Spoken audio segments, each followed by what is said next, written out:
Hello, sir. Felicities in the Corpella. Go ahead with the program.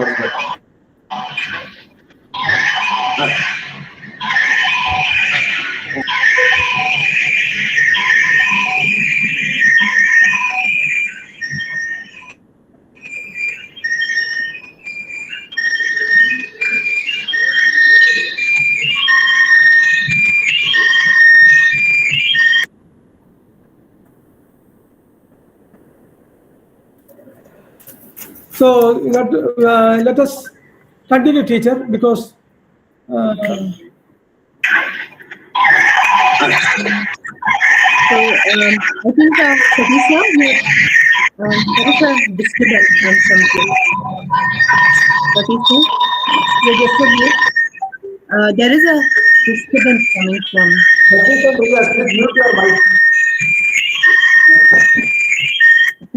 Shall we wind up the inaugural session then, sir? Yeah, that's better because let us continue, teacher. Go on with the program, yeah, because okay then, sir. So we have actually as Sati sir pointed out, Simon Thaddar sir is traveling, and that might be the reason why he's not able to join us. We surely miss his words of appreciation and of good wishes, but we have to go on. We have to keep on with the time. So let us move forward. Actually, we have reached the end of the official inaugural session, and I think we can wind up the inaugural session and start the technical sessions one by one. So I hope that all the participants will have an intellectually stimulating experience in the webinar and an opportunity to meet the stalwarts of our subject from around the globe. So let us wind up the inaugural session by the national anthem. Kirti? Okay, ma'am.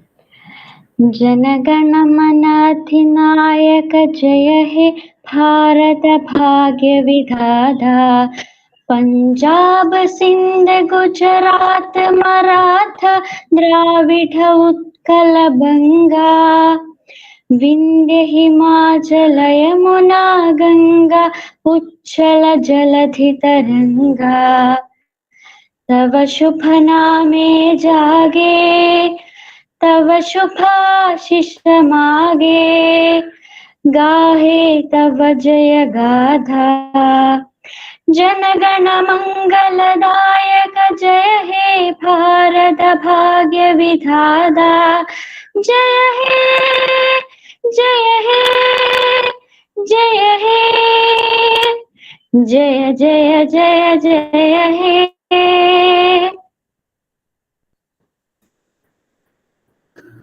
Thank you, all of you, for joining the inaugural session. So the technical sessions will be starting soon. I request Sethu Lakshmi to take over.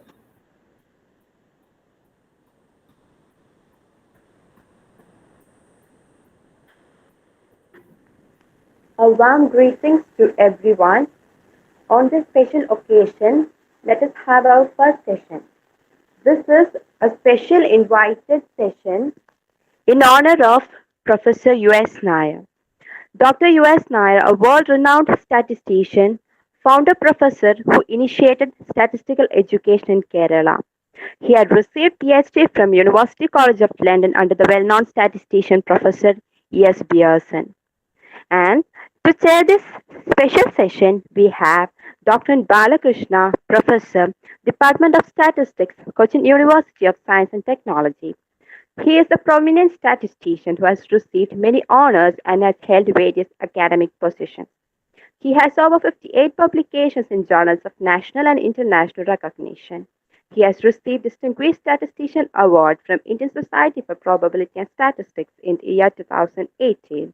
Colloquium speaker from Department of Mathematics and Statistics, University of Newfoundland, Canada in the year 2020.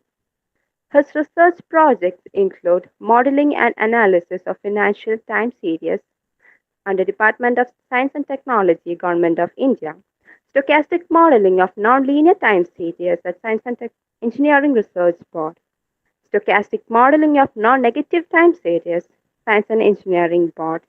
It's a real privilege to have you here, sir.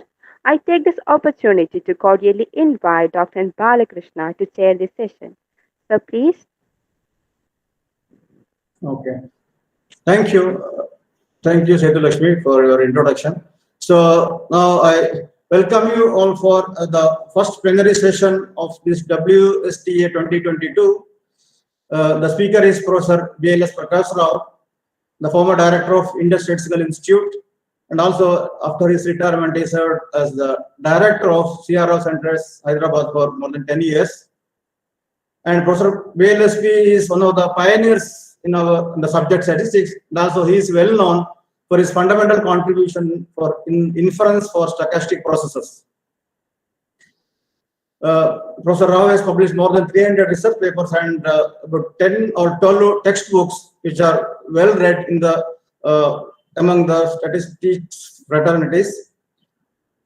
Of course, I can speak about Professor Rao for hours, but I just want to give him time to tell us speak of the subject. So today he is talking on the associated sequences and demi-martingales. In fact, I have written several times semi-martingales, but later on corrected as demi-martingales. So, sir, you are welcome, and please, I request you to deliver your lecture.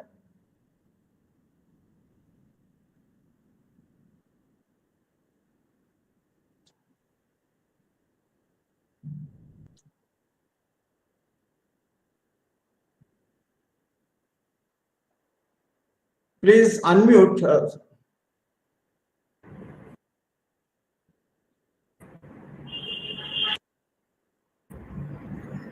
Professor, unmute. Welcome, and please, I request you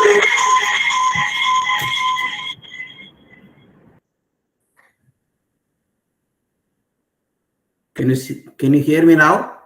Yeah, you are audible. Yes. Yeah. Now it is okay, Professor. Yeah. Can you see my transparencies? Not yet. Not yet, I see.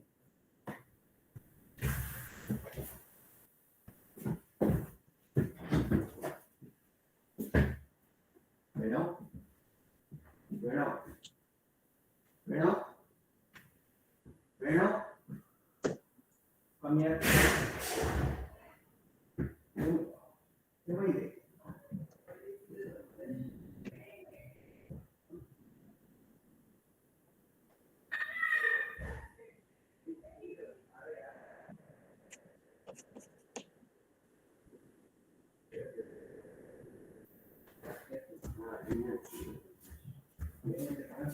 Nothing. I just was walking. I didn't see the mesh. I shared that I'm not in.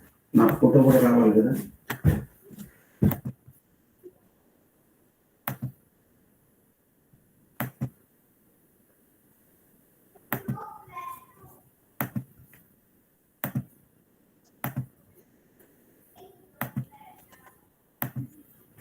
Yeah, now it's coming.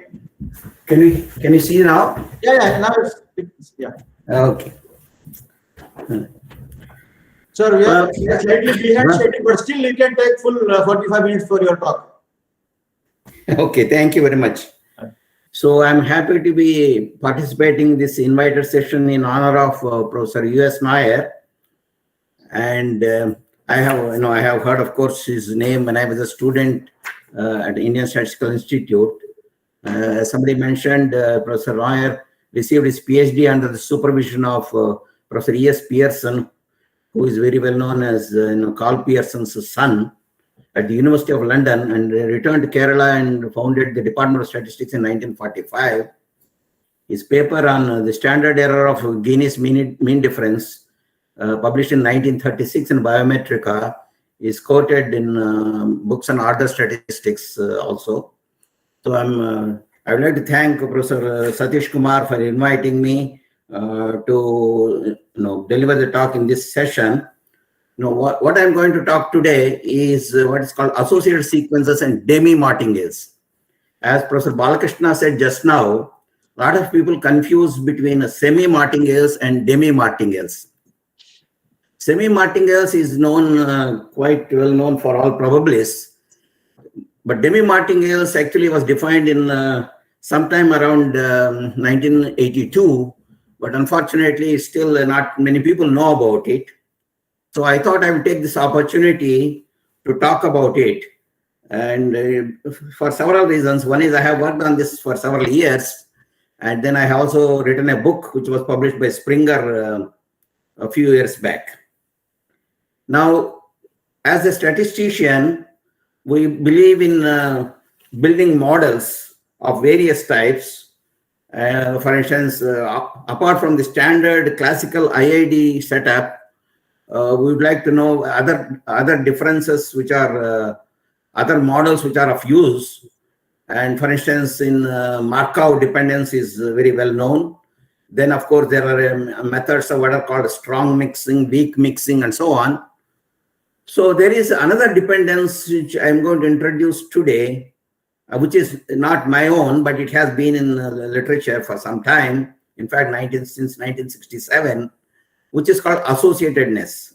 I'm sure several of the colleagues know about it, but I would like to talk about, as some of you heard in several conferences where I delivered lectures, I talk about big data and data science just a few minutes back I talked about, but my personal interest, major interest has been in probability and statistics because of the fact that I work in statistical inference for stochastic process. So this is one of the areas where I have been working with Professor Isha Diwan, who is presently at ISI in New Delhi. And later on, I worked with several colleagues here and abroad and all over the world. So this is what I'm going to talk about. So associated sequences is another type of dependence between random variables. With that introduction, so the concept of association of random variables was introduced by Essary, Proshan, and Walkup, 1967. This is what I was telling you just a minute back. In several situations, for example, in reliability and survival analysis, the random variables of lifetimes involved are not independent, but most of the time, I should say, I won't say not always, but are generally associated. In the classical case of statistical inference, the observed random variables of interest are generally assumed to be independent and identically distributed. However, in several real-life situations, the random variables need not be independent. In reliability studies, there are structures in which the components share the load so that failure of one component results in increased load on each of the remaining components. This is the standard idea. Failure of one component will adversely affect the performance of all the minimal path structures containing it. In such a model, the random variables of interest are not independent, but are associated. I will give you some example in a few minutes. We give a short review of probabilistic properties of associated sequence of random variables. A detailed study is given in my book, Associated Sequences, Demi-martingales, and Non-Parametric Inference, published by Springer. So let's start with, there is just a very interesting identity, which is known as Hoeffding identity. Now, I have stated the theorem here. Suppose xy is a bivariate random vector such that expectation of x square is finite and expectation of y square is finite. Then this result is true. Then covariance of xy is just the double integral hxy dx dy, where hxy is I have given in the equation 2, which is probability that x greater than x and y greater than y minus probability x greater than x times probability y greater than y. So that is this function. So now you have used these two. So hxy is this function here. And so you substitute here and the double integration is covariance. There are some technical things which need to, so it's a very simple proof. It's not a very long proof for this. This is the one which created all the subject of associatedness. So the proof is very simple. Suppose x1, y1, x2, y2 are independent and identically distributed bivariate random variables. So then if you compute twice, this is the expectation of x1, y1 minus expectation of x1 and expectation of y1 is just the covariance between x1 and y1. So there's twice of that. If you just do some calculations, use the fact they are independent and identically distributed, then it becomes expectation of x1 minus x2 and expectation of y1 minus 2. So you look at that, if you multiply, you get x1, y1 minus x2y1 minus x1y2 plus x2y2. Remember, use the fact x1 and x2 have the same distribution, y1 and y2 have the same distribution, but they are independent. Use that fact, then you get this equality here, and this can be written as an expectation of the double integral, where this is the indicator function of u and x1, indicator function of u and x2, multiplied by indicator function of vy1, indicator function of vy2 dud, where indicator function is 1 if u is less than or equal to a and 0 otherwise. The result follows by taking the expectation under the integral sign. So this identity is an important identity, and this has been generalized to, called generalized Hoeffding identity. This was proved by Bloch and Fang. These are specialists in reliability theory and so on in 1983, and Newman also published in 1980. He showed that that result can be generalized to any two functions h and g, with expectation of hx squared is finite, expectation of gy squared is finite, and suppose the functions h and g have finite derivatives h prime and g prime, then this general formula holds. Covariance of hx gy is double integral h prime x g prime y hxy dx dy.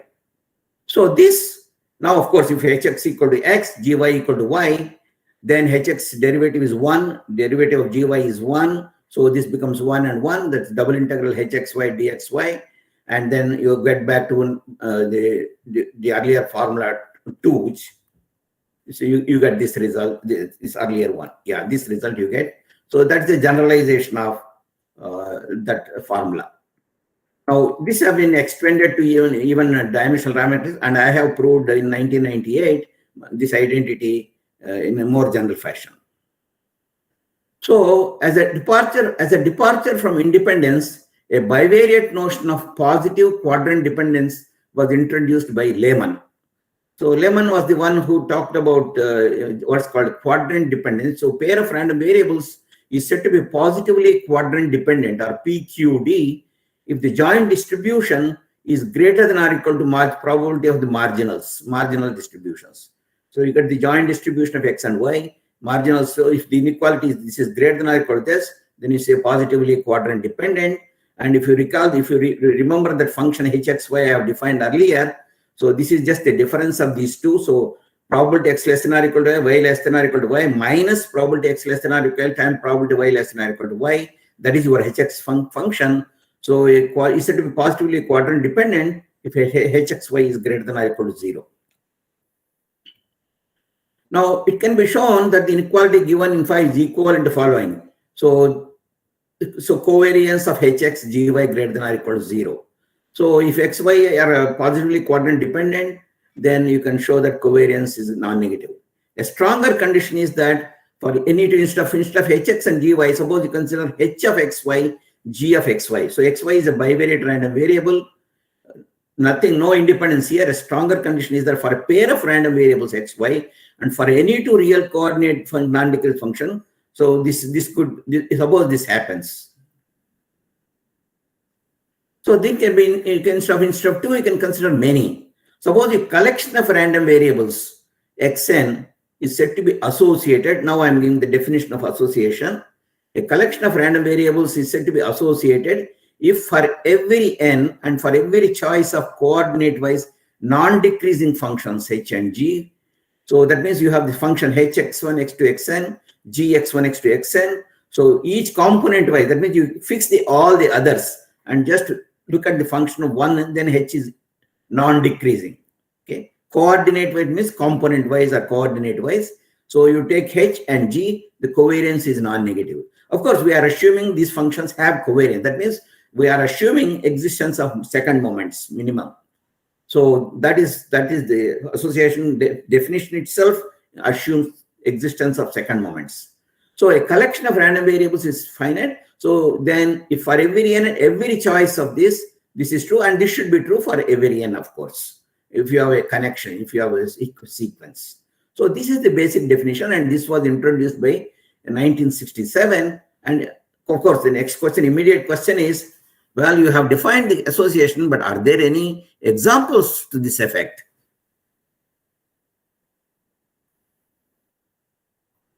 You see, it is easy to see that first of all, any set of independent random variables is associated with finite variance. Because you say once they are independent and they have finite variance, that means they are uncorrelated. Uncorrelated means covariance is, between the random variables is 0. And then, of course, if x and y are independent, any function of x and any function of y are independent, and hence their covariance is 0, and so on and so forth. So, associate independent random variables is special case of associated random variables in the finite variance. So, associated random variables arise in reliability, statistical mechanics, and percolation theory in physics. So, let me give a very simple example. Suppose I have xi prime, I greater than or equal to y, are independent and identically distributed random variables. And let y be independent of xi prime. Then xi is equal to xi prime plus y are associated. That means if you take a sequence of IID random variables, you add a component, this then it becomes associate. I think this is the simplest example which we can think of for association. Now, of course, is it a useful model? Yes, it is. For instance, you can think of xi prime as survival times under under some diseases, say for a particular cancer or something like that. Y could be the pollution in that area. So everybody is affected by pollution. So his lifetime changes because of that. So you can think of xi prime is the ith individual's lifetime. And that why is this pollution lifetime reduced by pollution? So this is the final lifetime for the individual. So they are associated. In fact, using this model, myself and Professor Bagai has written for dependent competing risks. We have written a paper in 1992. So order statistics corresponding to finite set of independent random variables are associated. So if you have independent and distributed random variables x1, x2, xn, use the order statistics, they become associated. And positively correlated Gaussian random variables are associated. If you know the correlation is positive, then you can prove that they are associated. Pitt has shown in 1982. Suppose you have random vector with multivariate exponential distribution. Okay, see, for instance, in Marshall and Wolk in 1967, then the components are associated. And then, of course, you can also talk about, jointly alpha stable when alpha is less than 2. There are some other ways of doing that. So, and then Agaraj and Reddy have given another example. So there are several such things. And then, of course, in autoaggressive models, when it becomes associated. So there are several other examples. I will not go into the details. I have just listed those who are interested. They can look into my book. So another important example is the following. This is what Pitt proved. Suppose X is a multivariate normal random vector with multivariate normal distribution with mean vector 0 and variance covariance matrix sigma. And let's say the covariance between xi and xj is denoted by small sigma ij. Then a necessary and sufficient condition for these components to be associated is that the covariance is non-negative. That means all the elements for all ij, sigma ij greater than or equal to 0, then they become associated. So if you have that means the sigma matrix, this covariance matrix, they should have all non-negative elements. Then the multivariate random vector, the components are associated. Then there is a theory called FKG inequality. This is it is actually what they call percolation theory in statistical physics, and they came up with the idea of FKG inequality, and one can show that FKG inequality and association are the same. There are some sufficient conditions when you can say the random vector with multivariate density, joint density fx1, x2, xn. When can you say the components are associated? There is a sufficient condition. That means you compute the log of f, take the second partial derivative, xi, xj. If that is non-negative for all I not equal to j, then you can show that the components are associated. This is an example which comes from this FKG inequality. And where is this FKG coming up? It's a paper by Fortune, Castellin, Zinebre in 1971. They have discovered this inequality, and that's why I call it FKG inequality, which has, which is connected with this association of random variables. So this is sufficient. Of course, that condition which I have just now said is only a necessary, it's not a necessary condition, it's only a sufficient condition. That means you can have associationists without even the density derivatives need not exist. In fact, there is an example which I don't have time to explain it today.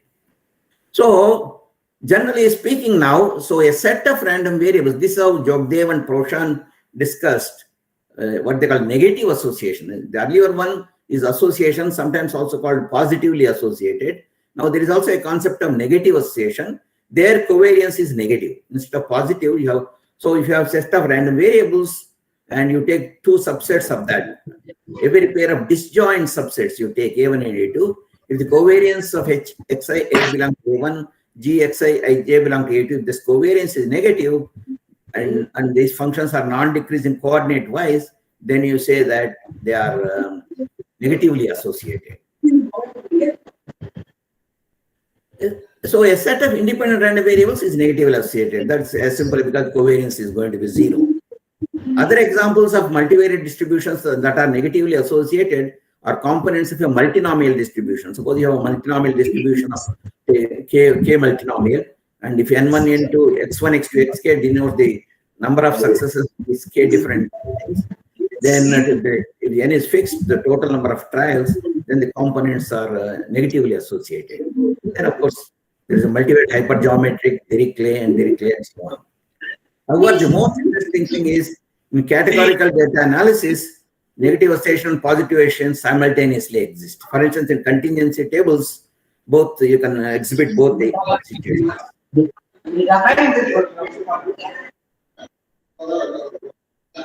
I request all of you to mute your mic, please. So in SRE, Proshan, and Walkup studied the fundamental properties of association. They showed that the association of random variables is preserved and some operations. So when you have associated random variables, what can you say about the property? For example, if x1, x2, xn are associated, then every subset is also associated. And if you have two independent sets of associated random variables, their union is also associated. And if you take non-decreasing functions of associated random variables, then those non-decreasing functions of associated variables are also associated. So there is a big class of associated random variables. And then if you have a sequence of associated random variables for every k, then their limits is convergence in limit in distribution, convergence in law, weak convergence in, they call it in probability.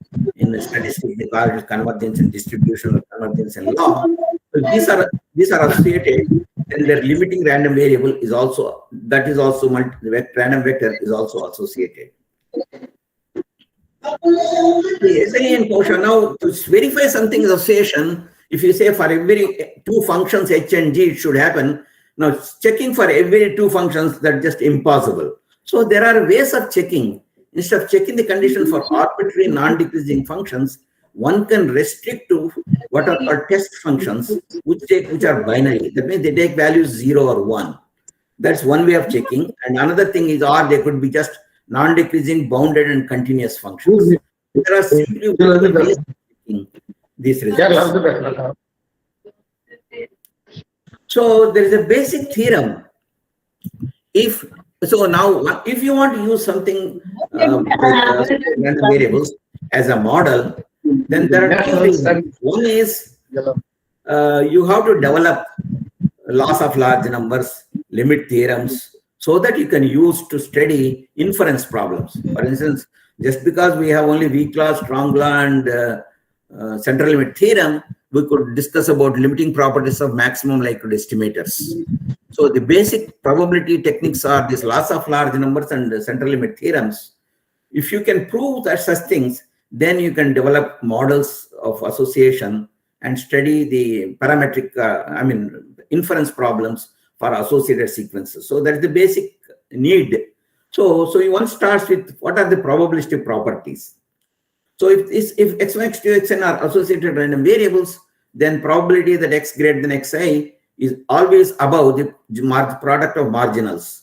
And probability x less than or equal to xi is also above probability of the marginals. So here this is survival probability, and here is the usual standard distribution functions. And then there is again another physicist have come to our help, Professor Lebowitz from Rutgers University. He has developed important result in this area. So suppose you consider this function HAB, the probability that xj greater than x for all j in a set A, U, and B, minus probability that x greater than the k in A, xl greater than xl, L in B. So this is the function HAB. So this is something like hxy I defined earlier. Hxy is just a special case of this definition. There instead of A, B, we have single sets, 1 and 1. It's A consists of one element, B consists of just one element. So he has proved in 1972, if xgen are associated, remember Prosan, Wakap, and these people have defined associated in 67. Lebowitz came this result in 72. He showed that HAB is always bounded by summation Hij, I belong to A, J belong to B. So this is an important inequality which he has developed, which has gave many results. So I will not be having time to prove this result. There is a small proof. So, but the important consequence of this is the following. Suppose you have associated random variables. So then if you know the covariance of, suppose xk, k belong to A, that means I divide this into two sets, k belong to A and j belong to B. There could be some set, of course, A, B, R should be not overlapping, there should be disjoint. If covariance of xj for all k belong to A, j belong to B, then xj are jointly independent if covariance of this for all k not equal to j. So thus uncorrelated associated random variables are independent. This is a very important observation, because we know that if you have a multivariate normal distribution, if the covariances are 0 or covariance 0 or the correlations are 0, then the random variables are independent. That we study for a bivariate normal. If the correlation is 0, then the random components are independent. But here I'm saying if you have associated random variables, if they're uncorrelated, that means covariance is 0, then they're independent. This can be proved. In fact, the proof is very interesting. And that follows in a few minutes. I will come back to that. So this result, this proved by Newman in 1980, if xy is associated random variables, then for any two differentiable functions h and g, covariance of hx gy is bounded by h prime x g prime y covariance xy. Okay, so this inequality is very interesting. So this can be obtained by this earlier inequalities which I have shown. So then now let's look at another example. Instead of general x, suppose exponential IRx, R is a constant, exponential ISY. So it is something like in what we do in characteristic functions. So you can prove that covariance of expectation of covariance in a complex notation here is a complex functions. Exponential IRx, exponential ISY is always bounded by absolute R, absolute S covariance XY. This leads to the following inequality for characteristic functions. This is the very important inequality in associated random variables. Suppose x1, x2, xn are associated random variables with joint characteristic function and marginal characteristic functions. So this is a joint characteristic function. This is the product of marginals. Then their difference is always bounded by this inequality. So remember, this side is only covariance is there. There's nothing distribution. These are constant. So if this is 0, suppose covariance is 0. So that means joint characteristic function is the product of marginals. So this is a joint characteristic function. It's the product of marginals, because if this covariance is 0, that means the random variables are independent. Okay, so that is the idea. So if the associated random variables, if the covariance is 0, then the random variables are independent. So I have proved jointly with Isha Bagai in 1991 that if you take the difference between the joint distribution minus marginals, the supremum is bounded by this inequality. So this side is suppose this is the density of x, this is the density of y. So this is just a constant here. This is another constant. Then it's bounded by covariance xy to the power 1/3. I have proved this result. Both Bagai and this is published in Statistics and Probability Letters several years ago. And this is an important inequality which people use in for associated random variables. And then you can use loss of large numbers. You can derive central limit theorems. So I give you some examples in these things.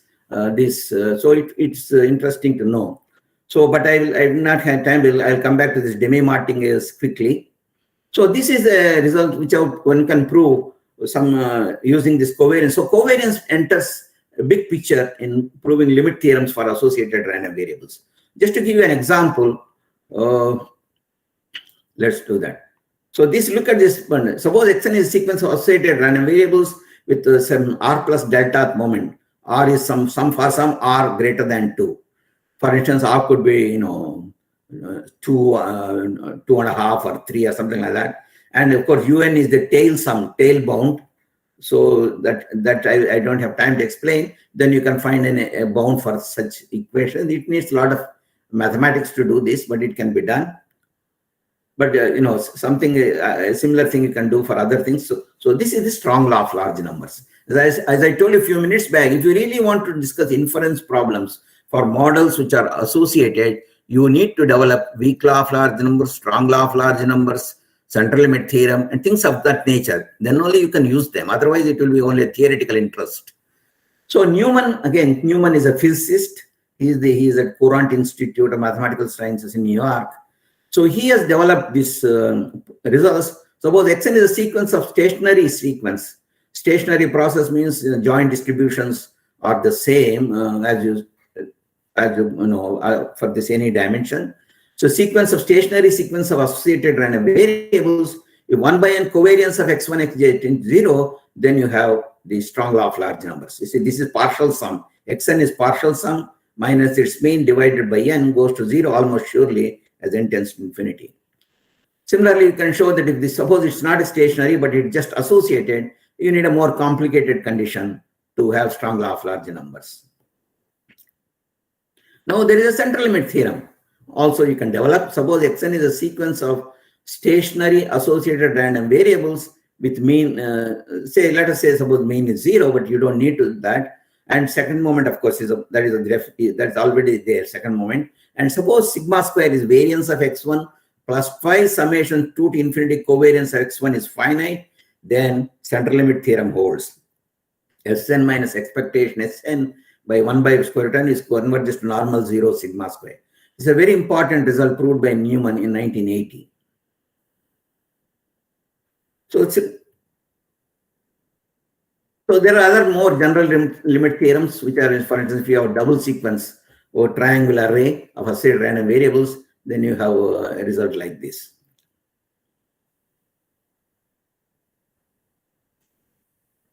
So I will not go into the details here. For instance, we have proved Divan and Bagay and the Professor Divan is the same. Divan and Prakash Rao, we have proved results which are like a bound here, distribution function minus standard normal. We can have bound like this. This we have proved several years ago. Now comes the notion of demi-martingales. I don't know. Professor Balakrishna, how much time do I have?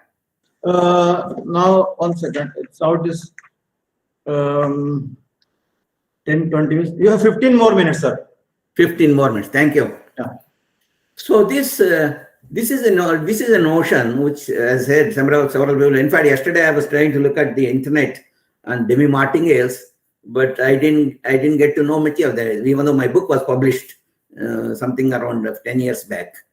So the Newman and Wright, whom this Newman gentleman I was telling you a few minutes back, he's a professor of physics, and then he's interested in percolation theory.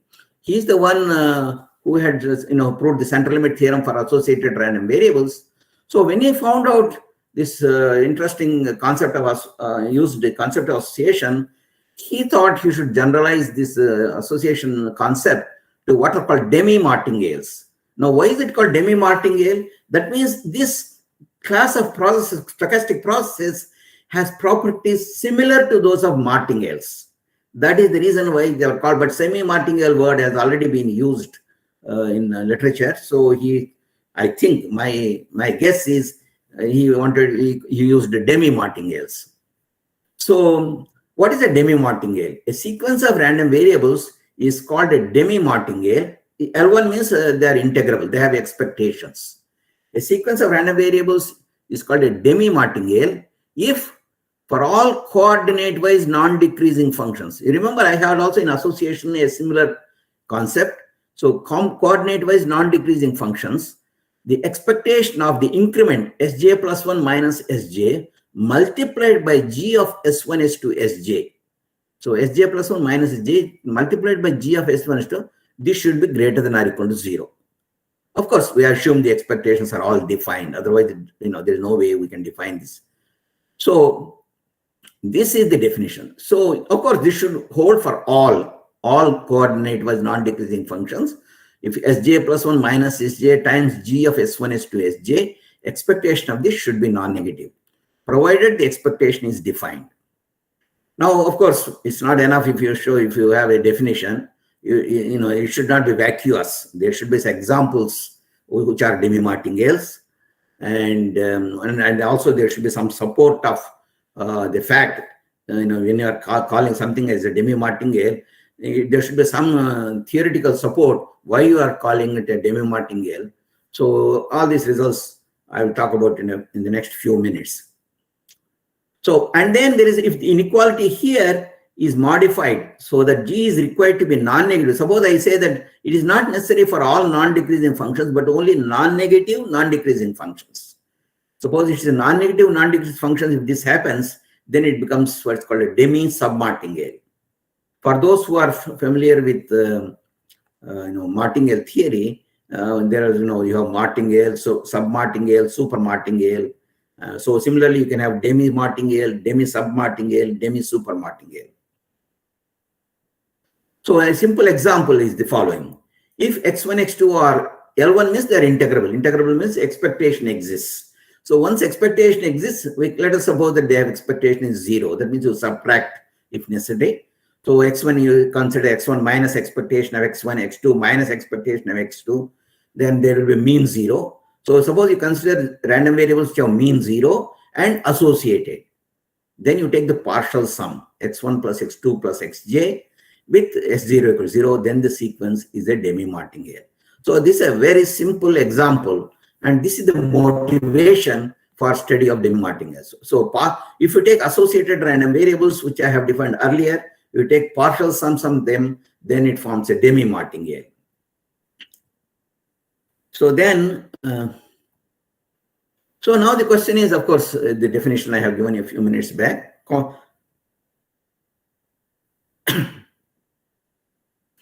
So recall that a sequence of random variables. Now let's look at why is it called a demi-martingale. Now I'll show you that. Recall that a sequence of random variables on a probability space is a martingale with respect to the natural sequence. What is a natural sequence? That means Fn is not arbitrary sequence, but sigma algebra generated by S1, S2, Sn. That's called a natural sigma algebra of sigma algebra. Suppose you have the condition, if expectation of Sn plus 1 given S1, S2, Sn is equal to Sn almost surely, then you say it's a martingale.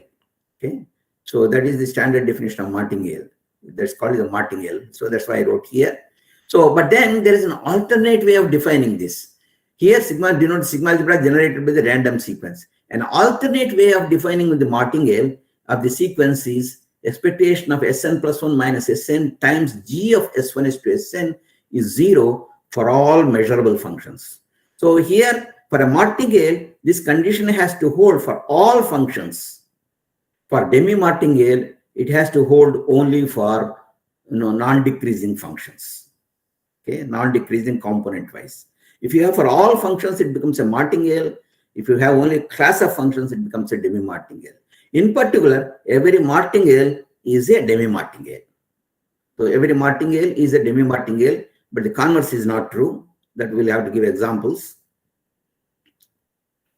So Newman and Wright introduced the definition. A sequence of random variables is called a demi-martingale if every component, component-wise non-decreasing function, the function G is non-decreasing, component-wise. What is meant by component-wise? That means you fix all the other components and leave one of them and think of it as the function, then it is non-decreasing or non-increasing. It depends on the things.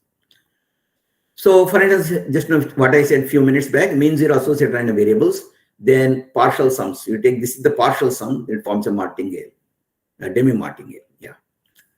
And I have given a small proof here. If you take expectation of Sj plus 1 minus G, then your expectation of conditional expectation is expectation. You condition on the sigma algebra of J, but See, Sj is generated by S1, S2, Sj, so you can factor it out. It comes out, then this becomes expectation of Sj plus 1 minus j given Fj, but this is 0 by the martingale property, so this whole thing is 0. So for a so that's why if you have a demi-martingale by the martingale property, you get it. So a martingale is a demi-martingale with respect to the natural sequence of sigma algebras. Similarly, it can be shown that every submartingale with the natural choice of sigma algebras is a demi-submartingale. I will not. These are details are in my book. So recently, a student from University of Cyprus, Hadjik, I don't know how to pronounce this name. So she proved in 2010. So a demi-submartingale need not be a submartingale in general. Okay, so that's what she said. And of course, she has given examples. The sequence of partial sums of mean zero offset random variables is a demi-martingale. However, the converse need not hold. In other words, there exist demi-martingales and the demi-martingale difference are not associated. So demi-martingale is a bigger class than partial sums of associated random variables. So she has given an example. I have in my slides here. If somebody is interested, these slides I can send, or it is available. So then Christophidis, who is an expert again in this area, has extended this demi-martingale through U statistics. So if you take a function associated random variables, you take a symmetric function kernel, and then you take the partial sums of this, and this standard U statistics for those who are familiar with inference, you have studied U statistics. But the only difference here, these random variables are associated, not independent. The function is symmetric. Then you can show this is a demi-martingale. This is an example of a demi-martingale. The sequence Sn, n combination mun is a demi-martingale. So there are lots of examples of that nature. So then, of course, there is an interesting result due to Christophidis. If you take a demi-submartingale and if you take a non-decreasing convex function, then this g of Sn, suppose g is a non-decreasing convex function, then g of Sn is a demi-submartingale. Okay, this is an interesting observation. And then, for example, is if you take a positive part of a demi-martingale, then it's a demi-submartingale. The negative part is also a demi-submartingale. This can be proved using the theorem which is mentioned earlier. Then, of course, if you want to study more properties, you have to develop what are called upcrossing inequalities, similar to martingales. So you have to develop maximal inequality and upcrossing inequalities. This can be done, and this is done in the literature. I have only few minutes left, so I will not be able to prove it to by here. So this analog of upcrossing inequality for demi-submartingales. So this is actually the theorem for upcrossing inequality.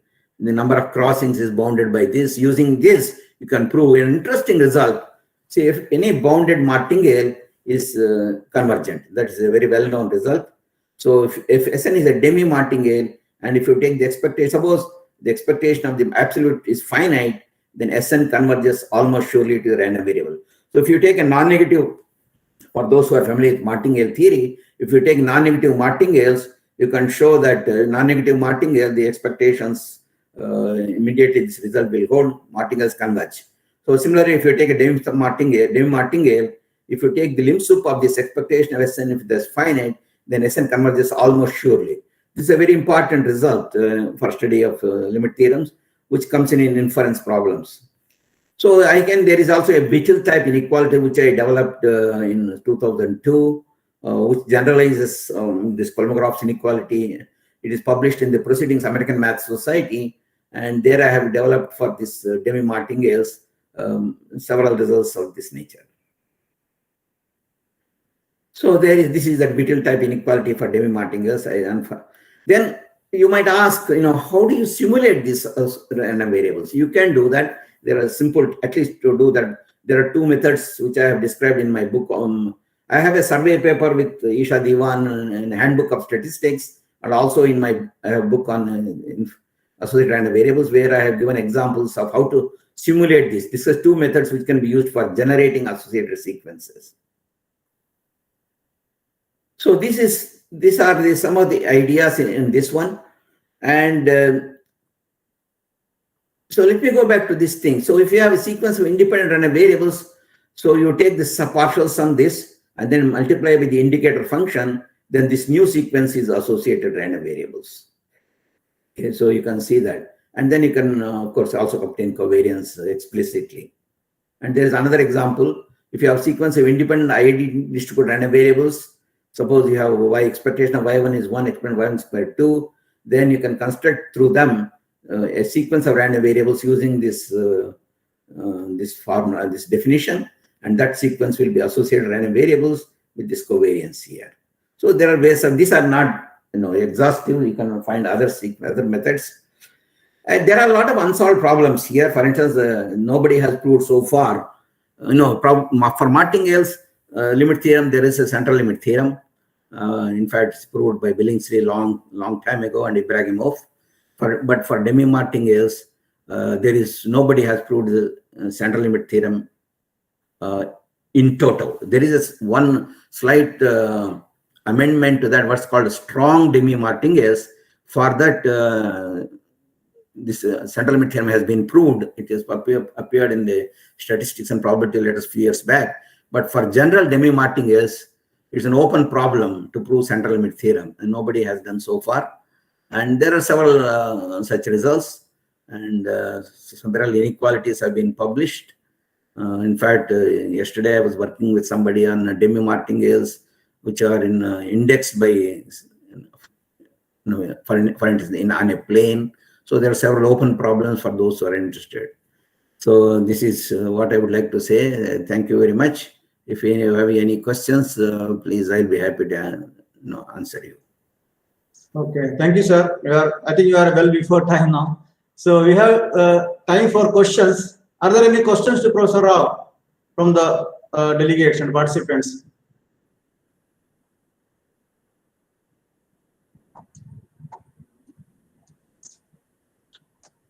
I don't know. Are there any questions in the chat box? No. There is no question in the chat box. So, I have just, there is not a question, a small comment that I have used this, your associative properties to establish the mixing property of some non-negative time series sometimes ago. Yeah. Because, it's extreme value distributions. Yeah, the class of associated and mixed, they are not equivalent. And in fact, they overlap. Some associated sequences are mixing, some mixing strings are associated, but they are different classes. They have one doesn't imply the other. Yeah, that is true. Yeah.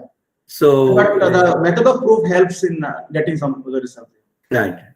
And as I said, this associated, actually, the interesting thing what I found out was, it deals with the finite sequences. Then there is no limit is needed. Whereas in mixing, the mixing coefficient goes to 0 as n goes to infinity. Right. Whereas associated sequences, you can talk about even for finite sequences. Mm-hmm. So you really don't need that. But then, their limiting properties are, in fact, Isha and I, we have discussed about non-parametric. I didn't present here. You can also talk about density estimation when the sequence is associated, like kernel methods of density estimation, all those results. But when it comes to demi-martingales, that is more of a probabilistic interest. But then, as I have explained to you, this is a bigger class than partial sums of associated random variables. Okay. So there are demi-martingales which are not generated by associated sequences. So, and then they generalize martingales in a substantial way. It's a bigger class. Of course, the condition is you are assuming second moments, but martingales, you don't need second moments.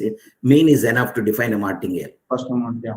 So, but demi-martingales, you need to do, you have to do through covariances and things like that. So you need the second moments to compute that.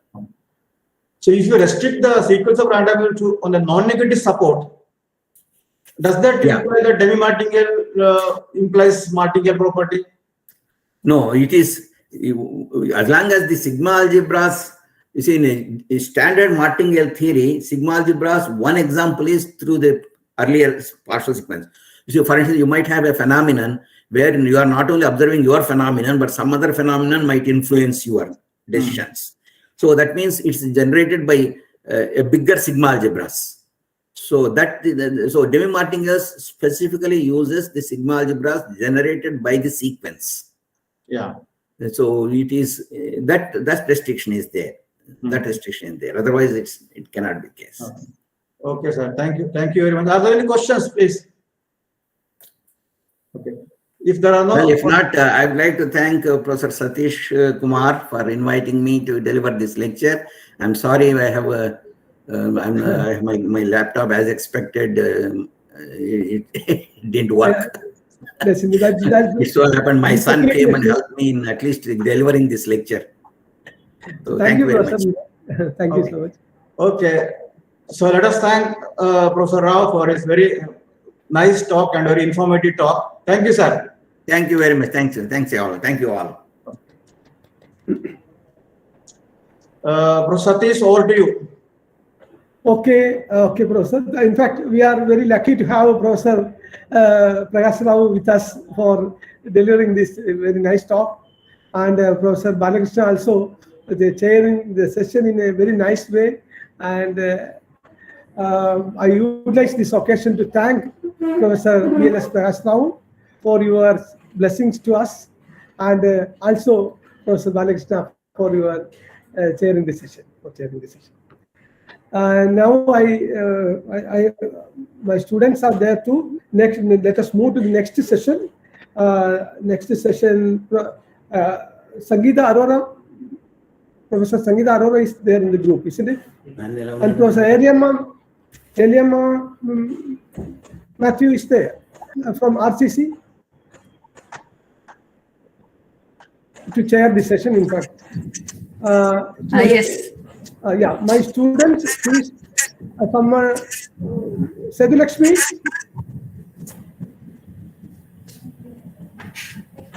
Or Dr. Shiva. Good morning, Professor Sangeeta.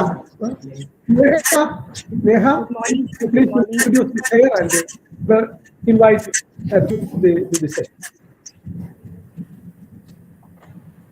Sir, Adira will be doing that. Okay. Neha or Adira, whatever you who is in charge? Welcome all to Technical. I hereby invite Dr. Eliama Matthew, Professor and Head Division of Cancer Epidemiology and Biostatistics, Regional Cancer Center, Trivandrum. She has 32 years of experience in the field of cancer epidemiology and biostatistics.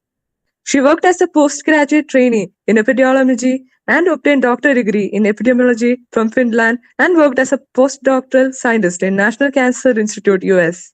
She has 118 index publications. She is fellow of National Academy of Medical Science since 2011. I gladly welcome Dr. Eliama Matthew to chair this session.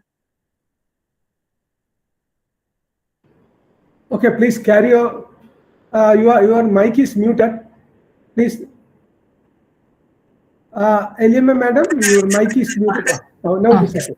Yeah, please, you are welcome. Thank you, Adira. And I also thank Professor Satish Kumar for inviting me to chair this session, technical session, which will be delivered by Dr. Sangeeta Arora. And briefly, her CV biodata is she is currently working as a professor, Department of Statistics, Punjab University, Chandigarh.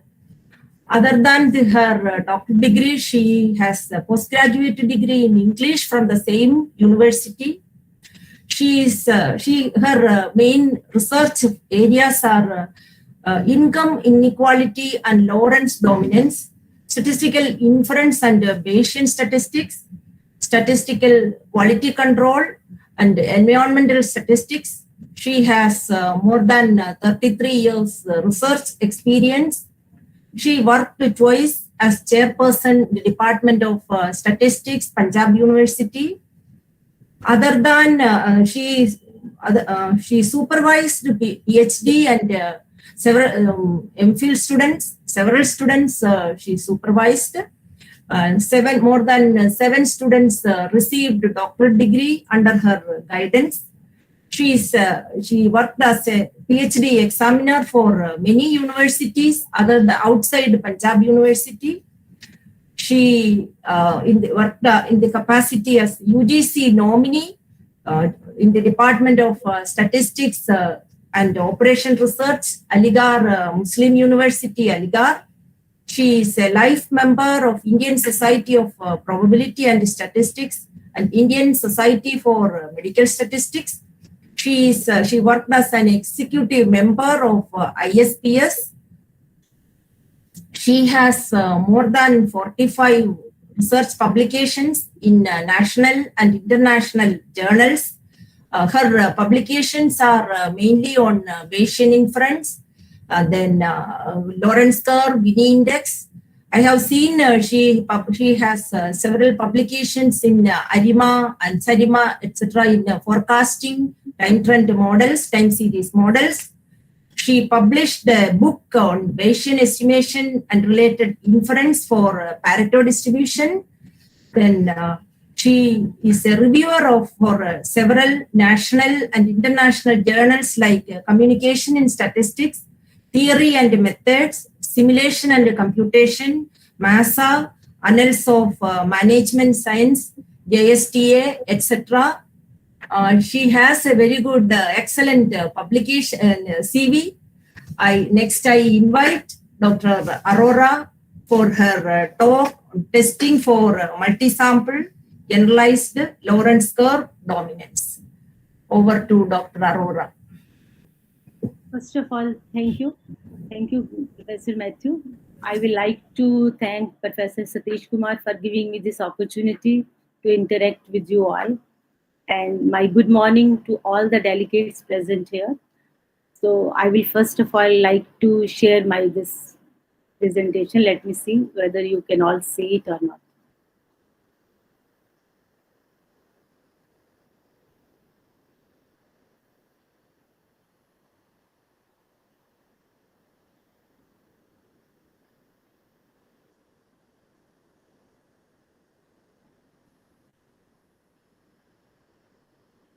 Can you please see my presentation?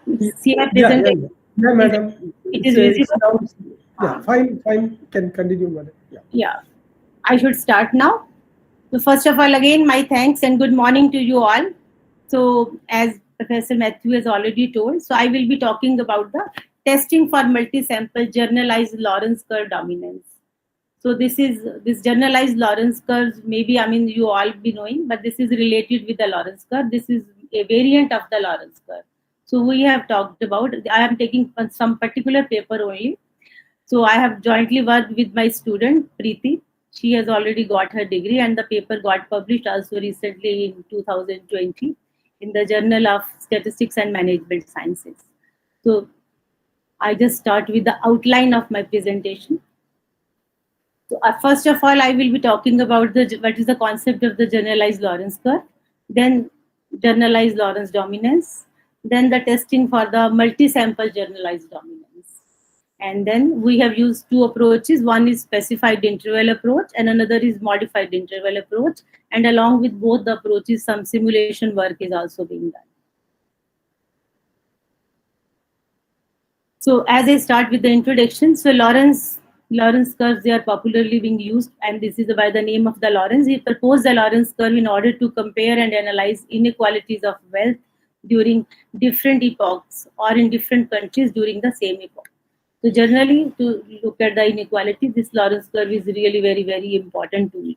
The curve has been used primarily as a convenient graphical device to represent size distribution of income and wealth. And moreover, because this is a curve, so we can have a good representation. As I will move forward, I will show you the curve also as well as we can have an idea. And it has got basic advantages that we can graphically represent the inequality and we can get an idea. And Atkinson, 1970, he stated that in case of increasing and strictly concave utility function, one should prefer the distribution with the dominating Lorentz curve in any comparison of distribution with same income curve whose Lorentz curve do not cross. Actually, this is the basis for our discussion because Lorentz curve is used to measure inequality, but the thing is why we should prefer the one distribution which is having the higher Lorentz curve, dominating Lorentz curve. It is supposed to have more welfare, and that is given with the help of some utility function.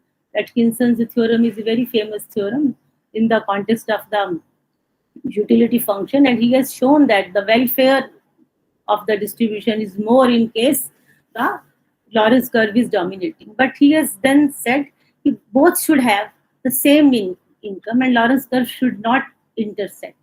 That is also a restriction. An important limitation of this is that both the distributions have equal means.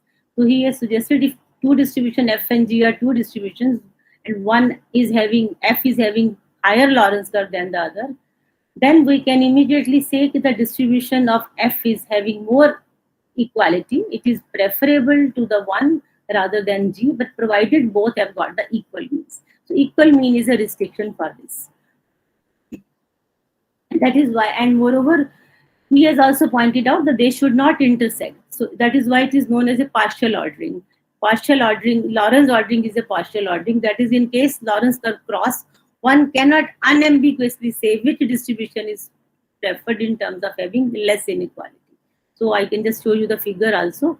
And unambiguous criterion for unanimous preference of one distribution over other in such a case when two Lorentz curve coincide may be given by the generalized Lorentz curve, which is a variant of Lorentz curve. So generalized Lorentz curve in that case can be helpful when the Lorentz curve cross, but we can still have an idea of which distribution is having more welfare and should be preferred. Once we use the concept of the utility function only to have that welfare criterion, that which distribution is having more welfare also.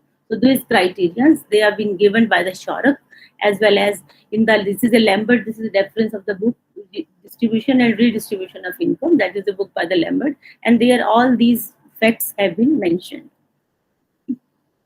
And this is the idea of the, this is actually the Lorentz curve which is there, and they are crossing, two Lorentz curve, they are crossing, the figure is not very clear, but here you can see, here the two Lorentz curves are crossing. If the Lorentz curve are crossing, we cannot say which distribution is preferred, should we prefer F or G, but we can have the idea from the generalized Lorentz curve.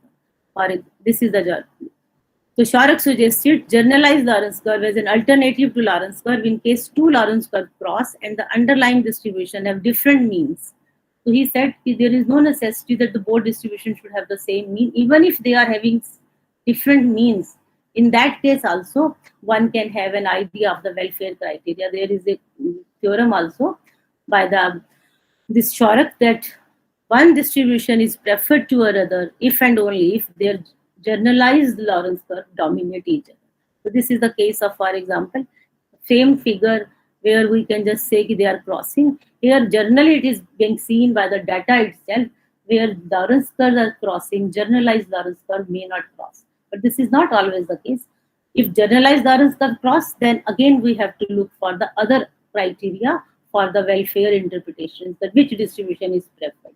So that I am not talking at present, but there are other curves which can be used.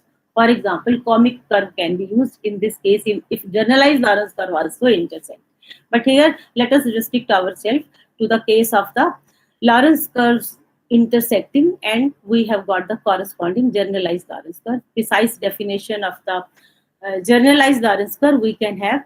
Let fx be a cumulative distribution function, then the generalized Lorentz curve is given by x of x fx 0 to f inverse x, and where f inverse s, this is the inverse function minimum of x such that fx is greater than equal to p and p is lying between 0 and 1, and this can also be represented in terms of mu into lp.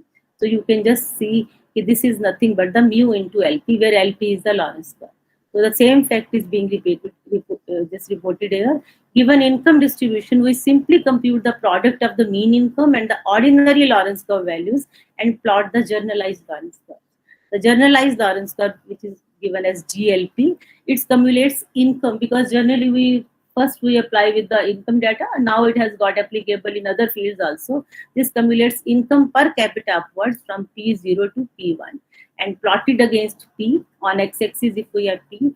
GLP, this has a property, it is convex and it has got the slope GL-P at any point is just x.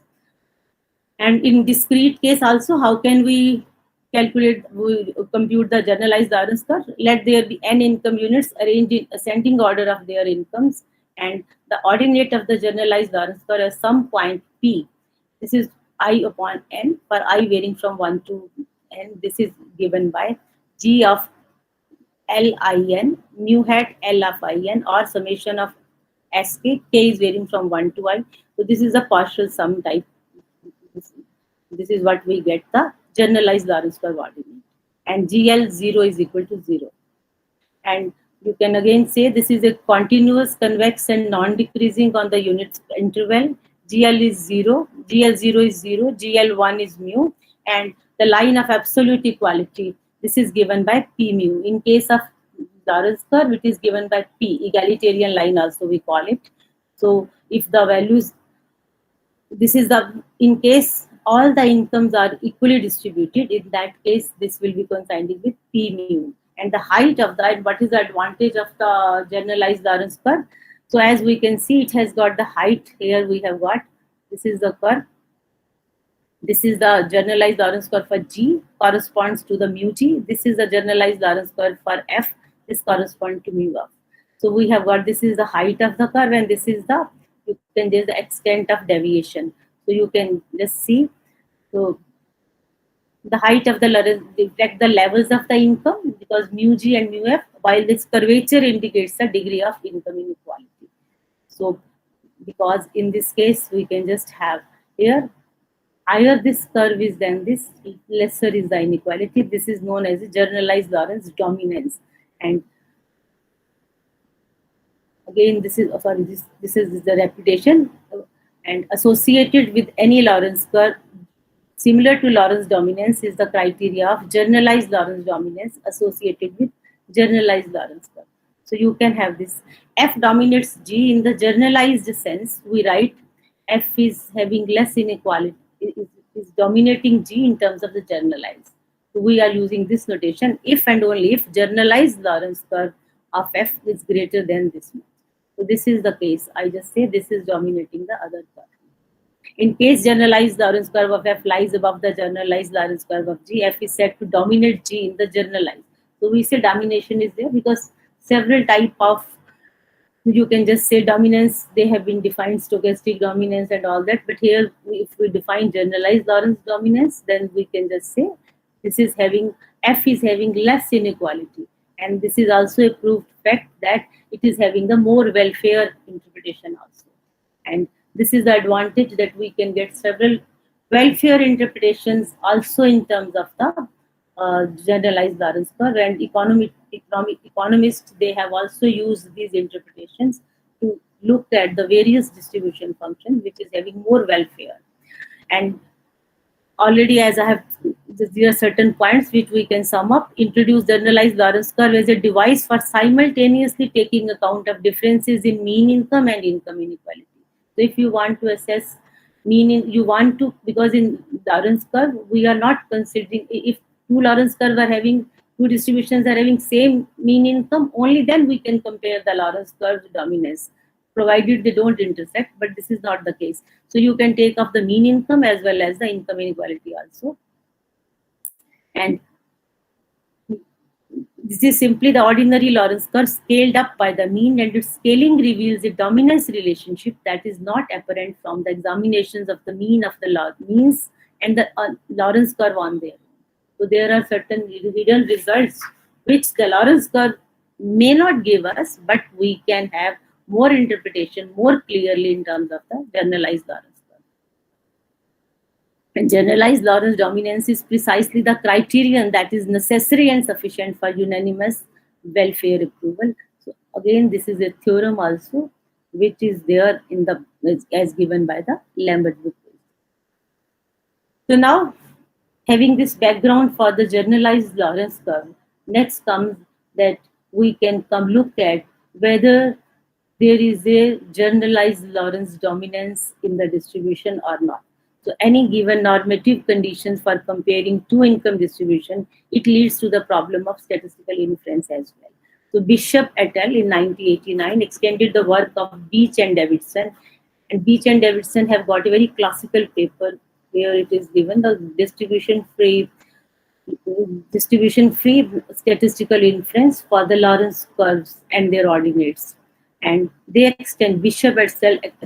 Bishop et al., they extended the work of Beach and Davidson and provided asymptotically distribution-free statistical inference procedure for estimated generalized Lorentz curve. So, using this basic paper, some results have been provided for the generalized Lorentz curve as well. And the confidence interval approach for testing generalized Lorentz dominance has been proposed by Chakraborty in 1994. And the test derived by Bishop et al. And Chakraborty can be used for testing equality of two generalized Lorentz curves at specified number. So if we just look at two generalized curves, so these results can be used. And Arora et al., myself and my colleague also proposed test for the generalized Lorentz dominance over a specified interval of interest. So we had done this case for the two generalized Lorentz curves.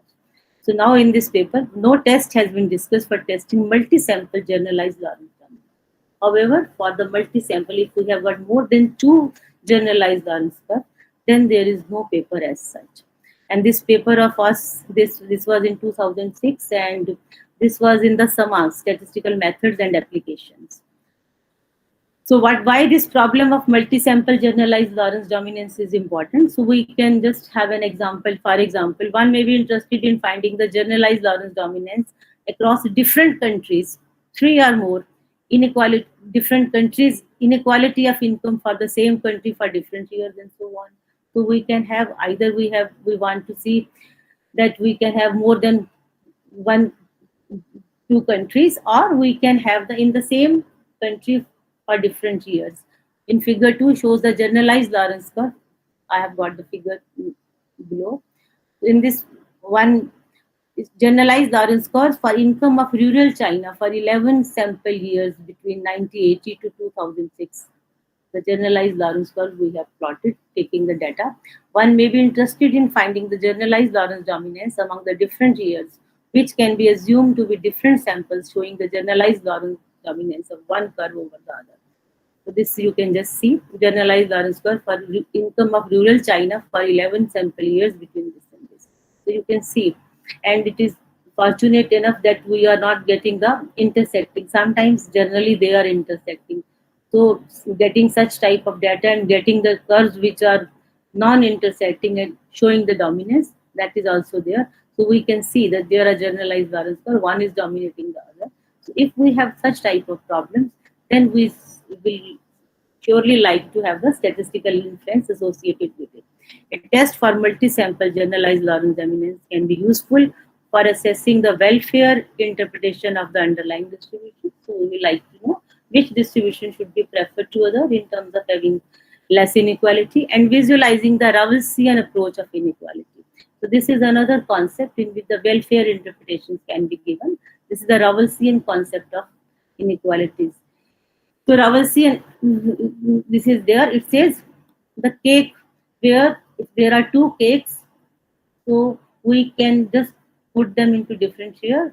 The one cake where the smallest piece is larger, that will always be preferred to the other cake, in which you can just have that the cake may be higher, but only thing is they are more unequally distributed.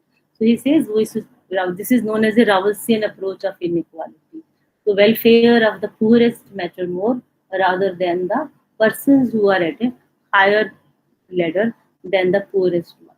So all these interpretations, they are feasible once we look into the generalized Lorentz curve, which are not possible with the help of the Lorentz curve itself.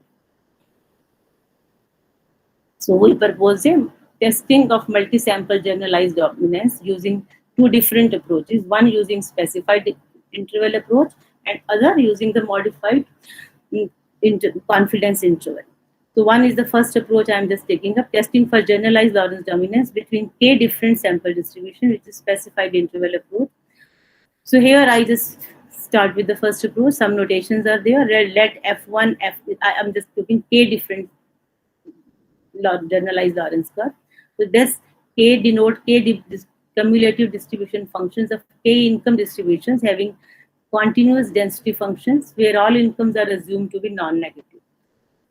Let mu1, mu2, mu k denote respective means of their distributions with CDF so on, and let this denote the corresponding variances. And let F inverse y, this be the inverse function, supremum of x, and this y taking between 0 and 1. We assume that these are continuous function and their distributions have finite scores. And the generalized Lorentz curve corresponding to the ith distribution with CDF is defined as such, as earlier we have defined. So here I have this taken for I varying from 1 to k, for all the k. Mu I denotes the respective means and LIP denotes the Lorentz curve of the distribution with the CDF Fy. So this is the definition using the inverse function that is due to the Gauss-Worth.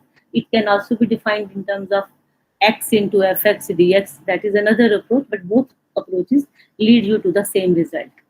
And now we propose the test. Let P1, P2 be a closed interval with P0 is less than P2 is less than P2 is less than 1. Now we consider the testing of the hypothesis that this is what we are K sample generalized Lorentz curve. So G1 is less than G2 is less than equal to this much less than K for some P. Against this is equal to for all P belonging to this. This is my H0, this is my H1. And this is what I need to take. This is less than equal to this much and this is greater than this for all P. Let us have certain notations. Xi I P is equal to Fi inverse P and alpha Pi. This is given by the conditional mean of the income less than equal to P, and this is the conditional variances of the income less than equal to P. And let these be the order random sample of size Ni from the ith distribution with Fi is equal to this much.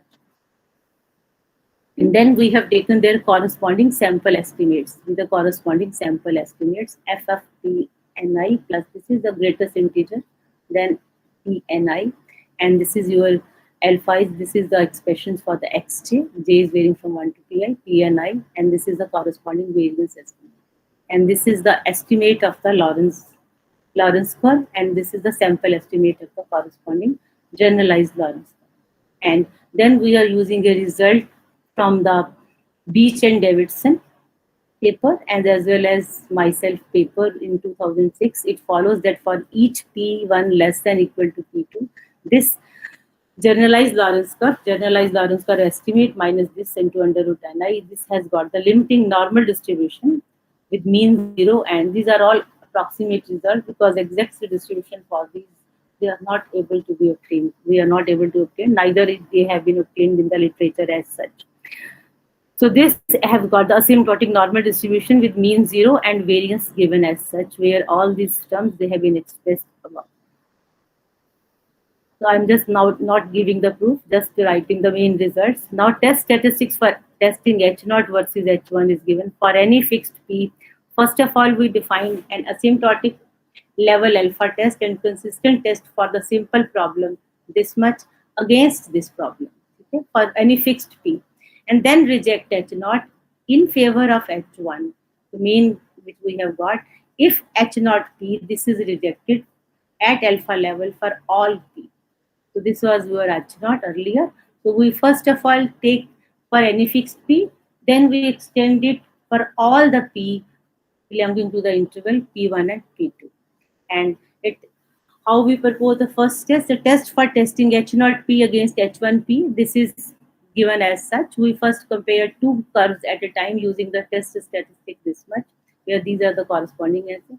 For all pairs of I and J, such that I is less than J, and this is varying from 1 to k, and these are related to the ith curve and these are related to the jth curve. For any two curves I and j, then the critical region for testing our first problem for any fixed p against this is given by zip is greater than z alpha for all pairs of I and j where I is less than j, and test is reject H0 p in favor of this if infimum of this zip is greater than this for fixed p, where Z alpha is the 1 minus alpha percentile of the standard normal. So asymptotic distribution is normal, so we can use the standard Z.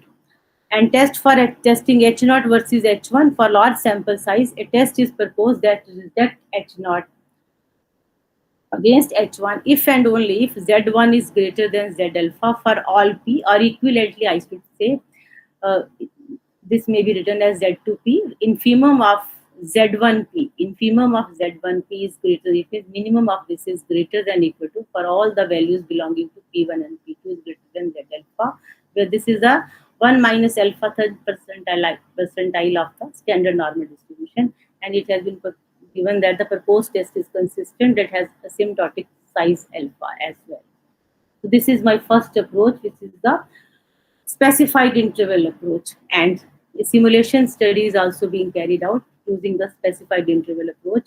So where we have taken for the practical purposes, we have illustration of the test procedure is given on the basis of simulated samples taken from 3 distributions. We have taken 3 distributions which are popularly being used in the income setup: Degam distribution with parameters ABP with CDF as such, and Singh and Medla distribution with CDF this and this, right? And Lomax distribution, which is also the Pareto type 2 distribution. Singh and Medla and Degam distribution, they are also closely related with each other, and these.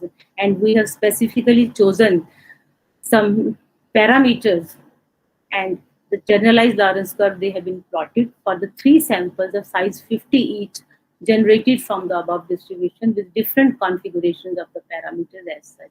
So one is generalized Lorentz curve 1, second, and this is from the Degam distribution. Choice of the parameters we have chosen so that they show the corresponding dominance. So Singh and Medla, and this is for the Lomax. Using the classical approach of Beach and Davidson, let the empirical generalized Lorentz curve be characterized by the set of k ordinates corresponding to abscissas pi. I is varying from 1 to k, where k is assumed to be predetermined and finite number. In this case, we have got your k is 50. Here we have p ordinates which we have taken, that is the 50 sample size, and we have taken p0, p1, p2, and p50, that is equal to 1. In between, we have taken all the p points as starting from 0 to 1, and in between p1.0 to 5.05 and so on. And 3 generalized Lorentz curve are dominating in nature, as we can see here: G1, G2. This is for the Degam, and this is for the and this is for the Lomax. And therefore, one need to test this hypothesis for some phi against this. So our problem, which originally we had stated in case of this simulated example, this will translate to this. And test statistics for testing H0 versus this is given by, for fixed p, we first define in the interval this 1.50 and 4950, we define an asymptotic level alpha and consistent test for testing the problem, and reject H0 if H0 p is rejected for all p belonging to this much.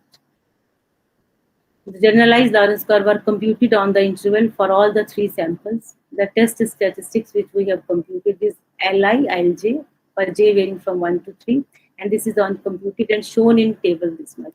And J12, because we have got 3, J12, J23 are for the comparison of GL1 and GL2 and GL2 and GL3. From the table, I will just show you the table also. So first of all, we have seen that I have taken all the infimum of first of all, we will take for the fixed p, infimum of Z12 and Z2t. This statistic, we have taken its infimum, that is equal to greater than 1.64 for all fixed values of p, and then we reject H0 in favor of H1p at 5% level of significance at all the fixed points of this. You can just see this was the table actually which we have calculated. This is your p points. They are into this. For all the p points, we have just taken generalized Lorentz curve, generalized Lorentz curve 2, generalized Lorentz curve 3, Z12, Z23, and this is the Z1p. This is a statistic which is the infimum of these. So you can just see infimum of all these that have been calculated, and at all the points. And then we can just see infimum of this, infimum of all these at all these points, that is exceeding the 1.645. So first, for fixed p, we reject it. Then the test that reject H0 against H1, this is the infimum of all these Z1p, which we have just shown here. Infimum of all these at all these points. So this we have taken, that is the rejected for all p. The null hypothesis is rejected at 5% level of significance for all values. Since H0 is rejected in favor of H0, therefore GL1 dominates GL2 and GL2 dominates GL3 in the entire interval of interest at 5% level of significance, thereby implying the multi-sample dominance of the 3 generalized Lorentz. So generalized Lorentz curve dominance is established using the application of the theory which we have developed.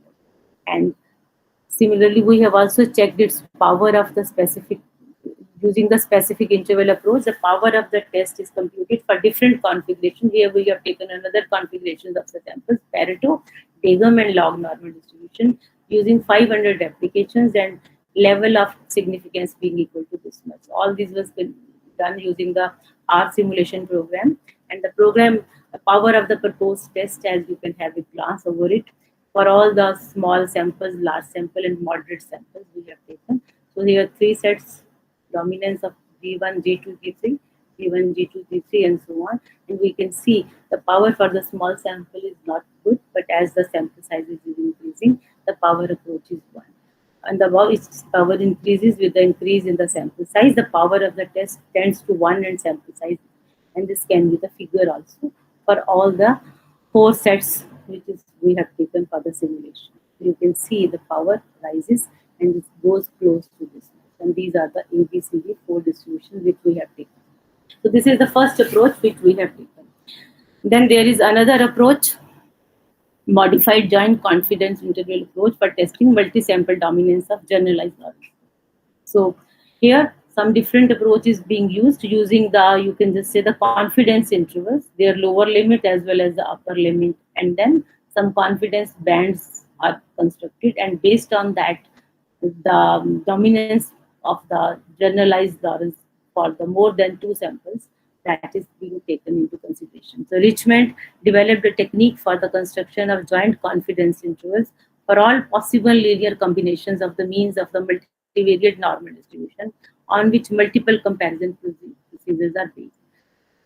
So multivariate, so it has got the more than 1, you can just say the linear combinations, and Beach and Richmond used this technique to derive the joint confidence intervals for the generalized Lorentz coordinates, and Chakravarti adopted this method to obtain the joint confidence intervals for the generalized Lorentz coordinates in case of 2 generalized Lorentz curves, and showed that they are the shortest confidence intervals as well.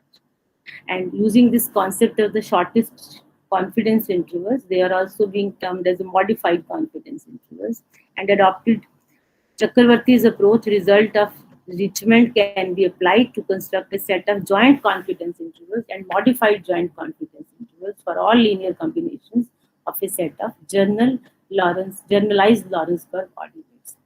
And using the result of, I am just giving you the overview of how these have been constructed in literature. So I'm just coming to the main result. Using the result of Richmond and Chakravarti, the set of joint confidence intervals at m ordinates of the generalized Lorentz curve, these are being given by this expression G of L hat plus m dash H hat II, where what is H, this is a consistent estimator of the diagonal elements of the variance covariance matrix, because we have taken the ordinates of the generalized Lorentz curve. So they are all following the multivariate structure with the variance covariance structure as variance covariance matrix H. These are the diagonal elements or the variance elements of the corresponding this. And m dash m, this is the upper 100 alpha% critical value of the studentized maximum modulus distribution with parameters m and infinity degrees of freedom. This is the reference is given by set. And so we will prefer to use the shortest confidence interval called the modified confidence interval suggested by Chakravarti in the context of generalized Lorentz curve, where instead of using m dash alpha as a critical value, new interval will use t as a critical value, which is good. So this is being discussed in the paper by the Chakravarti, why this is being taken. So we will be preferring this and calling this as a modified joint confidence interval. And this is given by this expression LIUI. This is the lower limit and this is the upper limit for this. So this is the confidence, modified confidence interval, GL hat plus THI. The modified interval obtained in the above will be useful for estimating generalized Lorentz curves, and the confidence interval approach will be helpful for statistical inference and testing of hypotheses related to the generalized Lorentz dimension, which is considerable. Can I please ask how much time I have got to complete? Ma'am, please, can you tell me? Yeah, please wind up in 1 minute. Okay, I will be just discussing the approach and not going into much details. So this is again the same problem. So one-sided generalized Lorentz dominance against case sample sizes, and these are the particular notations, and test based on the modified joint confidence intervals for Li for the LI-UI for any ith generalized Lorentz curve. This is being given by LGL. This is for the generalized Lorentz curve, UGLI, and these are the expression which we have this. This will be the set of modified joint confidence intervals for all the k generalized Lorentz curve corresponding to the distribution, and let this is this Dijj dash, let LGL minus UGLJ dash I, this be the difference between the lower confidence limit of generalized Lorentz curve estimate for the J and the upper confidence limit of the J dash generalized Lorentz curve for the J dash for all the M ordinates. M ordinates are there where J is less than equal to this much, and for I is equal to M if there are M ordinates and J is less than J. These are the number of the generalized curve. The set of modified joint confidence intervals lies above the set of modified joint confidence intervals. If there is a dominance, then what will happen? The joint confidence intervals for the ith generalized Lorentz curve will lie above the modified this. Then at least one of these differences, the difference between the lower of one and the upper limit of this will be significantly positive, which gives evidence of against H0 in favor of H1, and this is being explained here that for the k different samples, we compare two curves at a time and find some statistic MV dash, which is maximum of these differences Dijj dash I for each pair of k different samples at k generalized Lorentz curves, where V is varying from 1 to k minus 1, and the test statistics under H0 is that you look at the minimum of these MV dash. MV dash is the maximum of Di dash, maximum of all these differences for one curve, second curve, and so on. Right? Test is reject H0 if H1 is greater, if M is greater than 0, as following this M minimum of this M. This is what we have taken. We have again taken the same simulation and we have shown all these results in this. These have been discussed. So all these M1, M2, etc. they have been, and we find the M is equal to this much, which is greater than 0. So these are the confidence bands which we have constructed, and these are the powers also we have seen. And we have also checked that the modified approach that is not as powerful as the first approach which is being stated. We have taken some specific example, and because of the shortage of time, I have to stop here. These are some of the references, and thank you so much, Madam Matthew, for providing me the time. And now, here I can speak to you. Thank you, ma'am. It was an excellent presentation.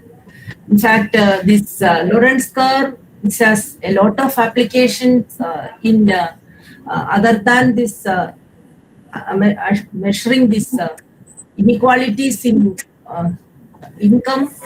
This has application in health, to assess the health inequality also. Now I request audience, you can ask one question. Shortage of time. You have time to ask one question. I ask a question, please. Yes. Madam Sangeeta, madam, good morning. Yes, please. Good morning, sir. Good morning. Yeah, this is not a question actually. I just a suggestion. I just wanted to know: is your test procedure a parametric based or semi-parametric based? Parametric, it means I have not taken any specific distribution as such.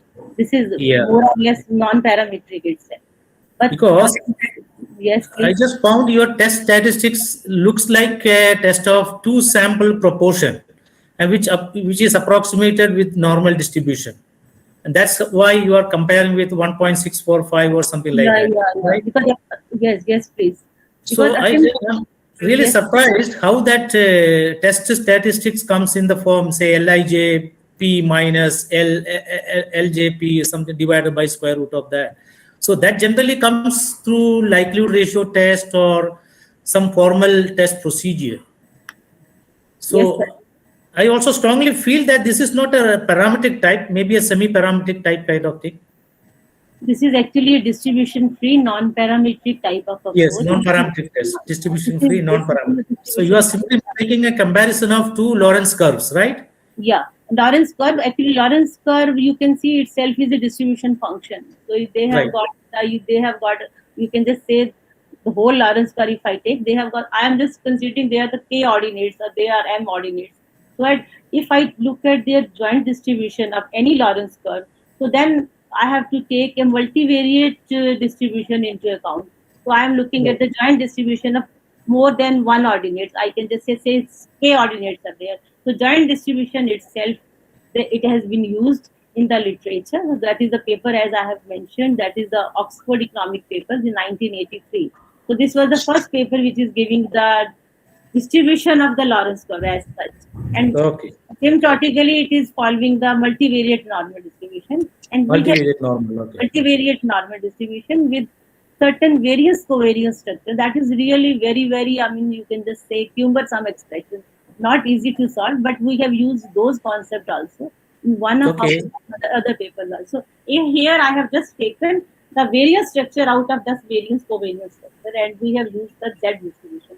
Otherwise, even Z is also not possible. So we have taken a, you can just say maximum minimum approach, and we have used this approach for construction. Okay, good presentation. Thank you.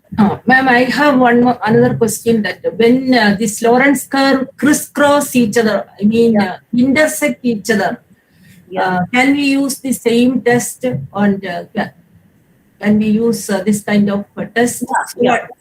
Only thing is, first of all, we have to make sure, because this is option. Generalized Lorentz curve is an option. When Lorentz curve intersect, one can go ahead and go with the generalized Lorentz curve and test for the generalized Lorentz dominance.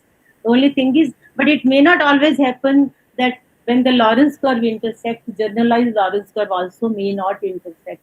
If they intersect, then I cannot use this procedure. Then this dominance cannot be used. Then we have other type of dominance in literature. Even we have also introduced. There is a comic cumulative mean income curve.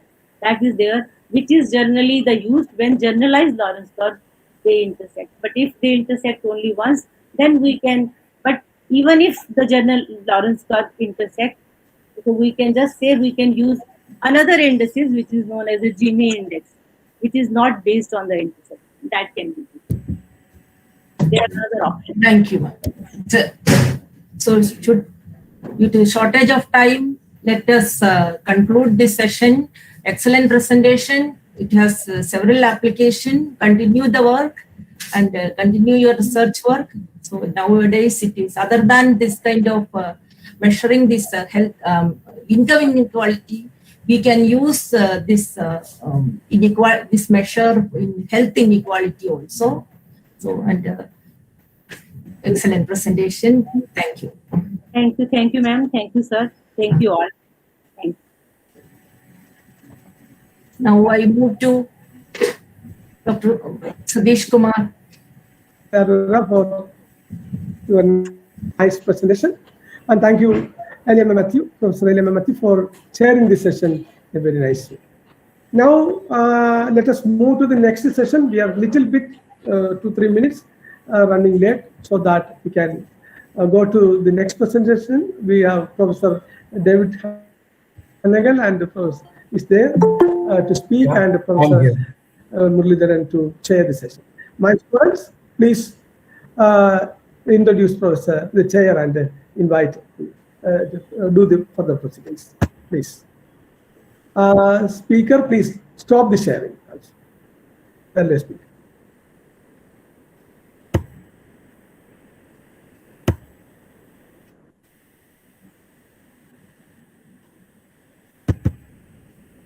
Neha or Sir.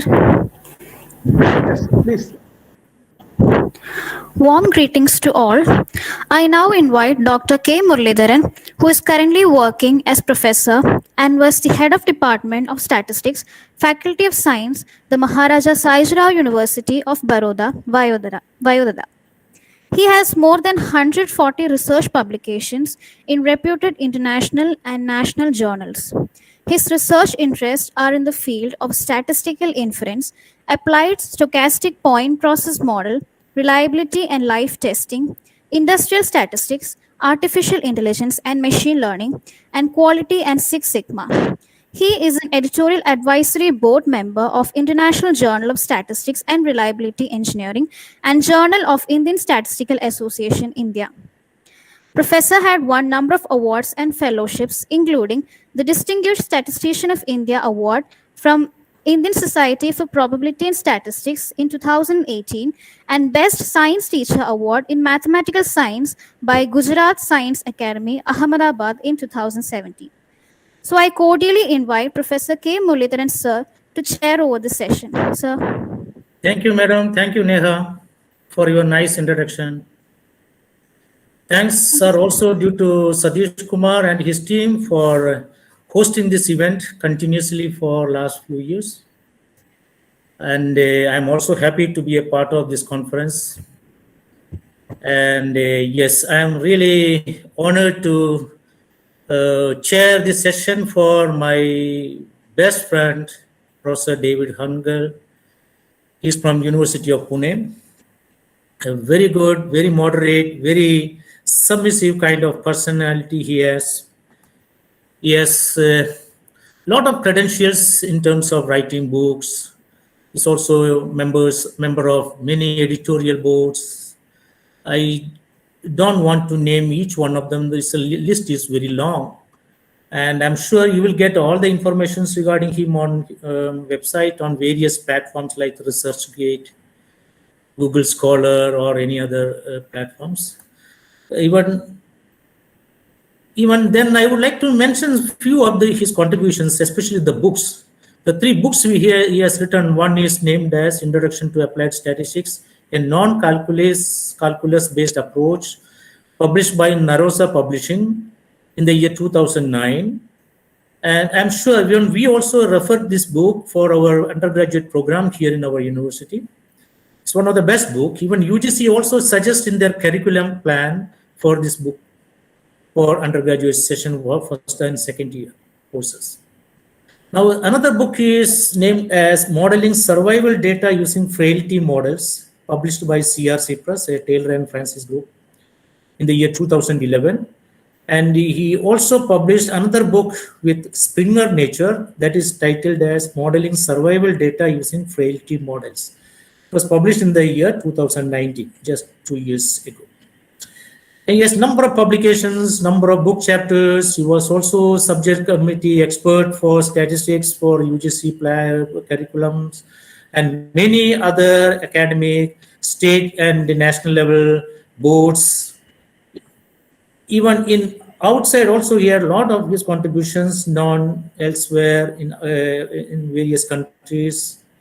And yes, he was also a fellow of Royal Statistical Society, London, UK, editorial board member of many journals. Again, I don't want to give a mention to all those. Now, his research area, of late, I'm sure most of you are aware of, he's working on frailty models, and that's what he is going to talk on today. And he's also, interested in inference for bivariate, multivariate exponential distributions, and tests for bivariate and multivariate exponentiality against positive aging, survival analysis, etc., etc. So with that humble mention about my friend, I would like to invite Professor Hangal for his presentation, sir. You're welcome, sir. Good morning again. Yeah, good morning. Thank you for your nice introduction. I also thank Satish Kumar and his team for giving an opportunity to share my idea during this conference. I'm attending actually this Kerala conference, international conference from several years, and also ISPS is a part of this conference is also part of ISPS. Today I'm going to talk on compound shared variety models based on additive hazard. Can you see the presentation? Not yet. Not yet. Okay. Just start present. Start present. You share it. Share. I'll share it. I thought some. You have to. So you can speak for 40 minutes. You can speak You have to for 40. open the presentation. Yeah, it's not open, sir. Yeah. Okay, all right. I'll stop sharing and then I'll do. Yeah, it's okay. Okay, it's coming. It's coming. You can speak for 40 minutes, sir. Okay, all right. Yeah.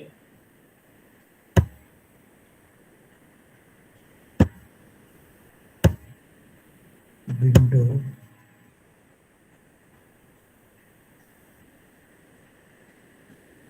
Presentation.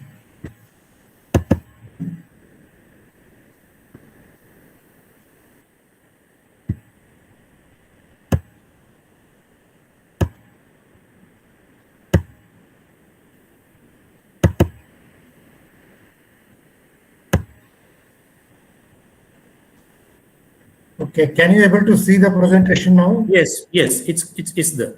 Okay, I'll make it full screen. Yeah, full screen. Yeah, please. Okay. Okay, fine. All right. Okay, this is the title, and I have already given several talks on the variety models, shared variety models, and also correlated variety models based on multiplicative model as well as additive hazard. Most of the papers are on multiplicative models, and there the hazard is multiplicative to the baseline hazard. Here in this case, it is additive nature. That's why based on the additive hazard. Okay. Before going to what is survival data. Okay, survival data is time to event data. The event may be either death or failure of an individual or unit, or it may be not necessarily death. Maybe it may be any event. Maybe in the marriage data, the marriage is an event. In the employment data, it's a once you get the employment, that is a event. There are not necessarily this one. When event happened, there is a the event has occurred. Mainly the event is here in this case, the surveillance is sensor data, okay? Incomplete data. It may be either right censored or left censored or interval censored, random censored, different types of censoring. Okay, mainly I'm using the Cox model. Cox in 1972 gave a Cox proportional hazard model. That is this one. This one is multiplicative model. This is multiplicative here. H0 T and exponential X prime beta. Okay. H0 is a common baseline hazard. X is a vector of explanatory variable. Beta is a vector of corresponding gradation. Okay. This is multiplicative model. Okay. Now, why am this? In this case, it is when the individuals are homogeneous in the sample, then you can have this Cox model. When there is a heterogeneity involved, heterogeneity means there is maybe data sample with heterogeneous, means due to a genetic factor in the patients, that is, or environmental factor. That is a random quantity. Okay, from patient to patient. Okay, the genetic factor will change. Okay, that means the common risk will change here. In that case, there is some heterogeneity involved.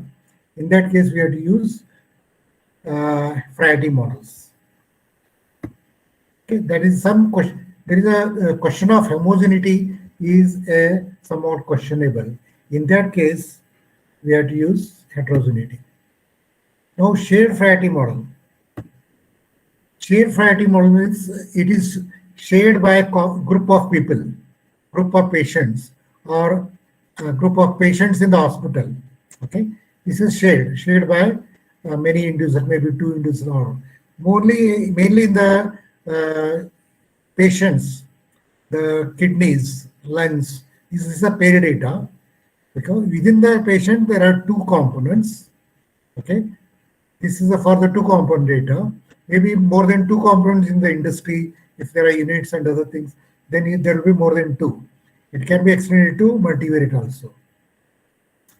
Now, why to use the priority model? See, there are several reasons. Okay. Common reasons for unmeasured or neglected covariates. Sometimes we neglect because of these other reasons. Too many covariates to consider, lack of appropriate tools to measure the covariates. Sometimes you may not get the tools to measure. Okay. Researchers are not aware of influence of the potential covariates that might exist. Genetic factor, for example, or environmental factors.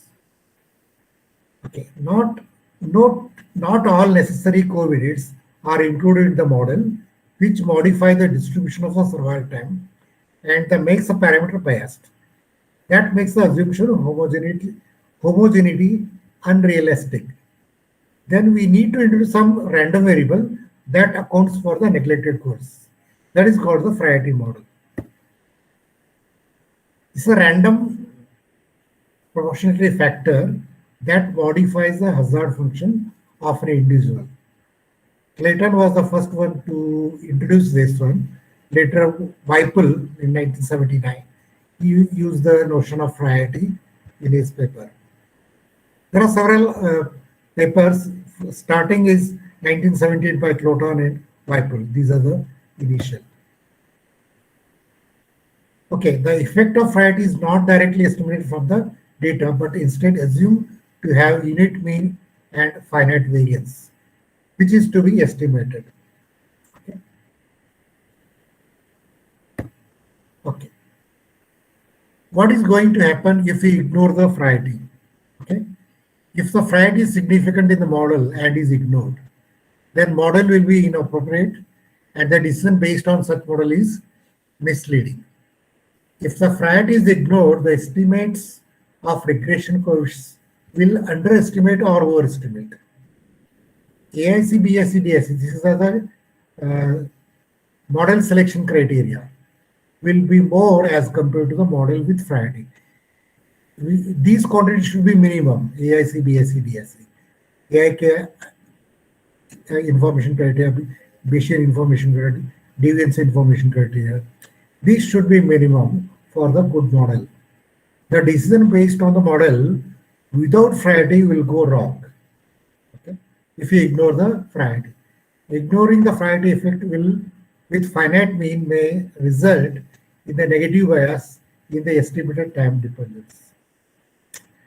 And in general terms, we let the heterogeneity go into error term. This will, of course, leads to increase in the variability of the response as compared to the case when priority is included. The MSE will increase, all other things will be a problem. Okay, now we go for the additive hazard model. Now, earlier you have seen the equation number 2, okay? The multiplicative model, now it is additive model. There is addition of this quantity to H baseline hazard. This can be written in this way, e raised to this I have taken, okay? Here these are minus infinity plus infinity, and when I take e raised to, then it will be greater than 0 in this case, okay, this quantity. Okay, this is a explanatory variable regression coefficient. Okay. Now what I'm doing is I'm adding a heterogeneity factor, unobserved covariate. Heterogeneity factor is also called unobserved covariate, which is not possible to measure. Okay, and e raised to this quantity is z. Okay, that is here. Okay. That is equal to. When I multiply these two, it will be a multiplicative model. Okay, in that case. Okay, cumulative hazard, I can write it in this way. Just integrate over hazard rate. You will get cumulative hazard, and the conditional survival function is by using the cumulative hazard and survival function relation. This will be written in this way. Okay. Okay. Now we integrate over Z, you will get unconditional survival function. Okay, that is this one. This includes the original survival function and the Laplace transform of Z with argument this one. That is it. Okay. Okay. Now, if you take two components, T1 and T2, and common risk, that is Z, priority, Z, then it will be written. When it is given Z, these two are independent, T1, T2. Okay? That is written by this one. Okay. I can just mention eta j equal to e raised to x beta. All right. Now we can obtain unconditional Bayes survival function by integrating over Z. We get this quantity. Okay. This is a bivariate survival function when in the absence of Z, and it's a product of two. As we have seen in the univariate, it is like this only. Okay. Okay. Now this quantity, when you integrate, here T1, T2 are dependent in this case. We can't separate out here. Given this, then we can separate out, given Z. When you integrate over Z, and this T1, T2 will be dependent. Okay. Now there are several types of Fraternity models: gamma Fraternity, inverse Gaussian, positive stable, power variance, compound Poisson, compound negative binomial. So many Fraternity models are already discussed. We also have some papers based on gamma, inverse Gaussian, positive stable, power variance, and compound with Poisson. Compound, we have some papers based on the multiplicative model. This is the additive model. Like that. Now, what is compound Poisson priority model? What is compound Poisson distribution? This was given by Allen in 1988-92. Compound Poisson distribution, mixing distribution in survival model, which is an extension of one studied by Hogarth. The compound Poisson distribution plays a prominent role in this extension being used here as a mixing distribution. Quite often, hazard rates or intensity are rising at the start, reaching the maximum, then declining. Hence, the intensity has unimodal shape with finite plot. Okay, there are several applications of compound Poisson in the cancer patients, death rates, longer patients' lives beyond certain time, the more improved are his or his chances.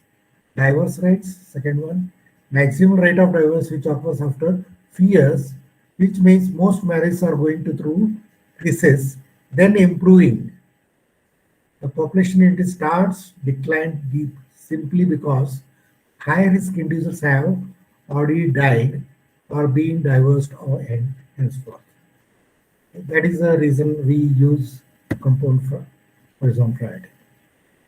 There is one additional feature. Total integral under the intensity is to be finite. That is, distribution is defective. In practical terms, this means some individuals have zero susceptibility. They will survive forever. For instance, some patients survive their cancer. Some people never marry. Some marriages are not prone to be dissolved, and so on. At zero susceptibility, that probability Z equal to 0 is observed here with positive probability in the case of compound Poisson. Okay. In medicine, there are several examples of disease primarily attacking people with different susceptibility. For instance, genetic kinds, other people having virtually zero susceptibility of getting a disease. Another example is fertility. Some couples are unable to conceive children, so that distribution of time being first childbirth for a population of couples will be defective. These are all about the zero susceptibility. Okay, this is not only convenient, mathematically convenient, but also might seen as a natural in more substantial sense. The distribution arises as sum of the random numbers of independent gamma variables, where the number of terms in the sum is Poisson distributed. This might be viewed as kind of shock model, where the vulnerability of subject has been shaped by a random number of shocks, each of random size. Okay, this is the way it is defined. These are the x1, x2 are gamma, and n is Poisson here. All are random. N is random, x, all these are random. Some of the random number of units. Okay. Now when z equal to 0, it means when n equal to 0, this case. Then in that case it will be e raised to minus 3. Okay. This has some positive probability in this case when z equal to 0. When z is not 0, then it will be like this. This is a gamma. Okay. The sum of n, given n, then this is a distribution. The gamma distribution have mu and gamma, and when you add, then it will be mu and n gamma, given n. Okay, this is a distribution of Poisson with mu. Okay. Now combine this, the density of Z, the joint density, then integrate over n. Okay, that is the thing. Now this will become the density of Z. Okay. Now the PDF of Z is given by this. Okay. Now what is the Laplace transform? This is the Laplace transform of the compound Poisson variant, and this can be written as this one.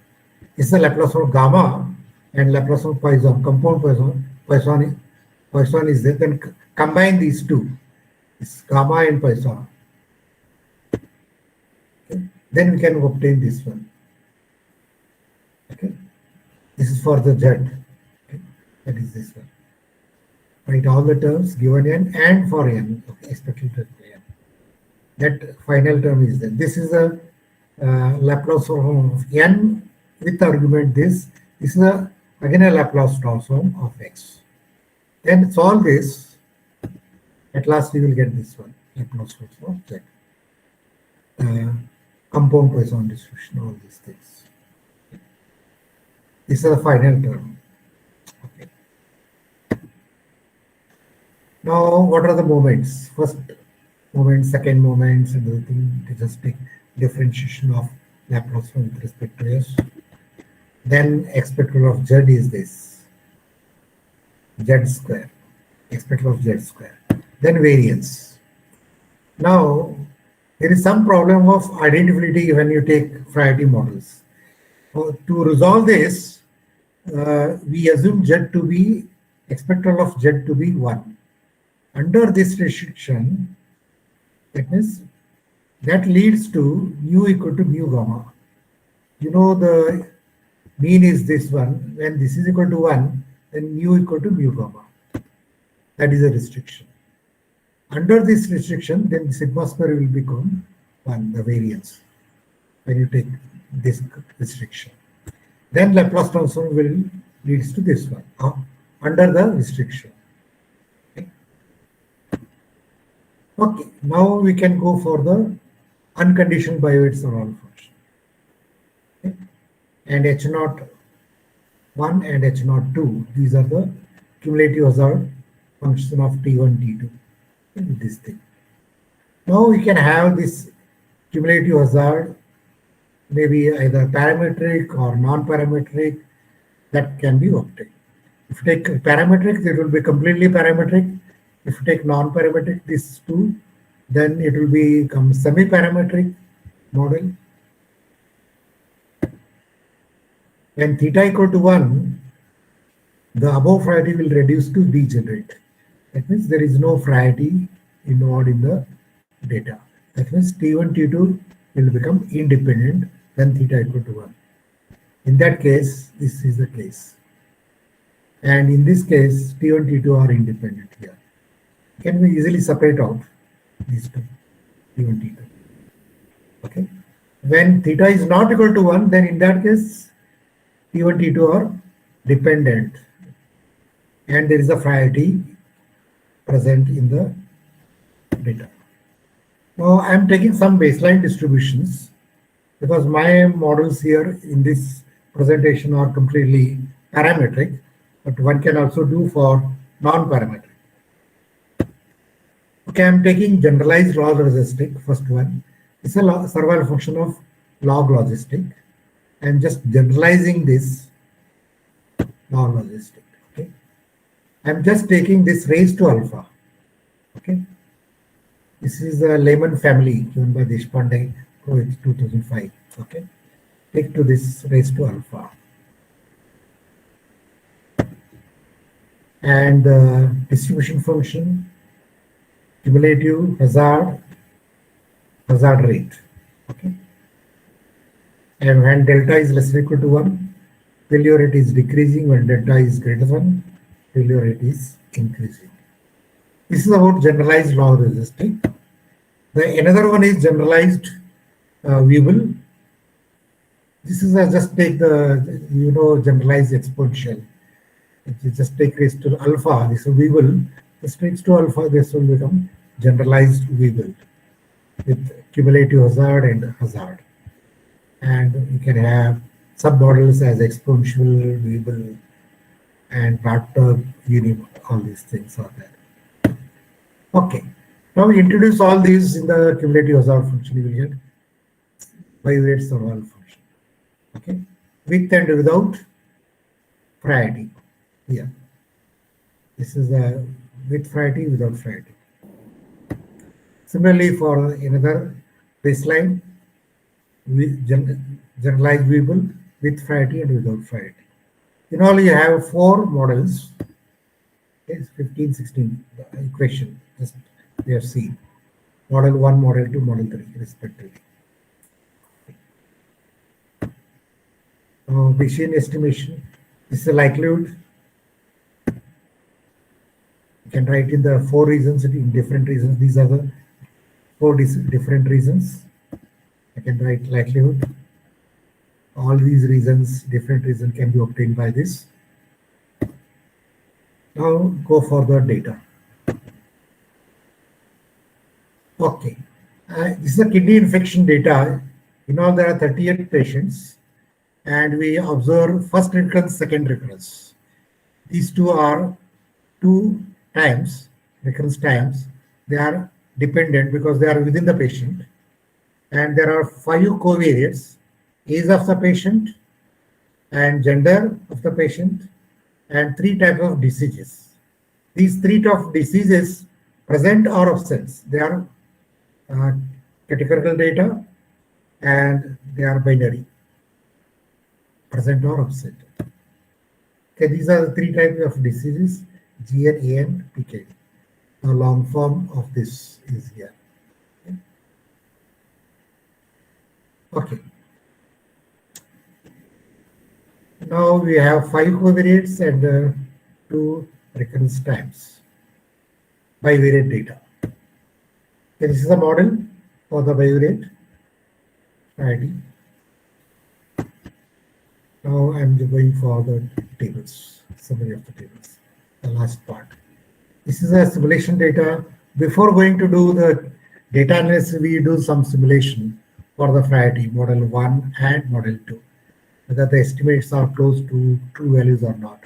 Here we can see that true values are here and the estimates are here. They are very close to true values. And standard error, lower critical and upper critical limits, KVK and other things.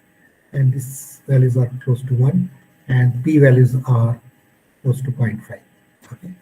And everything goes well for the simulation, then we proceed for, similarly we can do it for model 3. This is for the generalized Weibull. When everything goes well, then we go for the data analysis on the kidney data. Now before that, first we do the P values of case statistics. Kolmogor's mirror test for goodness of it. Then they agree here the P values are high and the model fits the data for this generalized logistic and general.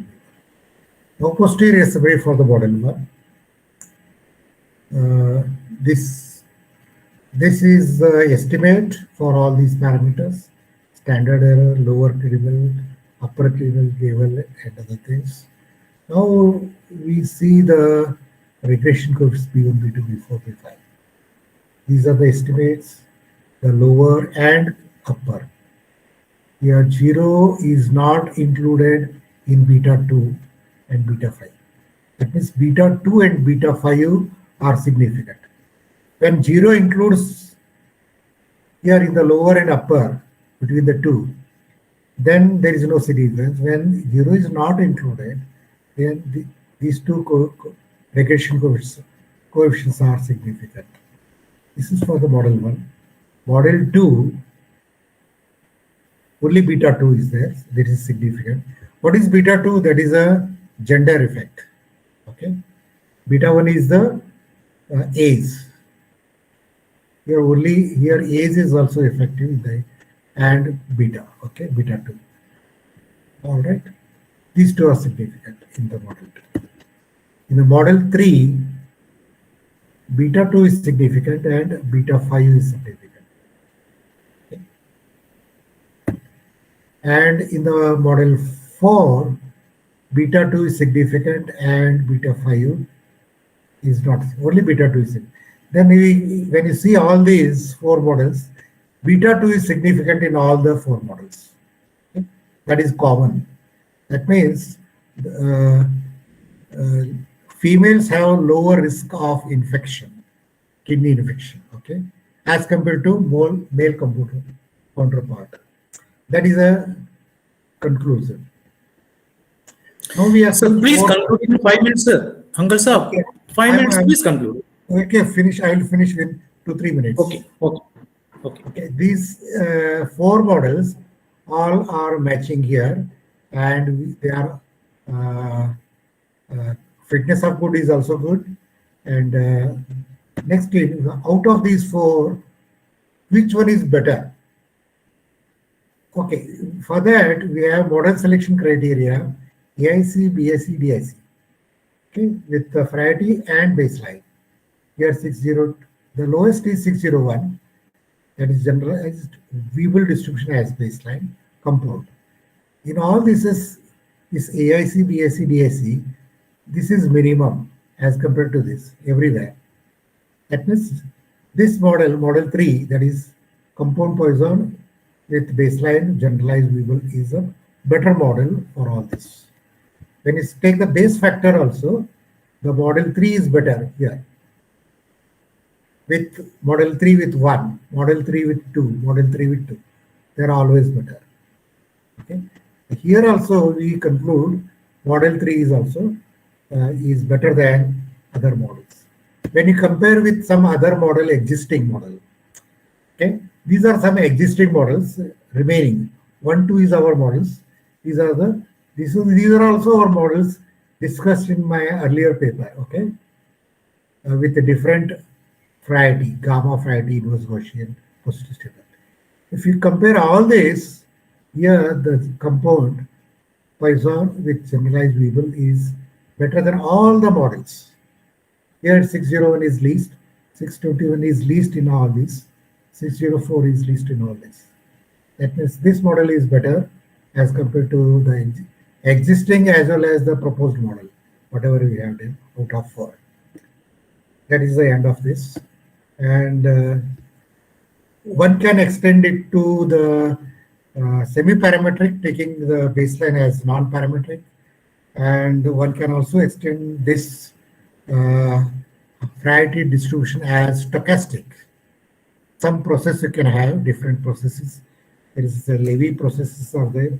There are some already literature based on the stochastic models, Fraternity models based on the Levy process. But very little has been done based on this also. And one can also have different Fraternity distributions and different baseline distributions also. We are mainly concentrated on the 2 baseline. One can have different baseline If they get better than this, then it is well and good. That is an exercise to the new researchers. And I conclude my presentation here. Thank you very much for giving an opportunity for the presentation of my talk. I thank Chair Muralidharan and also Satish Kumar and his team for giving an opportunity to share my ideas. Thank you very much. Thank you very much for the wonderful presentation, sir. It was really a matter of, an application-based presentation, having a lot of potential in medical and clinical trial-related studies as well. Also, thank you to you for managing your time, sir, within the time period you have completed. Thank you very much. Okay, I have one question to ask. Before that, I will leave the audience to ask some questions. If audience wanted to ask, please.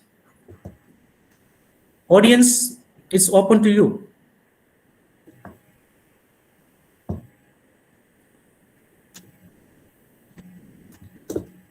Okay, then I will ask the question, sir.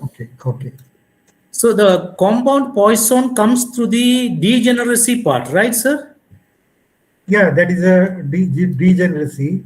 When that theta equal to 1, it will be degeneracy. When theta equal to 1. Yeah. Now that parameter you are assuming the repower minus, that is probability of n equal to 0 because it is Poisson, so it is going to be power minus. That is there. Probability z equal to 0, that part is there. That is due to the susceptibility. I explained some marriages, there are not any marriages. Couples don't conceive and there are no employment throughout their life. These are the examples. That is the thing. And some patients don't have cancer in their life. And some patients don't survive also after cancer. That is the thing. So my question is, sir, how do you interpret that parameter mu? Mu in two of your tables. Yeah, mu is greater than 0 here anyway. That is there. And when mu equal to 0, and this susceptibility will go in that case. Will not be there. Okay. When there is no susceptibility, then that probability z equal to 0 will be 0 in that case. But we assume there is a susceptibility because there are some applications with this probability z equal to 0. That is the thing. Okay. Can we expect one can also have without probability z equal to 0. Okay. Consider both cases. I am still interested in that parameter mu. Can we expect mu to be very huge number, a very large number, so that we can say that there is large number? Then in that case, z equal to 0, probability z equal to 0. E raised to minus mu is there. When e raised to minus mu, then this probability z equal to 0. In that case, there is no susceptibility. There is no susceptibility. If mu is very large, what will happen? If it is very large, then that susceptibility will be 0. Then all the z is completely positive in that case. Positive. Okay. Thank you very much. Any other questions? I think I don't have to wait for any more questions. I already given space for audience to speak. Anyway, thank you very much, sir. Nice to see you again online. Nice to see you. Sure. Thank you very much. Over to Satish Kumar. Thank you once again, Satish. Yeah, thank you, Professor, for an excellent session. Thank you so much, Professor Hanagel and Professor Muralidharan. Thank you. We'll be meeting soon. Right. Yeah. Okay, Professor. On behalf of the organizers of this conference, I extend our gratitude to Professor Hanagel for the nice talk and Professor Muralidharan for chairing the session in a nice way. Thank you so much to both professors. Thank you. Now let us move to the next session. Professor Darba Bhattacharya and Professor Abdes Wahed is from USA are there in the group. And to chair the session, Professor Kavyaresu from Bardiyar University is also here with us. Where is our students? Please introduce our chair and invite him to carry over the further please. I now invite Dr. V. Kavyaresh, who is currently working as the Assistant Professor, Department of Statistics, Bharatiya University, Coimbatore. His research interests include statistical quality control, reliability sampling plans, and data mining. He has over 14 international journals, 10 national journals, and has presented 30 papers in national and international conferences. He has served as RUSA Project Monitoring Committee member STE and CPOP coordinator during 2008 to 2012 and is also a member in UGC Special Assistant Program and DST FIST program in the department. I cordially welcome you, sir, to chair the session. Thank you very much, Professor Satish, for giving me an opportunity. So first and foremost, I wish you all a happy National Statistics Day 2022. The theme is, the aim is to give a public awareness about the importance of data in social economic planning and policy making. So on this note, our Professor Satish is continuously organizing the international conference for more than 5 years.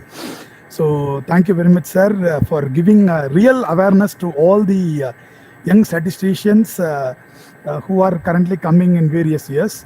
Thank you very much, sir. And today we have two speakers. One is Dibba Bhattacharya and Professor Abdul S. Vagat. So first we call Professor Dibba Bhattacharya Madam for today's first speaker. So Madam is heading the department in Department of Statistics in St. Xavier's College, Autonomous College in Kolkata. She has vast teaching experience in postgraduate level teaching, and she did her MSc Statistics in Calcutta University and PhD in Statistics in ISI Kolkata. Madam research interest area are Bayesian non-parametric modeling, statistical genetics, Bayesian computation, biostatistics, multi-objective optimization, and machine learning techniques. So today, Madam is going to give a talk on a novel Bayesian hierarchical testing procedure in studying genetic interaction in case control studies series. So on behalf of the organizing committee members, I welcome you, Madam, to give your nice talk in this forum. And I request you take to 20 to 25 minutes for your talk. Over to you, Madam. Okay, sir. Thank you. And good afternoon, everyone. I'm Dibba Bhattacharya from St. Xavier's College, Kolkata, Department of Statistics. And first of all, I would like to extend my heartfelt gratitude to Professor Satish Kumar and all the organizers of this seminar, and for giving me this opportunity for sharing our work at this. This is an auspicious day for all statisticians, and I'm sharing my work with all of you on this wonderful platform of 6th International Webinar on the Recent Trends in Statistical Theory and Applications 2022. My today's discussion revolves around Bayesian hierarchical testing procedures and how it finds an application in studying genetic interactions in case control studies. I'll try to give an overview of how we have used Bayesian hierarchical testing procedures and come up with how to develop a testing procedure using clustering metrics along with Euclidean metrics to test equivalence of mixture distributions. I'm trying to share my screen.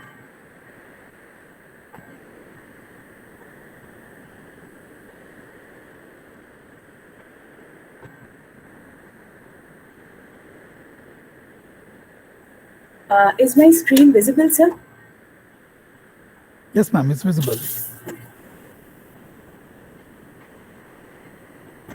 So my today's discussion revolves around Bayesian hierarchical testing procedure and how it can be used for modeling genetic interactions in case control studies. Now, with the advancement of technology, these are the two challenges which all statisticians are facing. One is how to handle millions of data points involved in genetic studies, and hence the need of sophisticated data handling techniques and computational procedures are needed. And secondly, need for statistical models in understanding the genetic contribution to diseases, so that the scientific understanding about the disease gene association can be incorporated in our models. Now, I'll quickly touch upon some genetic terminologies which are fundamental to this discussion. Like the data which we have dealt with is based on DNA, and we all know that humans have 22 autosomes and 22 pairs of autosomes and 1 pair of sex chromosome in the nuclei of a cell. And chromosomes are tightly are made up of tightly coiled DNA molecules, and we consider our model is based on case control data arising from homologous chromosomes only, one of which we inherit from the mother and one from the father. And genes located at the same loci, if you can see, the genes which are located at the same loci along the chromosome may have a variety of different forms. So a particular gene can exist in a variety of different forms which are known as alleles, variety of different forms in the population which are known as alleles. And different alleles of the same gene can express themselves differently to give rise to different phenotypes. And variants of the gene at a particular loci, as we can see, this is a chromosome and these are the different loci. So if we have variants of a gene in an individual at a particular loci is known as his or her genotype. So here we are concerned with genotype data. And as we are, our model, our focus of this study was to detect gene disease association, and disease is considered to be a rare thing.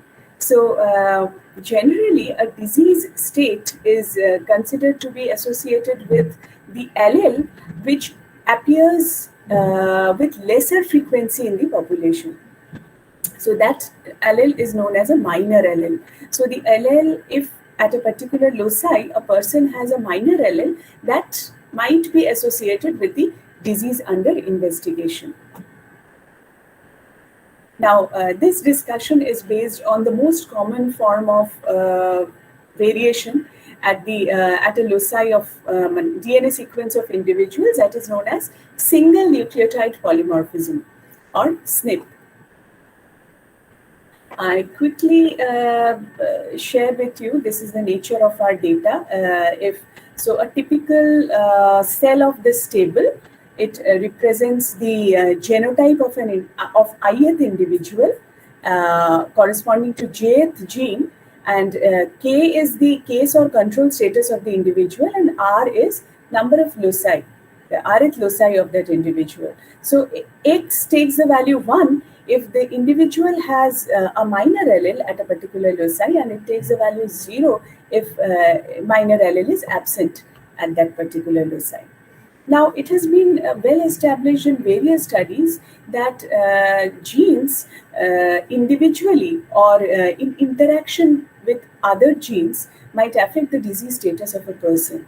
And one of the main challenges faced at the very onset of disease gene modeling is association studies, is that there is no unique definition of how to model or how to conceptualize the gene-gene interaction. So it can be, the genetic interaction can be of a functional type where the genes are interacting at molecular level, or in some studies it is conceptualized as the effect of one allele being blocked by the effect of another allele. So that is a compositional studies. So what we have done, so that is the reason why we have considered Bayesian non-parametric modeling, so that this dependent structure can be incorporated more comprehensively in the model. Now, we have formulated statistical models composed of mixture distributions based on Dirichlet process incorporating the effects of complex genetic interactions to application of hierarchical distributions. I'll not go into details of how Dirichlet process can be used for modeling genetic data here, because my focus of this study is how to develop hierarchies of testing procedure. But in my last talk around December, we have discussed, I discussed about why Dirichlet process finds an application in genetic studies, one of which is taking care of this complex interacting structure between the genes. And another important thing, which is which many studies and most of the studies ignore, is the fact that even if this genotype data seems to arise from a single population, generally it is found that this type of genetic data arises from a pool of or a mixture of subpopulations, where the allele frequencies might differ from one subpopulation to another. So considering an unstratified population setup might lead us to faulty conclusions. So and the discreteness of Dirichlet process causes coincidences between the parameter vectors. So that leads us to clustering, or that leads us to have an idea about what is the unknown number of subpopulations from which the genotype data has been generated. So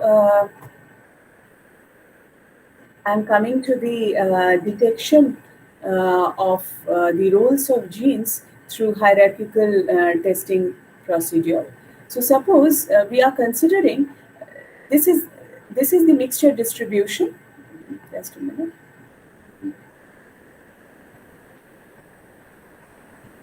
This H0J for jth gene, this is the mixture distribution associated with the null hypothesis, which considers that no genetic effect individually or in interaction with other genes affects the disease status. And H1J, this is the mixture distribution associated with the alternative hypothesis, which considers that genes either individually or in interaction with other genes might be responsible for causing the disease.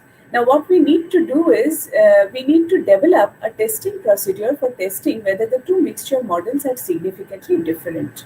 Now, with genetic data, what is the problem that we face at this stage? Due to large number of loci, it is computationally infeasible to conduct direct testing based on the available measures of divergence of mixtures. So simultaneous consideration of a large number of genes involves thousands of SNPs. So it renders practically infeasible to compute such a divergence measure based on thousands of loci for thousands of genes. So what we faced, the problem we faced is there is a need for alternative measure of divergence that is also amenable to efficient computation. So accordingly, this is what we suggested. So we wanted to test whether there are discrepancies between the two mixture distributions, one connected with the null hypothesis that says that no genetic effect is there, no significant genetic effect is there, and the alternative hypothesis which says that individual genetic effect along with the interaction of genes might be there. So to test these two, the equivalence of these two mixture distributions, we came up with the suggestions that it can be done based on divergence between two clusterings of the parameter vectors under null hypothesis and under alternative hypothesis. So, and null hypothesis is to be accepted for appropriately large posterior probability of the divergence measure. I'm coming to the divergence measure concept. Now, there is a shortcoming of the clustering metric for hypothesis testing. What is that? The shortcoming is if we base our testing procedure on divergence between clusterings, basically we intend to test whether the mixture distributions are equivalent, and we are suggesting a testing procedure based on divergence of clusterings. Now, if the clusterings turn out to be significantly different, that indicates that the mixture densities are significantly different. But in case the clusterings turn out to be insignificant, that need not necessarily imply insignificance of the difference between the mixture densities. So this was the problem which we faced. And for example, suppose if we consider two different parameter vectors, theta 1, theta 2, theta 3, and lambda 1, lambda 2, lambda 3. So although these two vectors have the same clustering, suppose it is theta 1, theta 3, and lambda 1, lambda 1, lambda 3. So they might have the same clusterings, but the parameter vectors might be different from each other. The parameter vectors themselves might be different from each other. So if the clusterings are rejected, if the divergence between the clusterings are significant, that indicates rejection of the mixture densities. But if the divergence between the clusterings is insignificant, we cannot say that the mixture densities, associated mixture densities, are insignificant. So there is a need of next hierarchy of testing based on a Euclidean distance. We proposed this the following divergence measure. Suppose these are the two vectors. V1 is one parameter vector and V2 is another parameter vector. We suggested this divergence measure. It considers minimization over all possible permutations of J1, J2, Jk. Now, if we look at the properties of this suggested divergence measure, the above divergence measure is non-negative and it is symmetric. It's non-negative, it's obvious, and it's symmetric because D of V1, V2 will be same as D of V2, V1 from the structure or construction of this divergence measure. Now, it satisfies the property that this divergence measure is zero if and only if the two underlying vectors is zero. And it is invariant with respect to permutation of the clusters. But the problem with this divergence measure, I won't call it problem because it didn't pose any problem in the testing procedure, that it does not satisfy the triangle inequality. And so we called it a pseudometric. But there are different metrics or divergence measure like Kullback-Leibler divergence measure, which does not satisfy triangular inequality, and it is widely used. So based on this second stage of, if the clusterings turn out to be significantly different, then we say that the mixture models are significantly different. But if the clusterings turn out to be insignificant, the divergence between the clusterings turn out to be insignificant, we carry out a second stage of testing based on this proposed divergence measure. So this is a schematic diagram showing the hierarchy of Bayesian tests. It shows that if the first stage testing based on the clustering metric is rejected, we reject the associated mixture distributions. But in case the clustering divergence turns out to be insignificant, we have to carry out the second stage of testing based on the proposed Euclidean type metric. So based on this, we have calculated some simulation studies using Gens2 software designed by Pinelli et al. We simulated biologically realistic data sets where risks of a complex disease is under the marginal and interacting effect of two genes. And we showed that our model and methodology successfully captures the relevant information regarding the effects of the individual genes and gene-gene interaction. So two genes were taken, one gene with 1084 SNPs. This data is, this case was based on simulated study, and another gene has 1,206 SNPs, and each of the genes had 2 disease-producing loci, which we wanted to detect using our testing procedure. And 5 such data sets were generated, each with 113 individuals. Why we generated 5 data sets to recreate the possibility that the genotype data can be generated is coming from a pool of subpopulations. That is, the population might be stratified. That is why we considered 5 different data sets having 5 different allele frequencies. And these are the weights with which the 5 data sets were assigned probabilities. So I'm quickly coming to the posterior distribution of the number of distinct components for gene 1. As we can see that there is high level of concentration. Posterior probabilities are concentrated around 5, which was the actual number of subpopulations.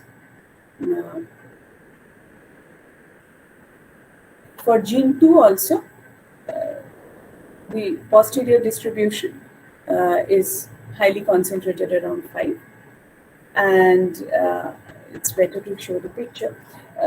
This was in gene 1, RS3802178, this was the disease-producing loci, and this was the threshold obtained. So it falls on the critical region. And in gene 2 also, this disease-producing loci falls on the critical region. So from the simulated data set, it worked fine with the proposed methodology. And we also applied our proposed methods to a real case control data set on myocardial infarction. The data set was obtained, the data set was on early onset of myocardial infarction. It was obtained on request from MIGen study from dbGaP database. And this data comes from mixture of 4 subpopulations. It was mentioned that Caucasian, Han Chinese, Japanese, and Yoruban.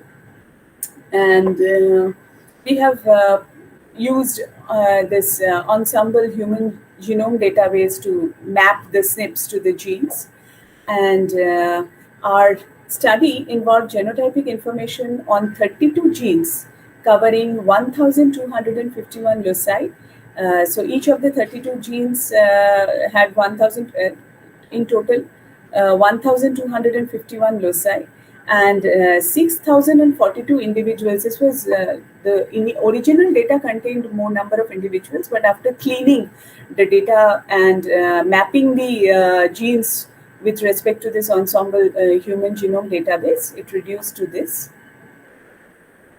The posterior probabilities of no individual genetic influence. This diagram shows the x-axis, the different genes are plotted, and along the y-axis, the posterior probabilities of no individual genetic influence is plotted.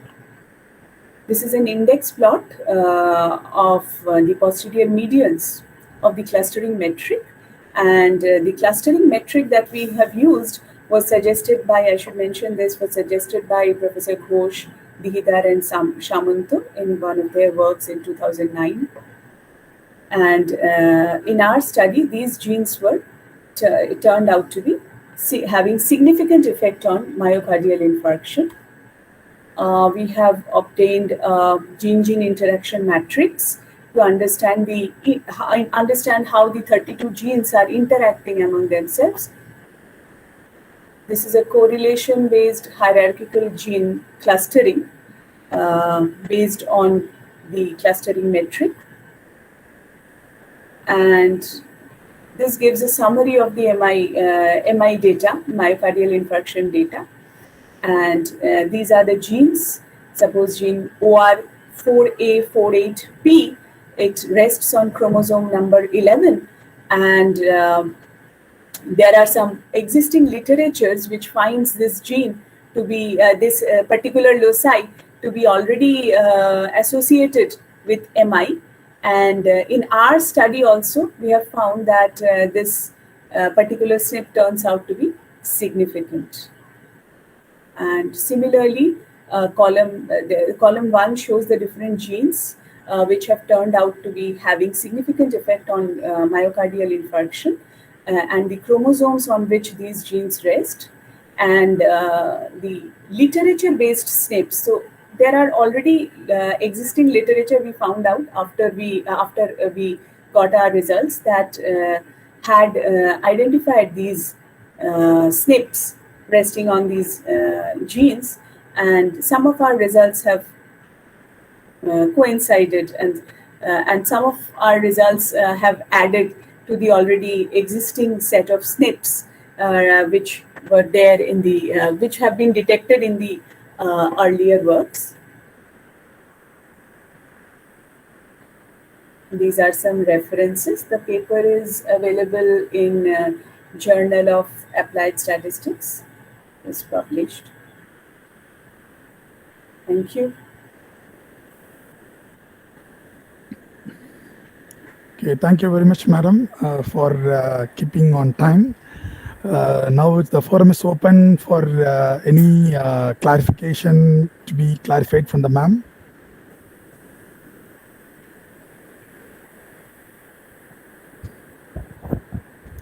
Let us check the inbox, chat box, any questions are there.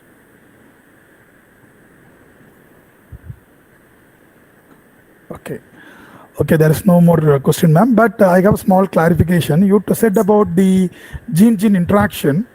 So based on the interaction, can we predict there will be this kind of diseases possible when there is more interaction taken place between the various genes? Sorry, sir, can you please repeat? No, when you said about the interaction between the genes, right? Yes, yes. When there is more interaction taken place, can we predict any disease?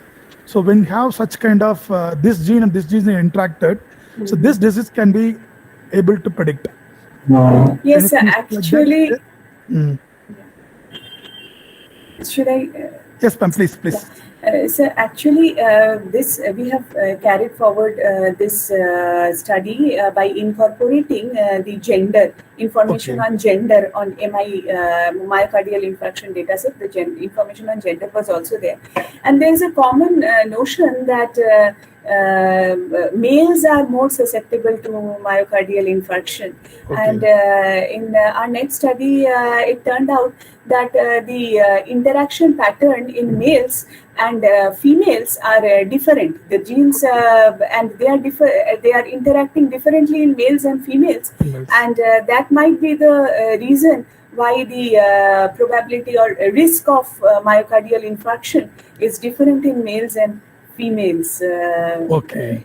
Come up with these observations. Okay, ma'am. Okay, ma'am. Thank you very much, ma'am, for sharing your valuable time with us for the conference and giving a nice presentation for all. Thank you very much, ma'am. Thank you. So next, we call the second speaker, our Professor Abdus S. Wagat. He is a professor in biostatistics and also a director of a PhD graduate program in biostatistics. Specifically, SAR is in epidemiology and statistics. SAR's curriculum vitae is a big one. I will read it in short and sweet. So his main research interest area is in development of statistical methods for testing dynamic treatments through the sequentially randomized designs for screening viable treatment for observational data. And SAR education qualification is from PhD in statistics in 2003 and started MA in mathematical statistics in 2000 in Ball State University, MSc statistics in 1994 in University of Dhaka, Bangladesh. And his teaching interest is in on linear models, estimation theory, likelihood theory, longitudinal and cluster data analysis, missing data in clinical studies. And SAR has published more than 30 papers in the international journals. Such a vast, experienced person has accepted an invitation and came over here to give a talk on robust imputational-based Q-learning for optimizing dynamic treatment regimes with the right sensor data. Now I hand over session to Professor Abdus Wagat, sir. Please carry out, sir. Thank you so much for the nice introduction. And I just want to make sure that you can see my screen. Yes, it's visible. Okay. Even if I make it a slideshow, let me see, full screen. Is it still visible? It's visible, sir, but slide is not moving. Okay, that's fine. Thank you. I haven't started moving that. Okay. So thank you for the nice introduction, and thank you to Dr. Kumar for accommodating my schedule. I am in London now, participating in the Institute of Mathematical Statistics meeting, and it is early morning here. So good morning from London, and I know that it's afternoon there. So good afternoon to everyone. So I'm going to talk about robust imputation-based Q-learning for right-censored survival data. This is a joint work with one of my colleagues, Dr. Yu Cheng at the University of Pittsburgh, and my PhD student, Ling Yun Liu, who is planning to graduate very soon. So I will start with the motivation. We had this data set in our possession for a long time from University of Texas MD Anderson Cancer Center, where the leukemia patients were randomized to 4 treatment groups at the beginning. And these are all chemotherapy-based regimens with some other things added to that chemotherapy. And as you know, with the chemotherapy, the patients, there are different outcomes that you can observe. The patients could die. The patients could achieve complete remission, or the patient could become resistant, as you see on the screen there with that path diagram. People who become resistant to the therapy, which means that the therapy has failed for them. So you have to think about some alternatives. So in this study, that alternative was left to the choice of the physician. And it was, in most cases, they either used HDAC or some other kind of therapy. Unfortunately, there were no data on some patients on what was used after they became resistant.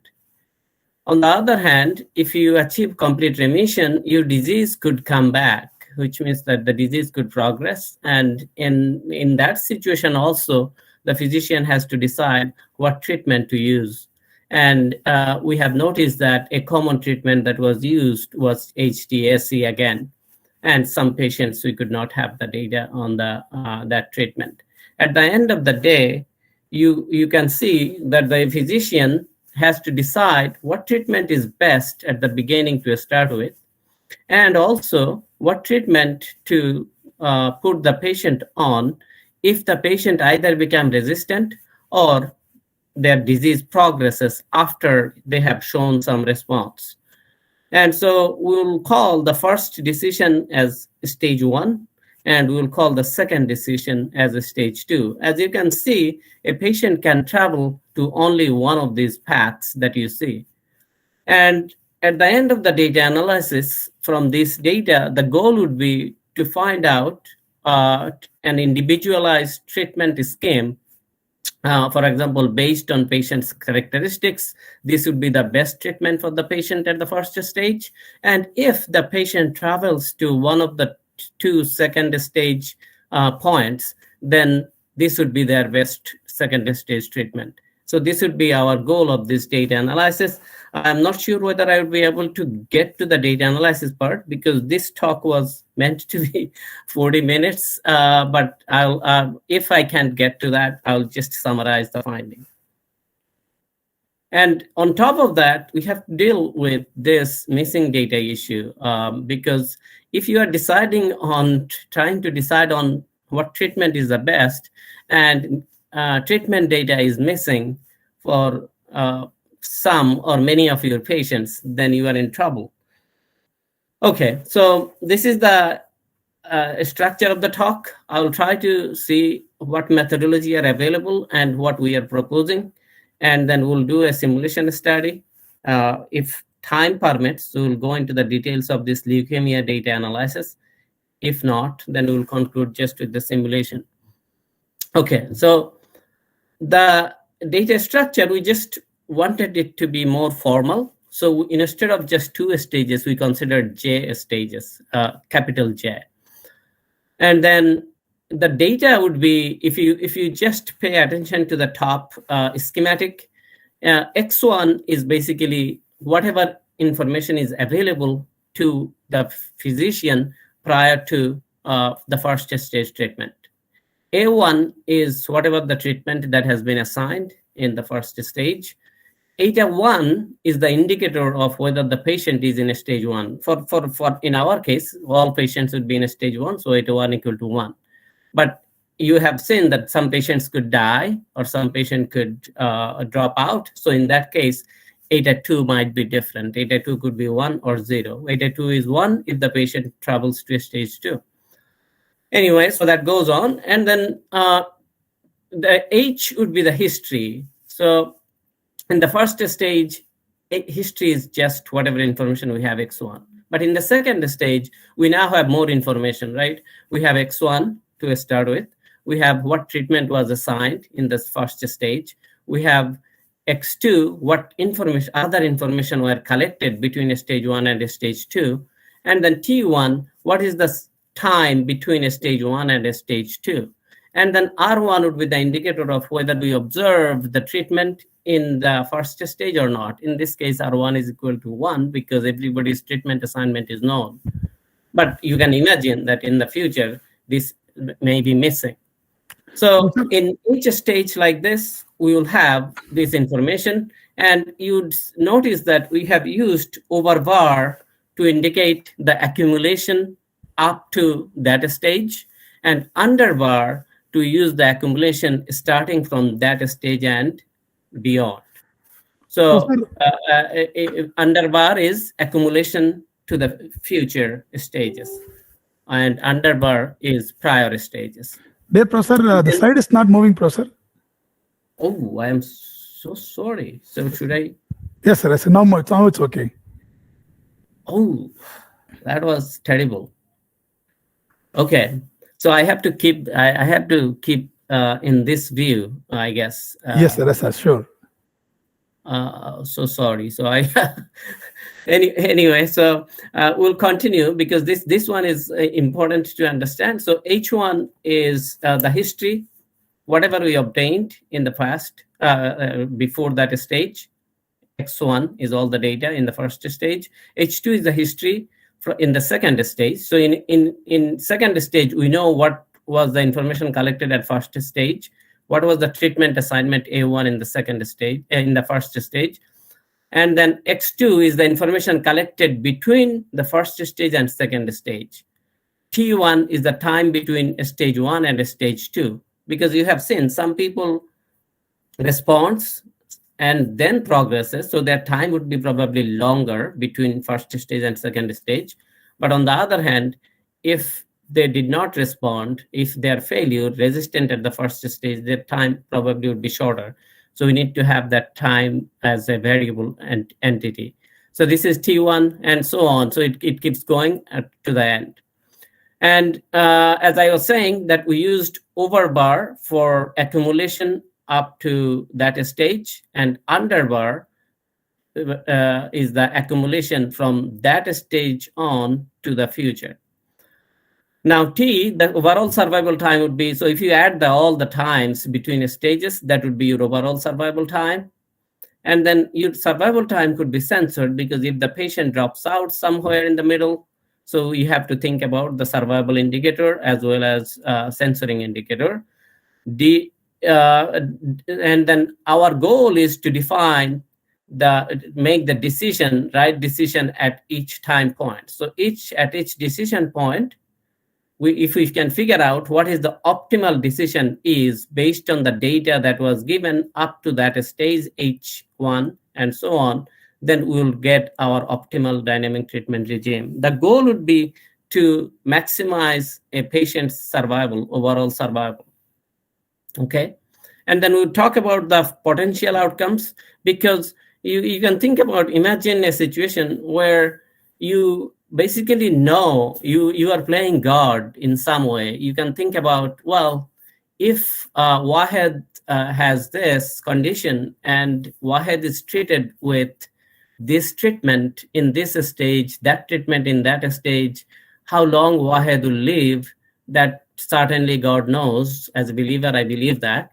And so the God knows all possible treatment path and the corresponding outcomes for me. If we knew that kind of outcome, if we knew all the counterfactual outcomes, then the decision would have been easier for us, right? The decision would have been, okay, start at the last stage, see what the potential outcome is at the last stage, all the potential outcomes, and fit a model that distinguishes between candidate treatment and the corresponding, you would say, reference treatment. If that counterfactual survival time is better than this reference treatment, then this one turns out to be better. In this way, you can compare all possible treatment and decide on what treatment is going to be the best for that particular patient, given the history and so on. But so we'll call this blip function, which is the difference. Actually, that you can say this is the treatment effect compared to some reference treatment in terms of the counterfactuals. Once you are sort of like decide on the last stage, well, now you know the best treatment in the last stage. You can come back to your previous stage, just the penultimate stage, before a stage, last stage. You come here, and now you add the survival time between the stage J-1 and stage J to that optimal one that you have, because you know that Wahed is a rational person. If he goes to a stage J, he is going to use the optimal treatment if I tell him what the optimal treatment is. So I would take that counterfactual survival data from the last stage, add it to the observed survival data in this stage, and I will use that as my new outcome to be optimized. So I would keep going on this way. Once I have it here and I define what the optimal treatment is, I can move backwards, and then we'll at the end of stage 1, we'll have the optimal treatment. This is interesting because we don't know. This is a mind game because we don't know all the counterfactuals. So implementation of this is done using generally something called Q-learning. So we are going to talk about that. So in the Q-learning, what it does is instead of taking the optimal survival, it takes the observed survival and then does actually the same process, fits a regression model, and then cumulative counterfactual based on predict the cumulative counterfactual, and keeps repeating these steps and so on.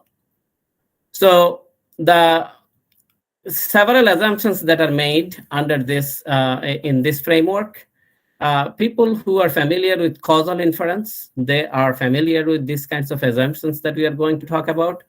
One is consistency assumptions. We will not give you details because if I give you the details on this, then the whole thing would be on this slide.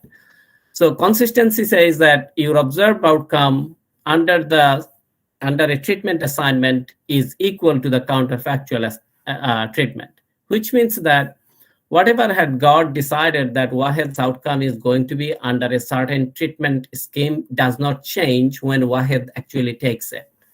Because there could be conditions under which Wahed takes it, which could be different than what was in God's mind. Anyway, so we say that these two outcomes are exactly the same. Conditional exchangeability, conditional on the history, the treatment assignment is independent of potential outcomes because nobody knows at the time of the treatment assignment what the person's potential outcome is, right? So if it is randomized, then it's easily satisfied. Positivity, so patients, there would be, based on the history, there would be always a positive likelihood of getting some treatment at that stage. Missing at random, the probability of missingness could be predicted based on the data that has been observed so far. And then independent censoring time is independent, conditional on the history of data. So basic Q-learning, the one that is in the literature, usually at the last stage, stage J, you can see the big J, they fit a regression model that has an interaction term with the treatment. And in this, this interaction term is important because that personalizes the treatment for the participant. So once you fit that model, you can actually predict what the optimal treatment is based on this model. And it turns out that if you have a 0-1 outcome, then your optimal treatment assignment would be dependent on these coefficients here and the history here. Since the history is here, you can see that the treatment is individualized. So once you decide on your optimal optimal J stage treatment, you can get a prediction of your stage J survival time based on this model, and that would be this one, because you used a transformation F, so you have to use a reverse transformation of that mean function, and you get a predicted survival outcome. Once you predicted that survival outcome, well, as you have seen, now you move to a stage J-1. This is the stage J-1 survival between J-1 and stage J. You just add the optimal survival time from a stage J to the future, okay? And then if you add these two, you got this new outcome to be optimized now. And then again, go back to this same structure, fit a model on this TJ tilde at your new stage, the J-1 stage, and define the optimal treatment at J-1 stage, and keep doing this for all the stages that you have. This is a straightforward, right? Because you can fit, we all know what the accelerated failure time model to be used, or parametric models and so on. The problem is this is too parametric. So the Q function, this mean function that we used, could be easily misspecified, right? Here it is used a linear model, but it could be non-linear, or it could have other structures too. So it could be misspecified. If it is misspecified, since we are carrying forward the predictions in earlier stages, which means that this is going to be probably potentially a big problem. And we use the same model for prediction, so that actually exacerbates the things. Now, potential violation of consistency assumption, because we are using the predictions, ignoring what was observed in that stage, that could lead to potential violation of consistency assumption.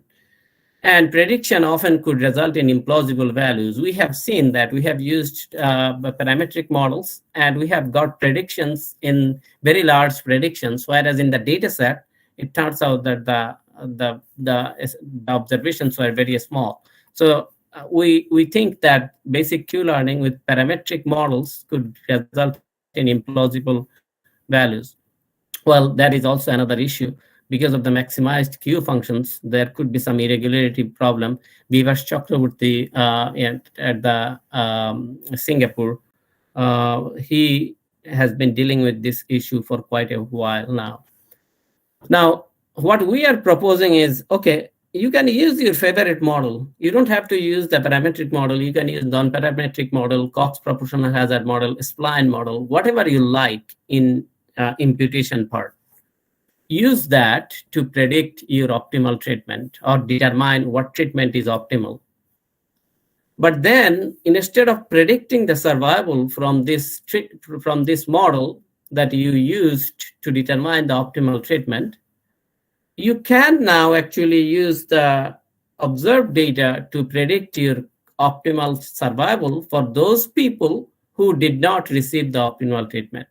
Because those who received the optimal treatment, that's good, because they received the optimal treatment. So whatever we saw by consistency assumption is what is expected of them under the optimal treatment. But the people who did not take the optimal treatment that I came up with, I could actually borrow the data of those who received the optimal treatment and plug in from there. So I can try to see, well, this person did not receive the optimal treatment. So what should I do? I should go to the part of the patients who received the optimal treatment and see whether I can match this guy to some guy over there. If I can match, then I can draw from those guys' survival times and use that as the optimal survival time for that participants. So that's what is the difference between the basic Q-learning and the imputation-based Q-learning that we are proposing here. we are going to do that. And since we do this imputation, we have to do it repeatedly.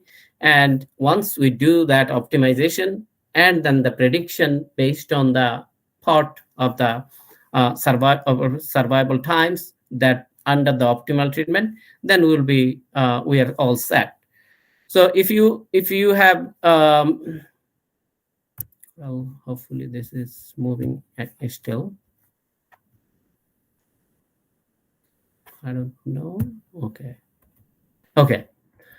So if you have seen this algorithm, then you know everything you can do exactly the same way, except where Q-learning here in the last step uses the model itself to predict the optimal survival. You are going to use imputation to predict the optimal survival, but only for the patients who did not receive the optimal treatment. And then you move to a stage J-1, and you repeat the process, and we are all set. I'm showing you here the same process, but using Cox proportional hazard model. Again, we said that you could use any other model that you like that is appropriate probably for your data. It doesn't have to be just a Weibull model, or it can be any model, any non-parametric model, transformation model.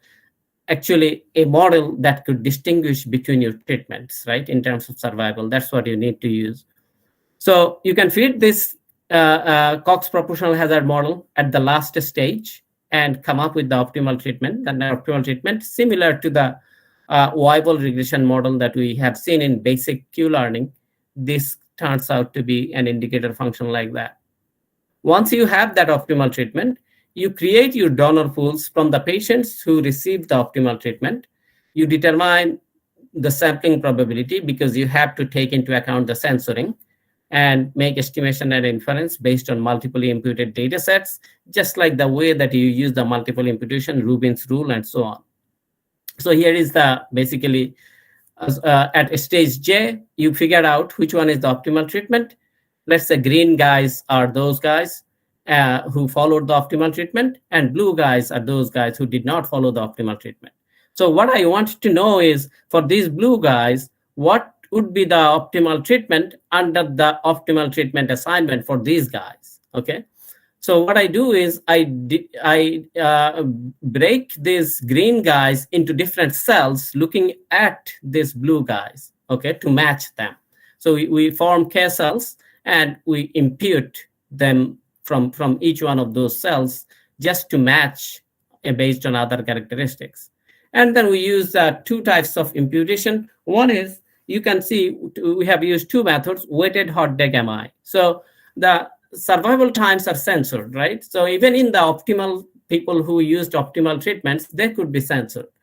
So you could directly impute from them, so which would contain probably censored as well as survival data. Or you could just impute from the complete observations, not the censored ones. Just ignore the censored one. But you have to inversely wait for that censoring or the dropout. So that would be inversely weighted version is weighted hot deck MI, and directly drawing from the bin is the direct draw hot deck MI. And once you do that, you can see at the end of the day, you imputed actually each one's survival time in that cell. You fit, and now you come to the stage J-1, add that Tj-1, the time between the two stages, to this optimal survival. In one case, it was the exact observed survival because they received the optimal treatment. In the other cases, it is just the imputed survival. So you add this to that, or add this to this one, and then fit a Cox model again to decide which treatment would be the best. You get these coefficients, you average them using the Rubin's rule, and this will tell you what, just exactly the same way as before in this formula, the indicator, that beta hat is going to be used and to define the optimal treatment for the stage J-1. Once you do that, the process is repetitive. You can actually write it just a do loop to do that process. I'm not going to go into the details of this, but if you handle, we use two types of handling missing data. One is multiple imputation with chained equations to account for the missing treatment. And the other one is inverse probability weighting, where we inversely weight by the probability of not missing the treatment. So to summarize our IQ learning, you specify a model, whichever model you think is the best, and you also, if your treatment is not randomized, you have to think about how to account for non-randomized treatment assignment. We have used propensity scores for that, and propensity score adjustment. We used Cox proportional hazard model for this step. And then you can use weighted hot deck or direct draw MI to impute the optimal survival times. And then you move to a stage J-1. You have seen that. And to account for missing data, there are two methods that we used, either inverse probability weighting or multiple imputation. I am running out of time, so I'm going to directly to the simulation steps. So in the simulation step, we actually generated data from Cox model, Weibull model first. And you can see here the two coefficients that are of importance is beta 2,3 plus and beta 2,4 in the stage 2. And in the stage 1, also there are two parameters, beta 1,4 and beta 2,4. So here are the values of those parameters. In scenario 1, these are the two parameters of interest in the second stage. These are the two parameters of interest in the first stage. The reason we are focusing on these two parameters are because they individualize the treatment. And based on our stage 2 model fit, we have noticed that inverse probability weighting works very fine in terms of the missing, but multiple imputation does not work that well, because you can see that the two lines that are having high biases are actually related to the multiple imputation. On this side, censoring, higher censoring, as you move down, it is scenario 1, scenario 2, and scenario 3. So based on this, we know that IPW, and in terms of the coverage probabilities also, 95% confidence interval, we see that our IPW estimates actually does better in terms of the coverage probability, and the MI, multiple imputation, does not do well. So we'll ignore the multiple imputation results for fitting the first stage models. We'll just use the second stage results based on the IPW to come and decide on the first stage models. And here we are comparing two methods, as you have seen. One is weighted hot deck multiple imputation, one is direct draw. And it turns out that both methods do really well in terms of the coverage probability as well as absolute relative bias. Absolute relative bias is about 2.5%, except in scenario 3, where we have seen that the bias is a little bit higher. Because we have, even though we have 30% censoring, because of the way that we treat with the data, artificially it censors actually more. We have less information there. Okay, so at the end of the day, the goal is whether we are able to identify the optimal treatment regime. If a patient's treatment regime is optimally identified, then we call it a success. So we have seen that our method actually does work pretty well for n equal to 500, which is an okay sample size in these kinds of studies with multiple stages. And we are able to, in scenario 1, we have seen that the rate of actual correct identification is between 90 to 93%. And in scenario 2, it is also about the same. But in scenario 3, which we actually intentionally developed so that it would be harder to identify the treatment, and we were able to identify it close to 85 to 90%. We wanted to, when the sample size increases, actually everything gets better, as you'd probably expect. We wanted to compare our method to the existing Q-learning when the treatment is misspecified, because that's why we call it robust. Because of the imputation, it gives us an advantage over the actual model-based prediction. So we compared our method to the method that we proposed in statistics in medicine before, where we used just the Weibull model, a parametric model there. And it turns out that in all cases that we considered, we have this method, the ones that we proposed, has advantage over that parametric Q-learning methods in terms of identifying the treatment, the optimal treatment regime. If the both models are correctly specified, they do pretty well, similar, very similar. But if the model is misspecified, then our IQ learning method has advantage over the parametric Q learning. I'll because we are running out of time. So what I'm just going to say is that we analyzed the leukemia data based on using our method, and it turns out that the optimal treatment regime is this. You start with any chemotherapy that you like. Doesn't matter whether you add something to chemotherapy or not. That's your optimal treatment. So there is no optimal treatment basically.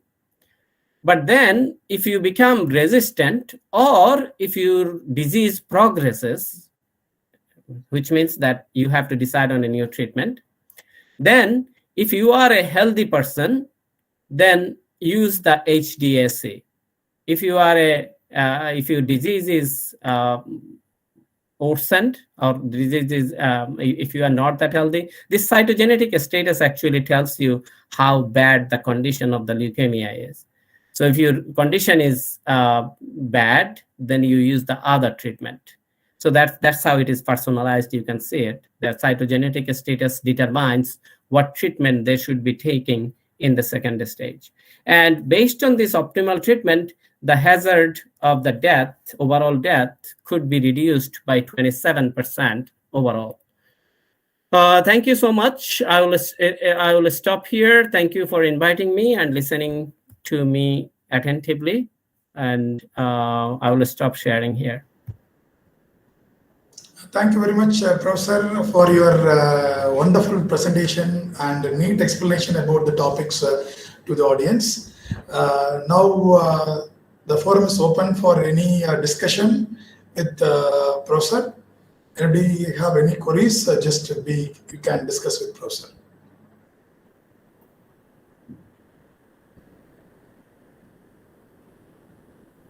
Again, if you don't have any questions now, but if you want to get in touch with me through my email, my email is very simple, my last name @pit.edu. If you have any questions, I would be happy to discuss. Yes, sir. Thank you. Thank you very much for your valuable time sparing on the early morning at London with us and giving a wonderful lecture. On behalf of the organizing committee and my personal behalf, I thank the speaker for his nice presentation. Thank you very much, Professor. Thank you. Thank you to Dr. Kumar as well for getting in touch with me. Yes. Thank you, Professor Kaviyanesh, for chairing this session in a nice way. And thank you so much, Professor Dharma Bhattacharya and Professor Abdas Bahir. A very wonderful session, in fact. Thank you so much. We expect your support and in future also. Yeah. Once again, on behalf of the Department of Statistics and University of Kerala, we extend our gratitude. Now we have a lunch break time of 25 minutes. After that, there is a parallel session in which the contributory talks will initiate. And in this hall, the session will start from 2:30 in the afternoon, 2:30. So there's a session on design of experiments organized by Professor Dr. Pratibha Veerakumari of Bharathiar University. I hope let us join after this, after lunch. Thank you so much. Thank you all for your patient listening and support to our activities.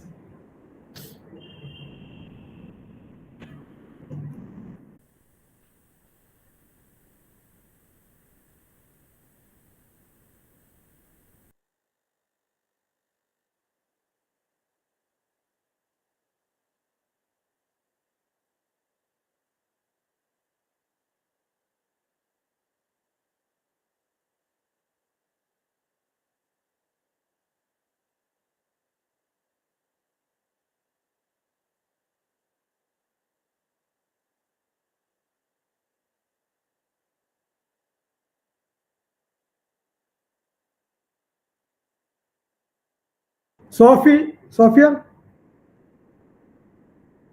Hello? Yes, sir. Sophia, please introduce the chair and let us start the session without delay. Now it is the time for this session is introduced by Professor Pratibha Veerakumari. Please introduce the chair, and she's the organizer as well as the chair of the session. And please carry on. Professor Pratibha Kumar, let us talk later, okay?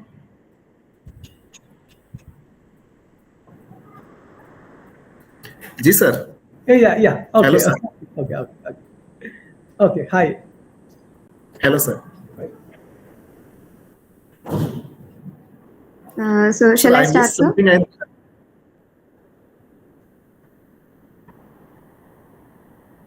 Yes, you may start, please. Yeah. Okay.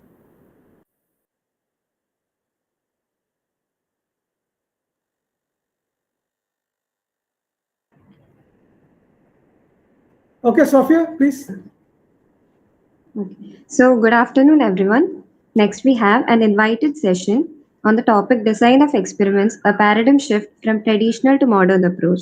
This session is organized and chaired by Dr. Pratibha Veerakumari, Assistant Professor, Department of Statistics at Bharatiya University, and a life member of ISPS and several other academic bodies. Her research interest lies in areas of statistical quality control, reliability sampling plans, and optimization techniques. I warmly welcome you, ma'am, to chair this session. Thank you, Sophia, for the introduction, and good afternoon to one and all present here. First of all, I feel privileged to say the statistics National Statistics Day wishes to all the delegates and participants in this session. And it's my great pleasure to thank Dr. Satish Kumar sir.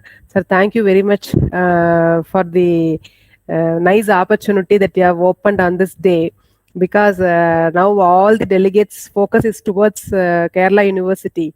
And I feel very great that you have give us the session on the first day, and thank you very much, sir. And today for this session we have 4 potential speakers. They are going to talk on design of experiments, a paradigm shift from traditional to modern approach. It comprises of 4 talk. First talk is based on the application of nutrosophic methods in design of experiments by Dr. Azaruddin from Christ University, and the second talk is about response surface methodology by Dr. Pachamuthu from Periyar University, and third one is dealing with non-response arise due to sensitive issues by Chandraketu Singh, and fourth one is advanced statistical approach in hydrology with special reference to impact of climate change and water resource management by Dr. Navina K. So now it's time to open up the session for our invited speakers.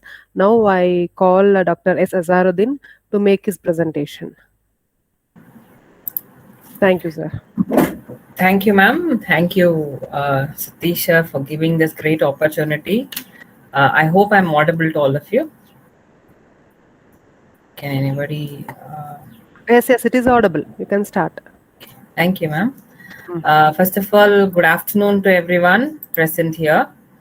Myself, Dr. Azaruddin, working as an assistant professor in the Department of Statistics from Christ University, Bangalore.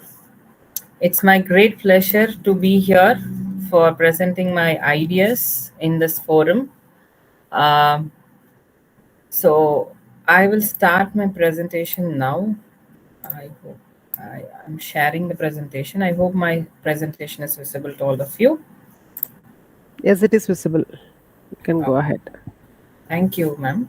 So my today's topic is on a study on nutrosophic design of experiment. So basically, design of experiment is a classical approach where we give the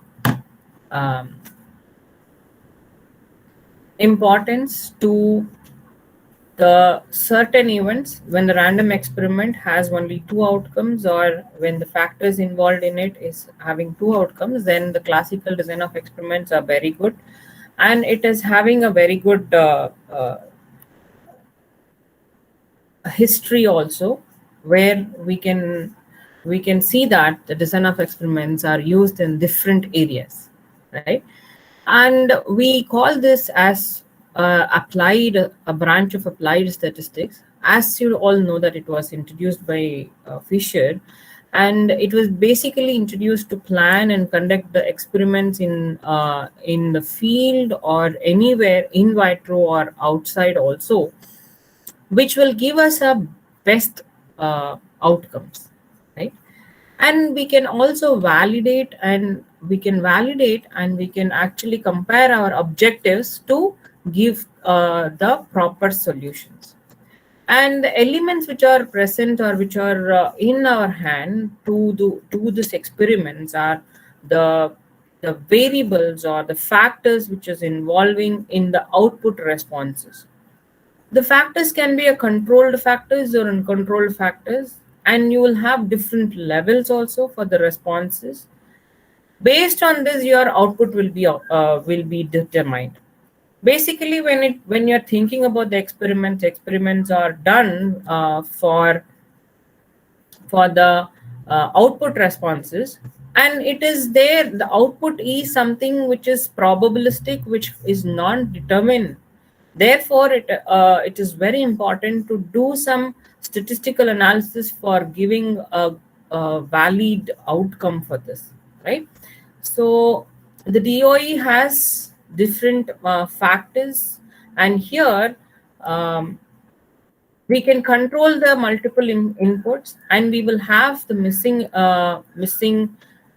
data also. Interactions will be there. There will be lots of other factors which may be involved in design of while experimenting, which is difficult to capture in our classical design of experiments. And yeah, obviously many developments has happened in order to capture all the external factors which is affecting my output or the response variable. This will happen especially when you are doing it in an outside environment where the nature is actually involved in it. So basically, our principles of design of experiment, as you people know, that it has randomization, replication, and local control. All these things, even if you are including, there will be lots of other disturbance which comes into play, and there will be lots of ambiguities in our experimental designs which we are proposing as a classical method. So it has a rich history to connect with the agriculture, engineering, manufacturing, any area you take, DOE is very much special. Now coming to the topic, that means nutrosophic. As you all know that nutrosophic is something derived from fuzzy logic. Fuzzy is something which gives you, or which we make the membership for each and every outcomes, or each and every possibility of outcomes, which has been derived from the probability theory only. Then it came to a new dimension, that we go with neutro and sophic. Neutro means it is neutral. Okay, that if there is a success or failure, and if suppose in between if you have a neutrality, then how can we go ahead with that? So this philosophy was actually coined by Florentine in the year 1995, and it studies the neutralities in the designs. Any experiment you take, the neutrality may come or may not come. If there is neutrality, then how can we study the neutrality? So that idea is being put up in this nutrosophy, and it can be it is modeled. So this is a general process. Controllable variables will be there. Uncontrollable variables also will be there. The process will happen, and we will get the output responses. Okay. Now, the types of experiments, types of design of experiments, we divide into one factor or two factor designs. So one factor designs we call CRD, RBD, LSD. All these things are one factor design. In this In this study, what we are going to see is that how the nutrosophic can be put up into the one factor designs, that means LSD, RBD, CRD, and how it can be modeled. I'm not going to show you all the models, but I'm going to just give you a gist that we have formulated for CRD, and further it can be developed for other details also. Some of the literature surveys are given here. Due to the time constraint, I'm just going ahead. One of the major and very important literature which we found in this area is that Aslam in 2019 has come up with a paper which gives us which extends the classical ANOVA to a nutrosophic ANOVA. That means if there is a possibility of impreciseness in the parameters or in the factors, then how it can be handled.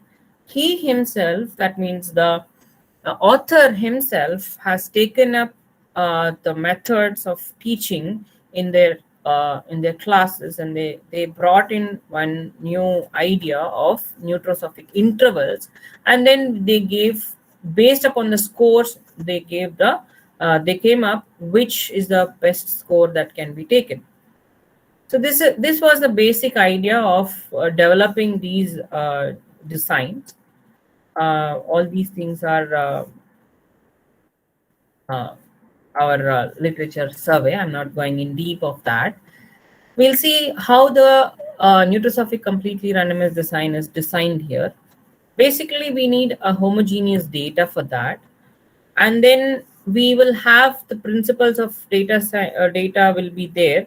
That means randomization will be there, replication will be there, local control will not be there for completely randomized design. And imprecise elements, here I can take any type of imprecise elements like factors, sample size, or output response. Anything can be taken as considered as a imprecise data. Statistical analysis, for this we are considering a nutrosophic random variable. That means nutrosophic random variable contains the two limits, that is the lower and upper limit will be there. Now we are considering, as usual, very simply we are going to consider a normal distribution, that means nutrosophic normal distribution with this, and a nutrosophic standard deviation has been considered here with the intervals. And this will be your model as usual. The model is an additive model which has been considered. Mu n and alpha n can be estimated. Okay, the estimation procedure is also there for these parameters, and the error function is also there. All these things we are considering it as a nutrosophic parameters. Okay. Now, basic assumption of this, we are going to consider it as that the platform should have a nutrosophic random variable. It should not have any nutrosophic, a simple classical random variable. Why I'm just saying that it's a classical and nutrosophic, it will be easy for you to understand. Then further, it can be assumed that nutrosophic variance is same for the whole population, and the error is identically distributed with the nutrosophic normal distribution. So all these things can be estimated. All these things are tested also here. After testing that, we have, this is the basic hypothesis which we have considered. There is no additional effects due to treatments, and here we are considering about the treatments. So after the derivations, after the estimation procedures, we are going with the F ratio as usual. The F is also following a F nutrosophic distribution. That means we say nutrosophic F distribution, which has been proved also in the derivations which has been given. From there, we come up with the error nutrosophic sum of squares, and treatment sum of squares also we are getting. All these things has a bracket, that means you have some limits in it. So this will be your nutrosophic ANOVA table, which is given for the nutrosophic CRD. The decision rule, how to accept or reject the null hypothesis. It is based upon the this is the decision rules which has been considered from the Florentine's paper itself, which has been given by him. So the p-value, if it is the max, because it is in the interval, right? It is in the interval. Therefore, we consider the interval. Ambiguity is there. Okay, means there is no certain value that we are going to get. Yes, probabilistic value. Again, it is a nutrosophic value. So we will be having a set of values. Within that, we get the maximum value of the maximum p-value of the nutrosophic, and which is less. If it is less than or equal to alpha, then we have to reject the H0. If it is greater than alpha, we cannot reject the null hypothesis. Suppose if it lies between the, if minimum value and the maximum value are lies between the alpha value, then alpha value lies between the minimum and maximum value, then it becomes an intermediacy. Then these are the formulas that we can consider for deciding whether we are accepting or rejecting the null hypothesis. So based on this, we have the case studies which we collected some data, and then we done the analysis. So we have collected some data from the Salem district on paddy crops. So there are 4 varieties of paddy crops: ADT, white ponni, PBT, and PKM. So 4 paddy varieties are there, and then this is the output of the paddies. That means 50. We are not exactly knowing that whether it is 59 quintals or 68 quintals.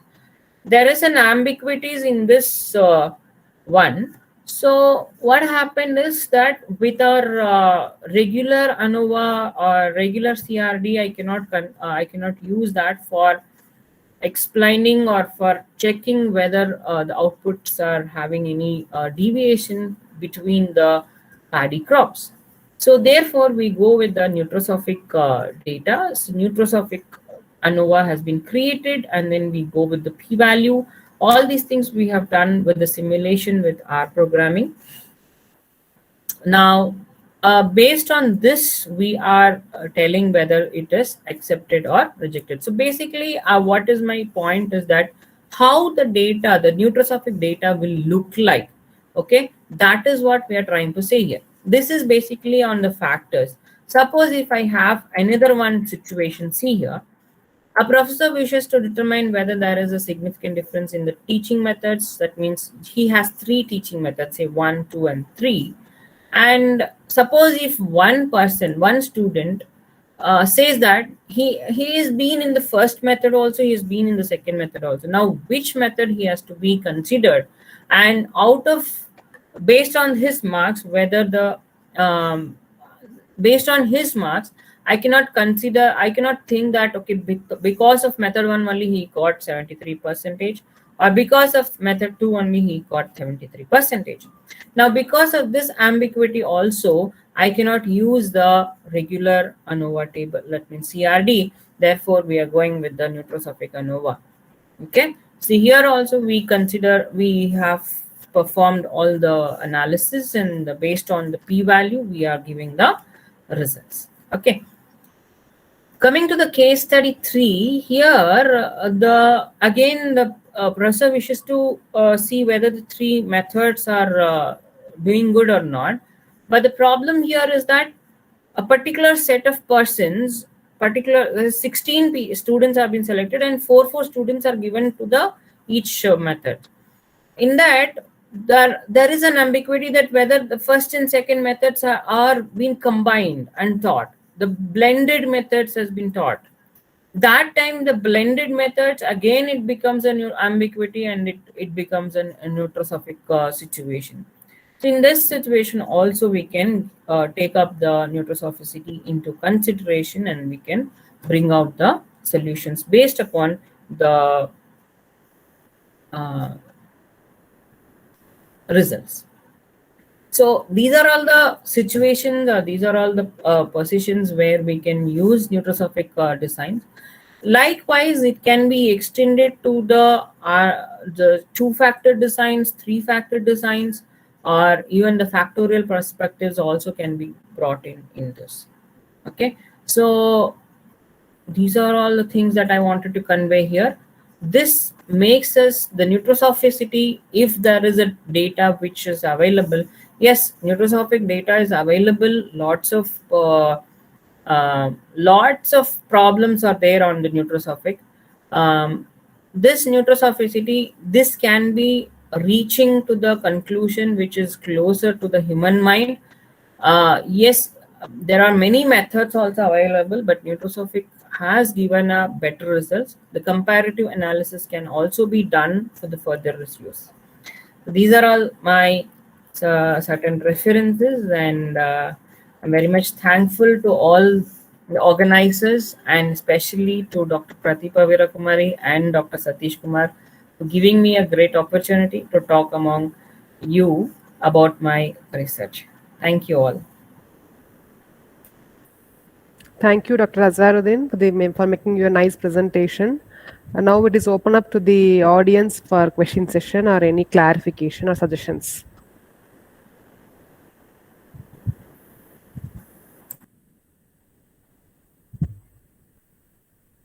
Okay, I'll start with my question, Azhar. I'm having a doubt that you end your session with the human reasoning, human mind reasoning. What does that mean, human mind reasoning? Actually, the results, whatever we are getting from the classical outputs or classical approaches, it doesn't give us, say for example, I have an ambiguity in my mind, okay, but classical approach gives us some certain results, some probabilistic results, but it is giving a point estimate where I cannot exactly correlate with my observations. So that is what the human interaction is mean. That means, so since you are saying human mind reasoning, can it be replaced by any artificial intelligence? yes, obviously it can be extended with the artificial. Since we are dealing with all artificial intelligence and machine learning, and we are living in that era, and we are handling big data, right? And each and every data is influenced by many parameters now. So this can be replaced by, if possible, by artificial intelligence. Means that can also be open. No, it cannot. That means the procedure is same. This can be infused with the artificial intelligence, and we can bring out a new procedures or new algorithms in artificial intelligence to enhance this the accuracy of the outcomes and all those things. Okay. Is there any difference between intuitionistic fuzzy and nutrosophic fuzzy? Intuitionistic fuzzy is different, ma'am. Nutrosophic is having only 3 outcomes. So fuzzy has different membership functions where we don't have any membership function in nutrosophic. Yeah, okay. Anyhow, my advance wishes for your new that you have opened a new topic in design of experiments. My wishes to you. Thank you, ma'am. Thank you all for patiently listening. If there is no other doubts, I can close. Thank you all. So with the consent of audience, I'm requesting next to Dr. M. Pachamuthu to make his presentation. Yes, ma'am. Dr. Pachamuthu, are you ready? Yes, ma'am. Yes, ma'am. Okay, you can start.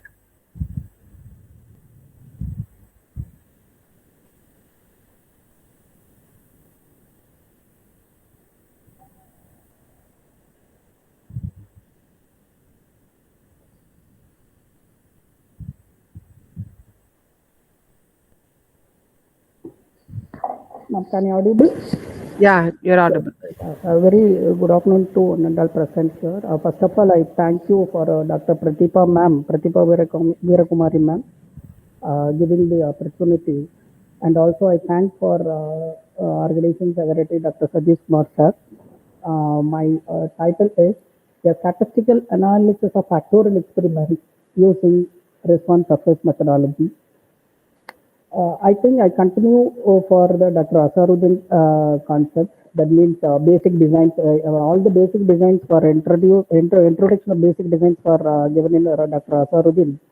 Our aim is, I think, for the simple experiments like RBD and LSD. CRD, I think the CRD is not in a complete family. Therefore, I'm not including for the presentation. Simple experiments like RBD and LSD, or only one factor can be tested at a time. If we want to more than one factor tested, we must have conduct separate simple experiments for then each factor. That means the factorial experiments are introduced in which more than one factor can be tested simultaneously. That is the first advantages for in the factorial experiments. The next advantage is not only for more than one factor, the interactions effects also can be tested in the factorial experiments. But the factorial experiments may be classified into two types. One is symmetrical and another one is asymmetrical factorial experiments. What is the definition or what is the meaning for the symmetrical? The number of levels for each factor is same is called symmetrical, otherwise asymmetrical factorial experiments. And also for confounding is the major role in the factorial experiments. There are two types of confounding are available. One is partial and another one is complete confounding. In any way, the symmetrical factorial experiments, in this presentation, we are focusing for a statistical analysis of symmetrical factorial experiments with a given example, and also see that for the third dimension, that means the 3D dimension of the response. This is our outline of presentation. What are the softwares for available in the design of experiments? Concept of ANOVA. What is a factorial experiment? Symmetrical and asymmetrical factorial experiments, confounding the total and the partial confounding, and also some examples.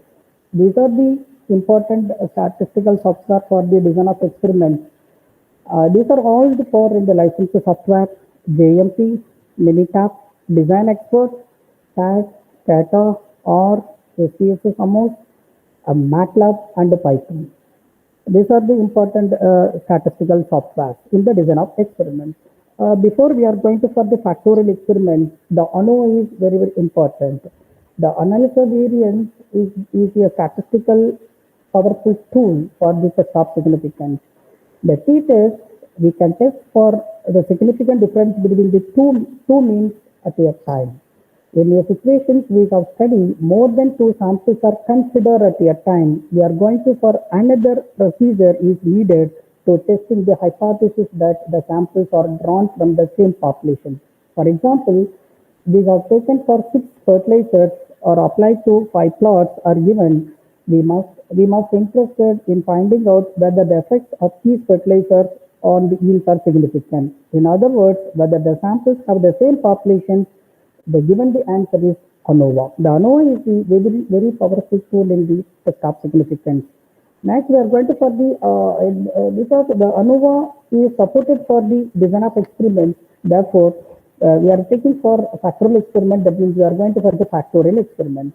The simple experiments like RBD and LSD are only one factor can be tested at a time. If we want to more than one factor, we are conducting for the separate simple experiment for each factor.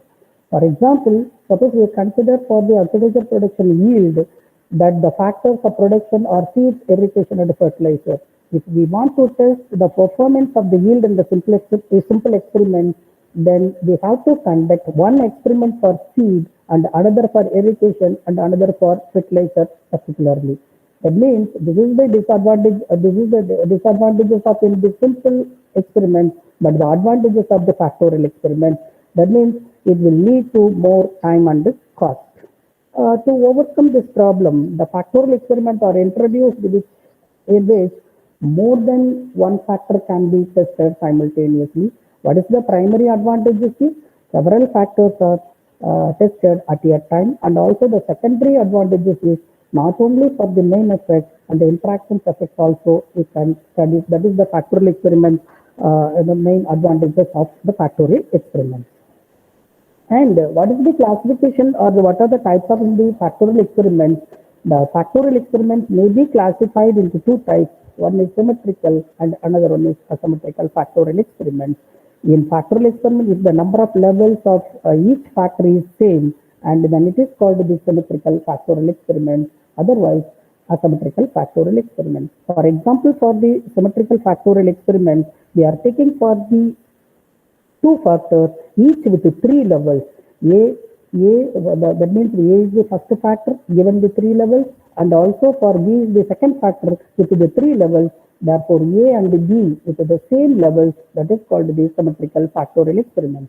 Otherwise, asymmetrical factorial experiment. Suppose there are two factors A and B, A having two levels and B having three levels. That means for A is two levels and B is three levels. That is called the asymmetrical factorial experiment.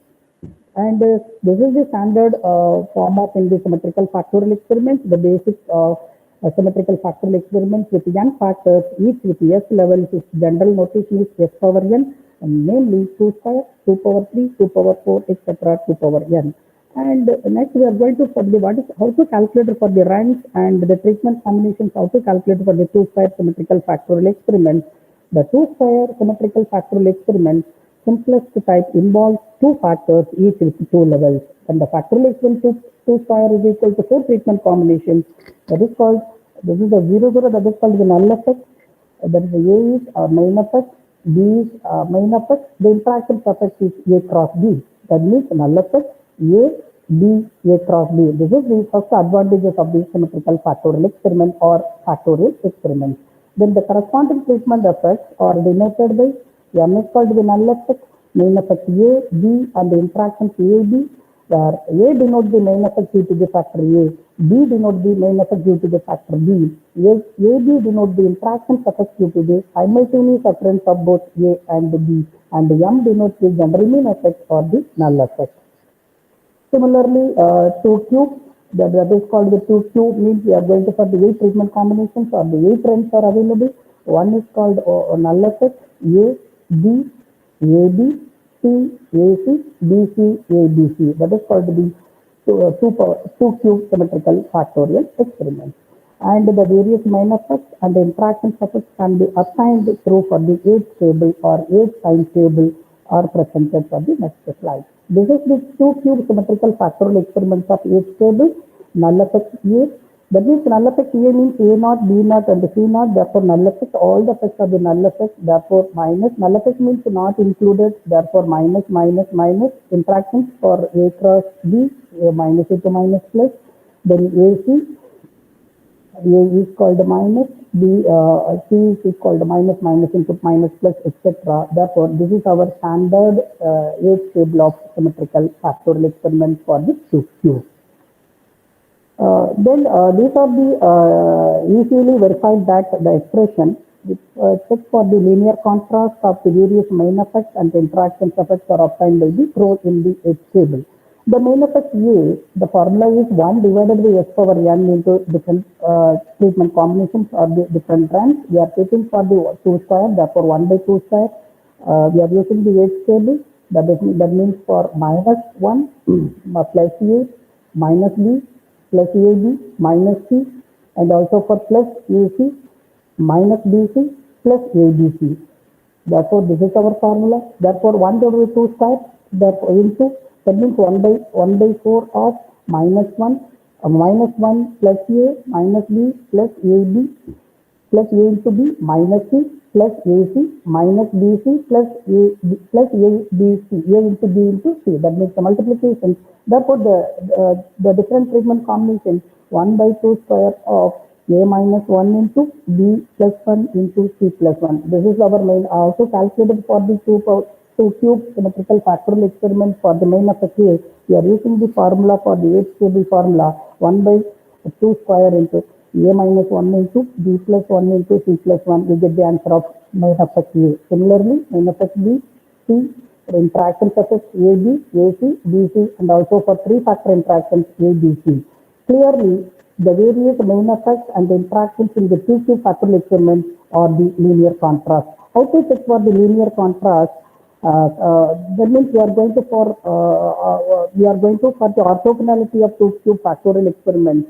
Consider the main effect A. The main effect A is already we know that for the treatment linear contrast is 1 by 2 square of A minus 1 into B plus 1 into C plus 1. The main effect A is the linear combination of 8 treatments, namely null effect A, B, AB, C, AC, BC, and ABC with the corresponding coefficients. All the coefficients means the coefficient means minus 1 coefficient also for minus 1 by 4, plus 1 by 4, minus 1 by 4, plus 1 by 4. How to calculate for the coefficient? That is a minus 1 by 4, plus 1 by 4, minus 1 by 4, plus 1 by 4. That is called the coefficient of the main effect A. Therefore, the algebraic sum of the coefficient of the main effect A is 0, therefore orthogonal to each other. That implies the main effect A is a linear contrast. Similarly, it can be easily verified that for the main effect B, C, and two-factor interactions AB, BC, AC, and ABC are linearly contrast for individually. Next, we find that the various main effects and interaction effects are orthogonal to each other. That is our orthogonality. The main effect A and the main effect B are orthogonal to each other. Consider the main effect A and B.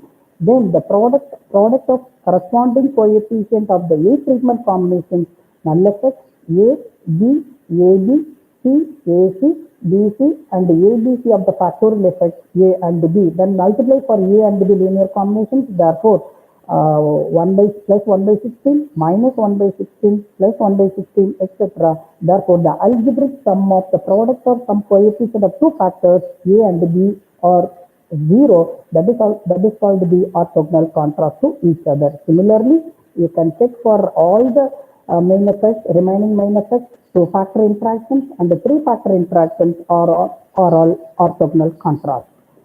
That means it can be easily shown that for various main effects and the interactions of other designs, other models, 2 power 4, 2 power 5, etc. are orthogonal to each other. In general, in 2 power n factorial experiments, various main effects and the interactions are orthogonal to each other.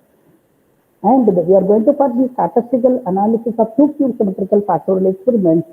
Suppose, let us suppose that 2-cube factorial experiments are conducted in RBD with or replicates. Symmetrical factorial experiments, I think for entire complete and incomplete block designs, designs, that means RBD, that means for RBD, LSC, and also BIBD, partial BIBD, or any special design. That means we are going to, for any incomplete block designs, we are using the most efficiency of that design. We are using for RBD is the most efficient. But compare the efficiency of CRD over RBD over LSD. The RBD is the most efficiency. Therefore, the most probably we are using for any incomplete or special designs, RBD is the most efficiency, because the symmetrical factorial experiment I am taking for the RBD layout. Let Yij denote the observations corresponding to the ith level of factor A and the jth replicate. Then the linear model of 2-cube symmetrical factorial experiment is denoted by Yij is equal to mu plus Pi plus Rj plus Eij. I is equal to for 1 to 8 treatment combination or 8 runs, therefore 1 to 8. J means my replications, therefore 1 to etc. R. This is the standard RBD statistical analysis. You can calculate it for the various main effects and the interactions effects also calculated for the symmetrical factorial experiment. This is the sum of square due to the main effect A. We are continue with the linear contrast and also for orthogonal sum of square due to main effect A minus C null effect plus C main effect minus main effect B. Similarly, etc. for all the treatment combination square divided by n, where n is equal to for 2 cube into R, therefore 8R is the total number of observations in the factorial design. Similarly, you can calculate it for the main effect B, main effect C, and also for AB, AC, BC, and also three-factor interactions for ABC. This is the standard formula. And also for in 2Q factorial experiments, the factorial effects can be tested or main effect A, B, C, AC, BC, ABC. That is called the 2Q factorial experiment for the 8 runs. Therefore, for 7 treatment combinations are available. That means 8 minus 1 for 7 treatment combinations are available with the corresponding for 1 degrees of freedom. Therefore, in the total degrees of freedom is 7. Therefore, all the sum of squares, that means all the source of variations, degrees of freedom, sum of square, mean sum of square, all the values go to for the F test. That is called F is equal to for mean sum of square of the factorial effect divided by mean sum of square for error follows for the F table at the corresponding alpha level of significance. This is the standard ANOVA table for 2 cubes for symmetrical factorial experiment with RGB layout. My aim is we are going to for the 3D dimension of the symmetrical factorial experiments. That is called we are going to for using some software. The 2Q factorial design was used to develop a nitrate ethics tool. Each factor is run at 2 levels. We are taking for the design process on a single Wolfram schema ethics tool. The design is replicated for twice.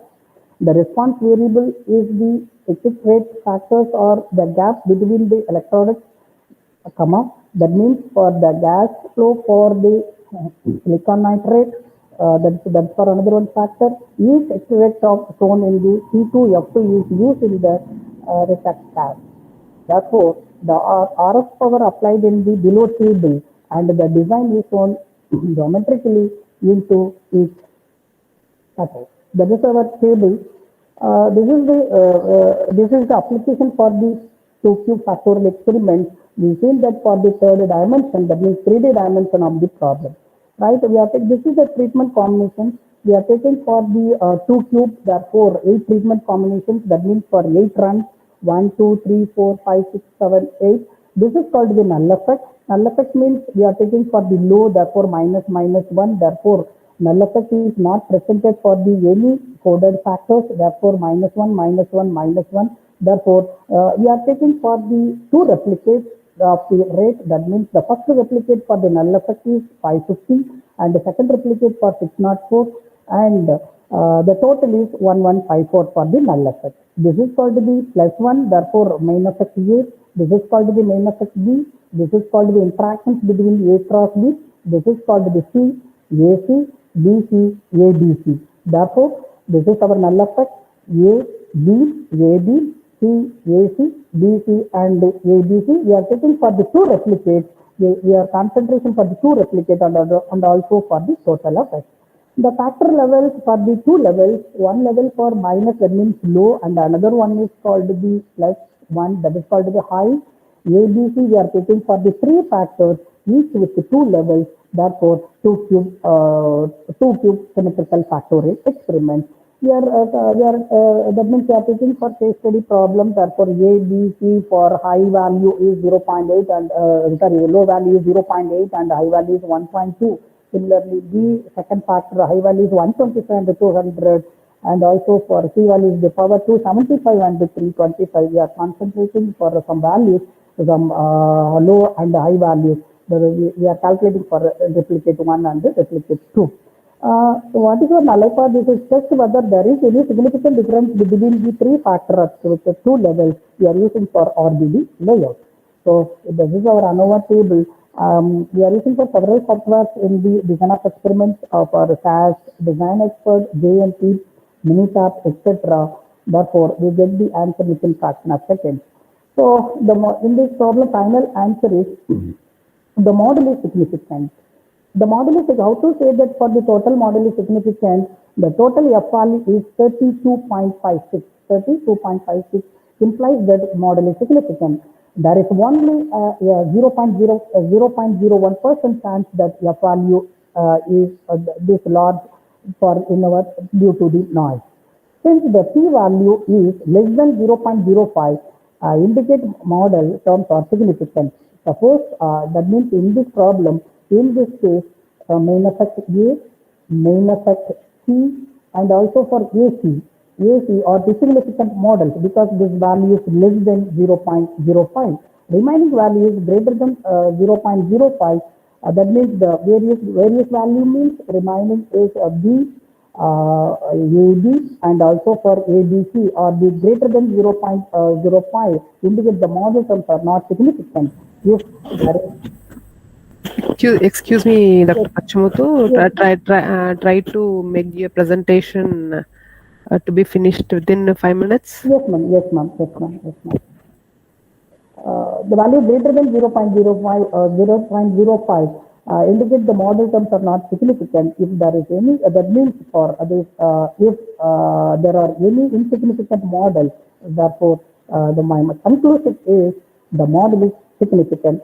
So the main advantages for in the software side in the symmetrical factorial experiments, this is our fit statistics. Therefore, the odd square, adjusted odd square is equal value. That means 0.9, 0.9, that means equal value.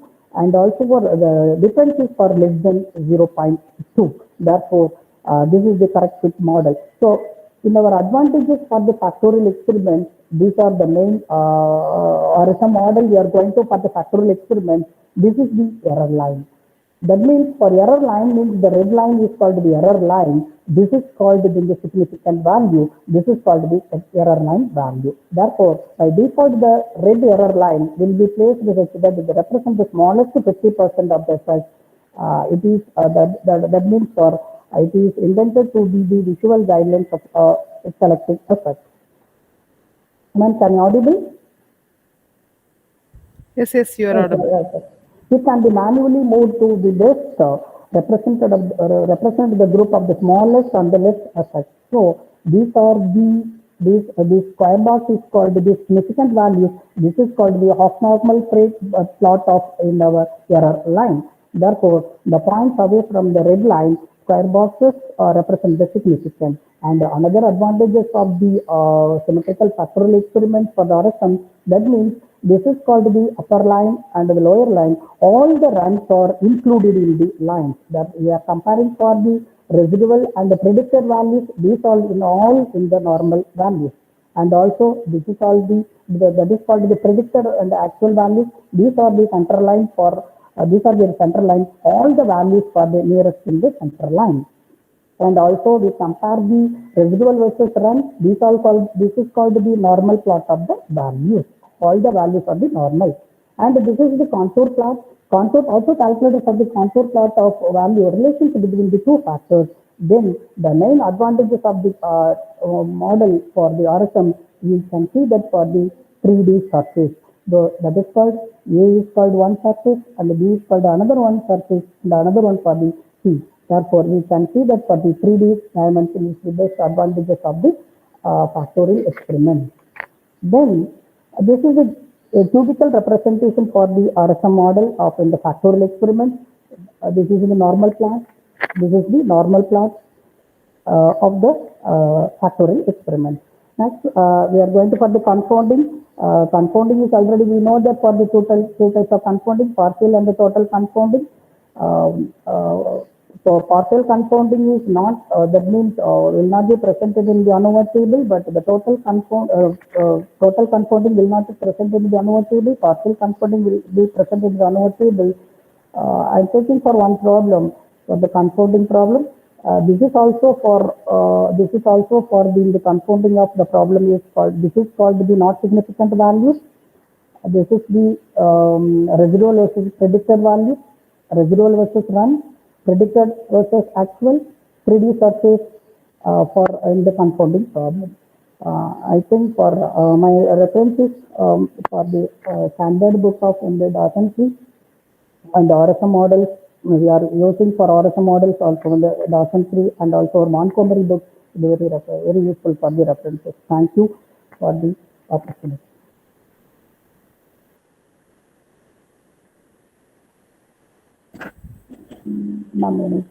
Okay. Thank you, Dr. Pachmuthu, for your effective presentation. And it is up to the audience for clarifications and suggestions.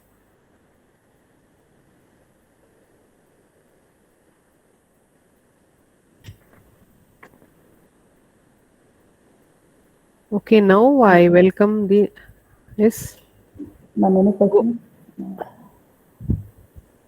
Okay, I think there is no question, Dr. Pachamuthu. I thank Pachamuthu for making the effective presentation. Thank you, Dr. Pachamuthu. Yes, ma'am. Thank you, ma'am. Thank you for giving the opportunity to present the concept. Thank you, ma'am. Okay. Now I request Dr. Chandraketu Singh, who is assistant professor from Christ University, to make his presentation on the topic dealing with non-response arise due to sensitive issues. Okay, thank you, ma'am. Am I audible? Okay. Yeah, you're audible. You can make the presentation now. Yes, ma'am. Just let me share my screen.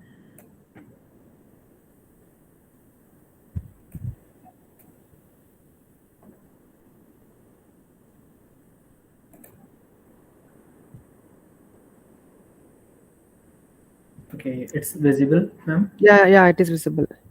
Okay, thank you so much, ma'am. So Okay. good afternoon to all of you. I'm Dr. Chandraketu Singh, Assistant Professor in School of Sciences, Christ deemed to be University, Delhi NCR, Ghaziabad. So today, my topic of presentation, or we will discuss about that how to deal with non-response that arises due to sensitive issues. So actually, when we have data, that means data speaks a lot, and data speaks a lot if and only if it is collected in appropriate way and analyzed by a proper statistical techniques.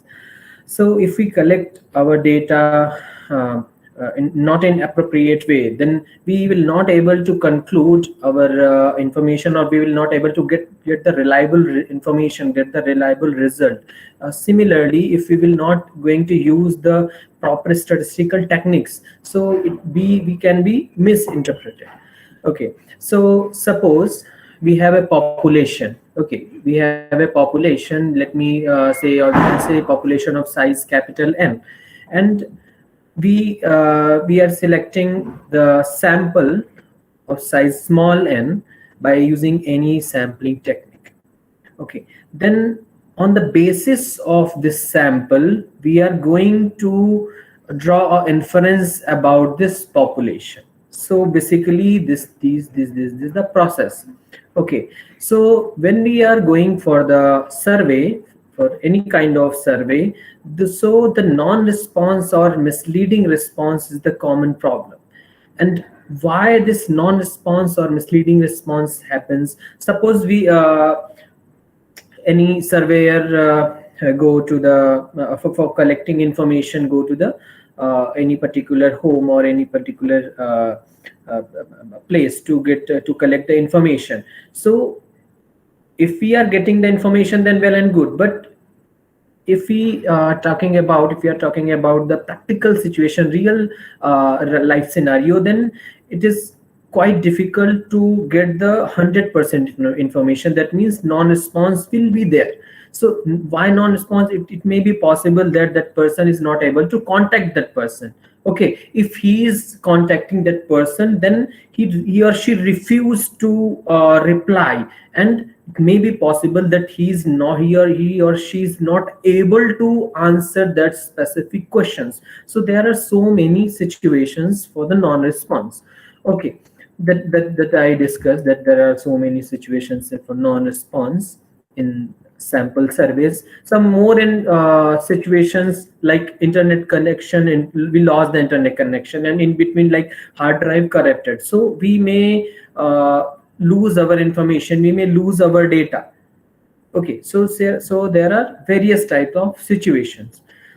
Basically there are two types. We can divide our this information into two parts, like when we are dealing with non-sensitive issues and when we are dealing with sensitive issues. Okay, so when we are dealing with non-sensitive issues, we have like technique Hansen-Horowitz, various imputation techniques, so we can overcome to these type of situations. But suppose we have sensitive information, we are going for the sensitive information, to collect the information related to the sensitive issues, like economists, sociologists, managers, they policymakers have many reasons for asking personal questions. Okay, in biometric sample surveys or in many kind of sample surveys for future planning and policy implementation related to subject matters are of highly sensitive issues. So how to deal like sensitive issues? Suppose I ask a question: are you drug addicted? Do you cheat in exams? Okay, you have any extramarital affair? So if I ask questions like this, so what to do? Like in these type of situation, data collection is basically a cumbersome task. Okay, so if interviewer or if someone asks these type of sensitive questions, that people, in case they maybe give untruthful response or non-response, that means we are not getting the reliable information. So what to do in these type of situations? Actually, to overcome these type of situations, Warner 1965 introduced a technique known as randomized response technique. Okay, so if we are going to deal with sensitive issues, non-response due to sensitive issues, then we will use the randomized response technique. Now we will discuss that what's the Warner's randomized response technique, what's the Warner's randomized response model. Okay, so what he did that here in this figure, we have a population of size n. That means we have a population, and using simple random sampling with replacement, we select some samples. We select, suppose there are 100 people. Okay, so from that we select 10, 20 samples according to our convenience by using simple random sampling with replacement. Okay, so these, suppose this is the small n. Okay, sample is small n. We are denoting this sample by small n, and these small n, we furnished this small n sample by the randomization device. Randomization device may be chits, okay, maybe deck of cards, maybe coin. Okay, it depends upon the interviewer.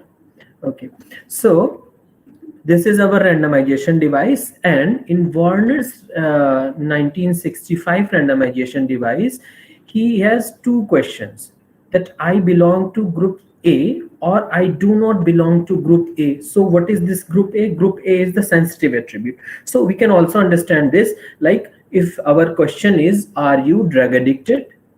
Okay, that means I belong to group A. So question will maybe, are you drug addicted? And second will be, are you not drug addicted? Correct. So this the probability will be, let me call it as P, and for the second one this is 1 minus P. Okay, because P plus 1 minus P equals to 1. Okay, so now we are interested in the probability of yes answer. So what is pi? This is here, the pi is the proportion of proportion to be estimated of A, that means sensitive attribute. So that person will respond yes or no. Similarly for the second question, yes or no, but here we are interested in the probability of yes answer. So from here we will make this model.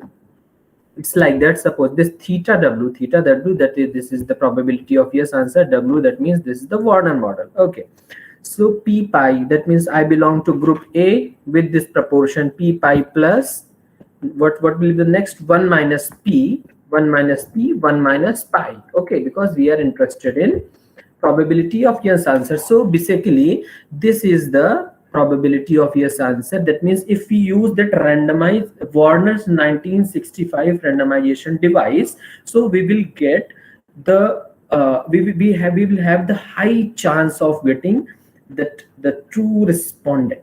Okay, so similarly he calculated that unbiased estimate of the population proportion and variance. So in 1969, what Greenberg they did, he slightly changed the strategy. See, all the things are same.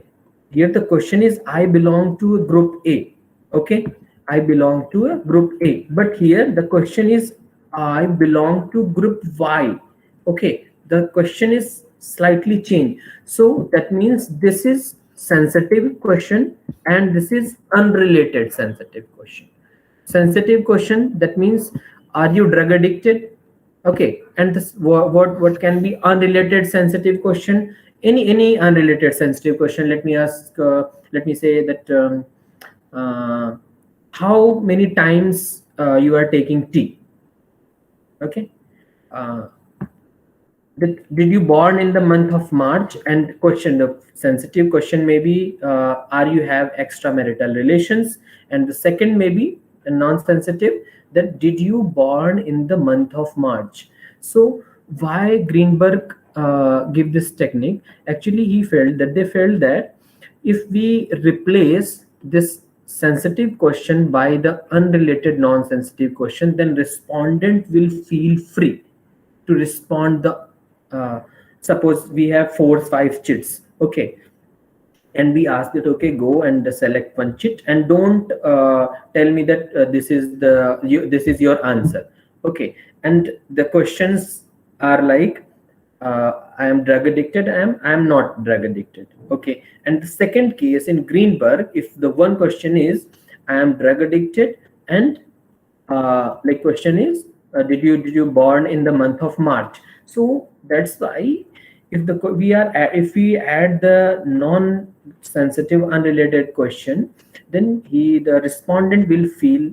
more confident. If they feel more confident, the one term is their privacy protection. So that means we will they feel that their privacy is much more protected. Okay, so they feel confident, and we will get the true result. The probability is increasing. Okay, so they also similarly they prepare the model. This like that p pi 1 minus p pi y. Okay. Okay.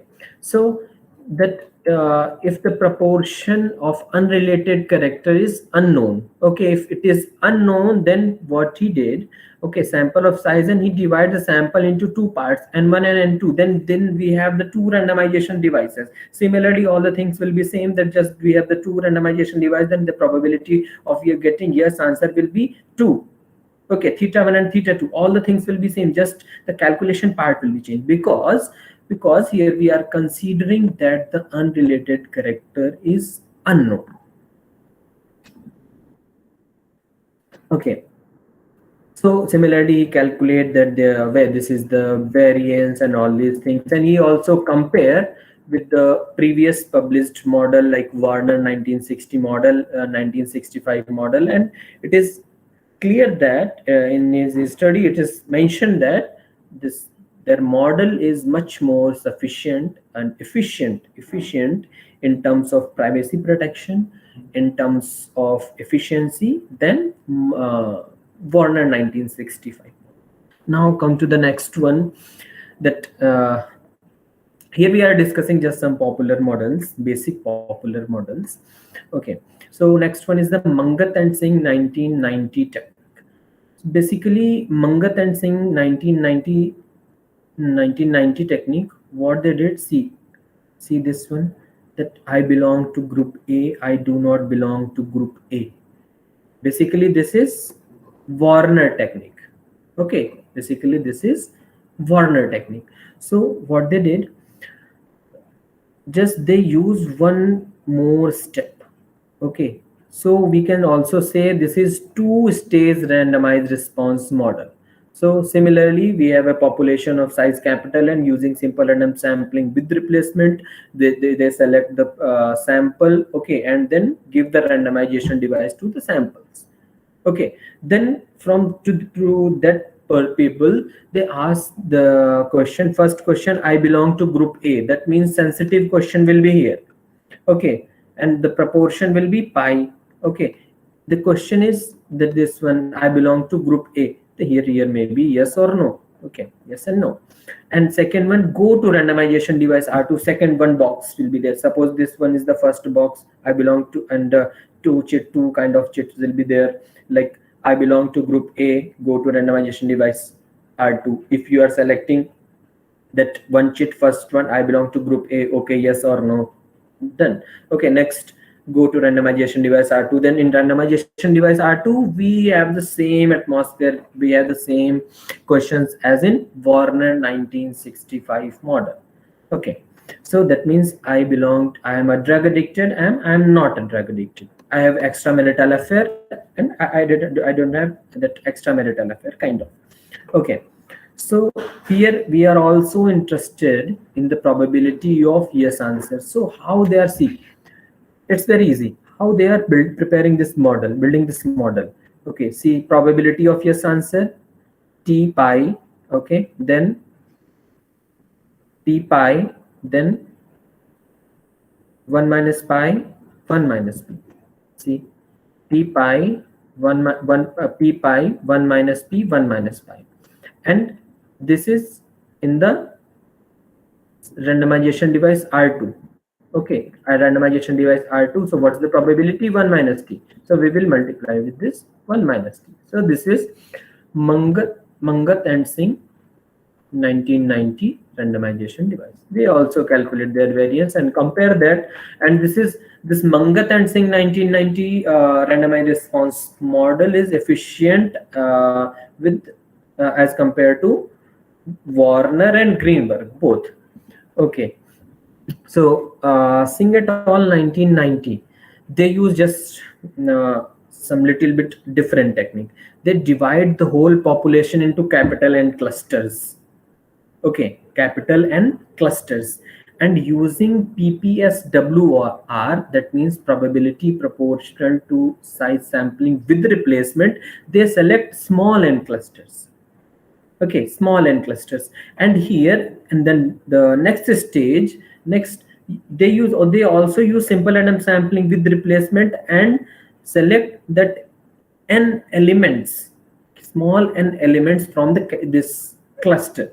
Okay, and they give this randomization device to these units and collect the information. All the things are same. See, just the difference is from capital N to small n, and then using simple random sampling. Here in first stage they use probability proportional to size sampling, and then they use the simple random sampling with replacement. Okay, so the questions are like here they what they did. Okay, basically they use that Singh et al. 2003 randomized response model, that is blank card. See, do you have the rare sensitive attribute? Okay, the difference is that they also use the Poisson probability distribution. Okay, Poisson probability distribution, that means they are assuming that this is for the large and all these things, all the assumptions. And then the rare sensitive attribute, that sensitive attribute, that means suppose I ask a question, our question is, sensitive question is that regarding your extramarital affair. Okay, extramarital affair. So, but rare sensitive attribute maybe, suppose the person, he or she has that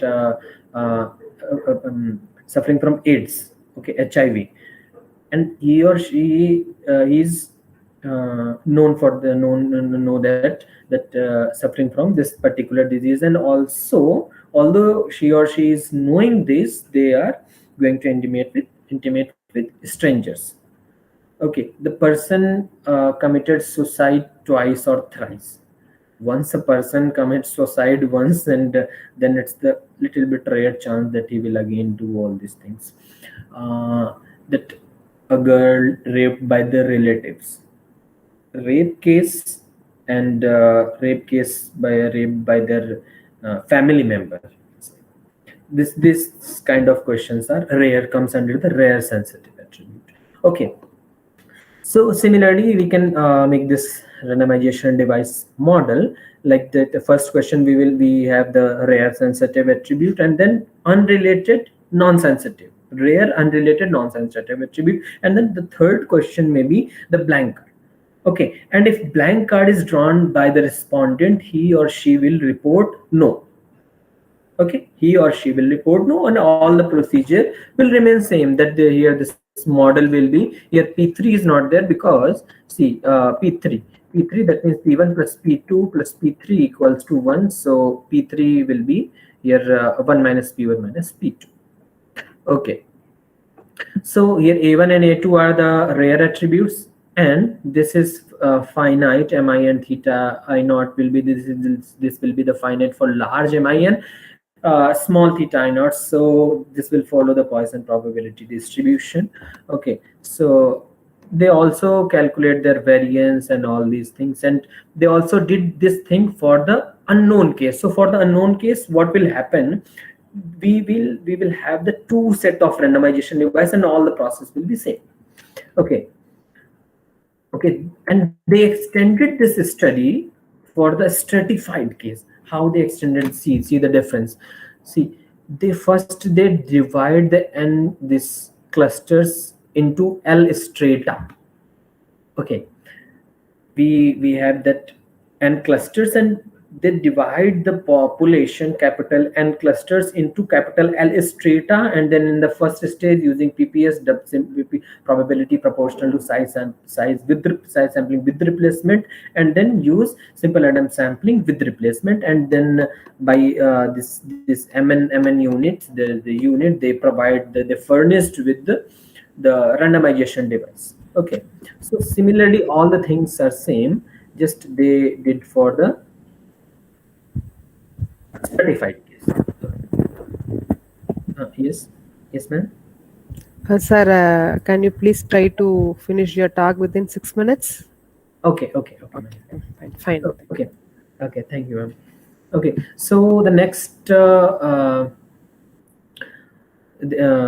question, like, we can also extend our study for the two stages, that all the questions will be same, just we can add one stage. So all the things will be same, just we can add one stage. So we will have that one probability, adding one probability and all.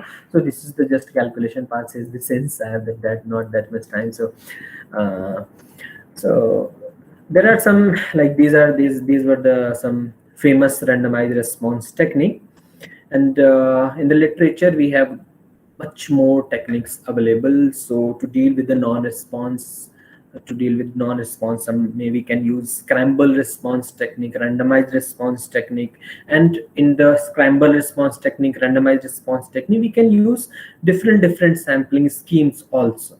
If we are including the time, then we can also use the successive sampling scheme. Okay, so if we have any question, then just let me know. Thank you.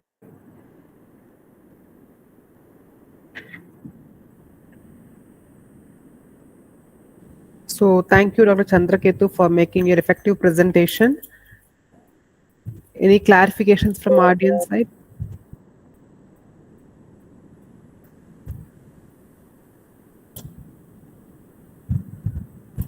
Okay, now our next speaker is Dr. Navina. He is scientist B from Land and Water Management Research Group. Now Dr. Navina is going to make his presentation on the topic Advanced Statistical Approach in Hydrology with special reference to impact of climate change and water resource management. Am I audible? Once again, yeah, you are audible. Thank you, ma'am.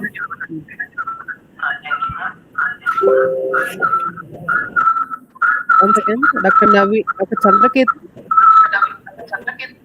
Yes, ma'am. Can you please mute your mic? Yes, ma'am. Now am I audible?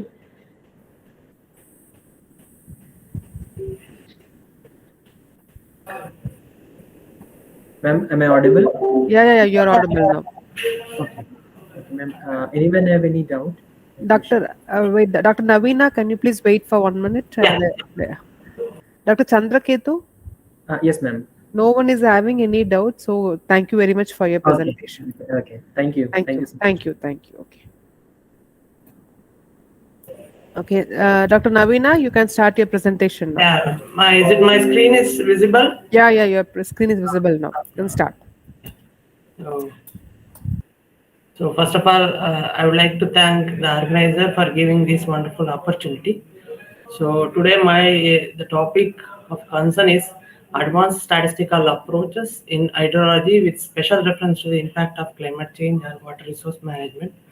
So basically, so when we are dealing with when statistical concept, when you think the two parts, one is the pure developmental part, another one is application part. So when we develop the statistical concept, it has to reach the final, so that is the application.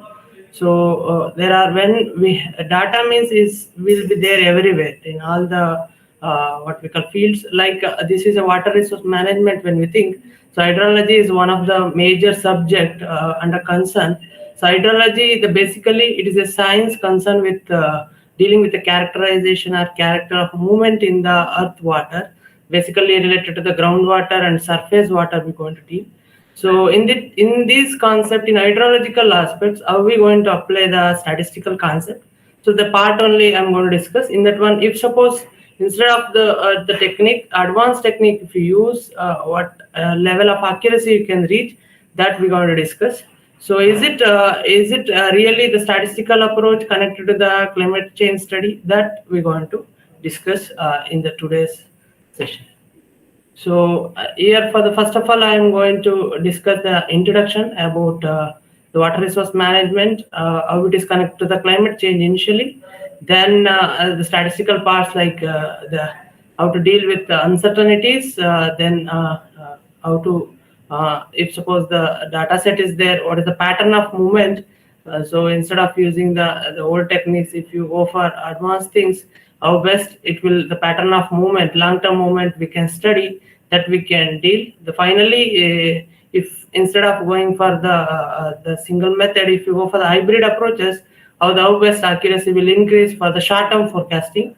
So that much we want to discuss in the today's session. The first of all, before going to the application, first we have to know what is the concept. Okay, so what will be there in the hydrology, then we will say how to apply the statistical concepts. So hydrology, I told it is deals with the water movement, especially in earth surface. So a hydrological cycle, when we think about it, is just a movement of the water in a different format, from liquid form to vapor, vapor to ice, ice to again same format. Like that's a movement from ocean to earth, again to ocean, like that. So it having the time of movement will be there. If suppose there is the climate change is there, the movement of this, the pattern will change, the duration will change. So that will make a significant effect on the what we say. Finally, it leads to the what we say, in the earth surface we may chance of flood or drought. So what actually is the factors which majorly influence the hydrological cycle means majorly the surface temperature, especially in ocean also and land also. So this is the major issue. Change in the surface temperature leads to the changes in the water cycle movement pattern. So other than surface temperature, if you think natural factor like climate, topography change, vegetation change, soil type change leads to the change in the water cycle or hydrological cycle. The man-made factors like deforestation, afforestation, buildings, urbanization, they also leads to change in the water cycle. So when we come to the climate change, how it is connected to the hydrological cycle. When there is an increase in the greenhouse gas emission, leads to the increase in the radioactive forces. It may lead to the increase in the temperature. When the temperature will increase with respect to temperature and evaporation, the atmospheric water holding capacity will increase. So when suddenly atmospheric water holding capacity will increase, the rain will burst. So if suppose the rain may taking a duration of 15 days, 20 days, that rainfall we may get within 3-4 days. So result in a higher rainfall within a short span. Even the average rainfall is common, but within a short span we are getting a more rainfall leads to the flood. So this may be. So finally what we say, so climate change, the impact how we going to study means using a weather parameter changes. So one of the important weather parameter which connected to the hydrological cycle is the rainfall. So so the changes in the rainfall pattern, distribution and intensity indicate. So statistical way, it is one of the best way to represent the change in the rainfall distribution and the pattern.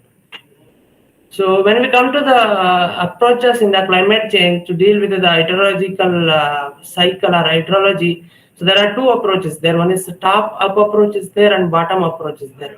top-up approach means we will fix some climate change scenarios. Like suppose in a future there may be a chance of 1.5 degree temperature increase. Like that, we'll fix the scenarios, climate change scenarios. Based on that one, we will try to simulate for the future long-term predictions using global models or predictive quantitative model, even statistical downscaling model also we can use, and we will try for long-term forecasting. So another way is empirical data approach. Here we're going to deal with the vulnerability assessment, what actually is happening, what pattern is following, and short-term forecasting things we're going to deal with the bottom-up approach. So now for our discussion, we will try to deal with the bottom-up approach like statistical approaches. So when we deal with the precipitation, or we say broadly we can say the rainfall. Just a second.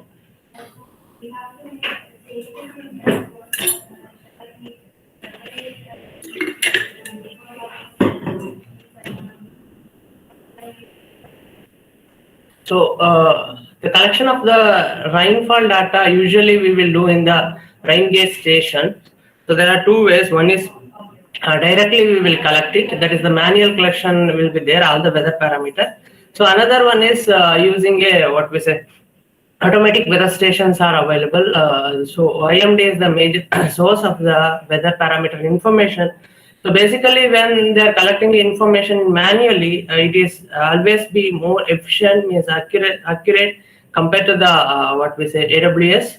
Maybe chance of systematic error in case of AWS data, but still when we are dealing with the meteorological ad, direct observation collection, there may be chance of instrumental error, observer error, or error due to the different observation time, a low intensity rainfall. These are the things leads to the input uncertainty, because rainfall is one of the major input for hydrological models like SWAT, MIC. They are the major what we call hydrological models to deal with the river discharge, sedimentation, and other things.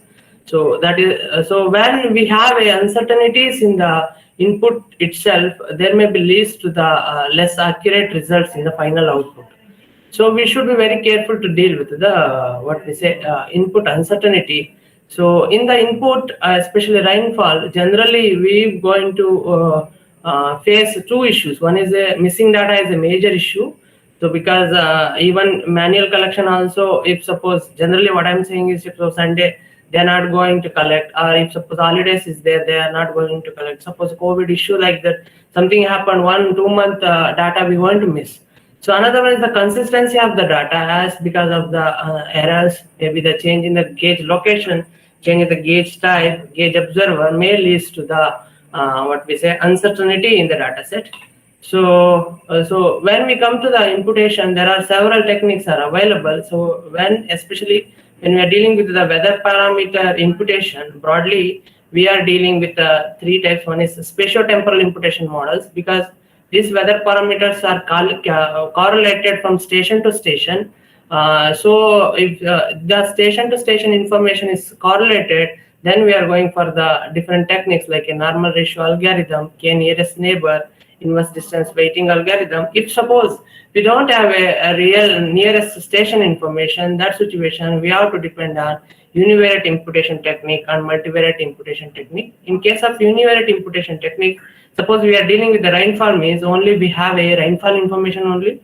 That situation, how to deal that these techniques will be deals. Another one is multivariate imputation techniques. Generally, these imputation techniques, along with the main dependent variable like rainfall, we have other connected variables like temperature, minimum, maximum, sunshine hour. They are correlated. If suppose that information is there, we can deal with multiple imputation models. So for the case study purpose, for imputation purpose, we taken one study by taking 33 years of rainfall daily information from 1987 to the March 2020 in CWRDM COSI code. So this is the rainfall distribution. When we are observing, we are observing daily box plot. We are getting some of the days which is more than 200 mm. It starts from 0 to 200 mm. So there may be chance of high intensity rainfall. So in Calicut, the average rainfall is more than 3000 mm. So a lot of variation is there from month to month, especially we are getting a higher variation or higher rainfall in June, July, August, September. So because of this high stage of non-linearity compared to other parameters like temperature, minimum and maximum, when we consider, we are not getting that much deviation in the pattern. So the accuracy level of the models definitely is dependent on how the pattern of movement is there in the series. So we went for a comparison of the univariate time series imputation and multivariate time series imputation. So when we went for dealing with considering up to 2019 as a training test and 1 year as a testing set, the results is showing when we are comparing univariate time series model. So ARIMA with Kalman, what we call Kalman Auto ARIMA is giving what we say random forest and Kalman smoothing is giving the best result. So this is about how to deal with the imputation, means missing value imputation. We compared just univariate and multivariate imputation for the mixed data set. Mixed data set means generally there may be chance of 1 day only missing, 2 days, sometimes there is 3 days, 1 week, like that. So even our studies, we tried, if suppose only the percentage of missing is changing, then what to do, like 1%, 2%, up to 5% missing, 5 to 20% missing, big missing is there, which technique is, that is under process, that work is under process. So this is about the how to deal with the input uncertainty, especially when missing that, this is Kalman autonomous, actually it is Kalman smoothing we are getting.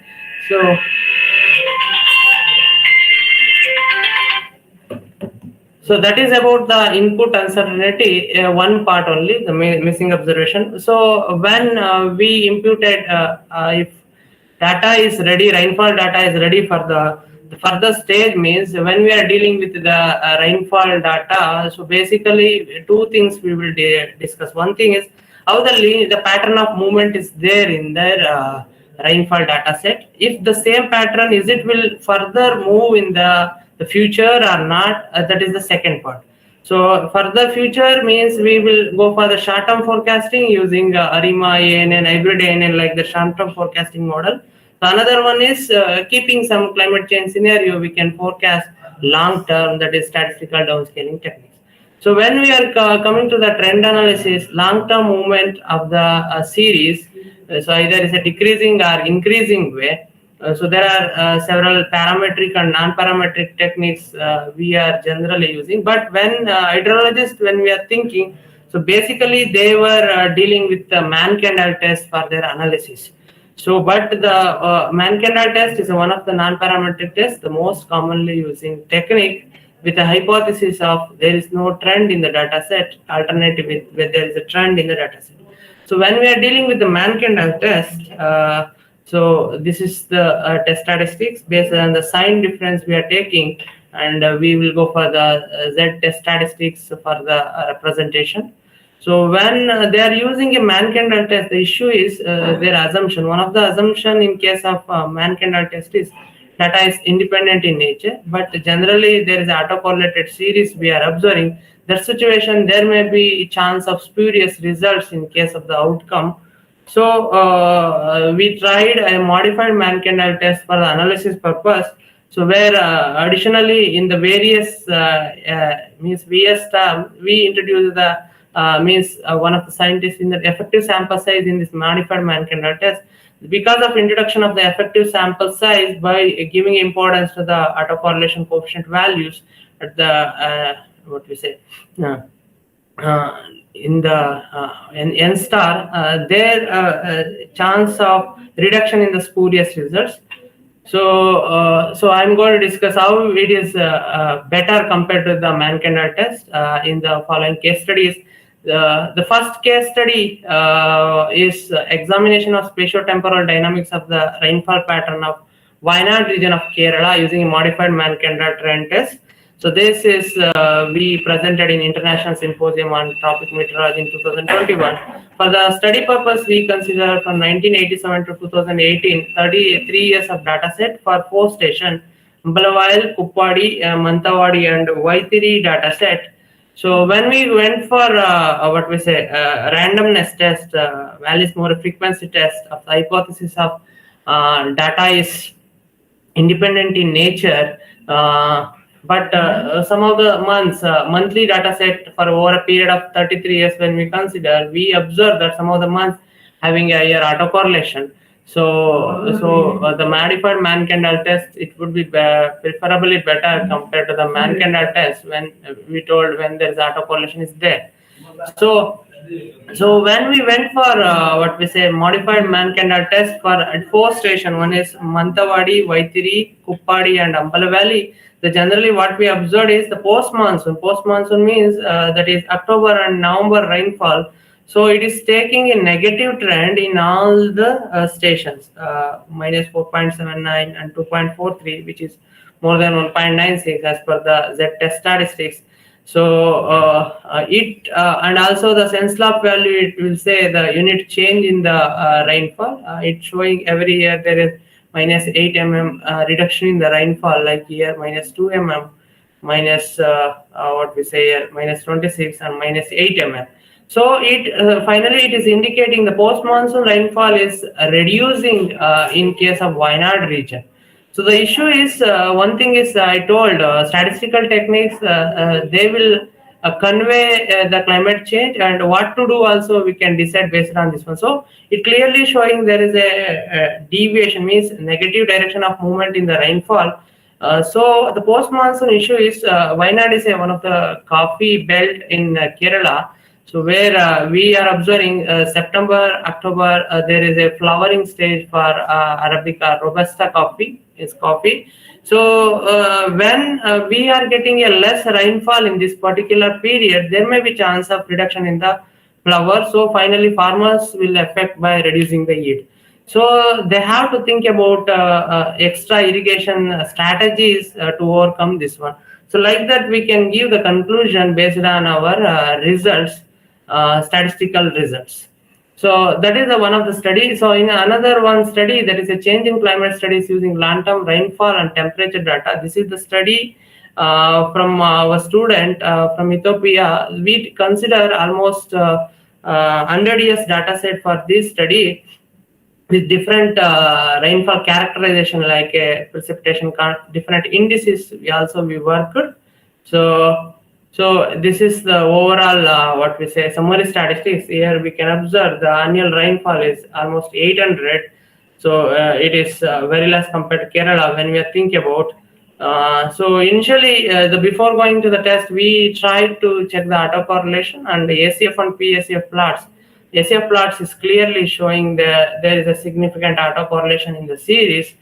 So we went for modified Mann-Kendall test by dividing the series into the different parts. Usually when we are thinking about dividing the complete data series over a long period, especially weather parameter deal, so we have to think about changing point test. There are changing point means the pattern of movement suddenly deviated because of the climate change issues. In order to identify that one, several techniques are available like Petit test, standard normal homogeneity test. They are the standard tests to identify which is the change in point for the analysis purpose. So we are getting a negative deviation in the July and August in the Ethiopia result. But when we are comparing the modified and Mann-Kendall test result and modified Mann-Kendall test results, so when we apply the Mann-Kendall test result without any concern about autocorrelation in the series, we are observing the what we say April and also in May there is a what we say positive trend, and we are observing like here NS means some of the months we are getting a positive trend, but after modified Mann-Kendall test, clearly we are observing the drastically change in the things. Okay, we are observing there is what we say non-significant results also. So there may be chance to mislead the results when there is autocorrelation in the series. So this is the recent study about what we say spatiotemporal rainfall analysis for the Chaliyar River basin of the Kerala, considering autocorrelation pattern, where this is presented in International Conference on Water and Environmental Management, where for this paper we got the best paper award. Here we consider three stations, Ambalavayal, Pottamparamba and Neelambur, three stations we consider where the rainfall is. So almost 2000 mm, 3000 and 2400 mm rainfall will be there in the three stations, gauging stations. So here our target is the river discharge. Finally, these stations rainfall clearly affect the rainfall discharge.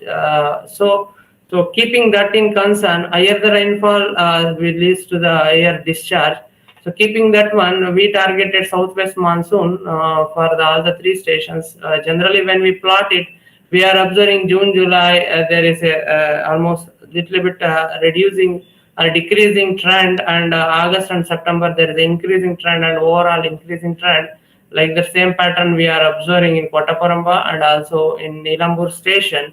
So this is a graphical representation. When we went for a numerical way of the representation, we is clearly showing at 10% level of significance. September, there is a significant positive trend in all the stations. So it clearly indicates the September rainfall taking an increasing trend.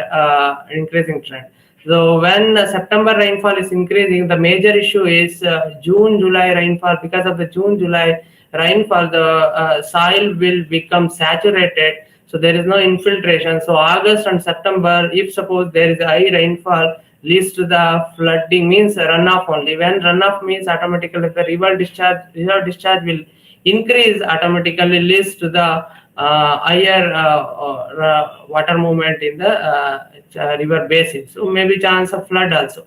So then we went for especially September month, consecutive wet days, means continuous three days rainfall we are considering, three days. So how many number of continuous 3 days rainfall if you see? So in all the station, the consecutive wet days are taking a increasing pattern in the September month. So and we went for IPT analysis, innovative polynomial trend analysis. It will say the shifting movement month to month. So if we observe directly, we can observe that August to September, clearly there is a shift in the pattern of the rainfall is there.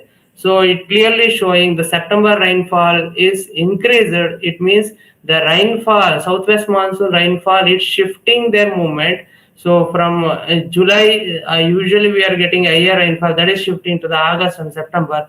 August rainfall is shifted to the September. So like this, to give a conclusion, better to go for trend analysis with some advanced things, so that clearly we can convey the changing point, means climate change, how it will affect on the rainfall distribution, finally the hydrological cycle.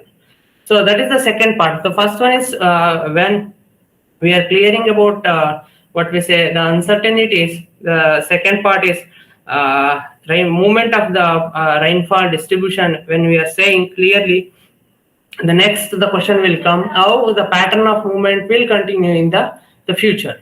So in order to deal this one, we have several techniques, forecasting techniques. The base technique like ARIMA, ARCH, GARCH, we have an artificial neural network, support vector machine, several techniques are there. So, but the issue when it will come to the especially rainfall, I told it having the higher non-linearity in the series, because the rainfall, it may vary between 0 to 200 mm, especially when we are considering a Kerala rainfall. So distribution pattern is completely changing. That situation, relying on the one method is not at all the best. So we have to compare the different methods and we have to give the best method. Now the trend is the combinations of the two models is the best by capturing both linearity and non-linearity present in the series. So when now our concern of study is the hybrid model like ARIMA ANN. So in order to deal with ARIMA ANN, first of all we should know about ARIMA model. ARIMA model, it is the YT is a functional related with the lagged value and also the error lagged value. That is the base check model. When we are dealing with any models, we are considering ARIMA as the check model. So when we are developing ARIMA model, we should be very careful about the what we say the steps. The first one is the basic assumption, like we have to check whether the data series having a stationarity is there or not. If suppose data doesn't have a stationarity, we have to go for differencing. Then the next best step is we have to identify the model order, that is PIQ, and if suppose seasonality is there, we have to mention about capital PIQ. Then we have to go for the parameter estimation, diagnostic checking, and finally we have to go for the forecasting of the what we say series. So all the 5 steps we have to be careful. So we should be careful about the significance of the parameter. We should be careful about whether a model is good fit or not, and we have to clearly we have to identify the order of the model. So this is the general steps what we are using for the linear model. So in order to capture the nonlinear, generally the most common using technique is artificial neural network, where it works based on what we say, it mimics the reality. It works like in a brain system. So when we are thinking about artificial neural network, there are about different layers we are observing: input layer, hidden layer, and output layer. If based on the number of output layers, we can say is it a simple or deep neural network techniques. So I'm not going to discuss too much more about the ANN techniques. So when we are developing a ANN technique, we should be careful about the architecture, whether which step feed forward or which one we are going, and we have to be very careful about, means we should be think about the number of layers and hidden layers and nodes also in each layer, and we have to think about the activation function, and the ratio also will decide the accuracy level, and how the data will be there. Is it normalization is required? These things we should be careful before building the model. Then we have to think about the is it model is overfitted or underfitted. Then diagnostic checking. So overall, based on this one, we have to go for the forecasting performance. So when we come to the hybrid approach, when the series having both linearity and non-linearity component in a what we call length basis, some period we have a linear and there is afterwards non-linear pattern. So in order to capture the both the things, preferably we will try the hybrid approaches.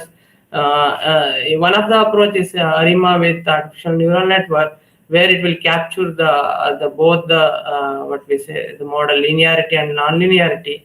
So where linear non-linear component is considered in the equation. So what we have to do is first of all we have to build the ARIMA model where it will capture the linear component in the series. So where it doesn't capture the non-linearity part, it will be there in the error part. That error part we are considering to build the ANN. So then for the prediction purpose, we are combining both the results and we are getting the output. So in order to study, we taken a rainfall data of 1901 to 2019. So monthly data, a big data set we considered. So here we taken 1901 to 2018 for training data set, and 2018 to 19, 2 years, 24 observation we kept for the testing data set, keeping that it is in a short-term forecasting model. So this is the rainfall pattern what we are observing in the monthly series. So when we plot ACF and PSF part, we are clearly observing there is what we say non-stationarity in the data set. We have to make it stationarity, and we are observing autocorrelation, partial autocorrelation in the series. So and when we are observing, it is clearly indicating there is a seasonality in the data. Seasonality is there in the data set. So we went for seasonal differencing. After seasonal differencing, we are clearly observed that the clear ACF, what we say, autoregression orders and PSF orders.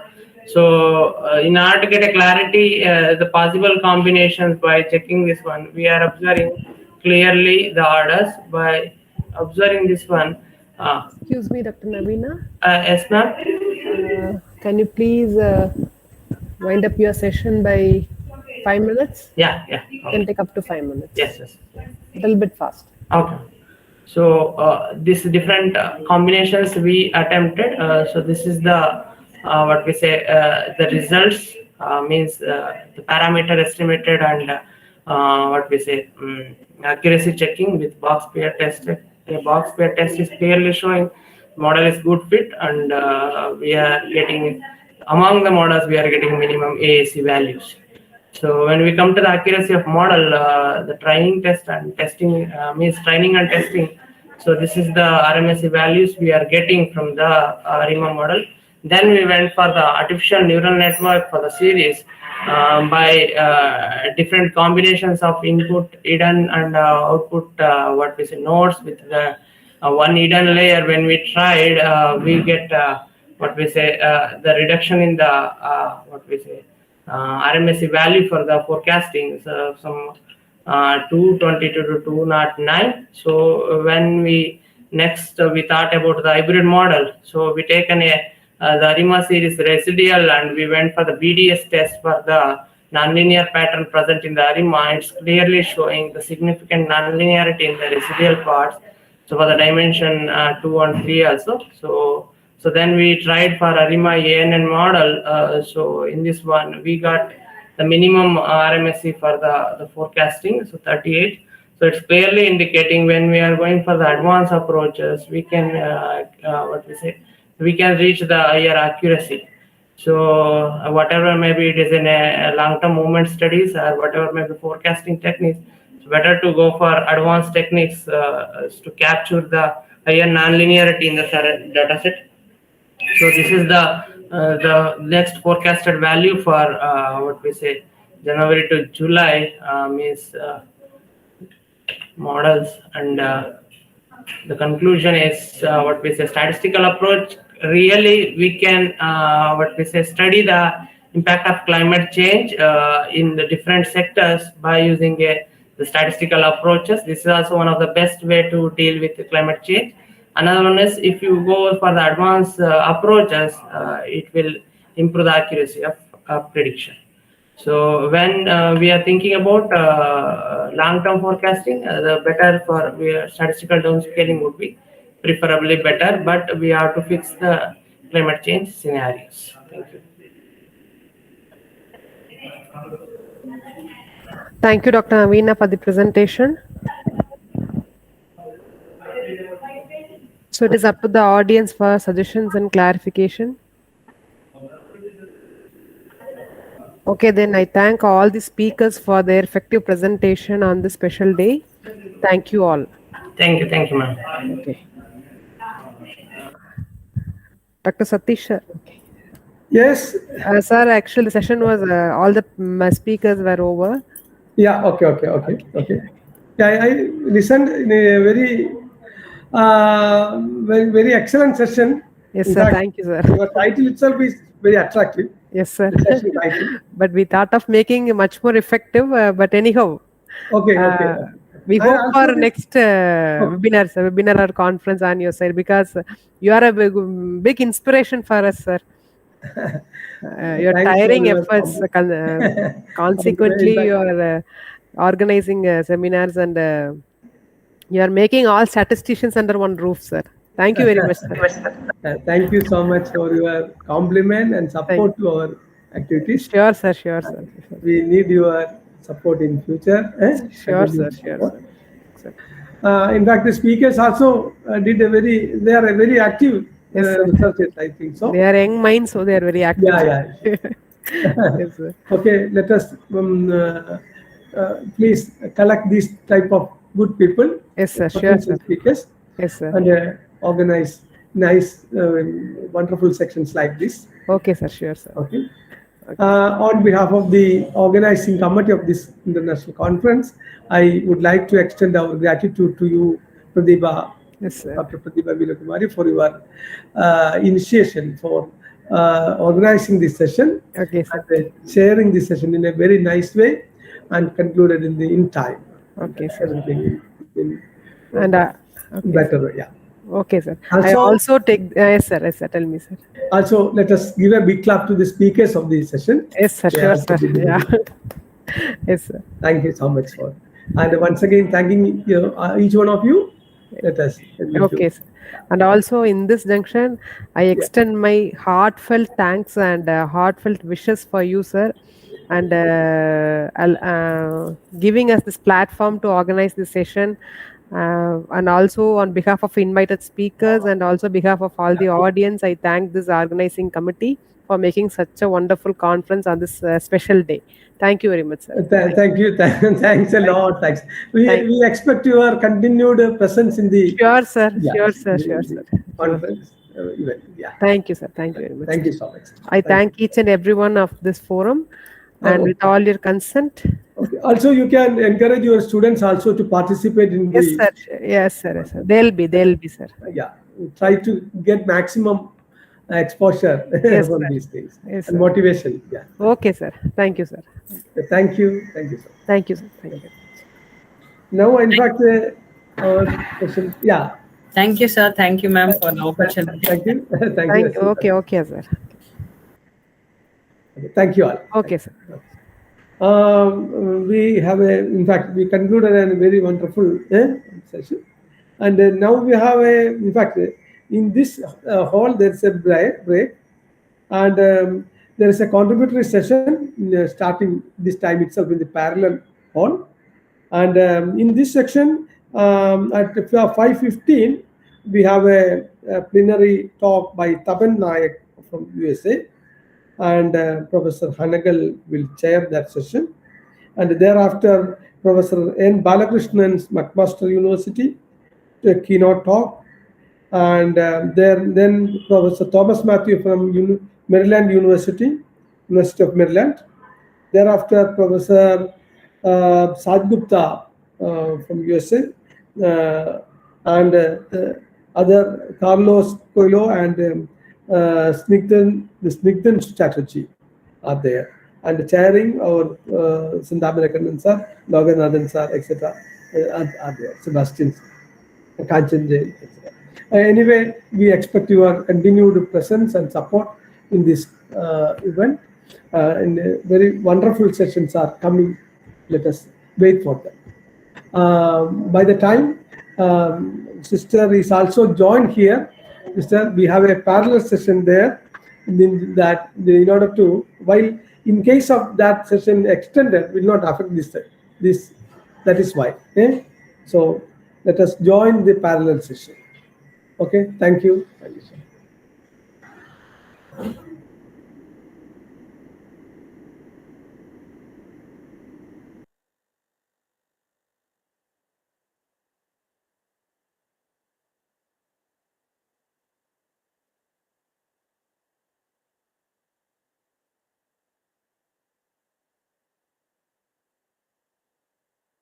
Probability and statistics, and also has the distinction of being elected as a Fellow of Royal Statistical Society in 2003. Some of his areas of research include inference in bivariate and multivariate exponential distribution, selection of better component in two-component system, stress strength models, non-parametric inference, survival analysis, and frailty models. Dr. David D. Hanagal has published over 100 international and 12 national publications and 2 books. He has also published over 118 research papers in well-known international journals. So I take this opportunity to invite Professor David D. Hanagal to chair the session. Sir?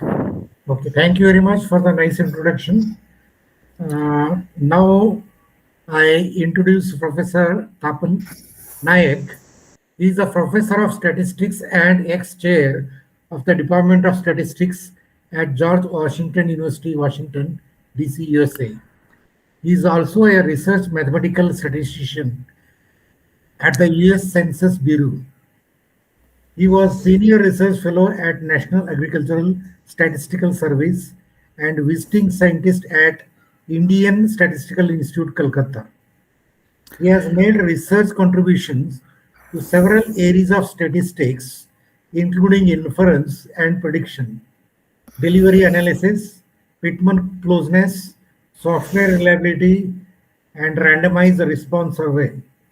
Recently, he has been working on privacy and confidentiality protection in statistical data collection and data publishing. He is a fellow of American Statistical Association and an elected member of the International Statistical Institute.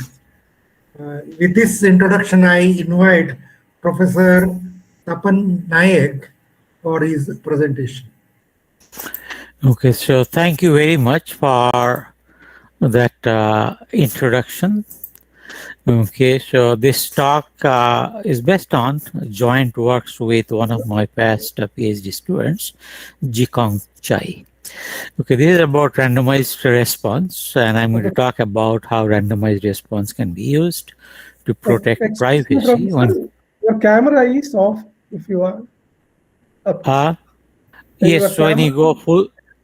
Okay, I can see the slides, everything okay. Slides are already okay.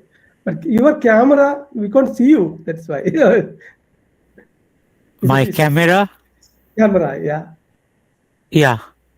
Okay. Is it?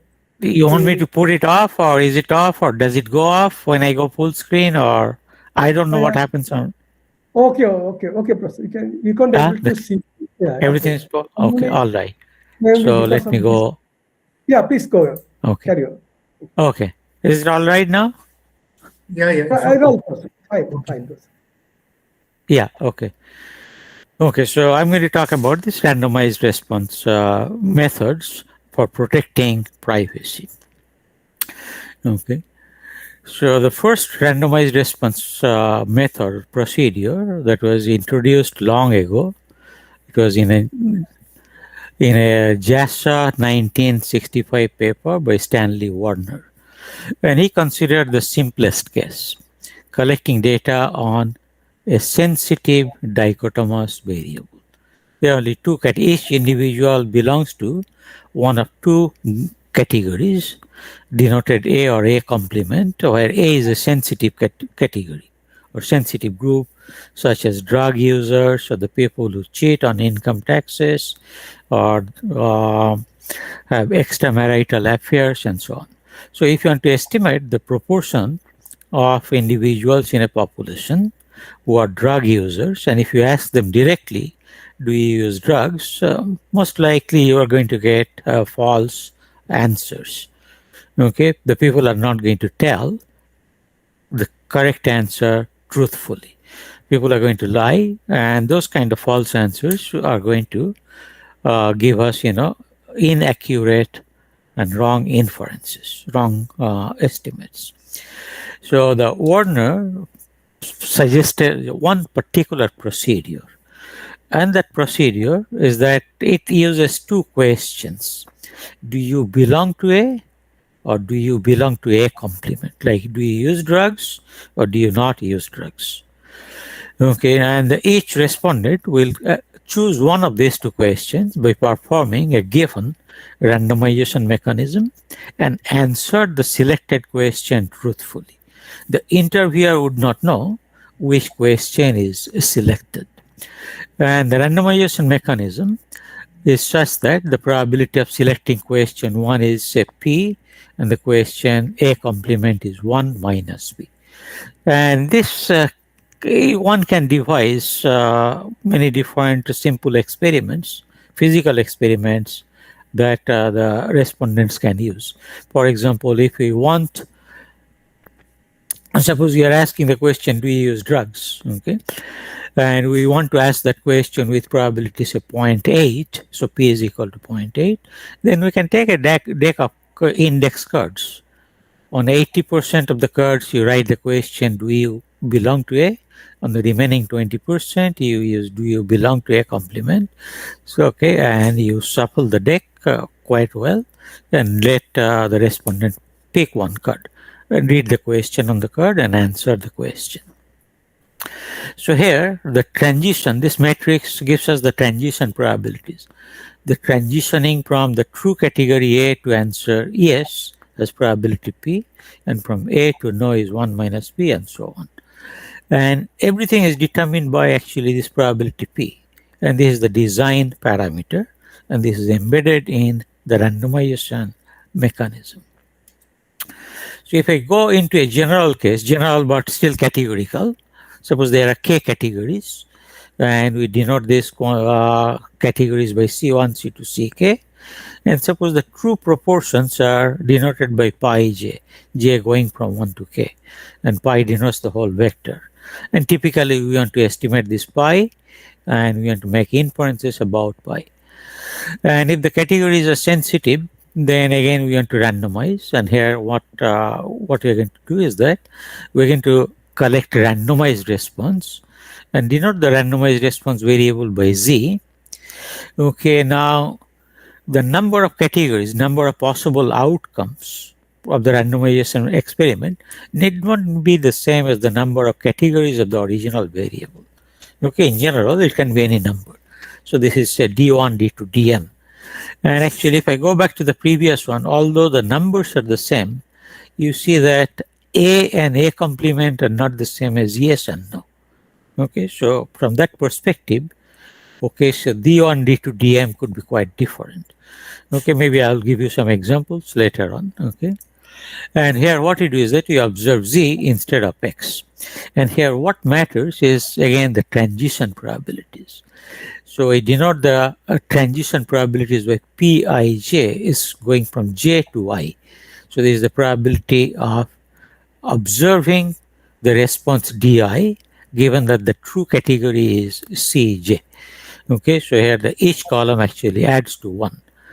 And the properties of this whole mechanism actually depends on the transition probabilities, okay, which is understandable. Okay, so the key question here, okay, maybe before I go into this, let me make some comments, is that I said that in general, this the number of response categories need not be the number of true categories, okay?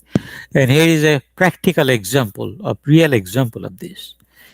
Okay, this is something that is used by Google. Google and Apple and some other companies are using this. They call it the wrapper algorithm. What it does is that suppose, in this example, I have a response variable, not response, I mean the actual variable that we are interested in. Suppose it has 3 categories denoted by D, I, and R. Okay, in our US context, this might represent that the Democrats, Independents, and Republicans, political party affiliation.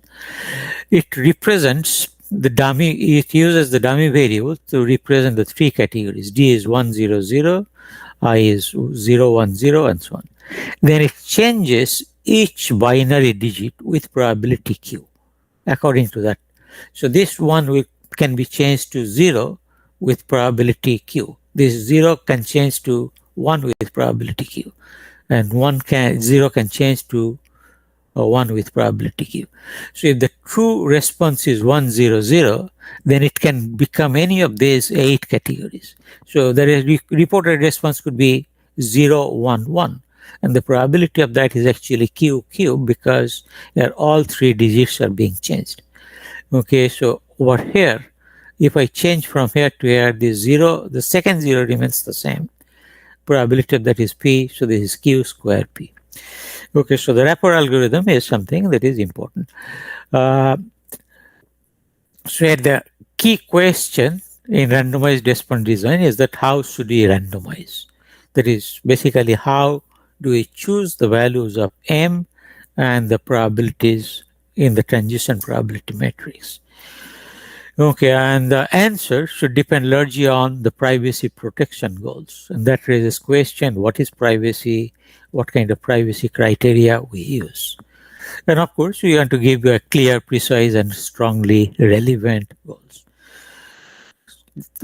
Work on randomized response procedures actually have worked, has happened over a long period of time, but these questions have not been addressed quite well. And I should also mention, or I might also mention, that the randomized response procedures have not been used much in survey sampling. They are developed for using in survey sampling. The practical applications, there are not many, very few. Okay, but the interest in randomized response have grown tremendously in the last few years because of the interest in privacy in the context of automated digital data collection. Okay, in the commercial the Google and Apple and everybody is collecting everybody's data. So now people are talking about the privacy protection.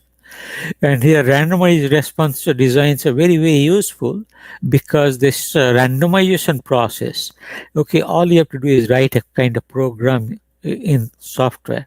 Okay, it can be embedded in the data collection process very easily. So because of that, there has been a lot of interest. Okay, so here, our main objective here is to discuss one specific proposal. Okay, so what do we mean by protecting privacy? Okay, so here is the proposal.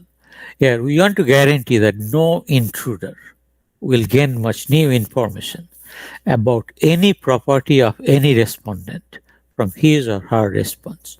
The response is truthful, but it could be any response. Okay, so this is the idea. I think this is a very strong and very relevant goal, and our goal is to make it precise. Okay, so our intruder is anybody who wants to make a prediction, okay, about the true category of a particular respondent. So I was talking about political party affiliation. So somebody wants to know what is my political party affiliation, and I give a randomized response answer, and that answer should not reveal much new information to the intruder. That is the whole idea. Okay, and our objective is to make this idea kind of precise and full in general. Here, the key thing is much new information.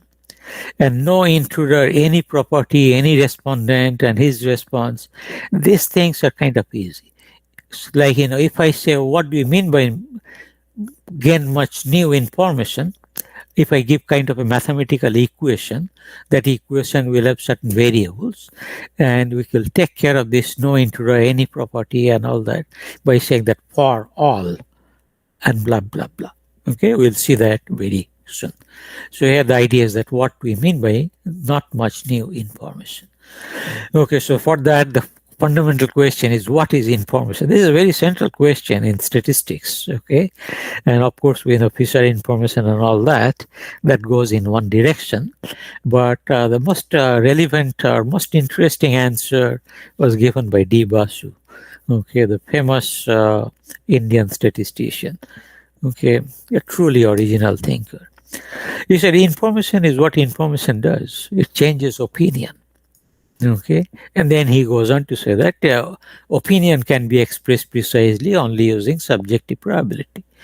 Okay, so information gain should be assessed by comparing an intruder's prior and posterior probabilities. Okay, so this is what you are going to take. Okay, so the next part is kind of simple.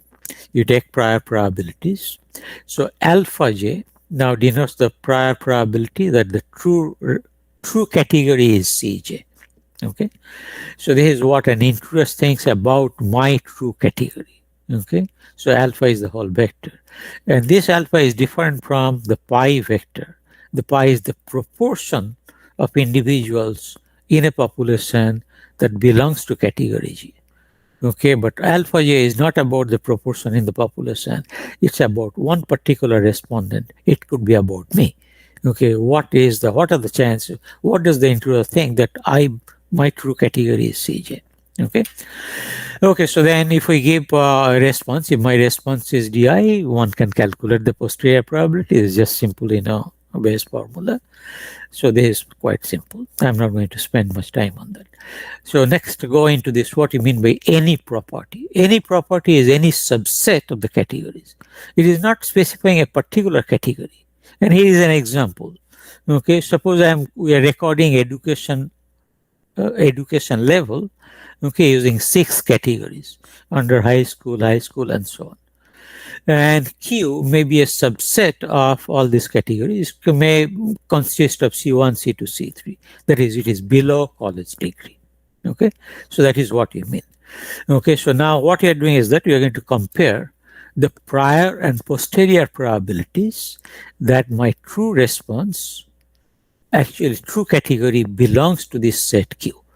So the prior probability is just sum of the alpha j, the prior probabilities over that set, and the posterior probability of K would be just the sum of the posterior probabilities of all the categories that are in the set Q. Okay, so now all you have to do is that you have to compare these two, and we want to ensure that there is not much difference between these two probabilities. Okay, so they should be fairly close. And again, the question is, how do you make this formal and precise? Okay, so this is what we are going to do. We're going to leave it to the privacy designer or the privacy police. We're going to say that for each value of this one, suppose this value is P. Suppose the value is, the prior probability of Q is say 0.2. So you tell us, okay, you give us an interval, so that if the posterior is in that interval, then you will say that it is reasonably close, or it is sufficiently close. So if the prior is 0.2, the designer might say that, well, we would like the posterior to remain within 0.1. That means it should be between 0.1 and 0.3. If the prior is 0.1, you say we would like it to be between 0.5, 0.05 and 0.2. It need not be symmetric. So basically you are giving an interval. So this gives kind of the privacy breach boundaries. So this is a picture. So here the prior and posterior, we are saying that, this is one specification, is that if the prior posterior pair, it falls in the shaded region, we consider that as a privacy breach. That means the prior and posterior are quite different. Okay, so you can give us any boundaries like this, and our goal would be to design a mechanism, okay, that guarantees that the prior posterior pair will not fall in the privacy breach region. Okay. Okay, so mathematically, this is what we are saying. This is the key equation. So this is actually the posterior probability of Q. The P alpha Q is the prior probability, and here is a function AHU. This is the upper breach boundary. Okay, and HL is the lower breach boundary. Okay, so basically you are saying that, so given AHL and AHU, we see that we provide strict privacy protection if the posterior probability is always between these two boundaries, AHL of the prior and AHU of the prior. And as I said earlier, we want this to happen for all vectors alpha, all Q, and all possible responses, D1, D2, DM. Okay, and of course, we need to design this before we collect data so that the privacy guarantee is given to the respondents before we give their answers. Okay, so how do we, suppose we are given this privacy breach boundaries, how do we accomplish this? Okay, are we promising too much? Okay, and also if we can accomplish, can we accomplish this kind of efficiently? Okay, so we go into that. Okay, the first thing, okay, before I go into that, maybe there are a couple of simple examples. Okay, so one idea that was proposed, one special case that was proposed is that it says that if the prior is less than X number, say row 1, then the posterior must not be bigger than row 2. If it is bigger than row 2, there is a privacy breach. Similarly, the prior is bigger than row 2 and the posterior is less than row 1, that is a downward breach. There was another one that was proposed earlier, is that you look at the ratio of the prior to posterior. It should not be, the posterior to prior should not be bigger than a number beta, or it should not be less than 1 over beta. The pictures would be like this. The red rectangles, okay, actually show the privacy breach region of row 1 to row 2 privacy criteria. And the two triangles, okay, show the privacy breach region of this beta factor privacy. Okay. Okay, so many questions. One is that, how do you, it's easy to say that let the privacy designer specify this, but how does one do that? Can we attain this and so on? Okay, so there are a bunch of questions here that come up. Okay, now the first thing we notice is that a requirement for a set Q automatically gives a kind of requirement for the complement of that set. Okay, so there is kind of an essential symmetry. So if we require that the posterior probability of Q complement is bigger than something, that implies that the posterior probability of Q must be less than something. So basically a lower breach boundary, okay, for Q complement gives an upper breach boundary for Q. And we can combine these two and we can define just one boundary. Okay, so roughly or basically what it says is that if you have two boundaries, then you combine these two and you get just one upper breach boundary, and the lower breach boundary would be kind of a symmetrized version of that. And here, the whole idea is that everything can be discussed in terms of this function h instead of just HL and HU. H comes from this HL and HU. Okay, now to give the characterizations, I also need to introduce one simple concept. This is called the parity of a transition probability matrix. Okay, row parity is the ratio of the maximum of the transition probabilities in that row and the minimum. So look at this. This is a transition probability matrix. I have 1 over 7 because each column must add to 7. This number is actually 1 over 7. This is 1 over 7, 4 over 7, and so on.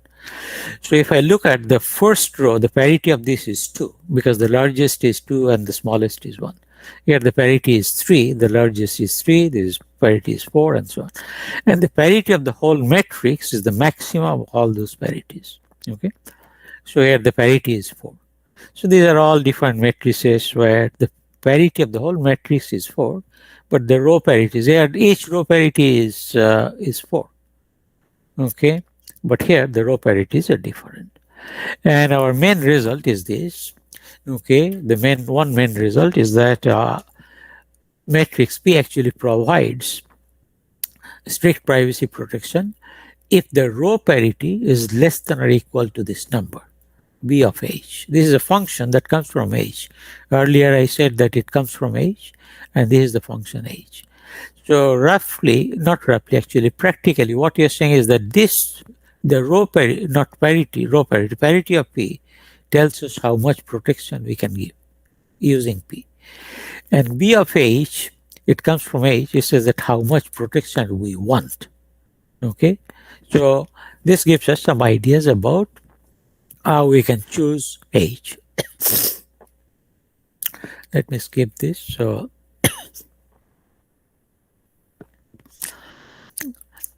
I can go into this. So these are actually the different functions. If I use this gamma, gamma is that excuse me. Okay, so gamma is the row parity. Okay, so the parity of this, not row parity, the parity of the matrix. Okay, so this is actually showing us the privacy breach regions for designs, randomized response design P with different parities. Okay, so this black line, this is for parity equal to 2. This is for parity 5, this is parity 15, and so on. So the designer can actually choose the parity based on these pictures. One can do that. Okay, so that was one result. Then actually we also have some additional results. I don't have a whole lot of time left, so I can tell you very quickly that this is what. Okay, so for a particular level of desired protection or function H, we calculate this B of H and we need this parity. So basically we need a matrix P whose parity is less than or equal to gamma. So there are many. So basically here what you're saying is that we are characterizing all designs that can provide a specified level of protection. Okay, so this is not just one way, there are many different ways. Now the next question, natural question would be, how do those different designs compare? Okay, which ones are more efficient, and so on. Okay, so we have some results. One is that one kind of result, I can go kind of quickly, is that in terms of, okay, I don't have much time left, so maybe I'm going to stop here very soon. One idea is that we can use this idea of sufficiency of Blackwell, okay, and that leads to a kind of criteria for admissibility. It's a very strong criteria, okay. So it's a very strong criteria, and according to that criteria, what we say is that, this is our theorem. It says that a procedure is admissible, okay, if and only each row parity is equal to gamma, and each row of P contains exactly two distinct values, okay. So if I go back, I showed some examples here, some numbers. So here, each one has row parity 4, okay, and only this one is admissible, because here each row parity is 4, and each row has only two distinct elements, one large value and the other one is small values. So this is not admissible, meaning this design is going to be much more efficient than this one.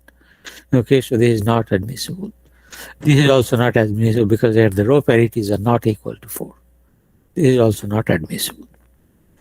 Okay, I think maybe I'm going to stop here, but I might tell you that we also have some additional results about minimax designs, some optimality and minimexity, and all these results are actually published in 2 papers. One was published in the Electronic Journals of Statistics, and the other one appeared recently in Communications in Statistics. Okay, let me stop here. I don't want to take too much extra time. If anybody has any questions, I can try to answer those. Okay. Any queries or comments from the audience? Any queries, comments? Okay. It's a quite different topic. Not many statisticians are now working. And by the way, and as a comment, I'll say that the computer scientists have taken over this whole field, and not necessarily in the right way. Okay, they are just discussing what is called differential privacy. Okay, they're saying that it has to be either it is differential privacy or it is all wrong. Okay, and that is I think that's a very wrong thing they're doing. And many statisticians actually have jumped on that bandwagon, because without that you won't get grants funding. Okay, if there are no other questions from the audience, let us thank the speaker, Professor Tapan Naik, for an innovative lecture. Let us thank you, Professor. Thank you. How are you, Wala?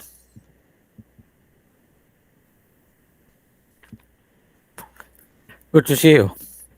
Yeah, thank you. Okay. Okay, over to Satish. Wala's mic is muted. Okay, over to Satish. Sorry, I got the second half of your talk. I had a late night last night and I just woke up. Oh, okay. All right. Good to see you. Good to see you. Okay, so I stopped sharing now. Okay.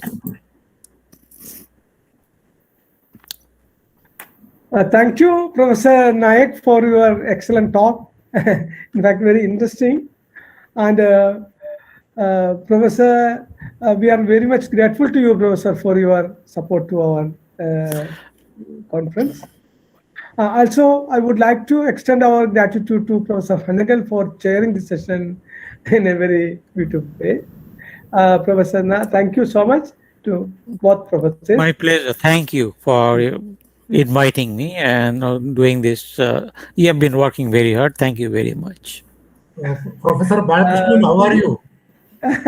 I'm fine, David. Thank you very much. Okay, thank you, professors. Once again, we extend our Thank you. gratitude. In Yep. fact, we are very lucky to have the people like you with us. And our students are also very much motivated. And in fact, let us move to the next session because of the, there's a time. There is time even then. I think next session is at 7. Oh, sorry, at 6, 6 not 5. Now it is 5:48. So I think it is better to use this time and wait for some more time, because some other people also may be there to watch those talks. How is Professor Bala? I'm doing fine. Thank you very much, Sati. Yeah. Yeah, you are looking fine also. Thank you. Looks from far can be deceiving.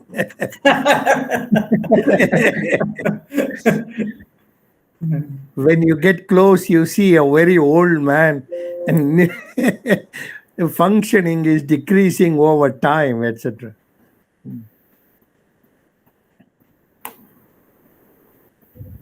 In fact, Professor Sadgupta yesterday wanted to attend Professor Naik's talk. Yesterday he mentioned that. But he's going to speak next, I think, no? After Bala's. Next, after the at the 7:55, I think. Yeah. So you have scheduled lectures almost at nearly 14 hours. Yeah. Nice. Starting from 8 a.m. to 10 p.m.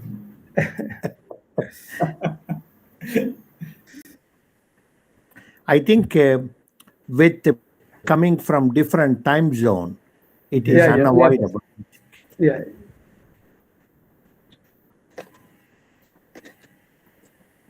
So our intentions to maximum utilization.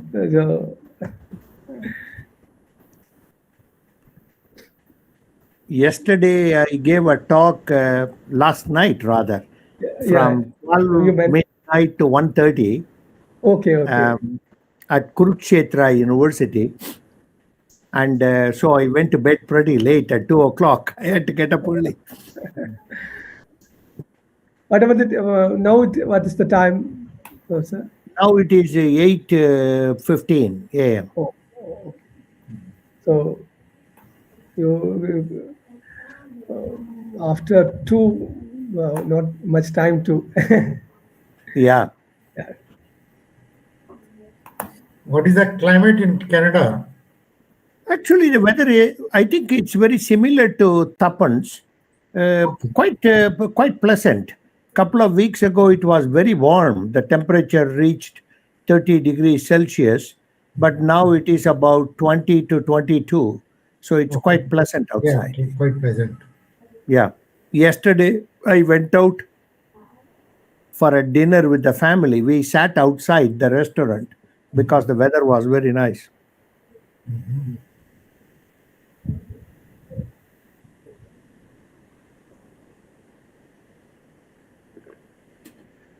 Hopefully, the next conference can be in person.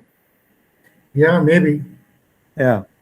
So, but we have a conference in Cochin in January. I think I heard that you are not coming personally. It is difficult. I got an invitation because our semester starts on January 5th. And it is the first week of the class. So it's very difficult to travel at that time. Yeah. Some of the American universities start in the third week of January.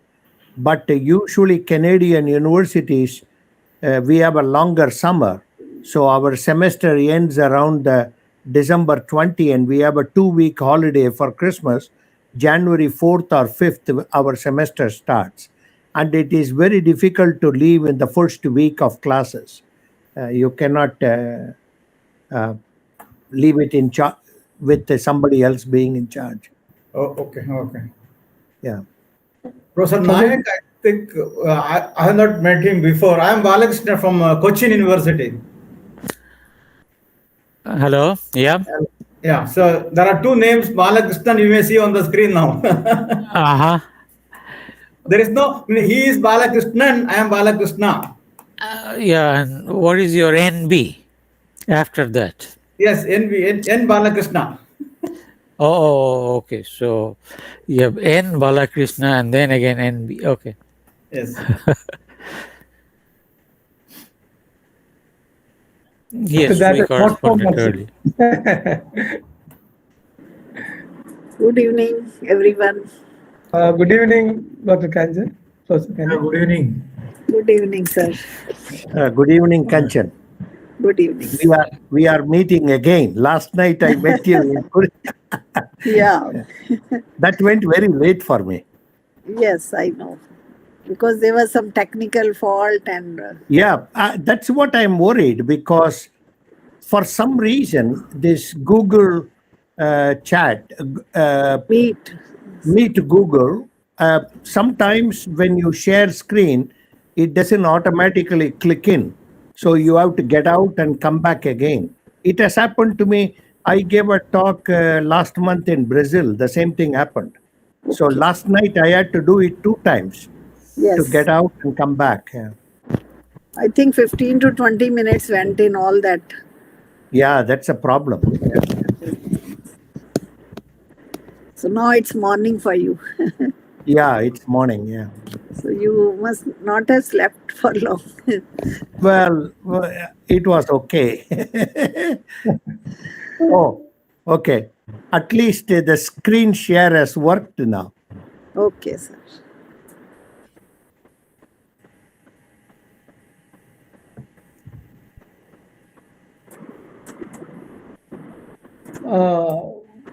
What about the COVID case? All things are over, isn't it, Professor? Everything has come back to normal. Sir, in fact, no. In USA, situation is not normal. No, that's true. That's true. But in Canada, things are coming back to normal, and our teaching in September will be in person. I have to go to university. I have not been to university for 2.5 years now, so I have to go in person to teach in September. Yeah. But in USA, cases are, I think there are too many cases now, especially in San Francisco. Right. Here also towards the normal, but in Kerala and Maharashtra, there is some numbers are 2 states there are 2 states. so many cases. So Maharashtra is again affected. Yeah, again affected. Yeah. Actually, people have become very casual now. Yeah. That is a problem. They are fed up with masks. There is no mask they are not using. In Maharashtra, there is no mask. Everybody is fed up now. They are going outside without mask. That is a big problem. And it was so hot during May and June here that it was difficult to put on a mask. Satish, can you see my screen? Yeah. Not yet. Not yet. See, that's the same problem. That's the same problem. I am sharing the screen, but it doesn't open up for some reason on the. You stop it and again share it. Yeah, that's what I'm going to do. When you click on present now, what does it show? Entire screen? No, it shows the window. I choose the window that I want to show, like last night. But for some reason, I can see it and it doesn't display. So let me try. You close this and again open. Yeah. That's what I'm going to do. Yeah. Or some pop-ups may be there to deny that. Yeah. Probably. So how are you, Professor Hennigal? Yeah, I'm fine. How are you? Good, sir. Good. Yeah. We are having summer break from 1st July. Okay. Now here is a vacation in almost all universities. Full It may start from the second week of July classes. We have from 1st July till 31st July. Yeah, now it is coming. Yes. Okay. Yeah, Professor. Yeah. Now it is. Now it is visible clearly. Yes. Visible can. Bala, you are muted again. I have to unmute the mic. Professor Bala? Yeah. Can you see the screen now? Yes. Yes. Okay. This is what happened last night too.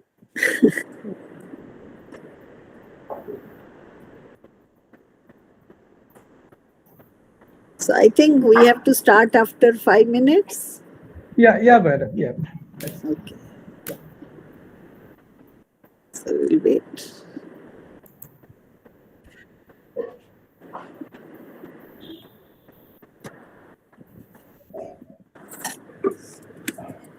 So, Professor Balakrishnan, I think it's 8:30 for you in the morning, sir? Or That's right, 8:30. Yeah.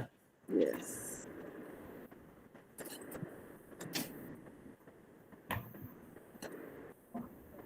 It's not early for me. Normally, my wake up time is quite early.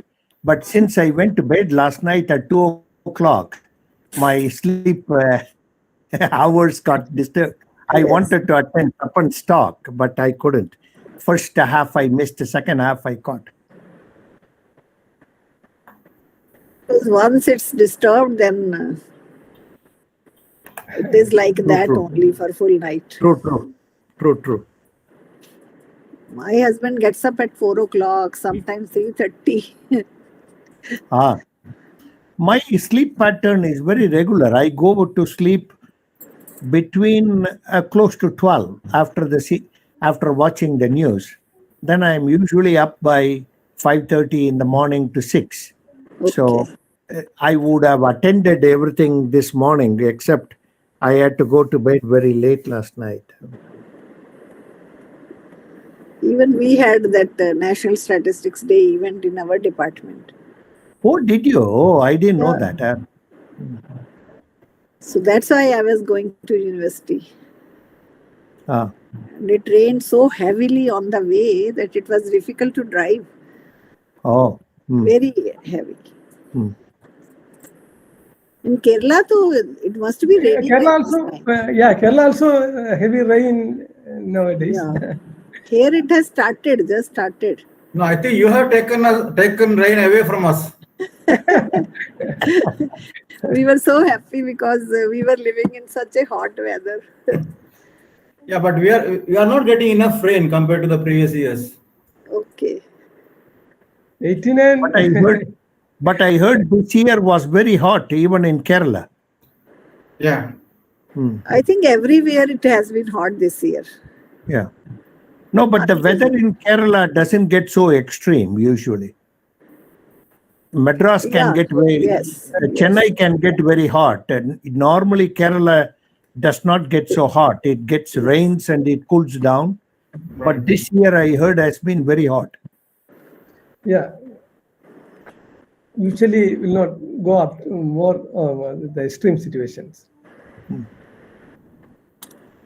But in Kerala, last during 2018, that time also very heavy rain and floods, etc. Actually, there is a lot of plantation in Kerala. So, yeah, in fact, that's a God's own country, like that name itself, because of this climatic medium climates. But everything's changing, but it's in some situation. True.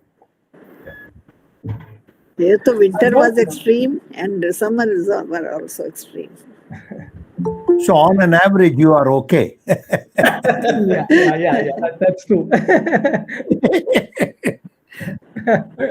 We are towards the average. Yeah. Professor Kala used to give the example. Keep half of your body in oven and remaining half in the freezer. Exactly.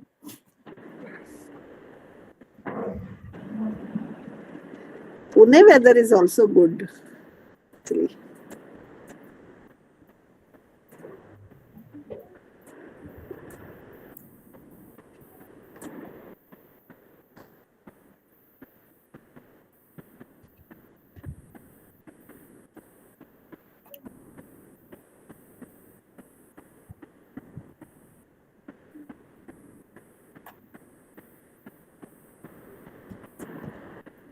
Professor Thomas Matthew is also there in the group, I think.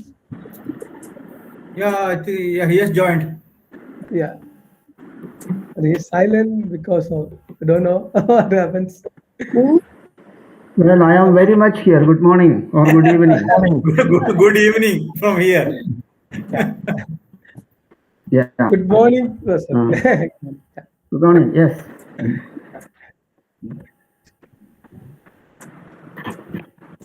I think, yeah. Shall we wait for 2 more minutes? Because it's mentioned at 6:05.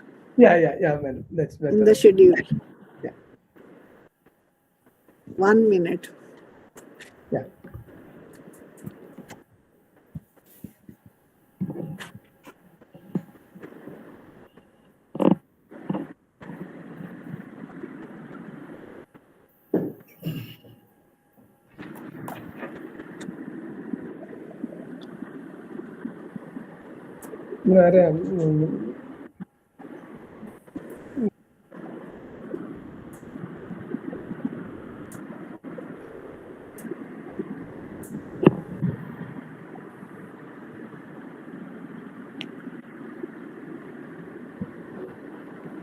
Students, our students, Anaka.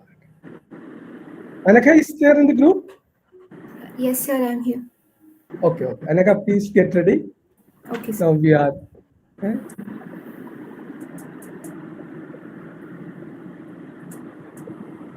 Okay, let us start the. Yes.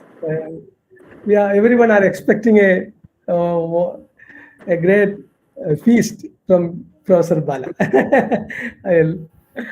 Okay, Anaka, you please introduce the chair, Professor Kanchan, and then carry over the further procedures to the chair.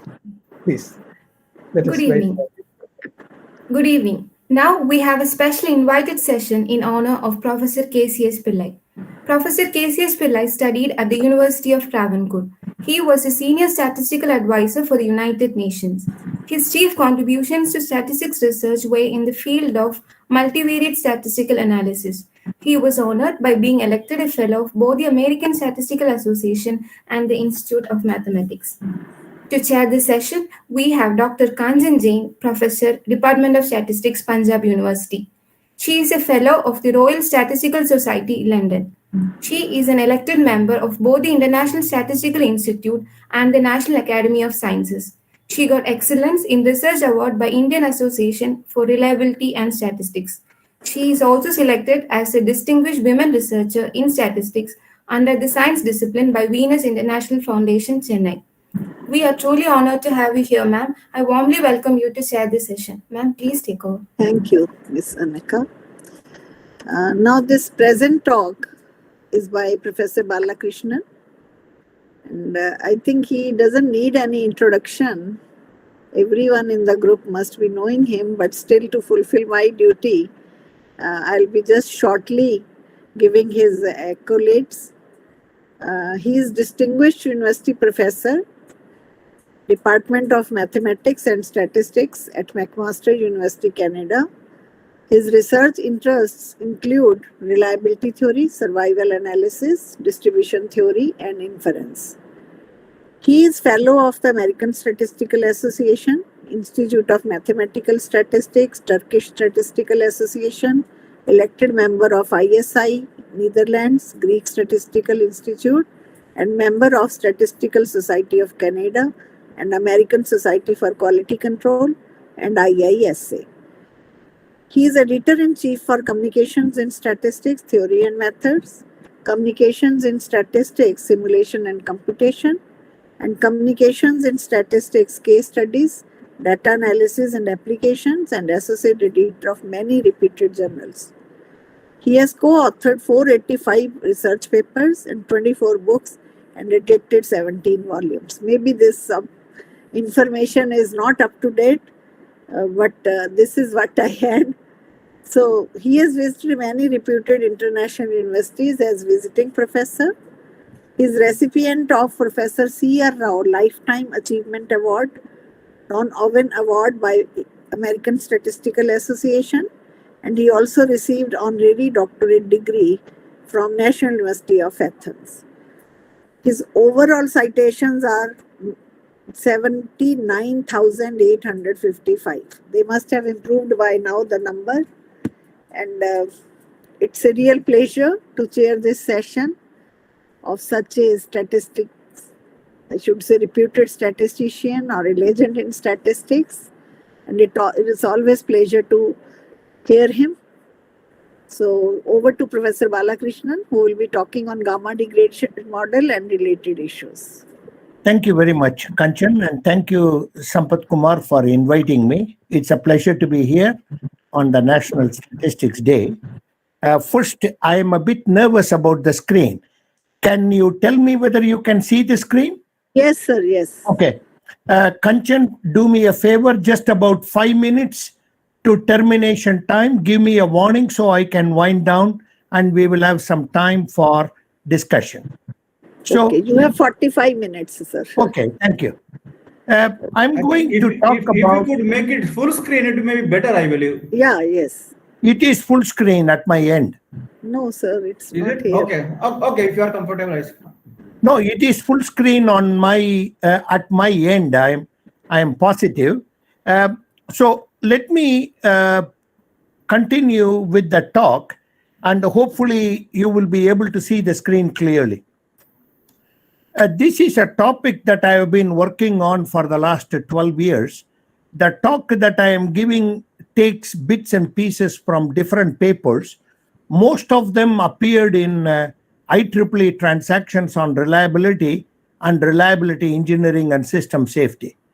This work is jointly with Professor Zheng from National Tsinghua University in Taiwan and our joint student Chichuan Tsai, who is right now in Tamjiang University in Taiwan. So I give a brief outline what I am going to talk about. First, I will give you a little background of the study. I may skip the literature review because some of the key references I will point out while I present the talk. Then I will introduce to you all what is a degradation model. Some of you may have heard of the degradation model, but may not have seen the formal definition of it. And then I will talk about statistical inference. There are two things that I want to discuss. One is an optimal... You are still in the first screen, first page. The screen I have moved. I don't know. No, it's not moving. No, it is. You are still on the first title page itself. I have to stop sharing and redo it again. This Okay, is what happened yesterday. Let me log out and come back again because it doesn't seem to work. Let me. You please, Professor, choose the entire screen. That's what I chose. Okay. Sometimes that's what I chose. Okay. Can you see the screen now? No, sir. No. It's the same problem. It's coming now. It is coming. It is coming. Now it is okay. Please try to change the pages. Now we can make it. Yeah. No, it's gone. It's a problem. Just a second. Yesterday also the same thing happened. So how did you resolve it then? Yeah. Can you see the screen? No. It's coming. Let us see. Yes, yes, now. So, but please try to change the page now. It's first page is visible. Just to move and whether check whether it is moving or not. Is it moving? No. No. You are still on the title page. That's whether it's possible. If you go to slideshow, is it slideshow? Yeah, that's making slideshow mode. So try slideshow. Can you see the screen move? No, No, sir. Noted. I think it's not in slideshow. Yeah, now it has come. now. Second page has come. Third page has come. Second page has come. Okay. Yeah. Let me stick to this screen, okay, instead of full screen. Yeah. Okay. Whatever is comfortable. Is fine. Maybe you Okay, can thank you. experiment 1 or 2 pages up and down. Yeah, thank you. Can you see the next page? Yeah. Now it's changing. Says yes. Okay. Fine. Okay, good. I will leave it at that. When I change to full screen, there is a problem.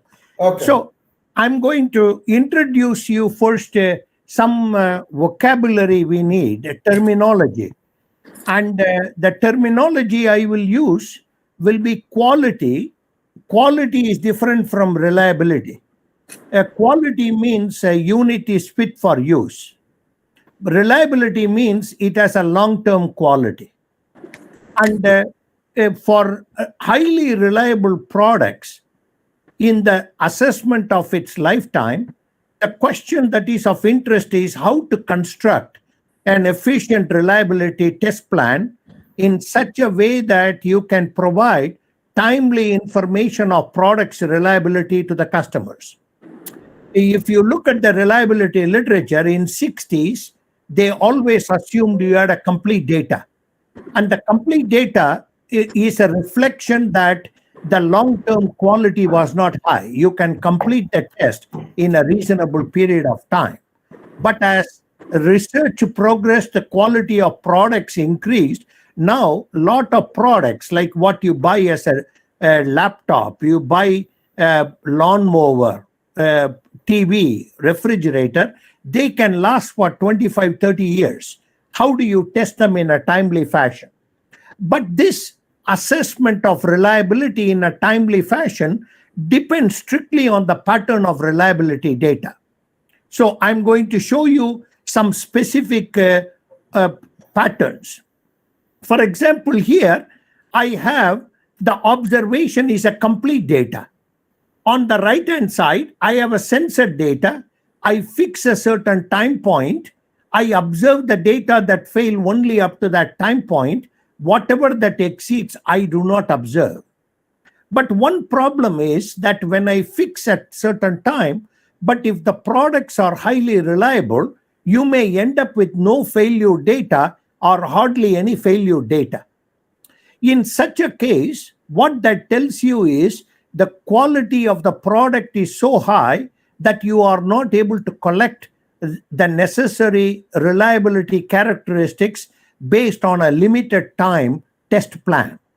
So for this purpose, reliability engineers use what is called as a ALT, accelerated life testing.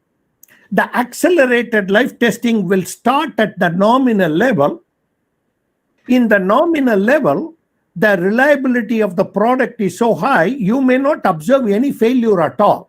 So it's hard to make inference about the reliability characteristic at the normal operating condition, which is called as a mission condition. But what you do is you increase the stress levels. So from S0, which is the operating condition under normal circumstance, I can increase it to S1.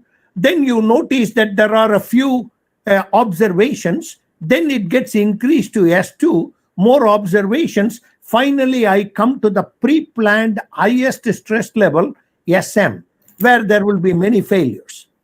But when I have many failures at SM, I can make inference at the stress level SM. But that is not of interest to me. That's incidental. What is of interest to me is the reliability characteristic at S0. So we need a thermodynamic principle to connect, to extrapolate. The data that I have observed at the higher stress levels, I want to extrapolate it to the lowest stress level, which is the normal operating condition. And that's what is the degradation modeling, the purpose of the degradation model. So a degradation model says that I have a quality characteristic, which is denoted by QC. Quality characteristic is not the reliability, but it is related to reliability. For example, you may be looking at a light. A light bulb need not fail, but its quality, its reliability is related to luminosity. as the luminosity of the light decreases over time, there may come a point where the light is not bright enough that you may regard as a failure, even though the unit has not failed. You may be looking at photocopier or printer. Printer is working, but the quality of print is decreasing over time. So at some point, the printed quality is so poor, you have to consider the failure of the unit. So the related quality characteristic is assumed to degrade over time. And then we collect the degradation data. So you look here, I have a product that is going through several cycles, and there is a crack that appears on the surface. But as I keep using the product, the crack becomes bigger and bigger. For example, you may be looking at an electric mixer. A mixer may develop a crack on the surface, but the crack is so small you don't care. You continue to use. But as you continue to use, the crack becomes bigger and bigger. And that is the crack length. So what happens is the manufacturer, or there may be a specification which says that if the crack length exceeds a certain level, which is called the threshold value. Here I have denoted it by omega. Once this degradation path crosses this threshold value omega, the product is considered to be unsafe for further use. And so in this particular case, I can observe the degradation data.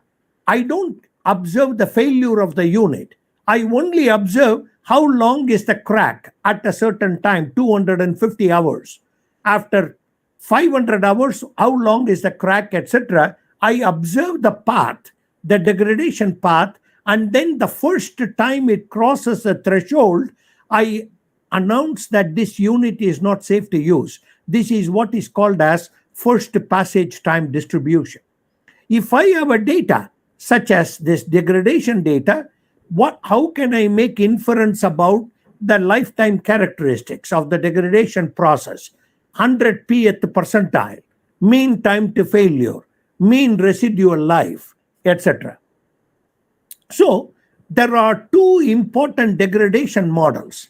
The first one is called as a Wiener degradation process. The Wiener degradation process is based on Gaussian distribution, so the degradation goes up and down. For example, this can be used for fluctuation data.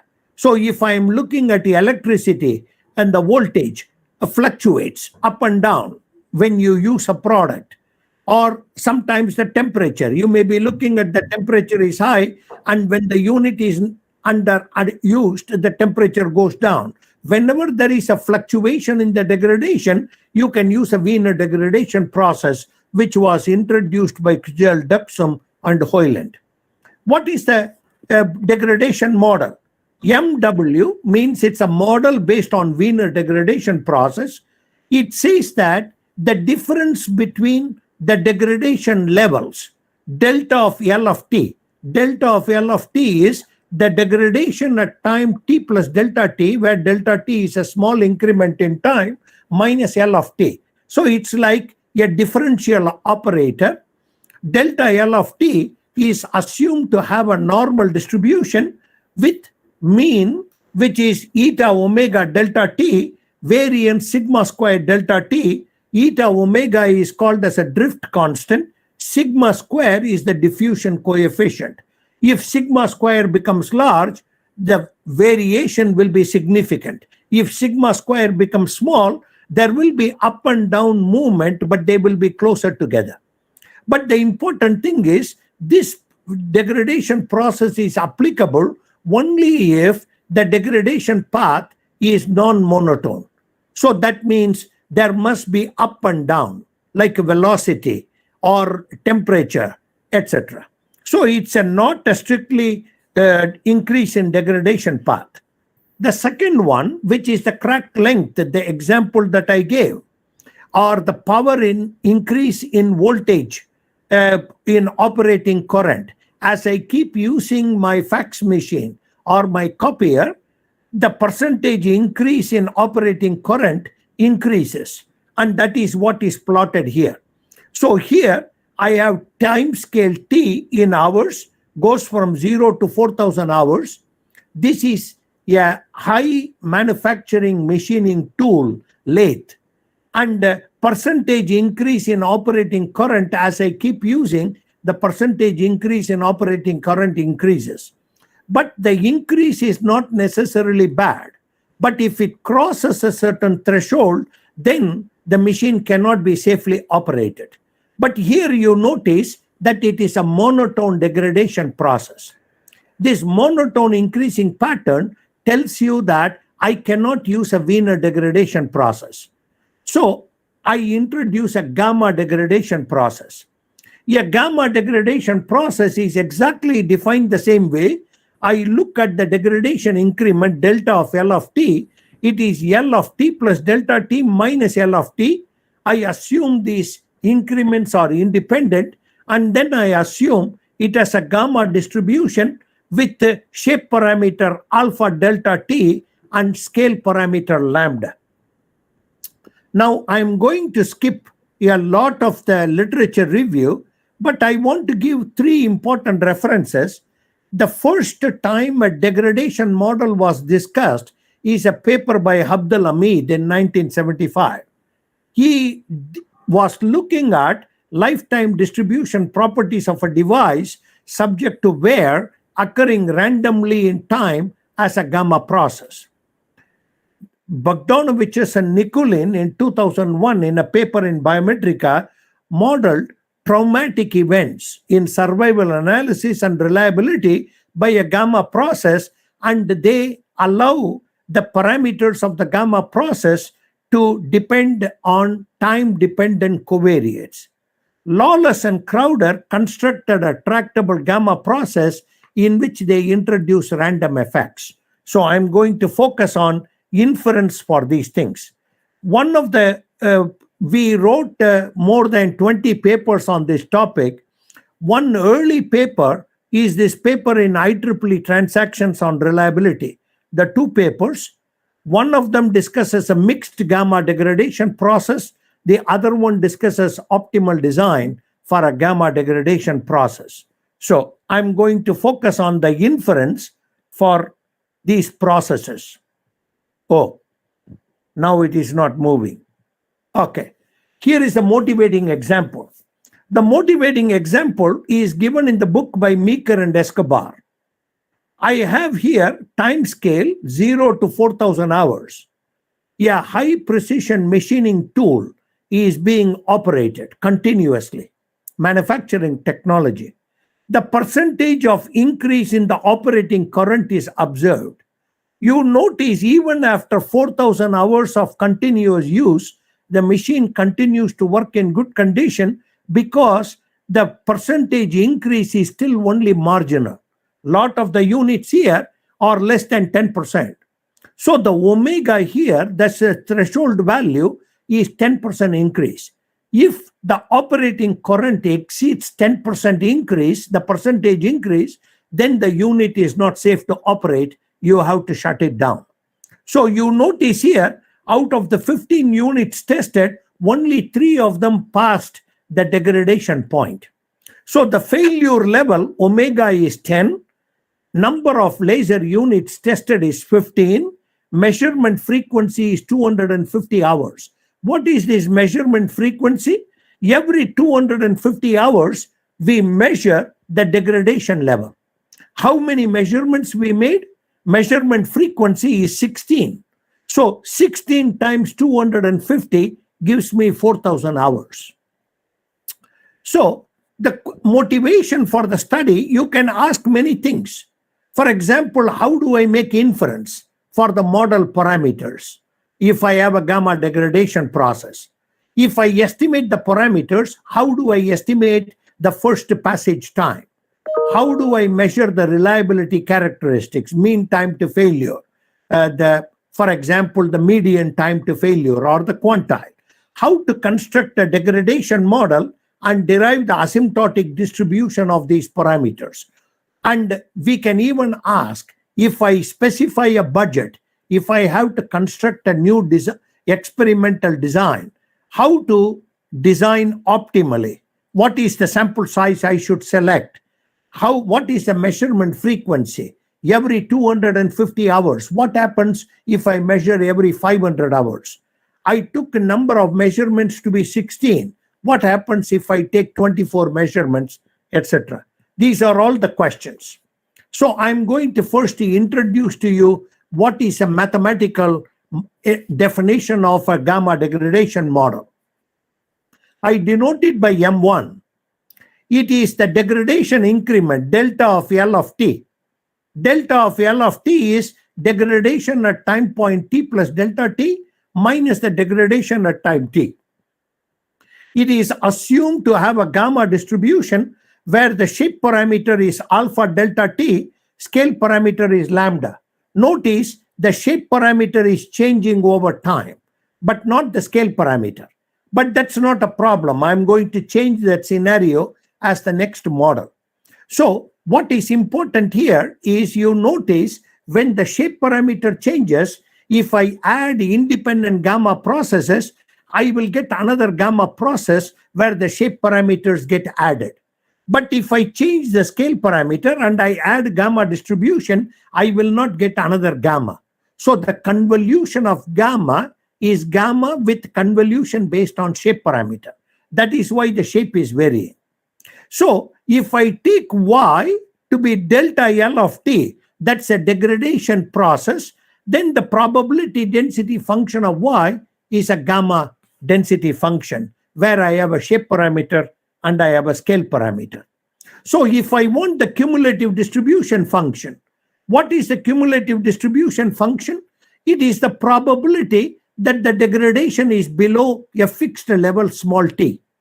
But the degradation is below a fixed level small t is same as the probability that the degradation L of t must have crossed the threshold, because L is a strictly increasing function of t. So if the lifetime of the unit is below t, then the degradation at time t must have crossed the critical threshold, omega. But that is nothing but an incomplete gamma function divided by a complete gamma function. So my cumulative distribution function is a complete gamma function in the denominator and incomplete gamma function in the numerator. That is the right incomplete gamma function. Now you notice it is not a standard inference because the distribution function is just not a gamma. It is the ratio of two functions. One is an incomplete gamma function with the argument t involved. Another one is a complete gamma function with the argument t involved. I have the parameter alpha lambda that I have to estimate. If I want the 100th percentile, I need to find the inverse. Since it's a monotone function, I can find the inverse and find the percentile, but it has to be done numerically. If I want the probability density function, you go back to the cumulative distribution function. If I differentiate this, I will end up with this messy looking density function. What is this density function? It involves the derivative of incomplete gamma function. And it turns out that in applied mathematics, it is what is called as Myers G function. It's a special case of Myers G function. In fact, it is a path integral. So a lot of the computations we did for the density and the cumulative distribution function uses Mathematica, for example, because Myers G function and line integral are part of Mathematica. So we can use the Mathematica or Maple to do the computations. Okay, so now let us look at the inference. What do I have? I start with n tested units, n laser units, n is 15. I measure each unit at specific times, T1, T2, Tm, time points, 250 hours, 500 hours, 750 hours, etc. What do I measure? I measure the degradation path, the sample degradation path of the ith unit at the time point Tj. So LITJ. LITJ are the degradation observations of the ith unit at time point T1, T2, Tm. Then what I do is I form the gaps. That is the increment LITJ minus the previous time point Tj minus 1. So those are the Yij's. So the gamma degradation process assumes these degradation increments to be independent, follow an exponential gamma distribution. F in this case is the time scale difference, Tj minus 1, that serves as a time increment. So my likelihood function is going to be a product, a double product.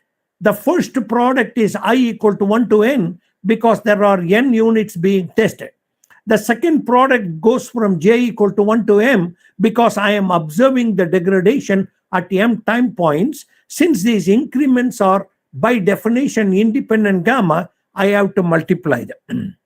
Then immediately you can write down the likelihood equations.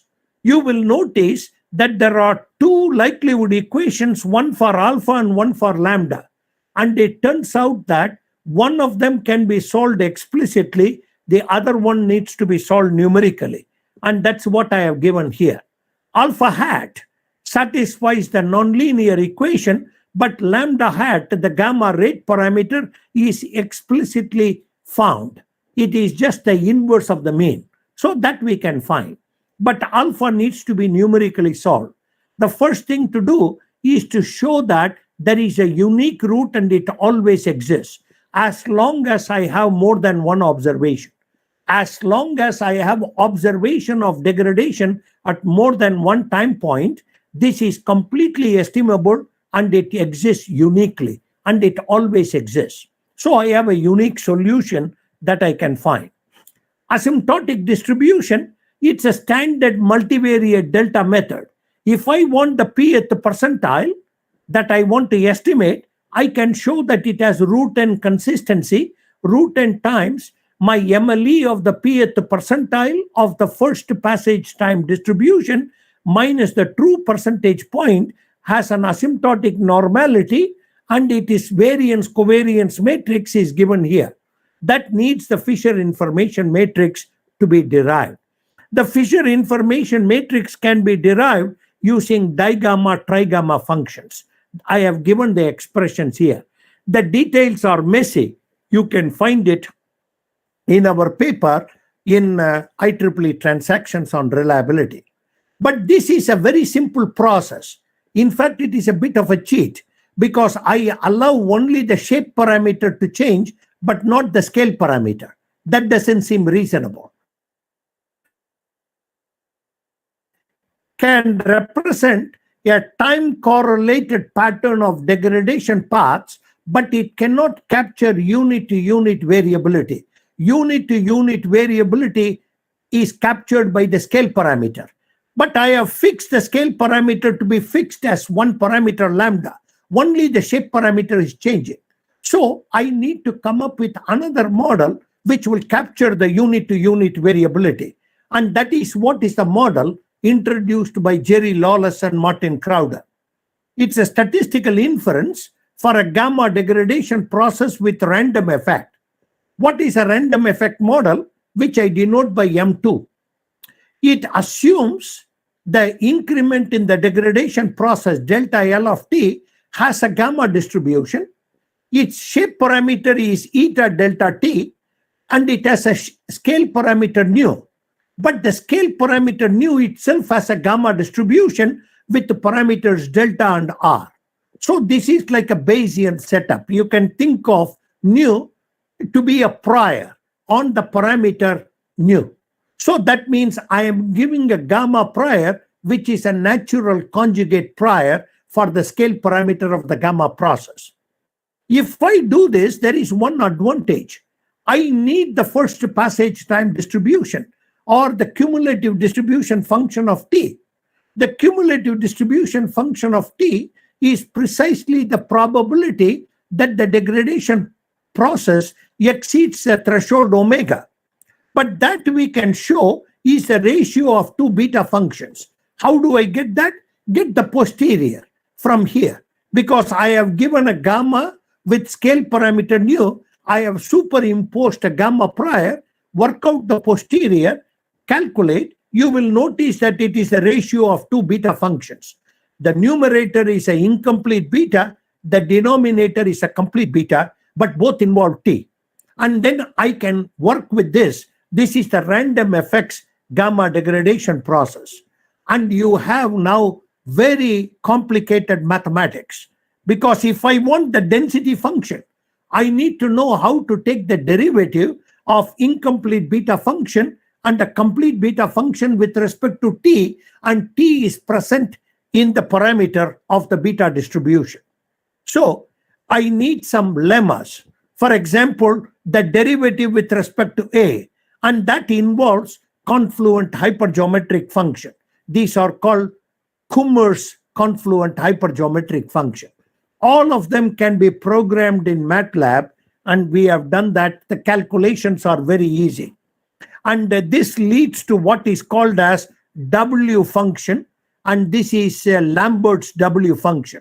The Lambert's W function is expression is involving confluent hypergeometric function, and this Lambert's W function plays an important role in the evaluation of gamma degradation process.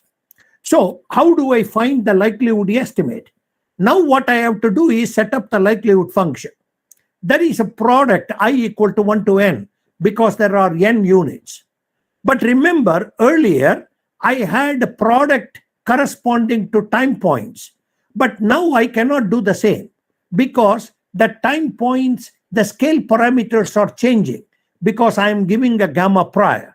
So what I have to do is take the increments which have a gamma distribution. It has a scale parameter nu, but the nu itself has a gamma density, and that is the prior. So I have to find the posterior. I have to integrate with respect to nu, 0 to infinity. When you do that, this integral is explicit. You can derive it because I have chosen conveniently a natural conjugate prior. And it turns out I have product of yij divided by the product of yij to the power something. This is like a multivariate transformed beta distribution. Yij is raised to the power something divided by 1 plus yij raised to the power something. It looks like a multivariate beta of type 2. So we can derive a EM algorithm based on this. And that's what I described. How do I implement a EM algorithm? All I need to do is in the E step, I need to find the expected value. What is missing here is the corresponding values of the yijs. I replace them by yijs are observed, but the parameters that I have to find, I can treat them as missing values, conditional expectation I can find. So I find the conditional expectations. Once I find the conditional expectation, in the M step, I have to maximize. So given the kth step of the parameter, and all I have to do is maximize the Q function. Fortunately, like I gave the MLEs before, there are two equations, one for delta and one for R. The equation for R can be explicitly solved. The equation for delta, I need to solve. So it is one nonlinear equation that I need to solve in order to complete the M step. We use one-step iterative Newton-Raphson process for this, and the EM algorithm gets completed. I can show similarly the asymptotic distribution. Now I have to use a multivariate delta method on the multivariate beta density that I gave. I can show using Fisher information, I can get a consistent estimate of the variance-covariance matrix of the parameters. So I come back to the laser data. Remember, I had 15 units. There were time scale 0 to 4,000. Every 250 hours, I measured the degradation, and I made 16 measurements on 15 laser units. We get the data from the experiment, but the experiment doesn't tell which degradation process we should use. So I could use the Wiener degradation process, which will be a bad mistake here, because the Wiener degradation process is an up and down process. And whereas here, the percentage increase in the operating current is a monotone process. So if I use a Wiener degradation process, it's going to provide a bad fit. Or I can use a gamma degradation process which is monotone, but the gamma degradation process does not account for unit-to-unit variability. I can use a gamma degradation process with random effect that accounts for spatial correlation over time and also unit-to-unit variability. I have given the maximum likelihood estimates of the model parameters. Remember, the Wiener process has the mean and standard deviation. The gamma degradation process has shape parameter and scale parameter. The random effects model will change the scale parameter and put the two prior parameters, delta and R, and I have given the log likelihood here and the AIC. You can see the log likelihood is significantly larger than the other two log likelihood. So that tells you that this data actually is better fitted by the random effects gamma degradation model. And the AIC and the BIC also suggest that.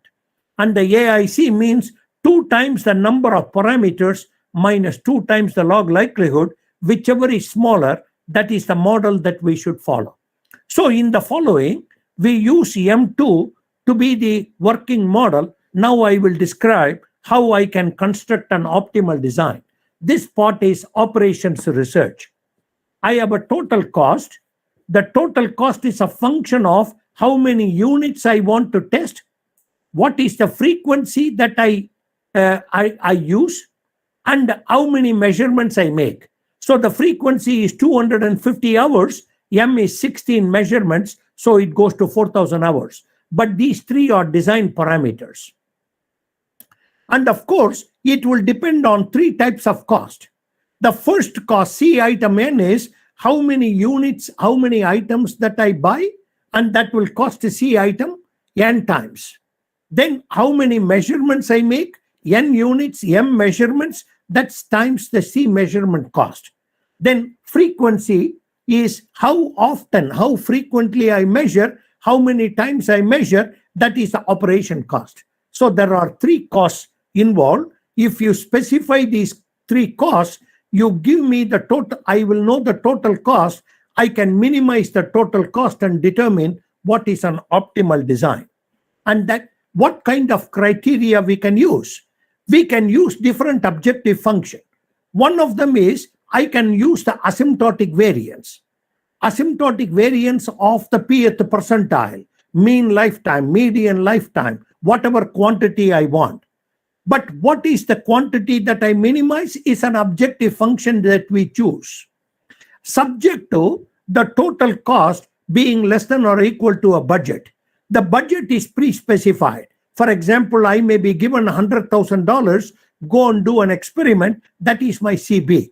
How many units I should select, how long I should observe, how often do I measure. So the parameter in this design, optimal design, is 3-dimensional. All of them are integers. So they sit on N3 in a lattice. I have to pick the optimal value. We can give an algorithm based on EM algorithm that I presented there. You can start with a particular N. You can take it to be a moderate value of N. Then you evaluate based on the criteria, ask whether the budget has exceeded or not.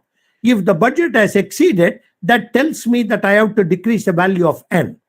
If the budget has not been exceeded, it tells me that I can afford to increase the value of N. Then you implement the EM algorithm, determine the asymptotic variance, you go back and forth. This is what is called as branching method. And we can use this branch and bound method to find an optimal design. So here is a laser data. Remember that I chose the gamma degradation process with random effect. It has 3 parameters, eta, delta, and R. Those are the 3 values of the parameters that I determine from the current data. What do I know? The threshold value is 10% increase in the operating current, so omega is 10. If I want to design based on the 90th percentile, that means P is equal to 0.1. 0.1 is the upper probability, so it's a 90th percentile. Unit time is 24 hours. Then I am given some cost. Suppose the manufacturer says the operating time is going to be $13. per unit time of 24 hours. Measurement cost is very cheap, 5 cents, and the item cost is $51. These are given by the manufacturer. All I have to do is, for a given budget, I need to come up with an optimal design.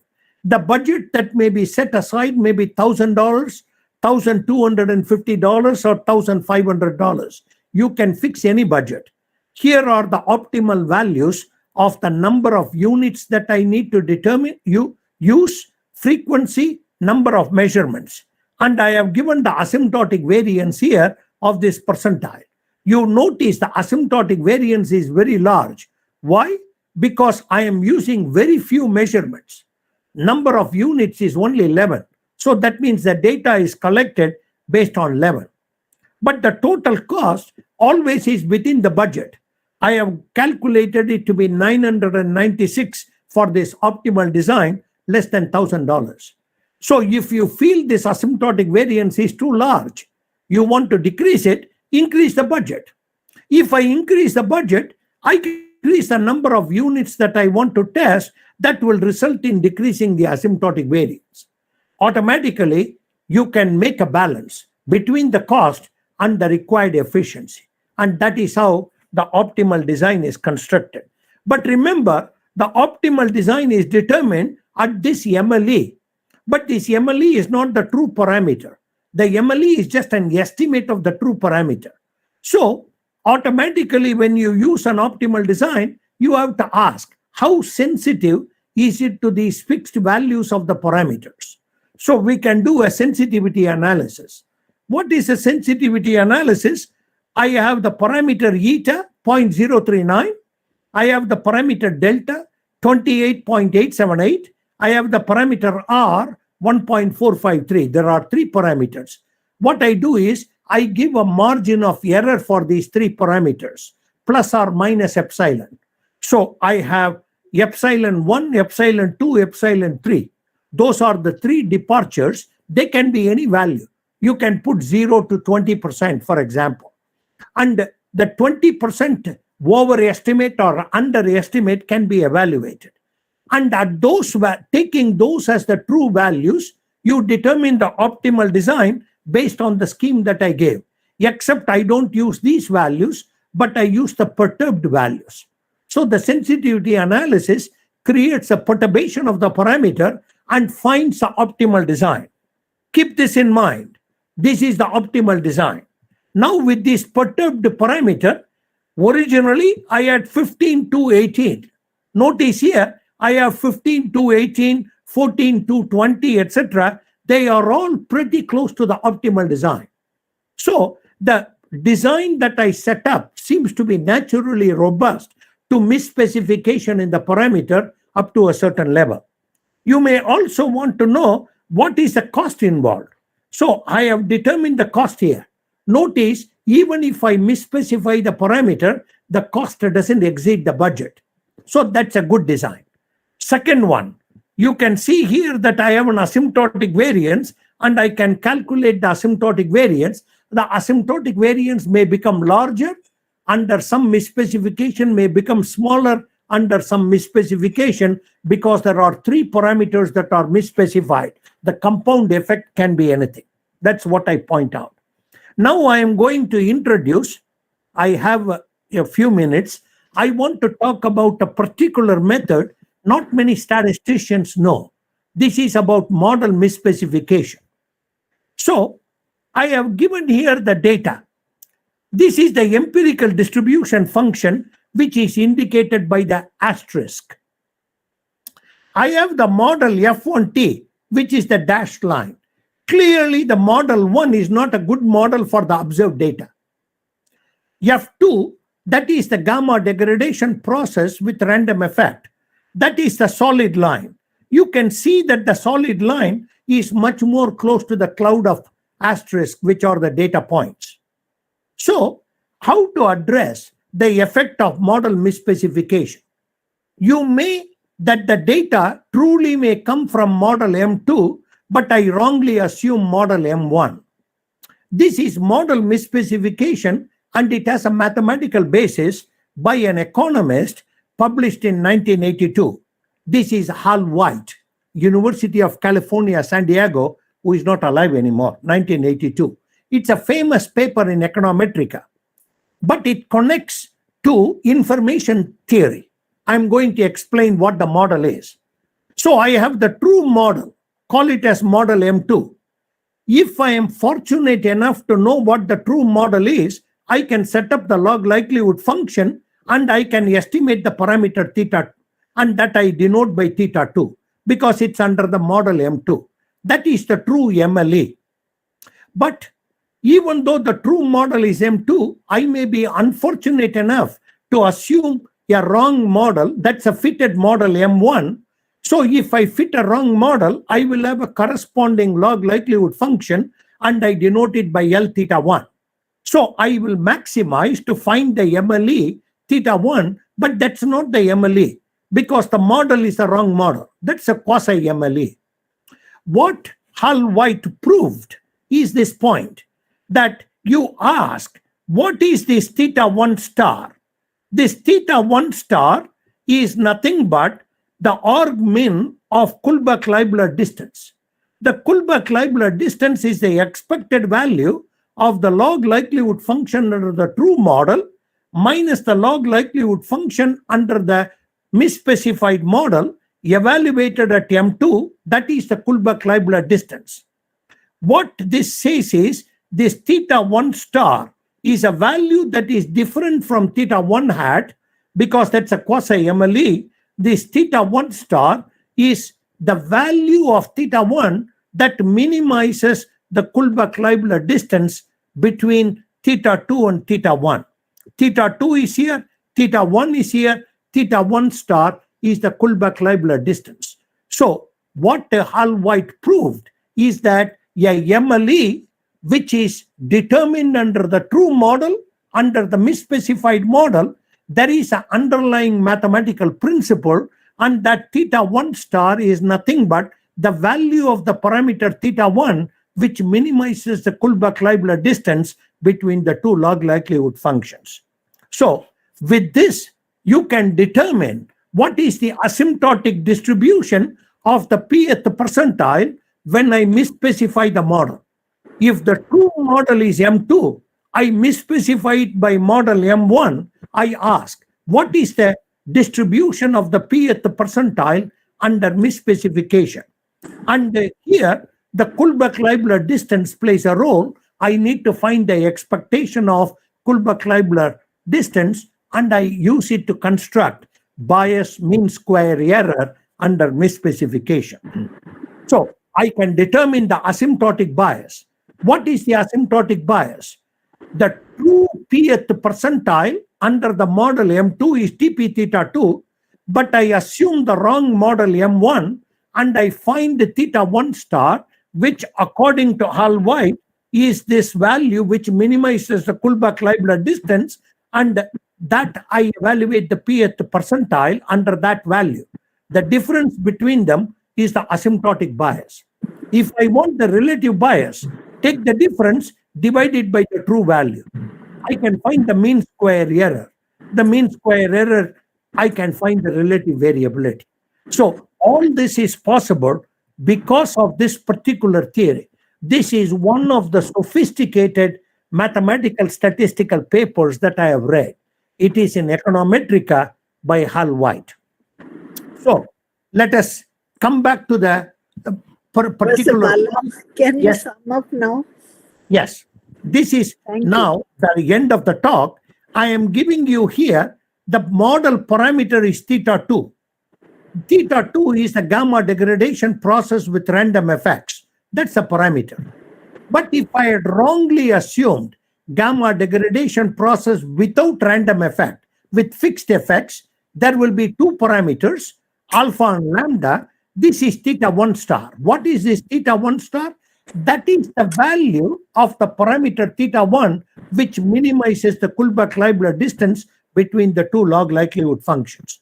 So that is 0.0292, 14.3765. Please remember, this is not the MLE of theta 1. MLE of theta 1 will be very bad because you are optimizing the wrong objective function. And I have given here the relative bias.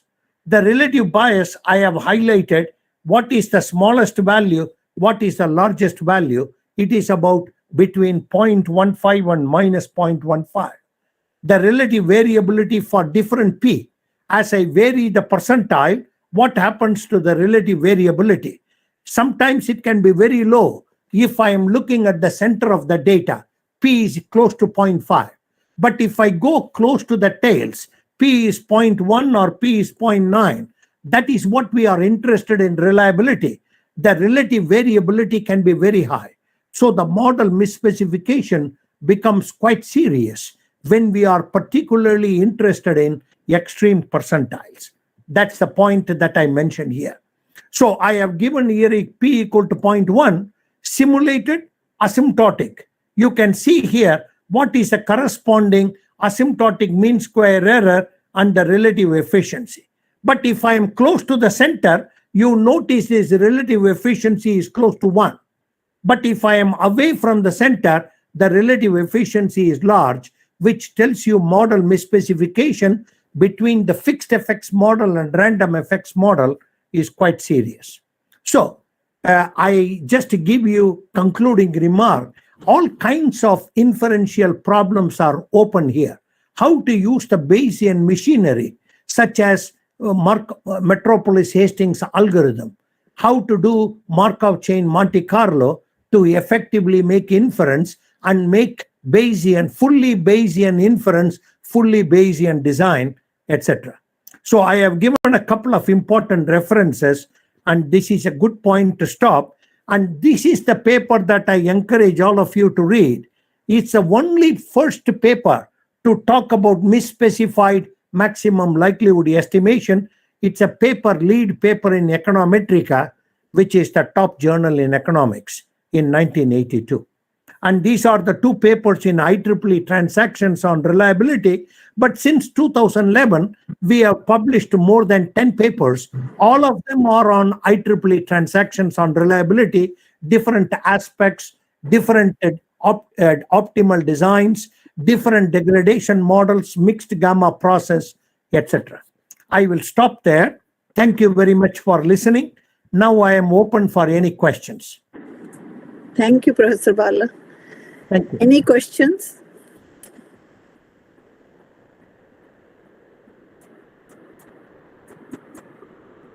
It seems your talk was so good that everybody has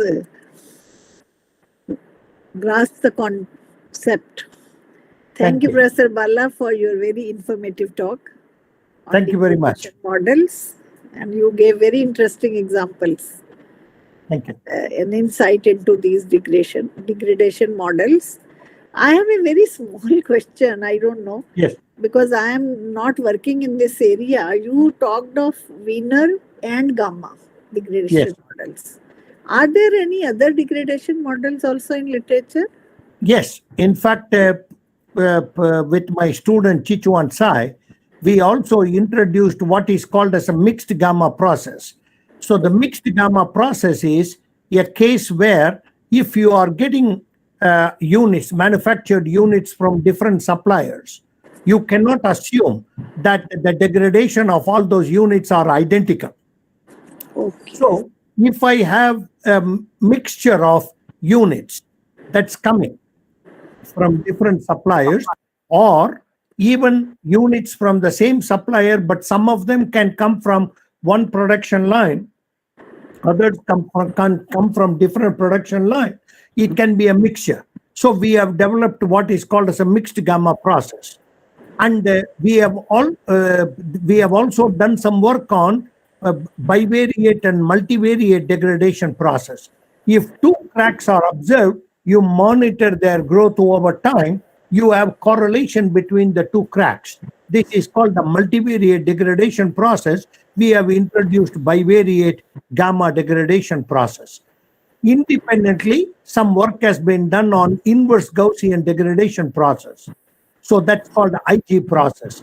And we have introduced what is called as a Binbaum-Saunders process. So there are plenty of degradation processes that have been studied in the literature. Just last year, we wrote a long paper in applied stochastic models in business and industry, where we discuss all these different degradation processes that people have studied in the literature. So one can have a look at that paper as a review paper. Yes. We also have a review paper. There is a volume in Springer that's on degradation models that was published in 2022. If you look in advances on degradation models, you will find this volume. And my PhD student Chichuan Sai and myself, we have written 2 papers, 2 chapters in this volume of 16 chapters, and that gives an overview of work on gamma degradation process, a overview of different gamma degradation processes that have been studied. Thank you. Bala, this is Thomas Matthew. I have a question. Yes, please. Yeah, the optimal test plan that you showed, that is based on minimizing the asymptotic average variance, right? Right. Subject to cost constraint. No, not average variance, asymptotic variance, because we are looking at the quantity of the P. Yeah. Right. Now, correct. Once you derive the asymptotic plan, now the number of units there may be too small for the asymptotics to hold. That is why in the table, that's why in the table I showed, I calculated the asymptotic variance. Then what I did was I also calculated a simulation-based variance with that finite number. So what I did was I used the parameter setting. Yeah. And they were not too different. Correct. Oh, okay. They were not too thank different. You. Okay, thank you. Actually, Tom, you raised an important point which I did not mention. The asymptotics here is not just with respect to number of units. It's actually with respect to the number of observations. So if I have 15 laser units, but I am making 16 degradation measurement for each unit, so it becomes 15 times 16 is the number of data points. That's 240. So but you also have the number of. You also have a random effect, right? That's correct. Yeah. Then it is the random effect. Probably it shouldn't be with respect to the total number of observations, right? Anyway, it's It's a combined effect. Yes, correct. I agree. Yeah. So that is why it's important just not to be reliant on the asymptotics, because if the number of units to be tested turns out to be 130, it's not practical. Right. You won't get 150 laser units for test. So since the number is small, the next thing we have to do is to ask ourselves how far away is the asymptotic variance, which we can evaluate by means of Monte Carlo simulation.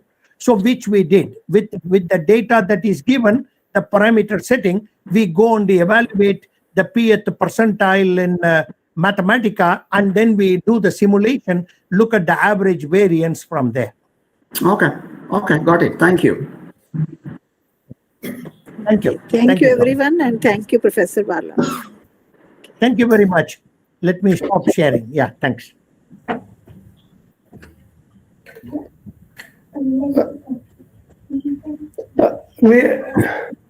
Okay. Really interesting, Professor Bala, your talk. Very, very interesting too. In fact, will be helpful to young researchers, no doubt about that. I hope we can give some more things through, if possible, through our December international workshop on distribution theory, if it is helpful to the in a better help to our youngsters. If it is online, I can do. In person. Okay, let us try, Professor. In fact, we can. Yeah. Okay, thank you very much, Satish. Yeah. Okay, Professor. Appreciate it. On behalf of the Department of Statistics, University of Kerala, I would like to extend our heartfelt gratitude to you, Professor, for your support and blessings to our activities. And also, I wish to extend our gratitude to Professor Kanchan for chairing this session. Thank Now you, let us Professor move to Satish. the next Thank you. session. Our own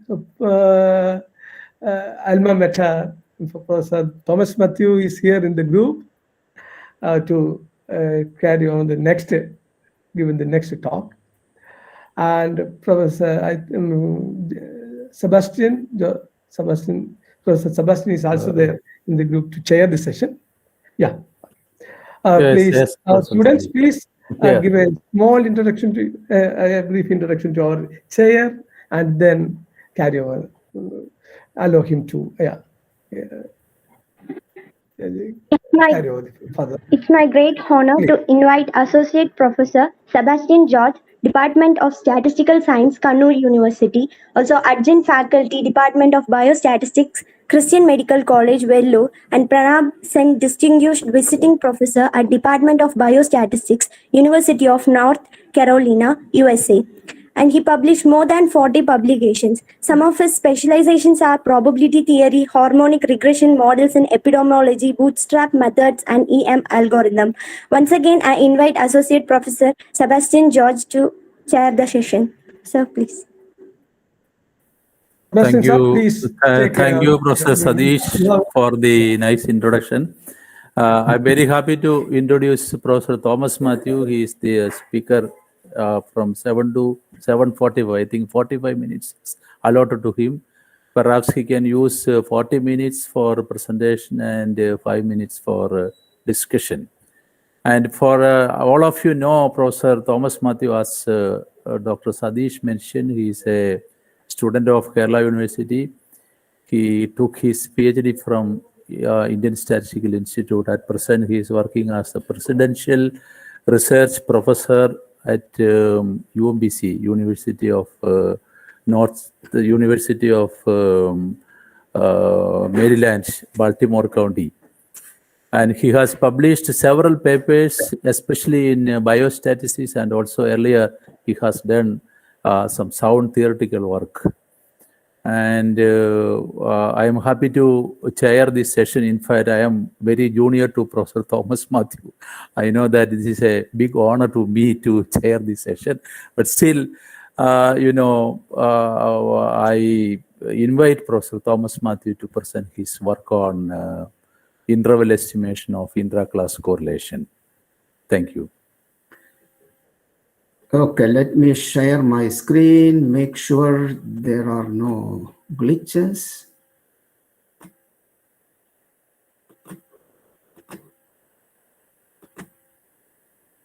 Everyone can see? Yeah, it's coming. Yeah. It's coming. Okay. Let me make this full Just screen. check whether slides are moving. Yep. No. No problem. Yeah, fine. Yes. Is that okay? Okay. Yes. Okay.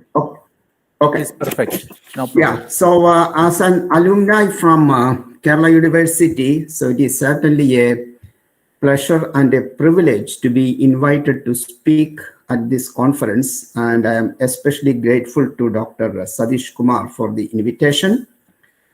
And I also want to thank Dr. Sebastian for the nice introduction. So my talk is on the confidence interval computation of the intra-class correlation in certain applications.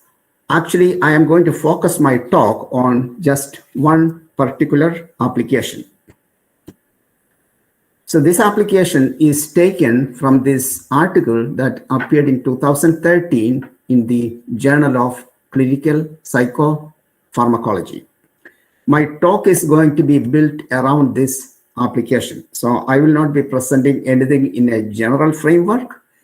Rather, I will focus on this application. Then the model I introduce and the problem I address, they will all be in the context of this particular application. Now, this application, this deals with the study of the dose-response relation. between the response from antipsychotic drugs and the doses. The relation between the dose and the response. It is going to be a dose-response model. This deals with what is referred to as a dopamine D2 receptor occupancy. You see that in the title here, dopamine receptor occupancy.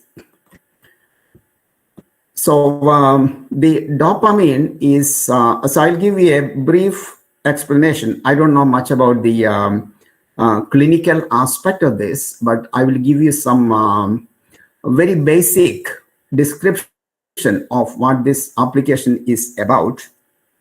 So dopamine, I think it's a chemical or a protein in the body, maybe in the bloodstream. And the receptor, you can think of the receptor kind of like a landing dock on which the dopamine will go and attach itself. For example, if the dopamine is released into the blood through some drug, through some medication, it will go and attach itself to a receptor in the brain, in this case, for the antipsychotic medication. And from the receptor, it will then be taken up into a cell, for example, to be utilized in the treatment of various psychotic disorders. In this case, we are talking about schizophrenia. It could be schizophrenia, Parkinson's disease, and so on. Now, the occupancy, what is called the occupancy, this is the fraction of receptors to which the dopamine will attach. So the response, namely the occupancy, is a fraction between 0 and 1. So in this 2013 paper, it is on the treatment of schizophrenia. They looked at 8 different medications and looked at a number of papers that deals with the occupancy rate for these 8 medications. So these authors, Laco et al., they actually looked at 74 studies published in various journals.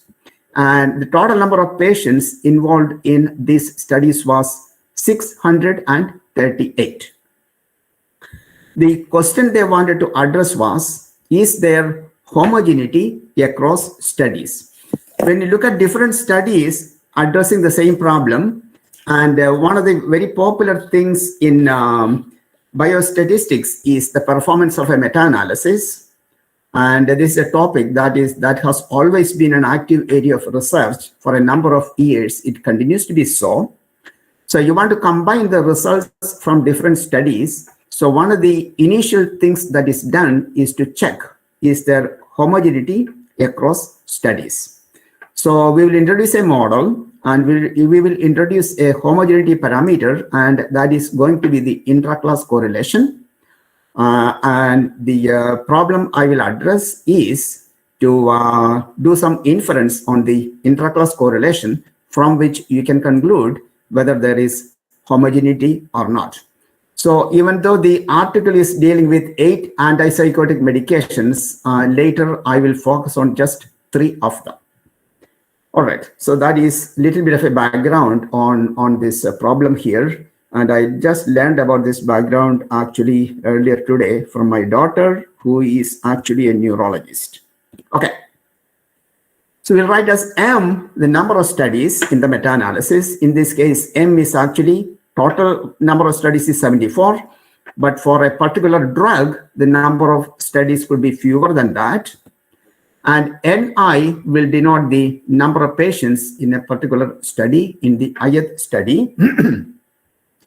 So OIJ represents that receptor occupancy. As I told you, it is a fraction between 0 and 1. So this will be the receptor occupancy fraction for the jth patient in the ith study for a particular antipsychotic drug. The response that will be modeled is Yij, defined as the natural logarithm of 1 minus Oj.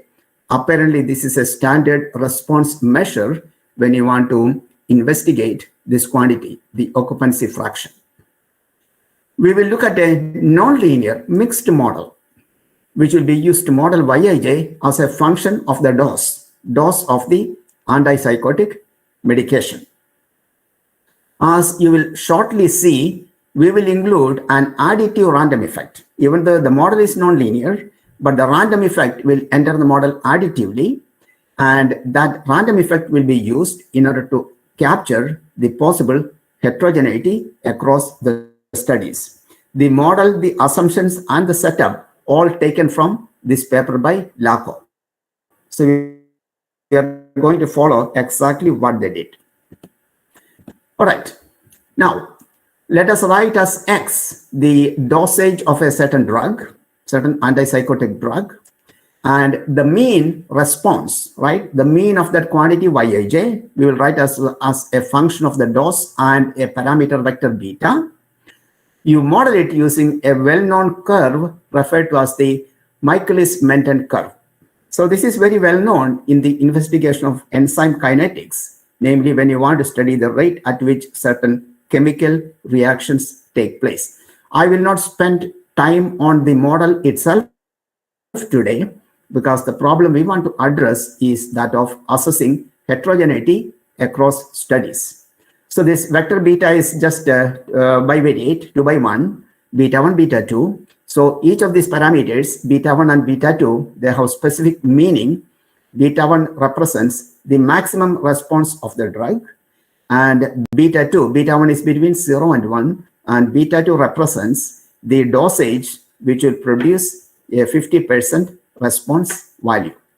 So in the literature, the beta 2 is also called ED50, sometimes EC50, and beta 1 is denoted by Emax. So clearly, since these parameters have specific practical meanings, inference concerning them is also important, which is not what we will address today. All right, so this is how you will model the mean. It is a nonlinear function of the parameters and the dose level. Okay. So as I said, M will denote the number of studies and Ni will be the number of patients in a specific study. So we will write as Xij, the jth dose level used in the ith study, for the jth patient rather. Yij will be the corresponding response. So here is the mixed effect model we will use for Yij, taken from Lakoff's paper. So this is the mean, that nonlinear function, plus a random effect tau y plus an error term.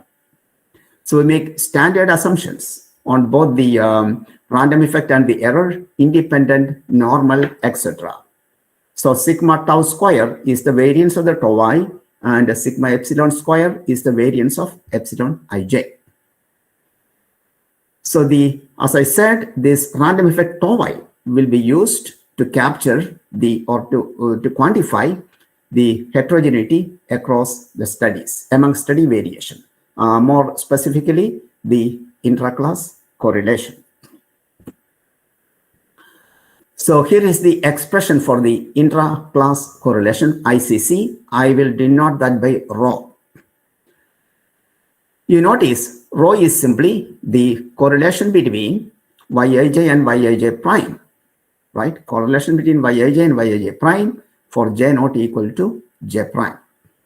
So this is the expression for the intra-class correlation. It is obviously between 0 and 1. So our problem will be to estimate the rho and also to compute a confidence interval for rho. Now, if you have a linear mixed model, for example, a one-way mixed model, one-way random model, or any of the standard ANOVA models, this problem is fairly straightforward. So the complication for us is that the mean is a nonlinear function of the parameters. So let us write the MLE of rho as rho hat. So this is an article, Demetrashvili and Van den Heuvel, I think some Belgian authors. They looked at this problem, Lakoff's model and the estimation of the intra-class correlation. What they did something actually quite nice. Since the rho and the rho hat is the MLE, they are between 0 and 1, they approximated the distribution of rho hat using a beta distribution. So the beta parameters were chosen so that the first and second moments matched. So the first and second moments, basically the asymptotic mean and variance of rho hat. Asymptotic mean is rho, and the asymptotic variance they worked out. So the asymptotic mean and variance should match the mean and variance of the beta distribution. That is how they chose the beta parameters. So this beta distribution approximation, they used it in order to compute a confidence interval for rho. So these people named it the beta approach. This is a 2015 paper that appeared in Biometrics. So there is a reference there. So in their paper, they carried out extensive numerical simulations, and they concluded that in terms of providing accurate coverage probabilities, so the beta approach turns out to be fairly accurate. So we will look at coverage probabilities a little later on. They also looked at other confidence intervals. For example, you can easily compute a confidence interval by doing a percentile bootstrap, where the bootstrapping will be done parametrically subject to the model. You can also compute an asymptotic confidence interval by using the asymptotic distribution of rho hat, which can be easily worked out by using the standard delta method. So their conclusion is the beta approach is to be preferred in terms of maintaining the coverage probability.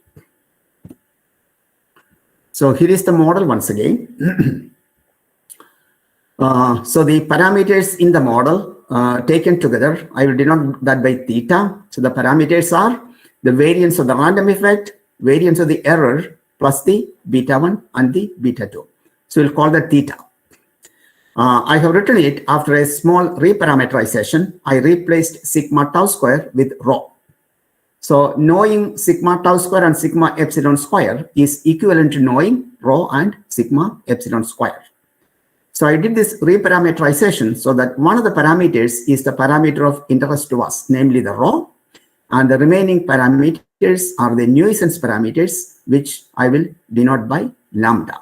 So you're writing the parameters in the reparameterized form as theta, rho, and then the remaining nuisance parameters.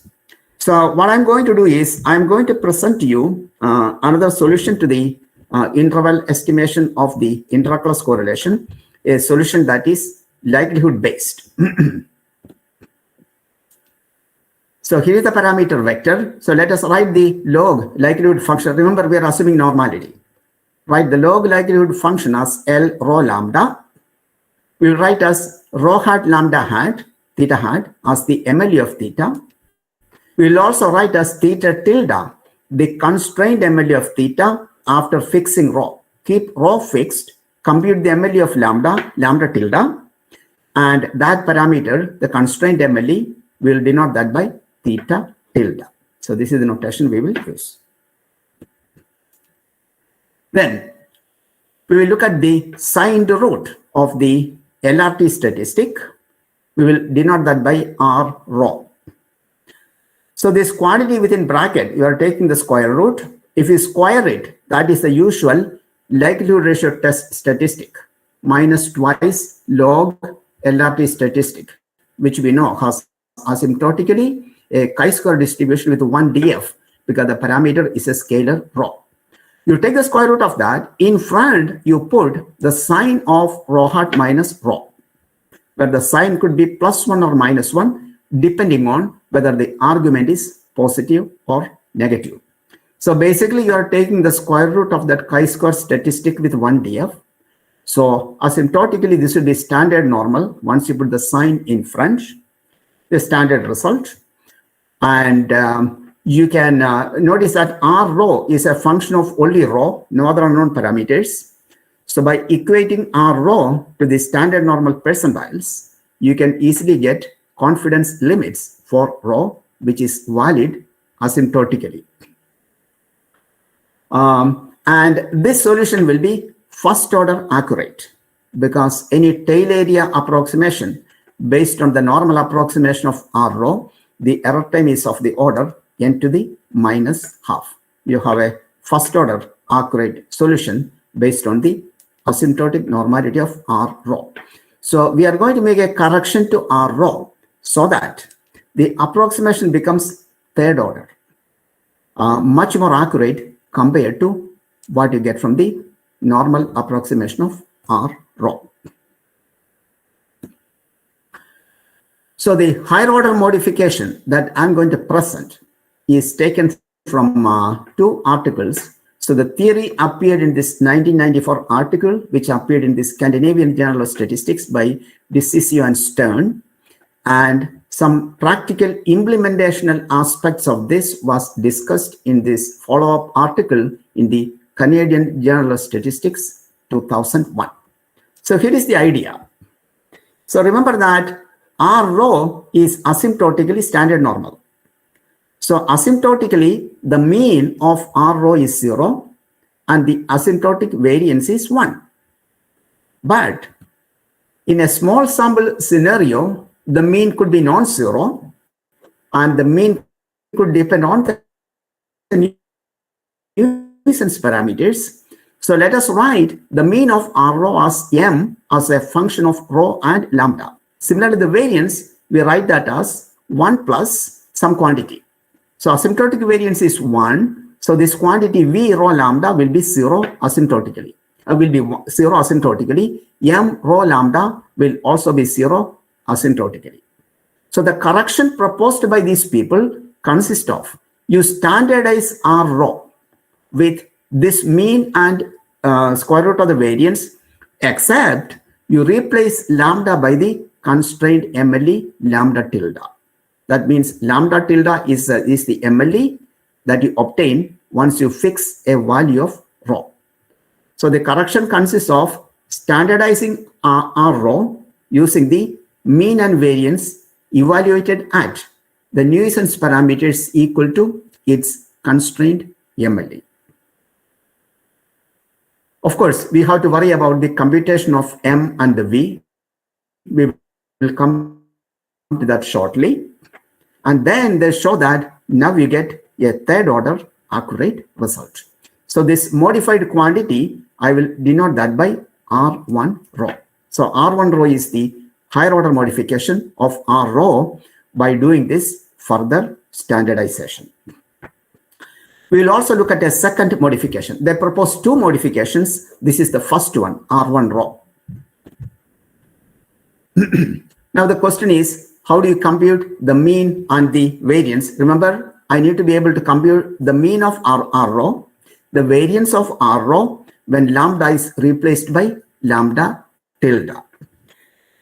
So this can be carried out numerically actually, and that numerical computation is pretty straightforward. Remember, we have no expression for M or V. We don't know how they look like. We have just used these notations for the mean and the variance, but I have no expressions for them. So they are recommended using a parametric bootstrap approach in order to compute the mean and the variance evaluated at lambda equal to the constrained MLE lambda tilde. So here is what you do. You specify a value of rho. Fix a value of rho. Now compute the constrained MLE lambda tilde. Now we generate a parametric bootstrap sample, that means subject to your model, when rho takes the fixed value and when lambda is equal to lambda tilde. Based on such a parametric bootstrap sample, you evaluate R rho, because we know how to compute R rho. We have an expression for R rho. But now we are computing R rho based on the parametric bootstrap sample. When the rho takes a specified value and lambda is equal to the constrained MLE. The value of R rho so computed, we will denote that by R tilde rho. You notice R tilde rho is a function of only the specified value of rho. And of course the data. There is no nuisance parameters involved because we replaced the lambda with the constrained MLE. Now, this is a process I can repeat as many times as I want. That means I can compute R tilde rho, which is a parametric bootstrap version of R rho, as many times as I want. And then I will compute the mean and the variance of the R tilde rho values I generate. That will give me estimates of M, and the V. So that you compute, basically the idea is to compute the mean and the variance of R row. You generate parametric bootstrap versions of it, let us say 500 times, then simply compute the mean and the variance. So it is a numerical procedure. Obviously, this will bring up additional computational burden, but the key thing is that if one efficient way of doing the MLE calculation and the LRT statistic, this is no big deal. You have to repeat the MLE calculation many times, that's all. MLE and also the constrained MLE. So this is what I said. Generate parametric bootstrap samples subject to your model, say M of them, and get M values of R row. I will call that Ri tilde row. I going from 1 to M, and then you simply compute the mean and the variance of these capital M values of Ri tilde row and use them to standardize R row. The resulting quantities R1 row. So you need to equate R1 row to the standard normal percentile, solve for row in order to compute confidence limits based on row. So that will involve an iterative process, because the reason is once I compute R1 row for a specified value of row, I will see is it equal to the standard normal percentile. If not, I have to adjust row. So you have to do that in a loop, in steps. Adjust row until you hit the value that is nearly equal to the standard normal percentile. So this modification, we will call that modification 1 or M1, because I'm also going to present a modification 2. The modification 2 looks at a hypothesis testing scenario. Suppose I'm testing rho equal to rho 0 against a one-sided alternative. As we know, once you have a hypothesis testing procedure, if you are able to compute the p-value, for example, you can invert the test and compute a confidence limit. So what they are proposing is you compute the p-value for testing this hypothesis based on the R row. So the p-value will be R row less than or equal to the corresponding observed value evaluated at R naught. The only thing is, when you want to compute this p-value, we are not going to use the normal approximation for R row. Instead, you will numerically evaluate this p-value when rho is equal to rho naught and lambda is equal to lambda tilde. So you can simply simulate data and evaluate this probability when the parameters are specified like this. That will give you the p-value for testing this hypothesis. Again, the normal approximation is not used at all. So I have emphasized it here. The p-value is not computed using the asymptotic standard normality of R row. You get it by Monte Carlo simulation. And if I have a p-value, definitely I can invert the test and get the corresponding confidence limit. So you can compute the appropriate one-sided confidence limits in order to get a two-sided interval, for example. So this will be referred to as modification 2. I will denote this by M2. So these are the two higher order modifications we are focusing on, called M1 and M2. Both of them provide third order accurate results. Now I will show you some simulation results, just so we will know how accurate this approach is. The simulation setup is taken from this biometrics article. Remember, these are the people who recommended what was called a beta approach. So here is how the simulation parameters are chosen. Actually, we did extensive simulations. I am going to show you only a small snapshot of that. One way to choose the simulation parameters is you choose a value of sigma tau square. Then you choose sigma epsilon square so that the ICC, the row, takes various values in the interval 0 to 1. The dose levels, they simulated it from a uniform 1:21 distribution. The parameters beta 1 and beta 2 were set equal to 0.8 and 16 respectively. For the purpose of simulation, we have chosen the n is to be equal, having a common value n.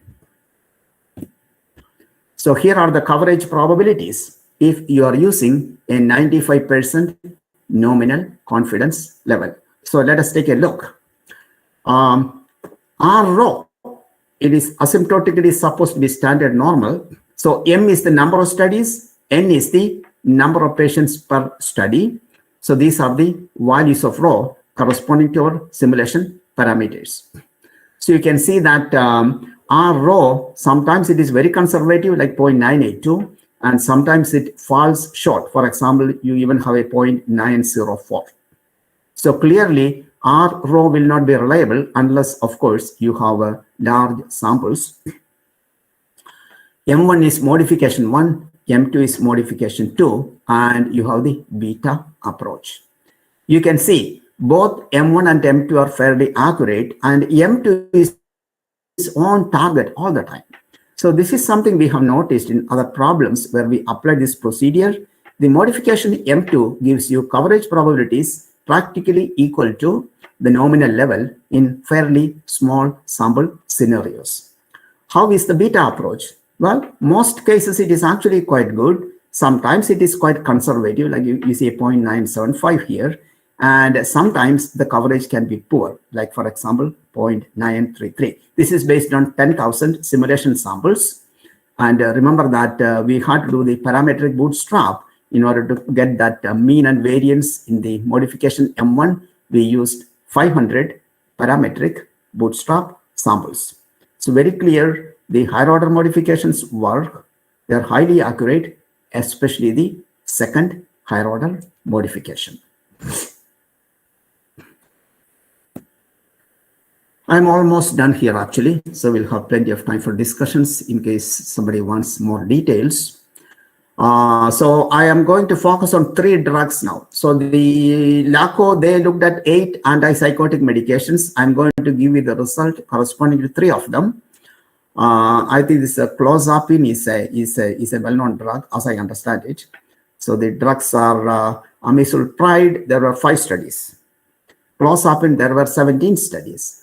Then the haloperidol, there were 6 studies. So I have also indicated the number of total number of patients coming from the different studies taken together.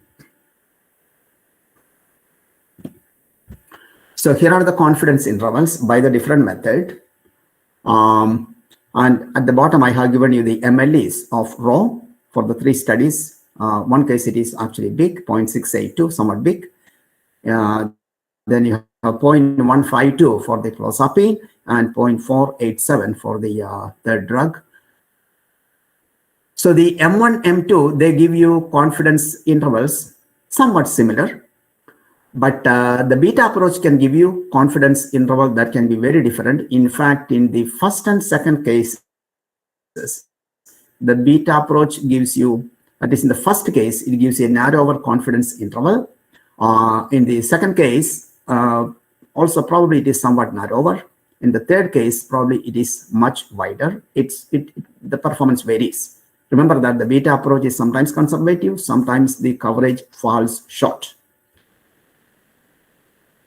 In any case, based on the coverage probability calculation we did, probably I would recommend the confidence interval based on M2. In all is the talk, I will show some references in case somebody is interested in the higher order asymptotics. Here is a nice book on it by Brasale, Davison, and Reed. And the talk is actually based on this, what I gave is based on this last article here. And earlier we did this when you have a very general linear mixed model, right? You can have balanced data, unbalanced data, etc. We looked at the interval estimation of the intra-class correlation in a very general linear mixed model, regardless of the number of random effects. And the higher order modifications will give you highly, this last paper is the one where we looked at that non-linear mixed effect model. And my talk today is based on this particular paper. I think I will conclude here. Thank you, Professor Thomas Matthew, for a very nice presentation. It contains lot many theoretical aspects and as well as practical situations. Professor Matthew, I have a small doubts. Can I ask now? Yeah, go ahead. Yeah. The thing is that your M2 is working quite well, and its coverage probability is very nearer to the nominal value. But I think the width of the confidence interval is little bit more for M2 compared to M1.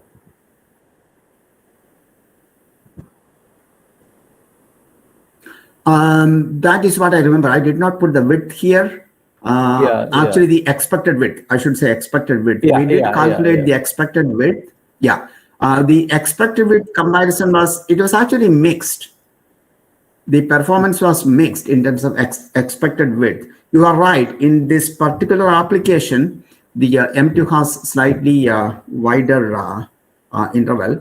But if you look at the coverage probabilities, you can see that M1 has slightly bigger coverages, and yet it will produce slightly shorter interval, at least for this example, which is clearly a good thing.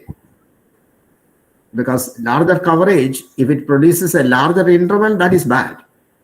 Yeah. But here, it seems to be producing a slightly narrower interval, at least for this example. Right. When we computed the expected width of this various, we have three approaches here, and the expected widths, it was mixed. Sometimes M1 was better, sometimes M2 was better. You're right, that's an important observation. Definitely in this example, M1 seems to be producing a narrower interval. Okay, this is the time. I also want to add that if you are doing any type of asymptotic analysis when you have continuous data, this higher order modification is something worth considering if you want to have good small sample performance. They are generally applicable. The only thing you need to worry about is you need to have an efficient, reliable way of computing the MLE, especially when you have a highly nonlinear model, for example. So if you can do that, regardless of the underlying model, underlying distribution, you will get highly accurate results. And it is theoretically justified because they have theoretically proved it is third order accurate. Right. This is time for questions, please.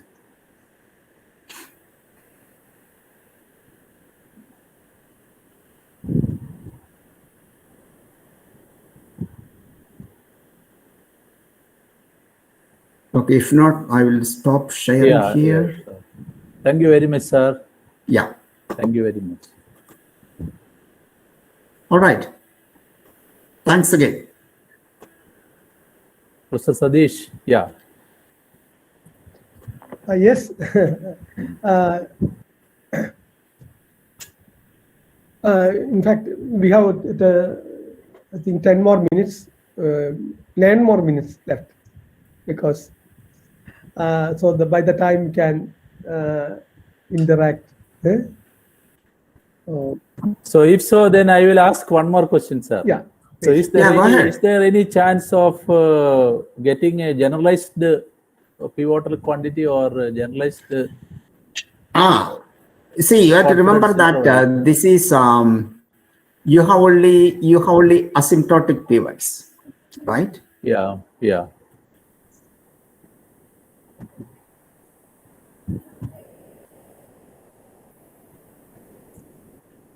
Hello? There's some problem with the communication. You don't know the small sum. He's trying to share. You want me to share it again? What I mean is, what I mean is that probably the only other procedure you can explore is the bootstrap. And those people, that biometrics paper, they did explore that. They tried both the parametric and the non-parametric bootstrap, and it did not do well. And that is why they proposed that beta approach, which was significantly better. So other than that, I am not aware of any other small sample procedure, because any pivot you think of is going to be an asymptotic pivot. Right. Which is what that R rho is. That's asymptotically standard normal. And the coverage was very, very poor in many cases.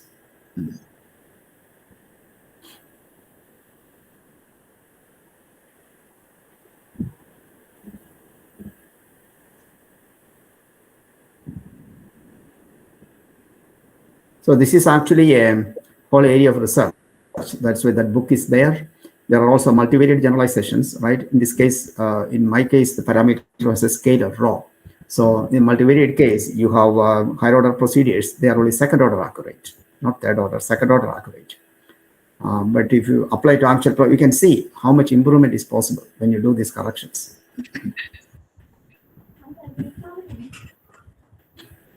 In fact, very interesting, Professor, your talk. Thank you. Very interesting. Yeah. And I utilize this occasion to extend our gratitude to you, Professor, for your nice presentation. And let us give a clap to Professor Thomas Matthew. And also, you have to unmute. Thank you, and thank you once again for inviting me. What is that? I did not hear that. Professor Sadish, he is there in US. It's better to unmute while clapping so that you can hear. Yeah, right. Oh, okay. Yeah, I unmuted. Also, we would like to extend our gratitude to you, Professor Sebastian, for chairing this session. Thank you, And, thank you. This is the easiest job. Chairing session. But yeah.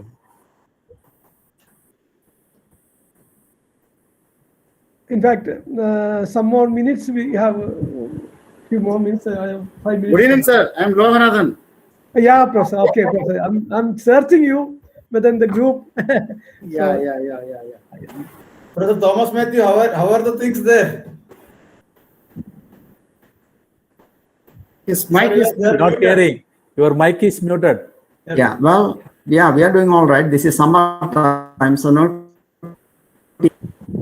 teaching. So relaxing a little bit.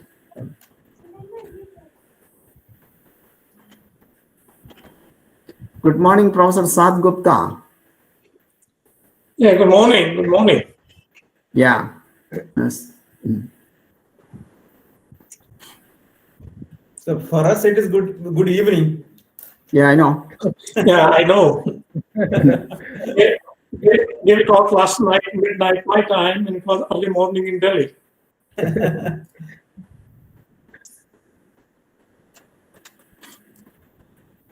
So how are you doing, Thomas?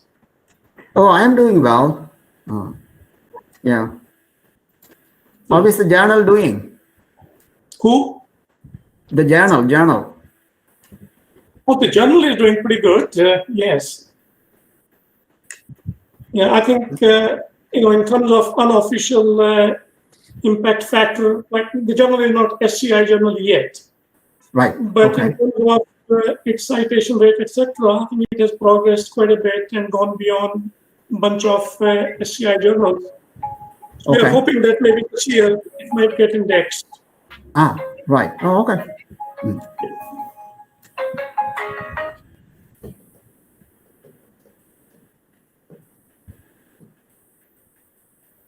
You missed the Professor Taban's next talk, Professor.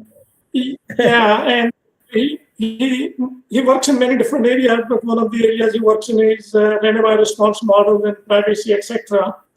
I wish I could attend that, but it's still somewhat early here, as Thomas will know.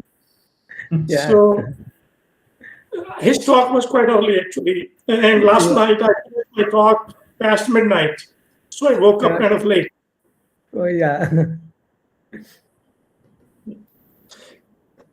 So is he still around or he logged out? What? So Professor Tapannaik is still around or has he logged out? I hope he was here in the group earlier. but just before, I don't know. Yeah, I think now he's not online. No, he's not here. Yeah. That's okay. I think he and I have talked about some of these things which are kind of common interest, particularly the privacy in hierarchy models. He has done quite a bit of work on that, and we are doing some modest stuff.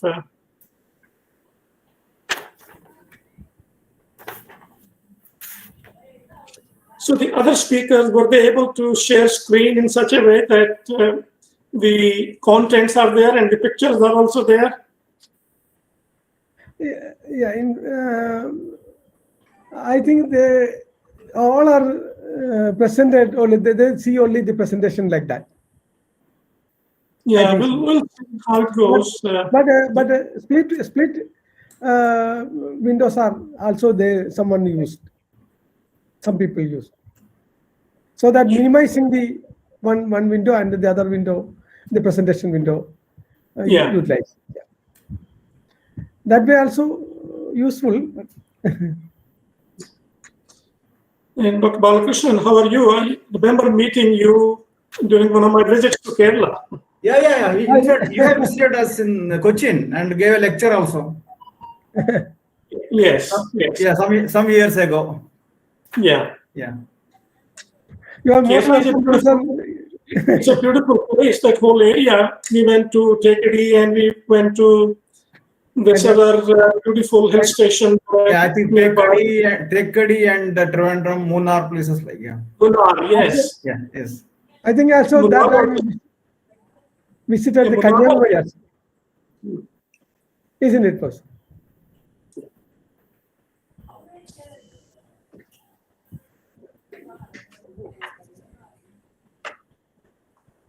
So we have our conference, a big one coming up in October. See if you can get some funding. The conference, unfortunately, doesn't have funding because of COVID. There's just so little money now. But at the bottom of my email, Satish, you will see the link to ASC 2022. Oh, okay. We can share it. If you guys could come, there'll be a whole bunch of very interesting speakers as plenary speakers. And our conferences are almost like a wedding. They're just so much fun. Yeah. Okay, Professor. Now it is the time. Let us start the session. Now, Professor Loganathan is also here in the group to chair the session. Dear my students, please introduce the chair and do the needful for further proceedings. Please. Welcome all to Technical Session 9. I hereby invite Dr. A. Loganathan. Dr. Loganathan completed MSc in Statistics from University of Madras in 1984 and did his PhD in Statistics from Annamalai University. Bayesian inference in finite mixture distribution is his area of specialization. He has 59 research publications at national and international level. He was honored with the Young Scientist Award by Tamil Nadu State Council for Science and Technology. I gladly welcome Dr. A. Loganathan, sir, to chair this session. Thank you. Thank you, madam. Thank you, the organizers of this international conference, for having given me an opportunity to chair this technical session. Good evening, Professor Sat Gupta and Professor Balakrishnan. Good evening. Good evening. Well, they have the good morning. Yes, to us in India it is good evening, and to you it is good morning. It is my bounden duty to introduce our speaker, Professor Sat Gupta. Professor Sat Gupta is a professor of statistics and head of the Department of Mathematics and Statistics at University of North Carolina. He is a fellow of the American Statistical Association. He has bagged several other awards in his career. These include Senior University-wide Research Excellence Award, Senior College of Arts and Sciences Teaching Excellence Award at University of North Carolina, Outstanding Faculty Award, and Outstanding Teacher Scholar Award from University of Southern Maine, Distinguished Service Award for the Cause of Statistics given by North Carolina chapter of ASA, Sankhiki Bhushan Award from Indian Society of Agricultural Statistics. He has been the founding editor-in-chief for the prestigious journal of Statistical Theory and Practice. Professor Sat Gupta had his college education from India at Delhi University, from where he was awarded PhD degree in mathematics during the year 1977. After teaching assignments at Delhi University for some time, he went to Colorado State University in 1982, from where he also obtained PhD degree in statistics. So he was awarded PhD in mathematics in India in 1977. After 1 decade, he was awarded PhD degree in statistics in US. Thereafter, he joined University of Southern Maine, where he taught during the period 1982 to 2004, and then moved to his current university, the University of North Carolina, where he currently serves as Professor of Statistics and Department Head. Professor Sat Gupta has published over 150 articles in peer-reviewed international journals. Most of them are of high-reputed journals. Of course, all of them are highly reputed journals. He has several edited book volumes to his credit, including the one with the living legend, Professor C. Radhakrishna Rao. He has provided research guidance to students at all levels, from undergraduate to PhD, including 20 master's students, 13 undergraduate students, and 13 PhD students so far. His research has been funded by major US funding agencies like National Science Foundation, National Institute of Health, Mathematical Association of America, ASA, and Robert Wood Johnson Foundation. Professor Sat Gupta is a somewhat unique aspect in his career, is that he has successfully applied his knowledge of statistics in providing statistical consultancy to both on-campus as well as off-campus communities.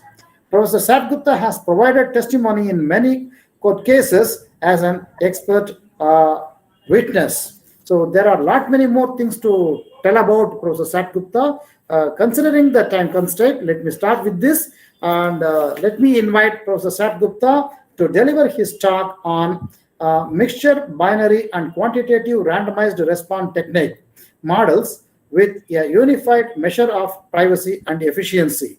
With these let me invite Professor Sat Gupta to make his presentation.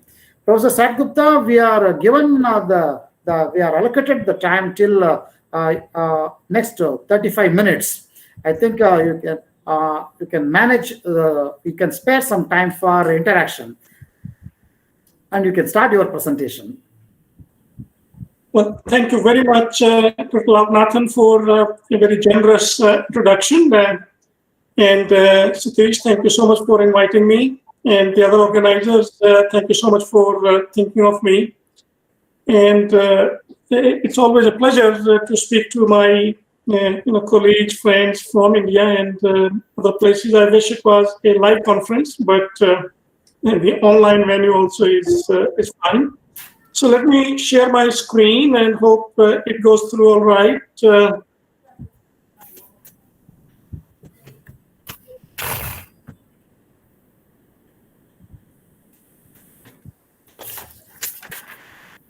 I hope you can see my screen. We are yet to get it. Not yet, Professor. Not yet. Not yet. Yeah. No, please do it once again. Let's see. No. Yeah, now it is coming. Now it is coming. It's coming, yes. Is it coming now? Yeah, now you can move to the slides. Yeah. Yeah, right. Yes. Okay. All right, great. Yes, it is. So this talk is about RRT. It's a short for randomized response technique. And you have heard about RRT from Professor Tapan Naik. Is one of the leaders in RRT domain. It's a survey technique where you're dealing with sensitive questions. Now, the question can be a binary kind of question, or it could be quantitative question. For example, did you do drugs in the last 1 month? Yes or no, binary. How many times did you do drugs? It's a quantitative, of course. So the RRT can be binary, it could be quantitative, it could be multi-category also. And then also, when you, the main idea in RRT or randomized response technique is that you are going to give a response where some noise has been added. So you don't provide correct response because of the privacy issue. You add some noise to the response and then you give that response to the researcher. So the researcher is getting scrambled responses or randomized responses, not the actual responses. And the trick is, how do you unscramble those responses? And it can be done at an aggregate level, but it cannot be done at an individual level. Therefore, the individual respondent privacy is protected. And also, it's very important to keep in mind that if you are allowed to add more noise to your response, then it will give you greater privacy. But when you add more noise, the data quality goes down. So the efficiency is going to take a hit. So the privacy and efficiency, they go in opposite directions, just like type 1 error, type 2 error, they go in opposite directions. So same thing about privacy and efficiency also. And so people have been looking at the issue of privacy and efficiency independently or separately. And we have made an attempt to look at the two things together and by way of a unified measure. The other important thing I would like to mention is that this research is pretty much research done by undergraduate students. Those who are not familiar, in the United States, the National Science Foundation, NSF, gives a lot of money to universities to run summer research program for undergraduate students.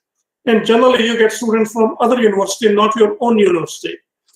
So we have been running this program for the past 3 years under a NSF grant that we got 3 years ago for $325,000.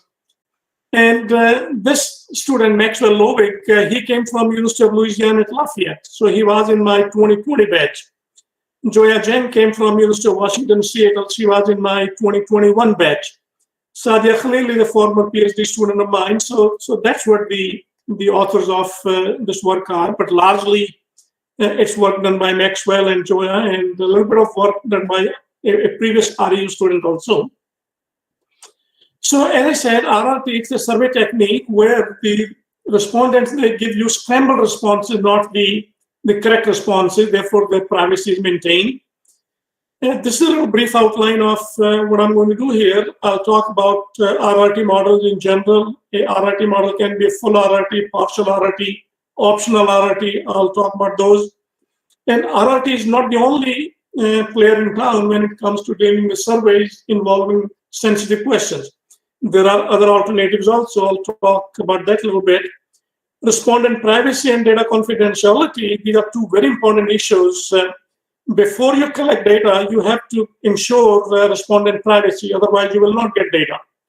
And after the data have been collected, you need to archive it or you need to save it in a confidential manner. So that also is important. And RRT can help on both ends. I'll talk about the unified measure that I briefly mentioned earlier. And then I'll talk about some specific contribution that we have made over the last couple of years under the REU program. So among the alternatives, there's a bogus pipeline, very popular with psychologists. There's a SDB scale, social desirability scale, which is common with sociologists. And then for binary situation, you can have an unmatched count technique. Well, that also is used in binary RRT situations. The bogus pipeline, actually, it's some kind of a fraud or a bogus lie detector test. It's not even a correct lie detector test. So as a respondent, your fingers are connected to a computer with wires, and this is all bogus. And you are tricked into believing that if you lie, the computer will catch it.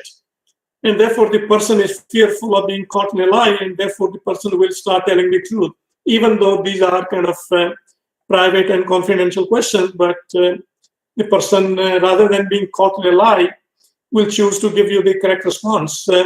So the name bogus pipeline is actually the correct name. It's all bogus. There's no lie detector test going on here. It's just that the respondent thinks there is. The social desirability scale is a way to measure the tendency in you to look good. Some people are very straight talkers. Some people, they manipulate their personality. And on these 13 questions, the answer is true or false. And if you answer in the socially desirable direction, you get a score of 1. If you answer in an honest direction, you get a score of 0. So you can get a maximum score of 13. And higher the score, more is the tendency in you to look good.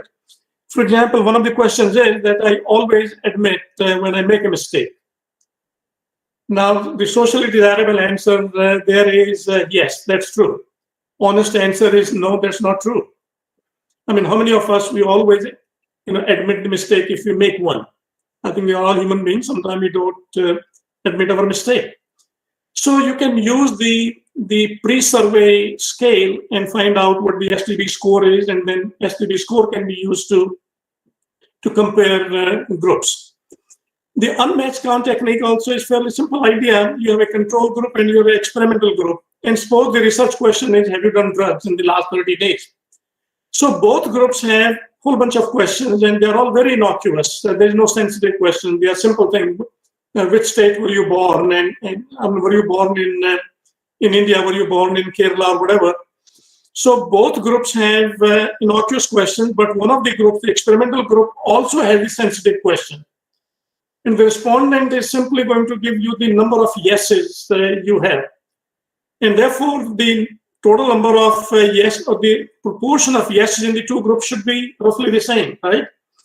Except that there is the touchy question that has been added here. So if the proportion of yes responses in the experimental group is higher, well, that tells you that the prevalence of that particular behavior is the difference between the two. So one could use that.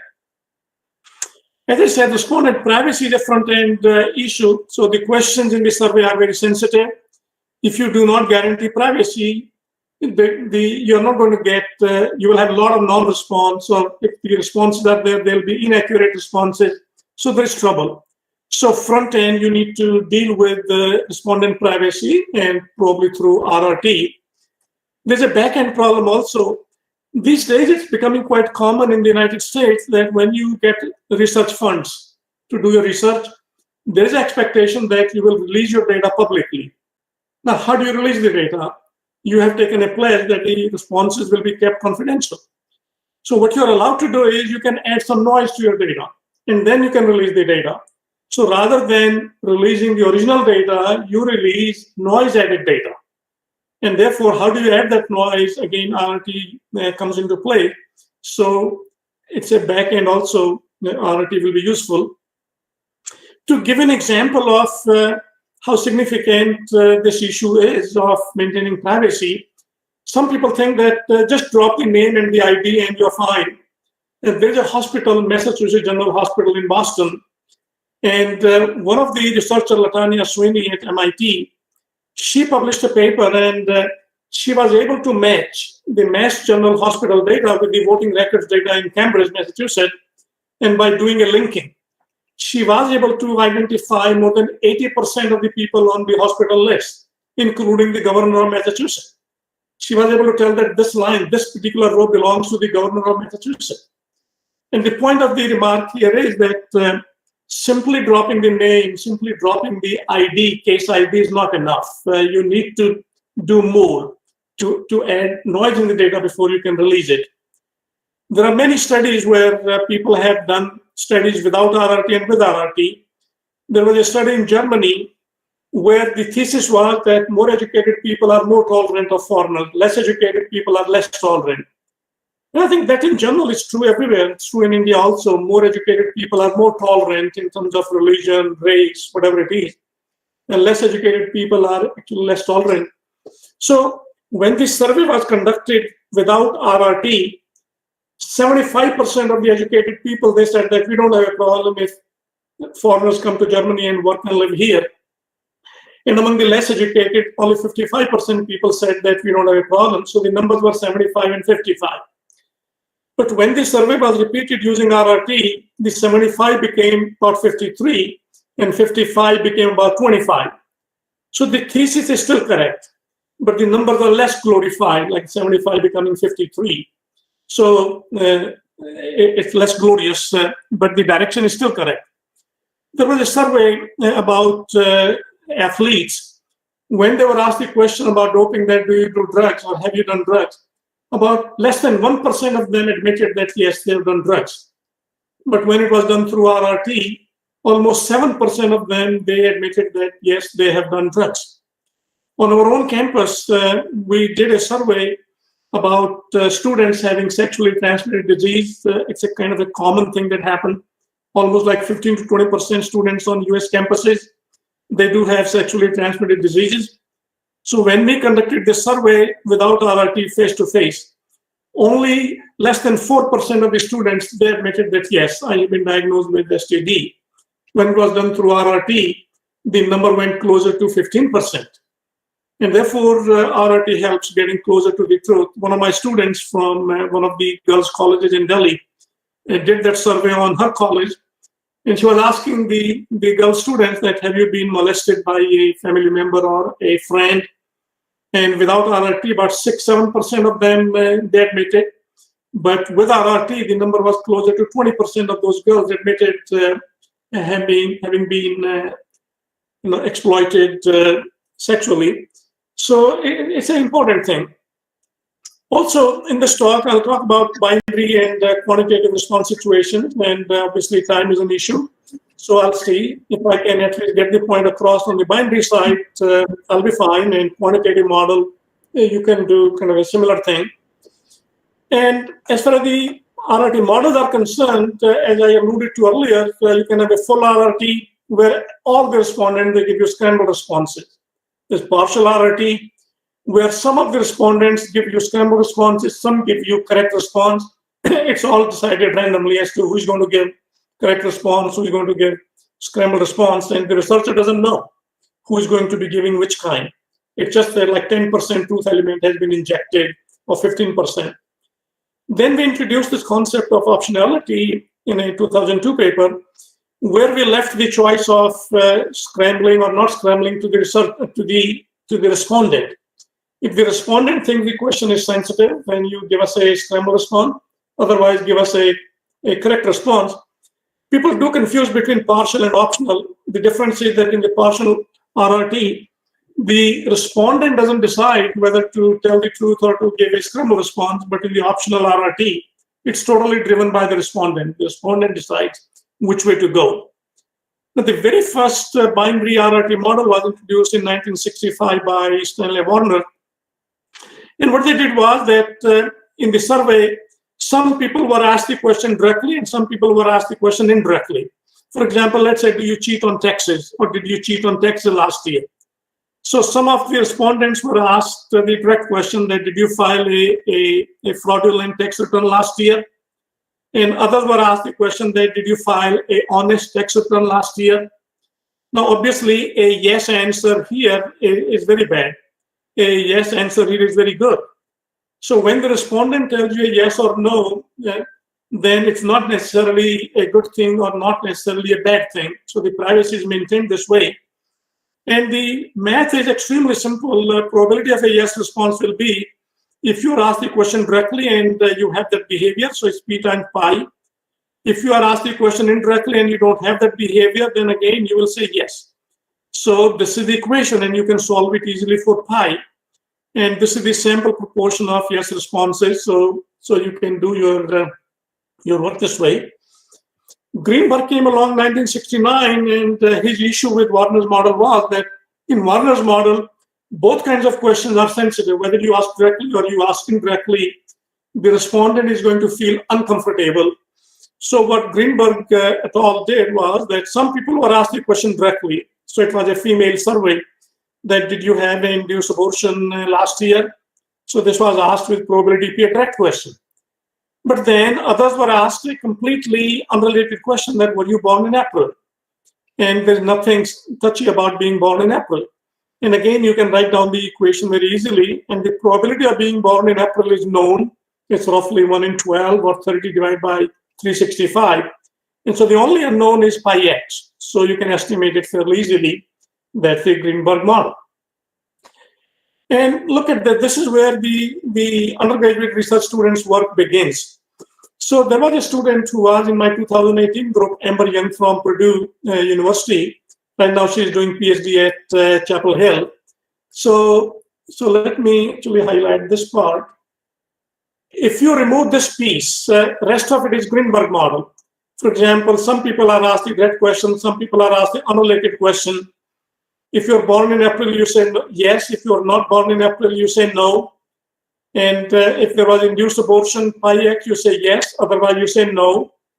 But what Amber did was she introduced this trust concept. And A is the proportion of people who trust the whole RRT business. And Amber says that if you trust the model, you'll still say yes. If you don't trust the model, you'll flip your answer. So that's the thing about this trust with the Greenberg model. And the probability of a yes response is given by this. Remember, this factor A comes in. It was not there earlier. But in this trust model, A comes in. Now, if by mistake you think that no, trust is not a factor, then you'll assume A to be 1 and you work with the general Greenberg estimator. But when you take the expected value of this sample proportion of yes responses, it's going to be this whole thing, including A. So there's a bias that comes into your estimation. So the idea that Amber brought in was an interesting idea that RRT doesn't automatically ensure that everybody's going to trust the model. And look at the simulation results she ran. Now you have three situations for different values of P. Everybody trusts the model. And if the true pi x was 0.3, you can see that the estimated value is almost 0.3. If 10% people don't trust, there is a damage. If 20% people don't trust, there is a damage. So you can see that if people don't trust the model, your estimate is going to be, off target. So it's a bad thing. So I think this also gives you the mindset of these undergraduate researchers as to how they think about these research problems. Then came this 2020 batch, and they did some work, and the work actually was published in Communication, Simulation, and Computation last year. And Maxwell Loic from Louisiana was the main architect of this work. And Maxwell did a couple of things.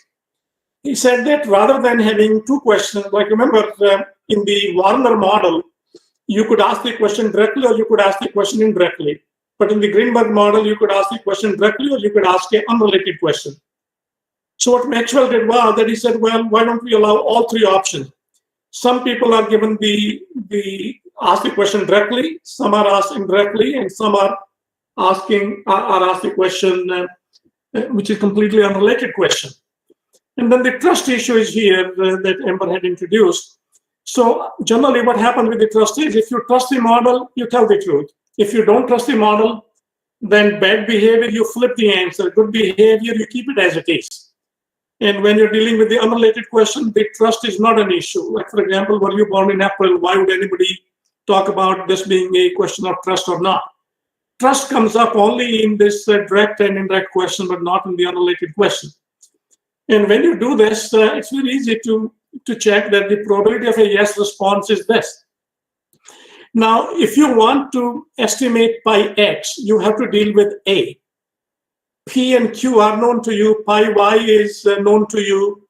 Pi x and A are the only unknowns, and you can use a split sample approach. You can use a two-question approach. You can estimate A separately and bring that into the story. So you can find an estimator for pi x.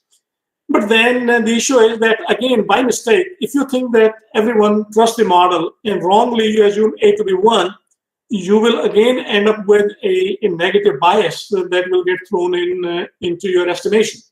So we need to be careful about that. And as far as the efficiency is concerned for your estimator, where A has been accounted for, you can find the variance, so that gives you the efficiency.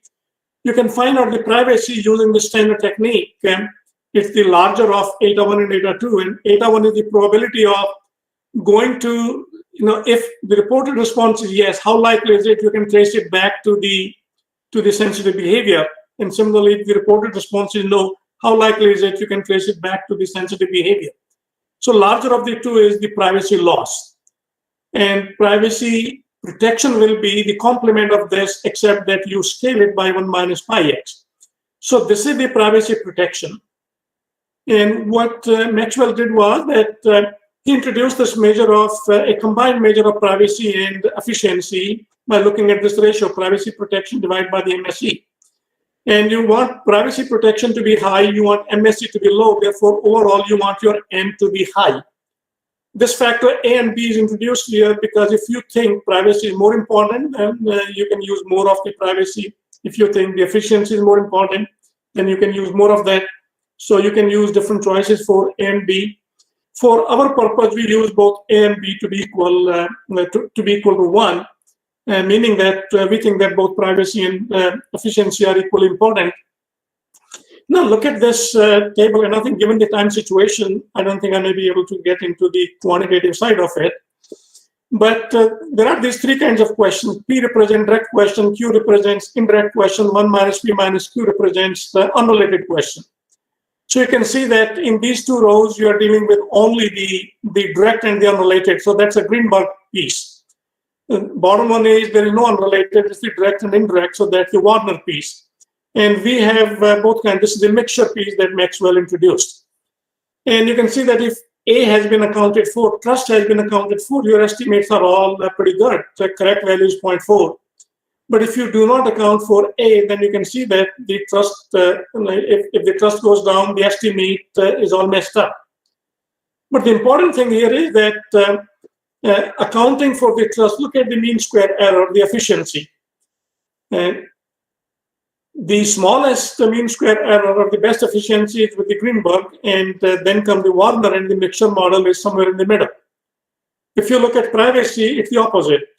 There is more privacy in the Warner model, less privacy in the Greenberg model, and the mixture model is in the middle. But then when you look at the unified measure accounting for the trust, you can see that the mixture model does better than both. It does better than Greenberg, it does better than Warner. And therefore, when you look at things in the light of unified measure, you can get a different idea. It's important to keep in mind that sometimes the loss of efficiency can be more than made up by the gain in privacy. Therefore, as a researcher, you have to decide which way you want to go. Don't put all your money on efficiency, put all your money on privacy. Maybe you should be willing to look at the two things together.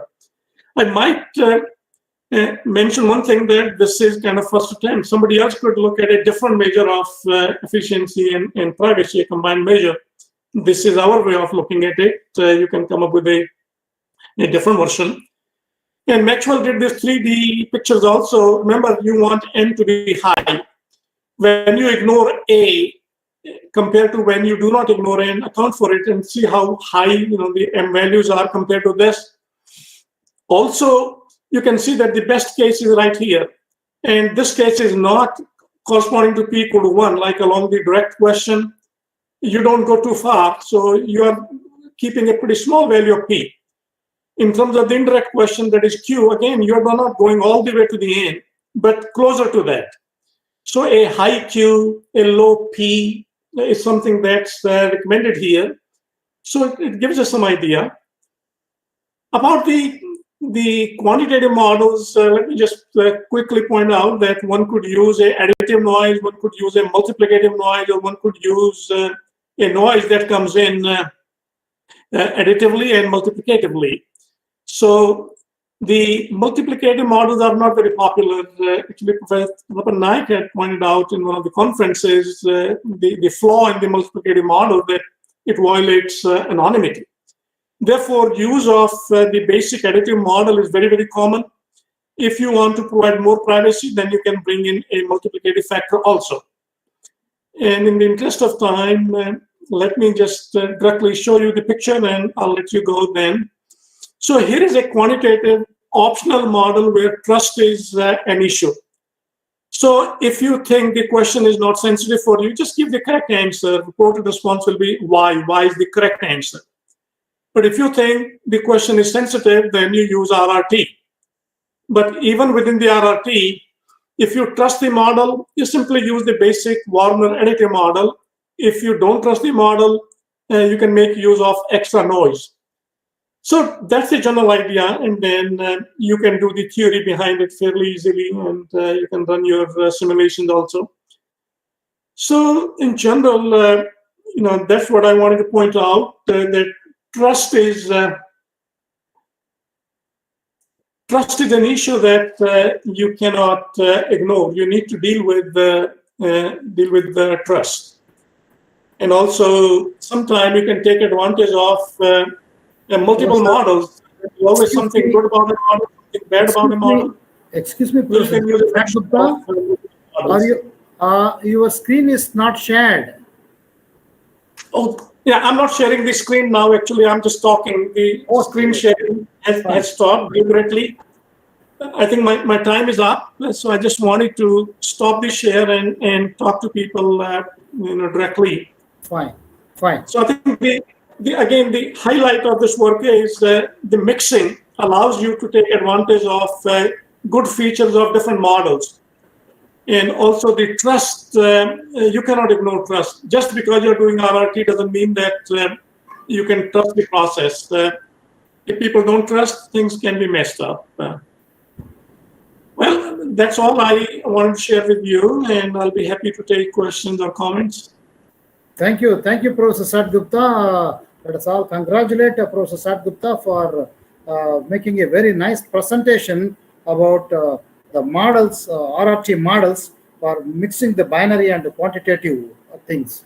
It's very excellent and very fluent, and you have given the very good base about that RRT techniques also. Now the floor is open for discussion.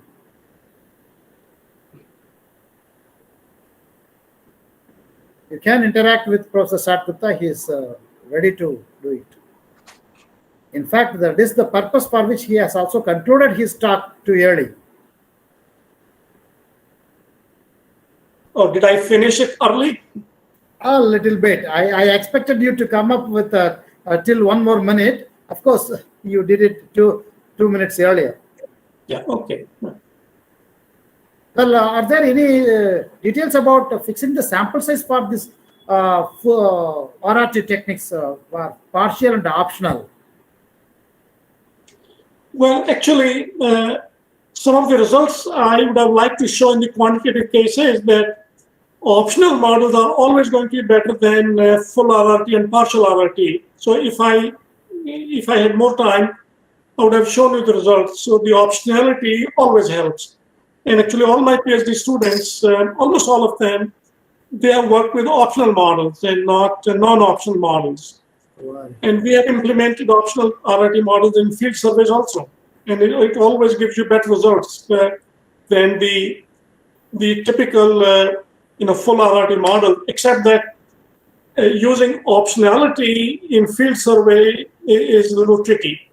So we have to train the respondents, like go to the classroom and tell the students that what we are going to do, explain the model again and again and again. And then we try to conduct the survey after proper training of the respondents. So yes, optionality does help. It does better than partial, it does better than full RRT. Yes, sir. I understand that the estimator from optional is better than that partial. My doubt is about the sample size. Do you require more sample for optional RRT when you apply RRT technique? In general, keep in mind one thing that forget about optional or partial. RRT requires sample size to be fairly large. And when I compare a full RRT with optional RRT or partial RRT, we keep the sample size same. So it's the same sample size. So given a specific sample size, the optional RRT is going to do better than full RRT, and full RRT actually is going to do better than partial RRT. Oh, good.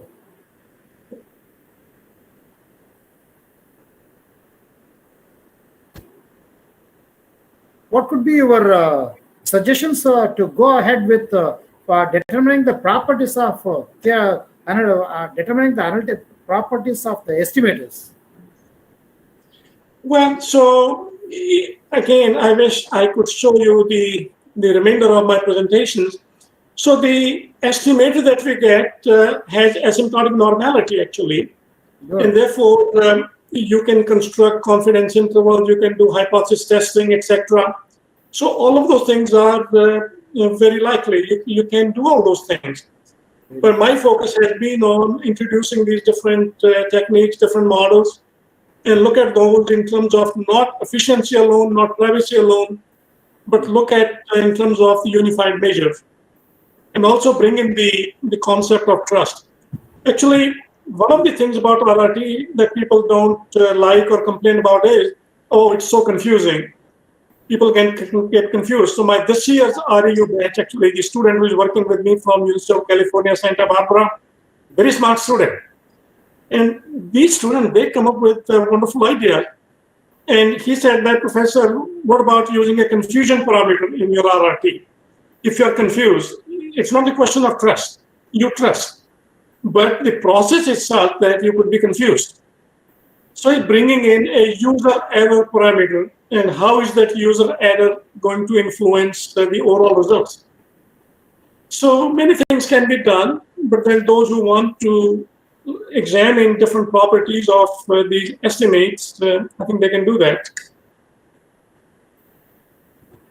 Yes, are there anyone to ask questions or to make comments? We have 2 more minutes. A long time back, I attended a lecture delivered by late Professor Kunte of University of Pune. He was guiding a student. I could not, probably Professor Balakrishnan might be able to recall his name. He worked something on the Bayesian approach of this randomized response techniques kind of a thing. Professor Unni, if I remember correct, Dr. Unni Krishnan. The supervisor was Professor Kunte, Sudhagar Kunte. There have been a few papers that have been written on the Bayesian side of it. Not a whole lot of papers, but very few. I'm talking about 1990s. Mm-hmm. Well, if there are no further questions, let us all thank Professor Sat Gupta for making a nice presentation and clarifying the doubts raised by the chair. Thank you, Professor Sat Gupta. Now, it is my bounden duty to thank the organizing committee, especially Professor Satish Kumar, for inviting me to chair this session and conduct the proceedings. Now, I hand over the session to the organizing committee. Thank you, Professor Satish Kumar. Thank you, Professor Sat Gupta. Yeah, thank you, Dr. Thank you very much for allowing me to speak. Thank you. Thank you so much, Professor Sat Gupta, for your nice presentation. No doubt it's very helpful to the youngsters. And in fact, we hope to have such talks in future events also. And also, I would like to extend our gratitude to Professor Loganathan sir for your for chairing this session in a very nice way. And once again, thanking you both. In fact, we have some more time is there in between these 2 sessions. Yeah, I hope to say something. Professor Tapan Naik also there in the group. Yes, I just saw that. He just left. I'm glad that he was able to watch it. Yeah. Whether I hope if he is in the group, Professor Naik. Excuse me? Yeah, in fact, the list just before I noticed. Okay. Oh, he left. Yeah, he just left. I see my old good friend Carlos in the audience here. Hello, Carlos. Okay. He is the next speaker. Yeah. Oh, okay. Yeah, hi. I'm around. How are you doing, Carlos? Hi. Good to see you. More or less okay. Good to see you too, Sat. We Yeah. didn't see each other in person for a long time now. But Yeah, I have more gray hair on your head now. yeah, you look younger as ever, so years don't pass for you. Yeah, but I will go there. That's true. Come to our October conference, Carlos. It will be good to see you in person. Yeah, I should try to. Let me see how my classes go next semester, and yeah, let me see. It would be good being able to go there, really. Great. Hi, Carlos. Thomas Matthew here. Hi, Thomas. How are you? Yeah, I'm doing well. How are things in Portugal? Yeah, things here are going more or less okay. And, okay. And I had a number of friends and family people that were not doing so well. That was quite bad. But now everything is more or less okay. And what about you and everybody in there at the university? Everybody's okay? Everybody's okay, but we still have most of the classes still online. Yeah, some of us did teach in person, but we have an option to teach online. So if you go to the department, there is hardly anybody there except those who teach in person. They just teach and leave. Well, all my classes this term and the other term, they were all in person, actually. Okay.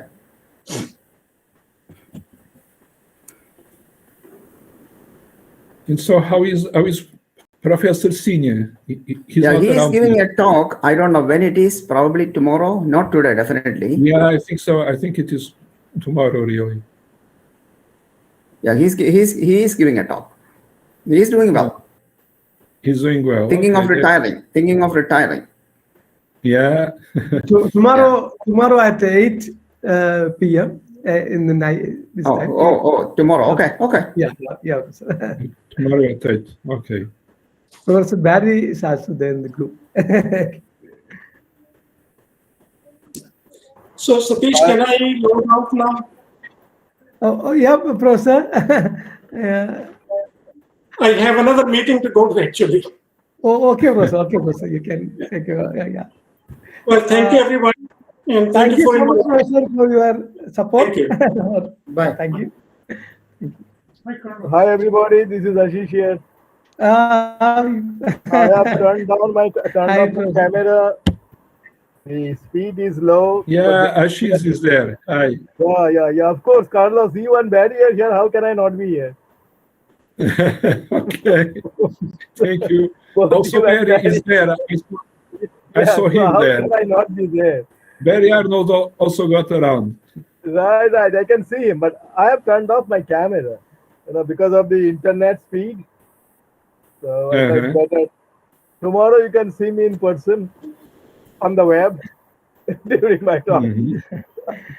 I'll be following Barry. But today, especially for your talk, Carlos, I'm here. How are things with you? With me, more or less okay. But I said many of my friends and a few people in family, they are not okay, and a couple of them they passed away just last week, and so last week was really terrible. Oh boy! Is it from COVID? Is it from COVID? No, it was not. All of them were from heart problems and some other. They were quite old, and it was from things not related with COVID, really. Quite some coincidence over here. Some of my senior people and my colleagues, they also had this heart problem, and several of them passed away. I don't know. I mean, after the COVID, it looks like there's some changes going on. People are falling sick off and on. It maybe there is some relation with actually. It may be. I don't know. It looks like all of a sudden healthy people, whom I knew to be healthy at least, they are having heart problems. Several of them are passed away, and some, of course, after COVID they had heart problems. That's for sure. But those were diagnosed. Barry, you are very quiet. Can you hear me? Yeah, I hear you. I can hear you, Ashish. And I can hear your story of all your friends who are getting old. That happens to all of us. You are coming in very low. I cannot hear you clearly. You are not really that audible somehow. But maybe the others can hear you. I don't know. I don't think they could because I didn't have the microphone in the right place. How about now? Okay, now that's great. All right. Life is too complicated. I just can't turn it on. I got to have the microphone placed properly, etc. It's good. It makes you, and I keep thinking, makes you active.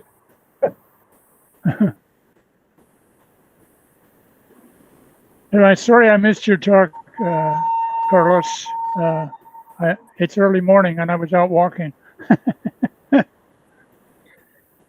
But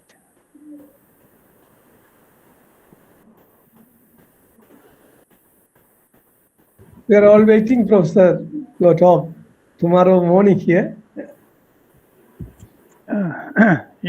yeah, yeah. Let's hope I do it without messing up on the connection.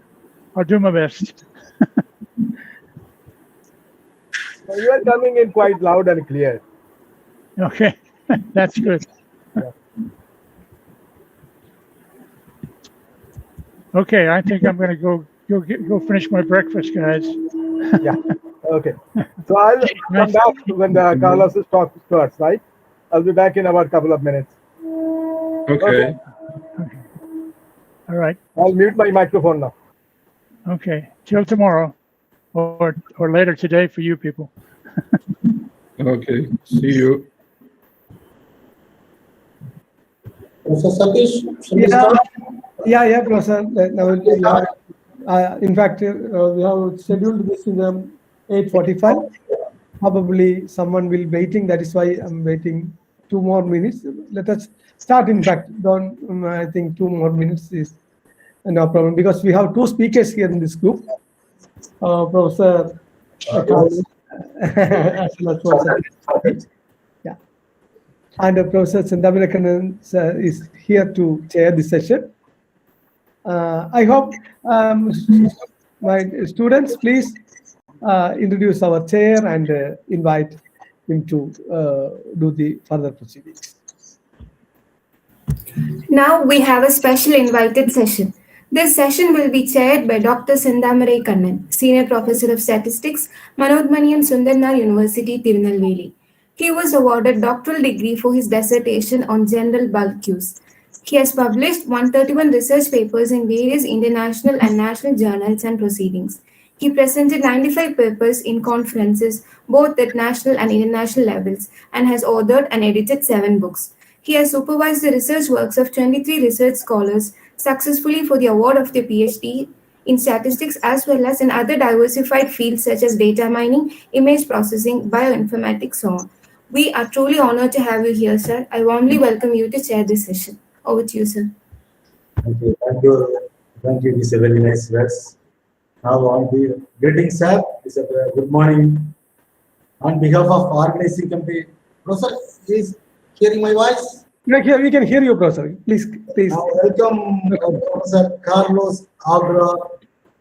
Your camera, Professor, your camera can be slightly adjusted to see. Okay, Professor. Yeah, that's fine. That's fine, Professor. Good morning, Professor Carlos Agro Coelho. On behalf of organizing committee, we warm welcome to this great event. Professor Carlos Agro Coelho is full professor of statistics at the mathematics department of Nova School of Science and Technology of Nova University of Lisbon. He holds a PhD in biostatistics by the University of Mexico. Anna Arbor, MIUSA, where he was a Fulbrighter. His main area of research in multivariate analysis, namely the development of likelihood ratio test for elaborative covariance structures and for multivariate ANOVA models. Also the elaborate covariance structures, together with the study of the exact distribution and the development of near exact distributions for the associated test statistics. Other areas of interest related with this area are mathematical statistics and distribution theory, as well as estimation, univariate and multivariate linear, generalized linear and mixed models. And more recently, also tests for high dimensionality cases and the applications of multivariate analysis techniques to statistical disclosure control problems. Carlos Agro Coelho has served as associate editor in the editorial boards. Associate editor of Journal of Applied Statistics, Journal of Statistical Theory and Practice, American Journal of Mathematical and Management Sciences. And is as well as member of editorial board, this Visioners, Mathematics, Probability and Statistics.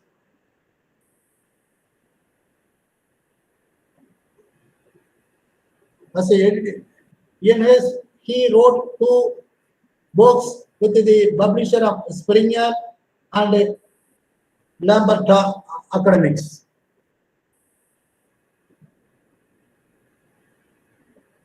In the great event, on behalf of organizing committee, I warm welcome and share some good ideas for the youngsters as well as good researchers. Thank you, Professor. Please, most welcome for we are hearing for your valuable discussions. Please, welcome, Professor Carlos Coelho. Please. Thank you very much. Thank you very much to the organizers. And thank you very much for inviting me. Thank you very much, Mr. Chairman, also. Let me try to share my screen. I am having some difficulties. I'm not so much used to this software. Yeah. Yeah. How to go to the there is a bottom button, the upward arrow. There is an arrow, yeah. Yeah, you have to click on that. So I can choose some window now, but I cannot see the right window here. No, so your entire screen you have to click. It's better. Sorry? While clicking on that arrow, the 3 options comes. Among them, your entire screen, that option, the first option. The entire screen? Yeah. Yeah, let me see now if I can. Then a window comes, small window comes, isn't it? Is it okay? Can you see my presentation now? No, Professor. In which you have to click on the middle portion. Can you see? Can you see the slides now? Can you see my slides now? No, not yet, Professor. Not yet. We hope. Oh man, I'm sorry about this. Usually I don't have any problems with these things, but you have to click on that window so that that share button will be blue color. That is active. Yeah. Okay. Then and click on that share. Click on that share button. Then, now it is coming. Now it is coming. Okay. Now you can move to the slides. You can see, you can open your consent PPT or slides. If it is already open, you can just go to those slides. But for some reason, this is not opening the window that I need. Now you can see we can see your desktop. Yeah, but I cannot open the other windows. I don't know why. Oh, okay. Okay, Professor. It is clear now. Okay, finally, I hope. Okay, sorry about this. Okay, it is clear. Please. Finally, it is okay, I hope. Yeah. It is clear. Okay, so I'm going to talk about what? About possibility or not, but it will be possibility really of developing a likelihood ratio test for the MANOVA in the high-dimensional case. And so many questions may really arise. And first one, of course, it is if it is really possible, because usually we are used to just have a limitation between the sample size and the number of variables that are involved. And everybody that is doing likelihood ratio tests in multivariate analysis knows that usually we require a sample size that is larger than the number of variables involved.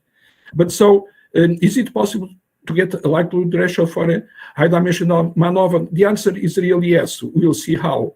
And so the second question, it might be, how will such a test perform?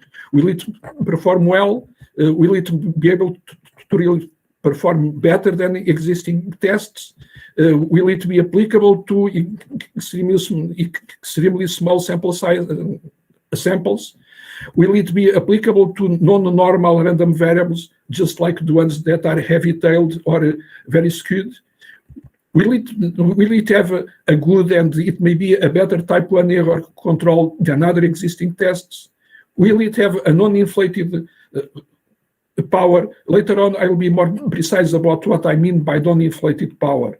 Will it have a nice and rather simple asymptotic distribution? Well, the answer to all of these questions, a little bit amazing it may be, it is really yes. Yes, we can get a likelihood ratio test for the high-dimensional MANOVA that is able to really do all those items. It is really able to work with samples of size just 1, I mean size 1 for each one of the populations, as long as at least one of the samples has a size at least 2. It is actually able to really outperform most existing tests. It is also able to just work with very skewed and very heavy-tailed distributions. I'll be showing you some results from some simulations, even with the Cauchy distribution. And it really shows usually a better type 1 error control than the existing tests.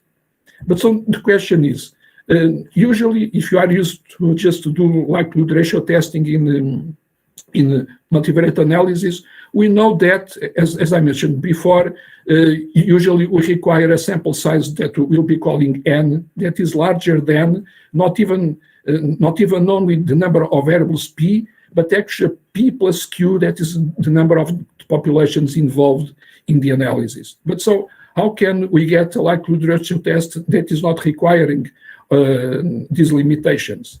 Okay, we'll be seeing that a little bit later on, but let me tell you something. What happens is, if you are using the common approach for likelihood ratio testing in multivariate analysis, we need, because this is for MANOVA, we just need to really have, usually, to really estimate all the variances and also the covariances apart from the mean values. And so only for these variances and covariances, if we get a set of, say, p variables, we need to really estimate p times p plus 1 over 2 parameters. And so this is the problem that usually makes us requiring a very large sample size for this analysis.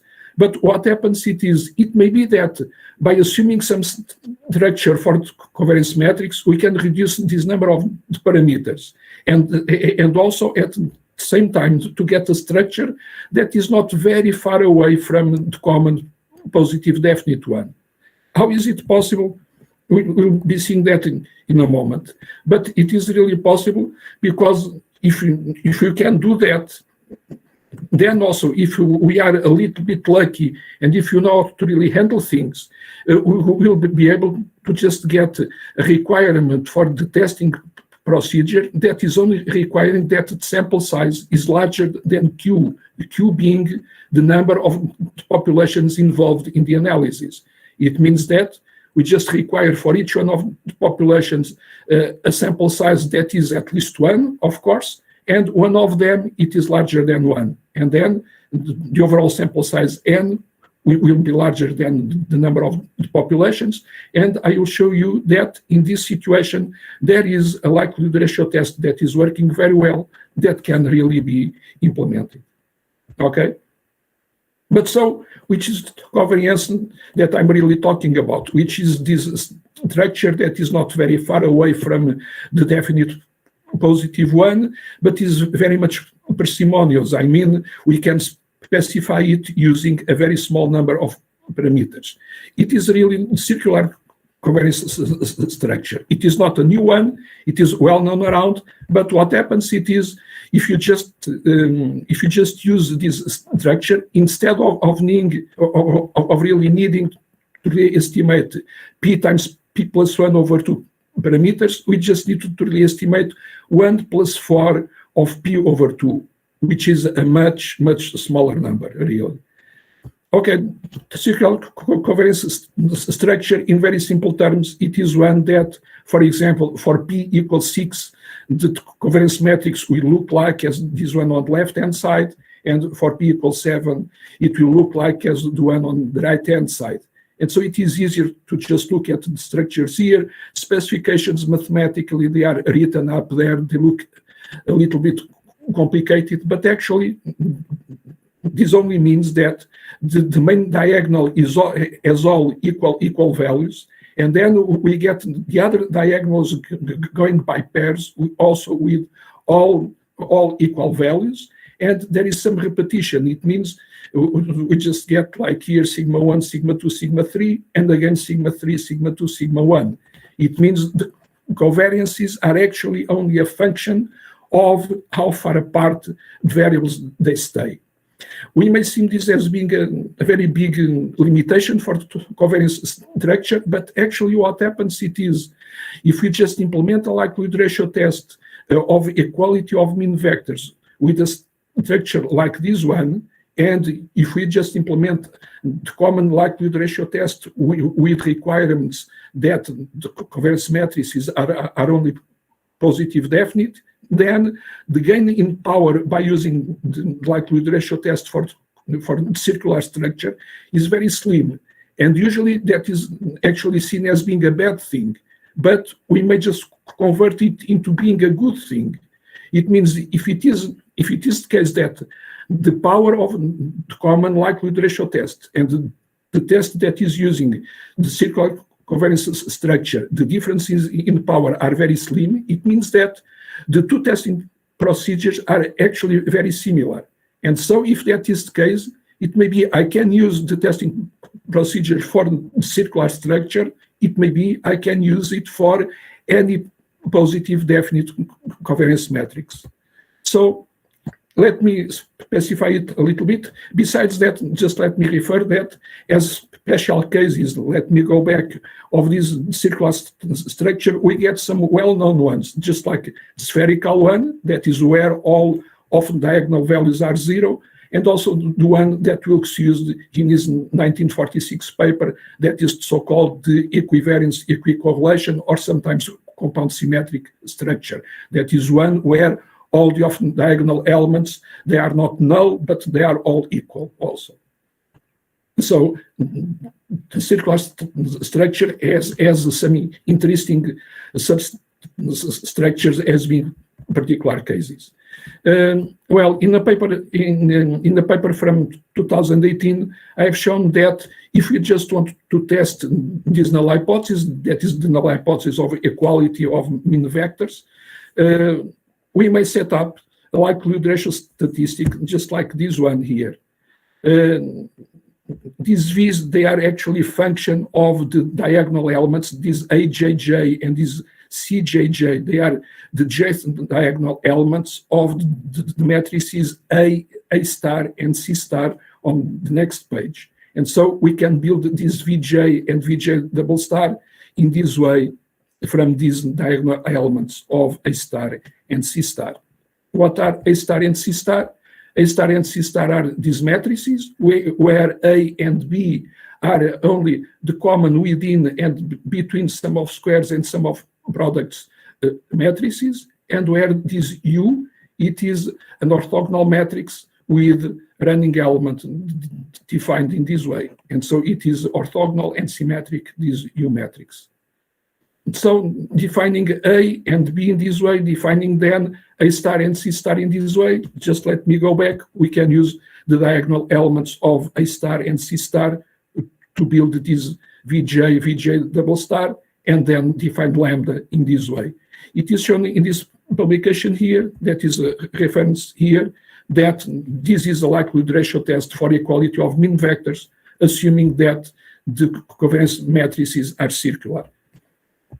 What happens it is also shown in that publication there that the likelihood ratio statistic, this lambda, has the same distribution. It means it is stochastically equivalent to or stochastically distributed as, if you want, as a product of independent beta random variables, where these y1, y2 are equally distributed, where this y2 is only there if p plus 1 is odd, is even, sorry, and they are distributed like this. They are beta random variables with these parameters here, and these yj star are beta random variables with this distribution here with parameters there. So we can see that a very nice thing it is that for these distributions to really hold, we just need to really have n larger than q.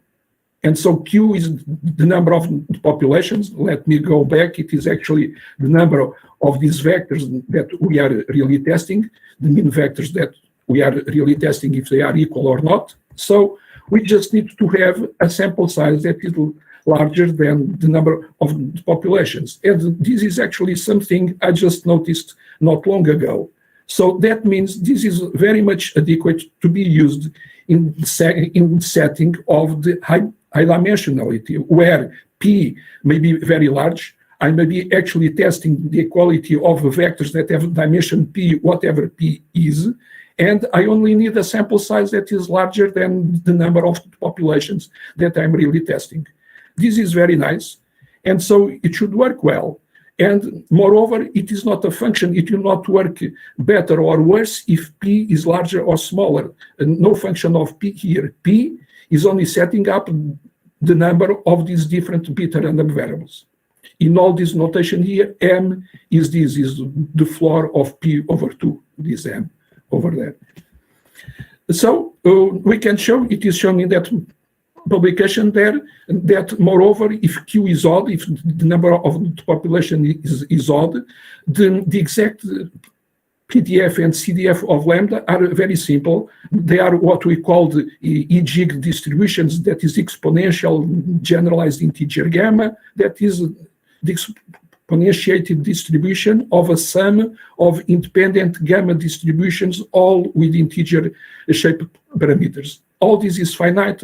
The notation for these distributions are in following slides, and so we don't have to really know all these. But for example, if you denote in this way a gamma random variable with a shape parameter r and a rate lambda, then if W is a sum of independent xj's of P of them, this is what we call a generalized integer gamma distribution of depth P, and everything is finite here. All summations are finite. There are no series, no integrals, and so the distribution is really nice.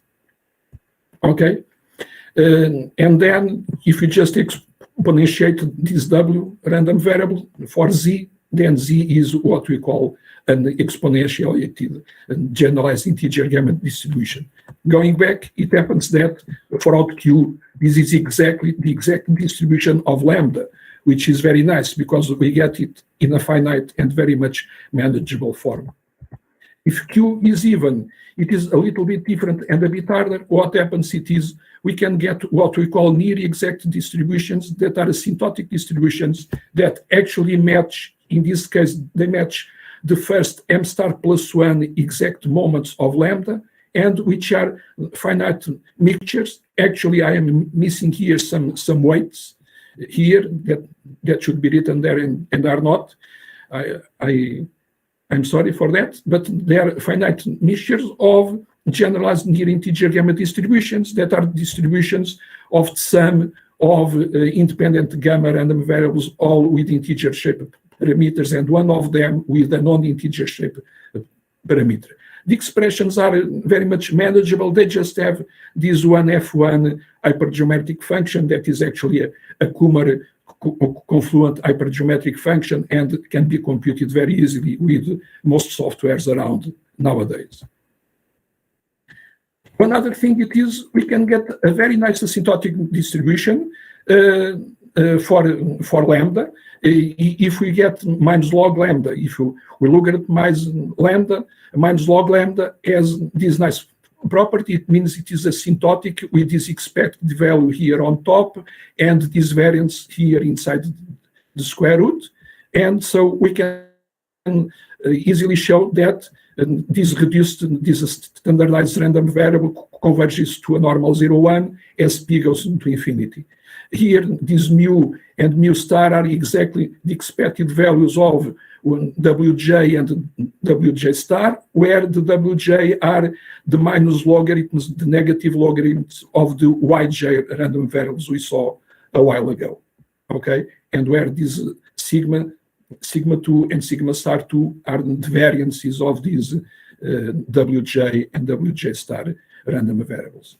The proof is very simple.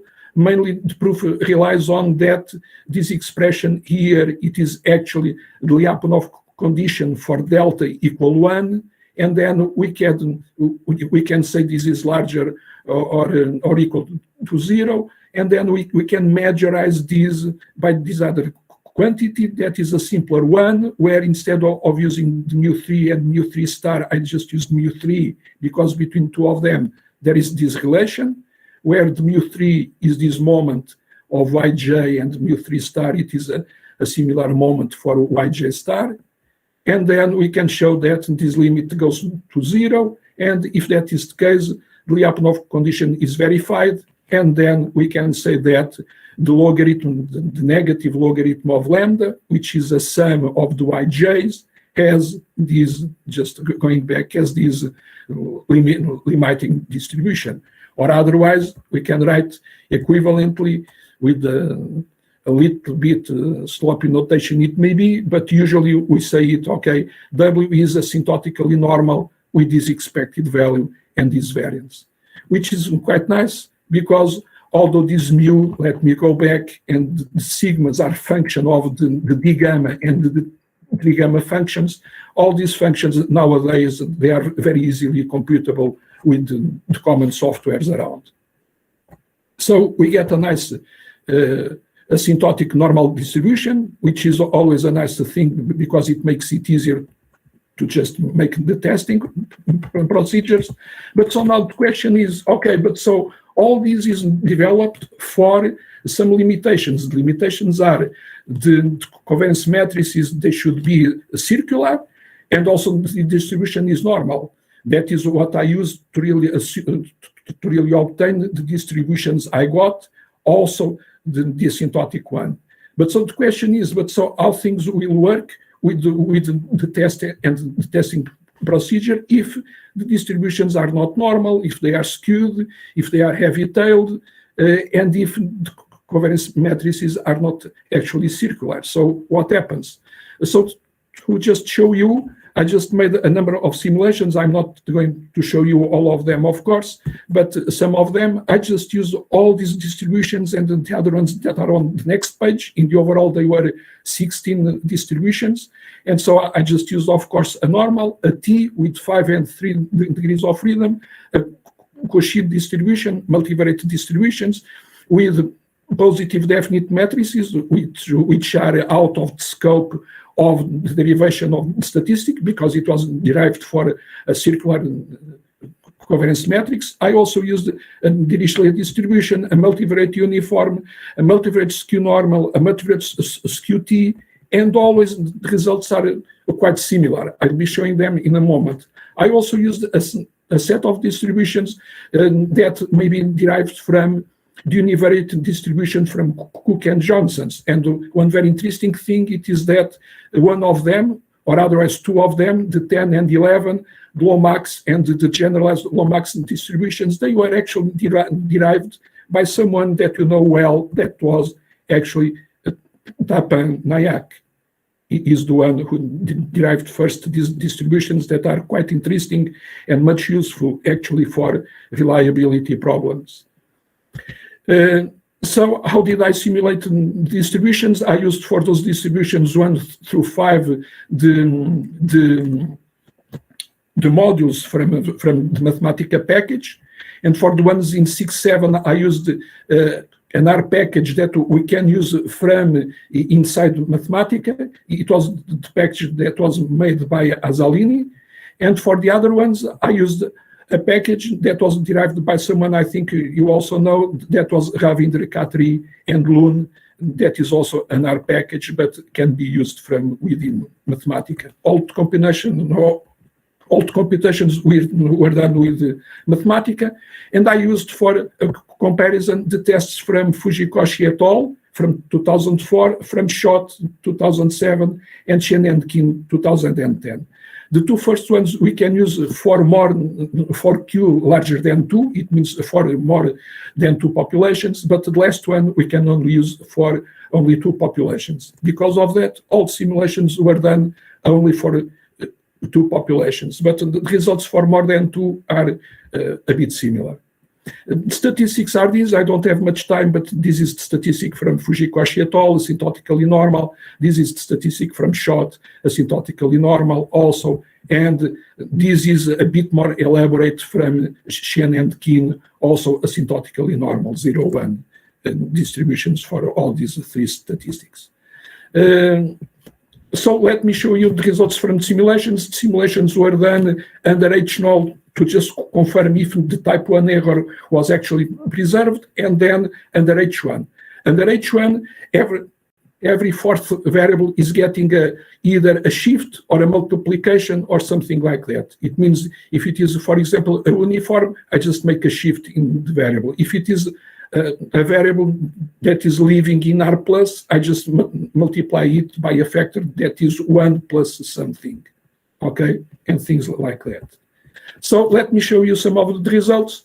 For example, for the multivariate normal, we are still more or less under the setup of the tests, but a matrix that is only a positive definite, it is no more a circular one, with correlations that are not so high, around 0.5, 0.3 to 0.7. So the results are these. For alpha equals 0.01, 0.05, and the LRT, it is the test that I derived, and these are the other ones. The type 1 error is more or less preserved, a little bit over the value, but for the other ones, for the other tests, oh man, this is going well above what they should be, more than double of 0.05 and almost 9 times 0.01. And so control for the type 1 error, this is a problem actually that some authors refer repeatedly. It is that the type 1 error, usually it is not well controlled for the tests for high dimension. Under H1, there was a shift of 7.0 on each force variable. I did not mention it, I think, but I am using P equal to 32 variables. And so for alpha equals 0.01, 0.05, the power values are these for the LRT, using the exact distribution, this value, using the asymptotic distribution. And what is it simulated? Simulated is the power that I get, because simulations were done for 100,000 values, each one of them. And so I use the 100,000 values obtained from H0 as being the exact distribution of the statistic, and I computed the power under H1. It means that these values here on the left for the exactly and the asymptotic should closely match the simulated value. Okay, they are a little bit over, but not so bad anyway. But for the other tests, while the simulated values are very, very small or rather small, the values of power that are given by the asymptotic normal distributions are much larger. It means that they are actually artificially inflated. And that is so because even under H0, the values are already very much inflated. And so for all the other tests, not only under H1 we get inflated power values, as well as even inflated, they are much lower than the ones obtained with the LRT, with the likelihood ratio test. And under H0, we get still, from the other tests, we get inflated levels of the type 1 error, while from the LRT, although they are a little bit inflated, they are not as bad as for the other tests. What happens is if you just get a similar setup with a larger correlation, what happens is things, they go more in favor of the LRT. Actually, amazing enough, under H0, the type 1 error is actually better controlled, and so 0.01, almost 0.05.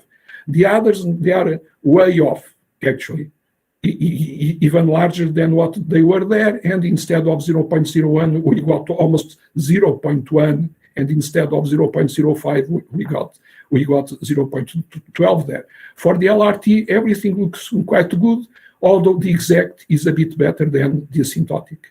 Then under H1, again with a shift of 7.0, the LRT is giving these powers, where the exact distribution is almost matching the results from the simulated one, a little bit inflated with the asymptotic, but much larger. It may be 5 times, 7 times larger than the results obtained for the other tests. And so while the power for the other tests is rather slim, for the LRT it is very large. It is not inflated because it is almost equal to the simulated value, while the other ones, although being much lower, they are very much inflated because they are actually not even leaving almost H0 yet. And so scenery repeats for many other setups. Just let me show you why the results are like this. These are the lines are the asymptotic distributions for statistics, and the histogram is the histogram for the 100,000 values that were computed. If we see for the LRT, everything is matching very well, the asymptotic distribution and the histogram. For the other tests, things they don't match at all. So the normal distribution is the blue line, and the histograms are way off, some of them worse than others, but they are way off from the asymptotic distribution, actually. It means the asymptotic distribution, they were also derived, all the other tests for normal random variables, but if the correlations, they are a bit high, they really get very weird values for the statistics. Okay, a T with only 3 degrees of freedom, the scenery is again a bit similar. It happens that for a T with only 3 degrees of freedom, it means with the tails becoming quite heavy. The likelihood ratio test is really keeping very well the alpha level, almost equal to the nominal levels. The other statistics don't do that. For power, we get larger power again than for the other tests, with a shift equal to 7 again, with exactly the same covariance matrix as I used for the normal distribution. And so the scenery is very much similar. Okay, we lose a little bit of power, so power here is a bit lower, but anyway, for the LRT is always much larger than for the other tests. Okay, and not inflated. Here it is actually deflated, because simulation values are larger than the ones obtained from the exact distribution. And so there is here a deflation, not an inflation of power values. But for the other tests, there is always an inflation. Also for Cauchy distribution, okay, this is not anymore a test for expected values. Of course, there is no expected value, but it may be seen as being a test for location. And so it really works more or less okay for Cauchy distribution. Actually, for Cauchy, the other tests have a better control of the type 1 error that is very much deflated for the likelihood ratio test. But then in terms of power under H1, the likelihood ratio test, although being deflated under H0, it gives a much better power than the other testing strategies. And you can see that for smaller and for larger correlations with the situation for the larger correlation working even more in favor of the LRT. What about other distributions that are not related with the normal? What about the uniform from Cook and Johnson? This is a multivariate uniform. All variables are between 0 and 1, but they are correlated. And so this is a situation where the correlation is equal to 0.5. And so here we can see that, amazingly enough, the LRT has a very good control of the type 1 error, while the other tests do not have. The Shen and Kin test, because it is done in a very much peculiar way, for this distribution, it really does simply not work at all. Under H1, there was a shift of 0.35 in every fourth variable. We can see the power for the LRT is larger than the power for the other tests. And if the correlation goes up, situation is even more in favor of the LRT, a very good control of the type 1 error. And what happens is, sorry, I may be going over time. I'm sorry. I'm not hearing you. I'm not sure you are hearing me. Are you? Yes, Professor, please. I can still go on. Please, Professor. I can still go on for a few minutes. Yes, please. Carry on. Okay, thank you very much. Okay, thank you very much. Because my watch went off, and so I thought I was going over time, sorry. And so what happens, it is scenery repeats for other testing procedures. I just have a plot here with the exact distribution and the exact values and the asymptotic one. And so both of them, they look quite well. And we should remember, we are using uniform distributions, not anymore any normal or anything similar to a normal distribution. And with the other tests, the situation is this one. And what happens when with the Chen and Kim test, because of the peculiar way of the computation of the statistic, what happens, it is completely way off because the asymptotic normal is going here on this side.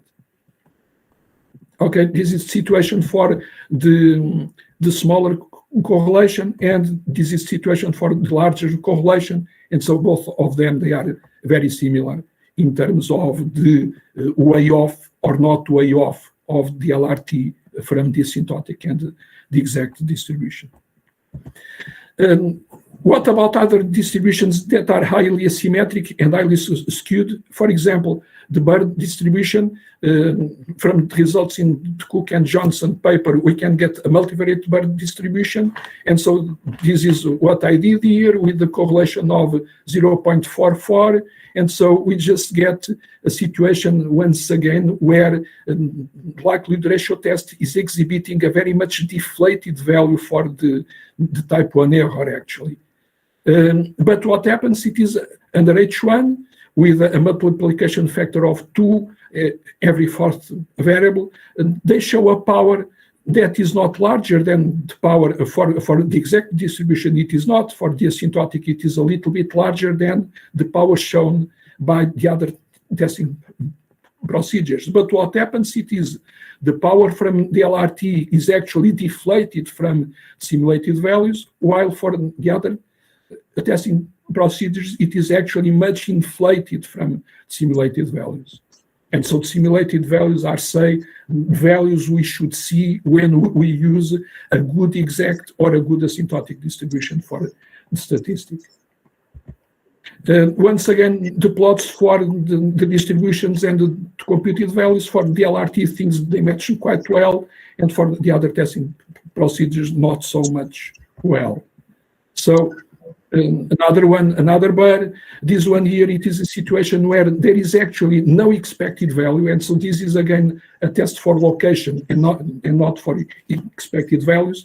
And once again, scenery is a bit similar here with a much better power for the likelihood ratio test, with the exact distribution showing a very good value for power, very similar to the simulated value, and the other tests showing much inflated powers that anyway are smaller than the likelihood ratio test powers. Again, the histograms and the asymptotic distributions, they match well for the likelihood ratio test, not so well for the other statistics. And this is again a multivariate bar, and so the situation is very similar. So as a summary, and finally, we can say that it looks like that the likelihood ratio test works very well for all types of distributions for the XK, for the populations, even if they are skewed or if they have heavy tails. The likelihood ratio test, it really keeps, in general, a very good control of the type 1 error. It really displays much larger power than the other tests in general. And also, it may be used with sample size of size just 1 for each one of the populations, as long as at least one of them has a size 2. Also, the asymptotic distribution shows a very good behavior in general for all cases. So, as future work, what can I see from here? Okay, we know that the likelihood ratio test for equality of mean vectors is actually a particular case of the likelihood ratio test of independence of the two groups of variables that should be the group of the continuous and the group of the indicator variables for the populations. And so if this is the case, then it should be possible to really develop an independence likelihood ratio test that would work for the high dimensional case. And I'm working on that. I got some results so far. Not everything is done, but it looks like it is really possible to do that. If that is the case, then we could implement something like a partial Wits lambda test. And if that would be the case, then we would be in business to just do a similar approach for all cases of the multi-way MANOVA models. It means we could really test for several factors, for interactions and all that. So this was what I had to show you. Thank you very much for listening. I hope I did not go over time. Thank you, Professor Carlos. Professor Carlos, today is a wonderful day. He inspired a lot for young researchers and doing a good research. So on behalf of organizing committee, we express our heartfelt thanks for giving a wonderful and inspiring talk, Professor Carlos. Thank you very much, Professor Carlos, because due to time constraints, we are unable to interact with the Professor Carlos. Please, those who are interested to organizers will arrange for email address. So you please contact Professor Carlos. Thank you, Professor Carlos. Once again, we record our thanks on behalf of our organizing committee. Today is a wonderful day. Thank you. Today is a national our country is celebrating National Statistics Day. So thank you, Professor, for giving a wonderful talk. Wonderful interaction. Thank you very much, me. Thank you very much. Thank you, Professor. Thank you. Thank you, Professor. Thank you. Wow, Professor Ashish Gupta is here. Thank you. Welcome, Professor. Now we invite for next speaker. Please. Next speaker in Professor Chatterjee informed that there is a network issue with him, so he sent us a recorded video of his talk that we can display. Professor, can I ask a question to Carlos? Yeah. Okay. Yeah. Already. Okay. Yeah, Professor, please. Yeah, Carlos, this is Thomas Matthew. I have a question. I might have missed it. What is the sample size in your simulations? The sample size? Yeah. Oh yeah, I did not mention it. It was rather small. It was for only the two populations. It was only 4 for each of the populations. Oh, I see. I find it very surprising, the huge difference in power. Yeah, it is true. But it is going like that for most of the distributions, almost all of them.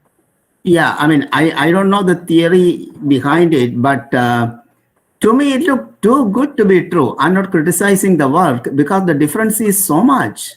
Yeah, it may be, but I'm planning to submit a paper where I am submitting all the modules for computations so that everybody can replicate them.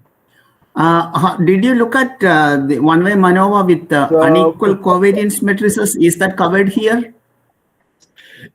So it means with unequal covariance matrices, it happens a little bit when under H1, instead of inserting a shift, I mean, instead of adding a value, I multiply for a value. If I do that, I am actually changing the covariance matrices for the populations. And so somehow that is really covered in some cases. And so even in those cases, the situation is very similar. Likelihood ratio test is dealing with them more or less okay. I think that if the changes are very big in covariance matrices, then it may be not the case. Oh, I see. But do you think the difference in power that you notice, is it because of the way the alternative is selected, or it doesn't matter? The difference in power, I think it is for a couple of reasons, because I am using the exact distribution because I am using, or otherwise I am using an asymptotic one that is actually very sharp, even if the number of variables, the P, is not so large. No, I understand, but do you think the power difference is because of the way you pick the alternative hypothesis or no? No. No? Oh, I see. Oh, okay. No, because actually I saw that most papers around, they are using what is convenient for the test, really. But I can use whatever distribution is around, whatever combination of factors, whatever you think H1 should be. I have a quick comment. May I make a quick comment on this particular line, Carlos? You see what's happening? I think maybe one reason is the level of the test that is not adjusted. When you look at the level alpha, you'll see that it is about 20 times. Instead of 0.01, you have 0.2 in the other test. Whereas the likelihood ratio test has 0.12 or 0.02, something like that. So the level of the test needs first to be adjusted for the competing ones. Once you adjust the level of the test, your LRT may still be doing much better, but I would be surprised if it does, which looks surprising. See, No. What happens is, but the level of the test. If I adjust, then what happens is the likelihood ratio test gets even much better, because what happens is the asymptotic and the exact distribution for the likelihood ratio test, they just match the simulated values, and for the other tests that is not the case. Mainly but Ashish, the other tests have much higher type 1 errors, so we should expect much better power, but we don't. No, that's what I'm saying. That the other test, the type 1 error much larger. The basic thing is you must adjust for the type 1 error. The cutoff. No, I understand. So even if you don't adjust, that means the other tests ought to have better power because the type 1 error is bigger. Yes. But even that is not happening. Yes, exactly that. Because what happens what happens is the power functions for the other tests are very flat, actually. So if you, I think Carlos, if you look at an alternative that is local, very close to the null, probably your test will not perform well because the other tests, without adjusting for the type 1 error, as Ashish pointed out. Yeah, that is true. If you don't adjust, but we should adjust because the other tests. No, I understand. And the rational, they are departing from a much higher value than what it should be. Probably you should adjust and also look at alternatives that are very local, close to the null, and then see if your test is showing improved power, because the power you show are all quite a bit larger than the type 1 error probabilities, which means the alternative is probably somewhat far away from the null. You pick an alternative that is very local, close to the null, and look at the other tests adjusted for the type 1 error, as Ashish pointed out. That may be a good comparison to look at. Okay, yes. Thank you, Carlos. I enjoyed the talk very much. Yeah, no, this was very nice talk. It was very nice talk, very interesting idea there. It's a huge discussion. Now, Professor Ashish Gupta. Yeah, thank you. Thank you for the inconvenience. Once again, we record our thanks for Professor Carlos because he elaboratively expressed nice queries from Professor Thomas Matthew and also attended Professor Ashish Gupta. Thank you once again on behalf of our organizing committee. Thank you, Professor Carlos and Professor Ashish Gupta and Professor Thomas Matthew. Thank you. Please. Yeah. Thank you. Thank you, sir. Please. Thank you. In fact, we have one more talk. Thank you. Inconvenience. Thank you, Professor Carlos. Thank you. Now we, on behalf of organizing committee, we introduce Professor Senik Dhanshu Chatterjee. Dr. Chatterjee is a professor of statistics and the director of the Institute for research in statistics and its applications at the University of Minnesota. He is also a fellow of the Institute of the Environment and a member of the Minnesota Population Center at the University of Minnesota. His research interests include statistical foundations of data science, geometry of high-dimensional data, Bayesian statistics, applications of statistics, machine learning to several domains. Dr. Chatterjee graduated from the Indian Statistical Institute in 2000. In his he has specialized in the different areas like statistical foundation of data science, applications of statistics and ML to several domains, Bayesian statistics, resampling techniques, geometry of high-dimensional data. In this candidate, he has published several books.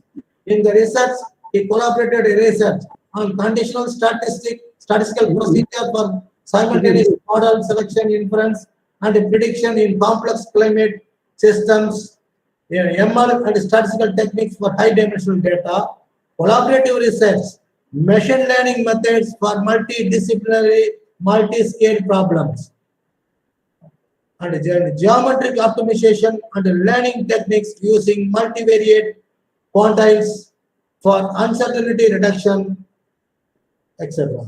And computations-driven small area inference with applications, multivariate quantiles for rapid spatio-temporal threat deductions, data geometric methods for security, sustainability, and supply chain management. And his career, he has produced 9 PhDs and 3 are currently doing. So, on behalf of organizing committee, we just request the organizing, on behalf of organizing, we just display his discussions and interactions, please. And the video recorded. I request Yeah. Now let us go to the records. In audio, in researchers, any queries, you can try to contact me through mail, please.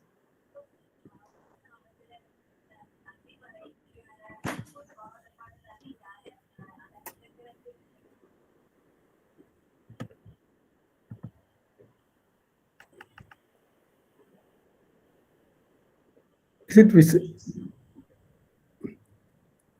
Whether it is visible and not? Hello, everybody.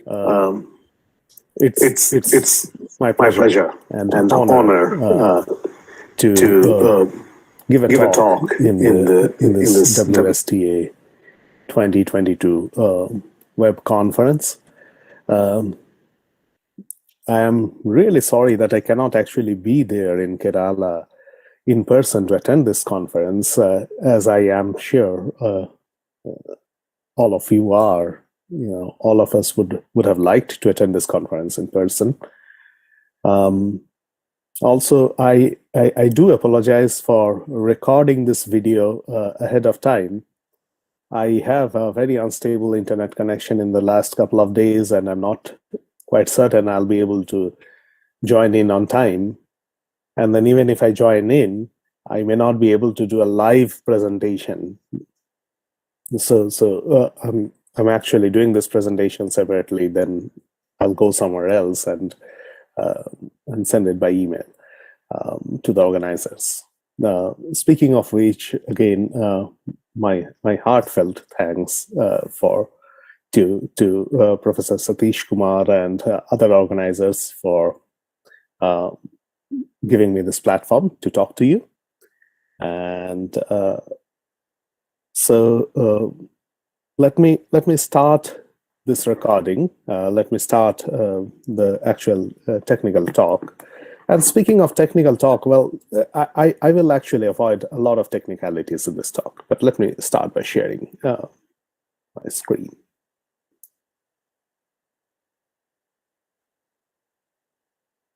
So what I will talk about today is on simultaneous selection of multiple variables. That's really the primary topic that I'll talk about. And then there's an application actually in the talk title and in what you see for the as the abstract of my talk on the conference website, we talked about this selection of important single nucleotide polymorphisms, the so-called SNPs, SNPs, in familial genome-wide association studies data. But when I was writing on these slides, we have many applications of this multiple variable selection. And so I decided to add at least another one, that on Indian monsoons, selection of variables for study, for understanding of Indian monsoons. I'm sure both GWAS studies as well as monsoons are terribly important, terribly relevant to the audience. Several members of the audience, I'm sure, are specialists in either one or maybe both of these topics. So what am I talking about here? Before even getting there, let me just acknowledge that this is joint work with Dr. Shubhabrata Majumdar, Shubho. So Shubho Majumdar graduated, so he was my PhD student about 4 or 5 years back. After graduating from Minnesota, he was a postdoc with Professor George Michaelides in University of Florida. Then he was in AT&T Research, the team, the research team of AT&T, Bell Laboratories, and so on. And very recently, he moved over to a new job at Splunk, which is a startup company. So Shubho is not just a collaborator in this research. Many of these ideas have been inspired and by Shubho, and actually he came up with several of the concepts that we'll talk about. So this is very much of a collaborative work. All right. Also, what the topic of this talk, I understand, things are rushed in conferences, and I never understand what's happening in a 20-minute, 25-minute, or even a 1-hour long talk. So it's better to start with giving references. So this particular talk is based on two papers. This particular paper, feature selection using e-values, this is one by Shubho and me. This just got accepted in the International Conference of Machine Learning, so ICML. So this conference is the topmost conference on machine learning. It's the computer science, the machine learning version of, what would be annals of statistics. So it just got accepted for that. So part of my talk is based on this particular paper. Here you have a link to the archive version of this paper, and you'll also find the details of this work in ICML proceedings once it gets published. It's been accepted. It will take a few more months for the actual publication to come through. And the second part, also joint work with Shubho and 2 other colleagues of mine at the University of Minnesota, Professor Sauli Basu and Professor Matt McHugh. This is based on essentially using the e-values mechanism, and I'll talk in a minute about what do I mean by the e-values mechanism. So on using the e-values mechanism for a familial GWAS study. So this paper is just about to be submitted. So it is under revision, and we have completed the revision, and I think it's going to be submitted this week, next week, something like that. Also, a preprint version of this is again available on archive. If you wish to follow up on these talks, of course, you're more than welcome to contact me. And of course, you can look up both of these papers. All right. So let me tell you what's new here. What have we got here? In essence, we have got a new model selection technique, or a variable selection technique, or a feature selection technique, whatever you call it. So it's a new model selection technique. I'm not being cagey about whether it's a model or a variable. The principle is very broad. The principle of using e-values. E-values is a short form for evaluation maps. Is very broad. It applies to all kinds of selection of statistical models, basically, or machine learning models. So you might be wondering, I mean, why is there a paper in the topmost conference in machine learning on model selection now? There's so many of these techniques around. There is the Akaike information criterion, the Bayesian information criterion. There's a bunch of other things like Mallow's CP criterion, and these days you've got even more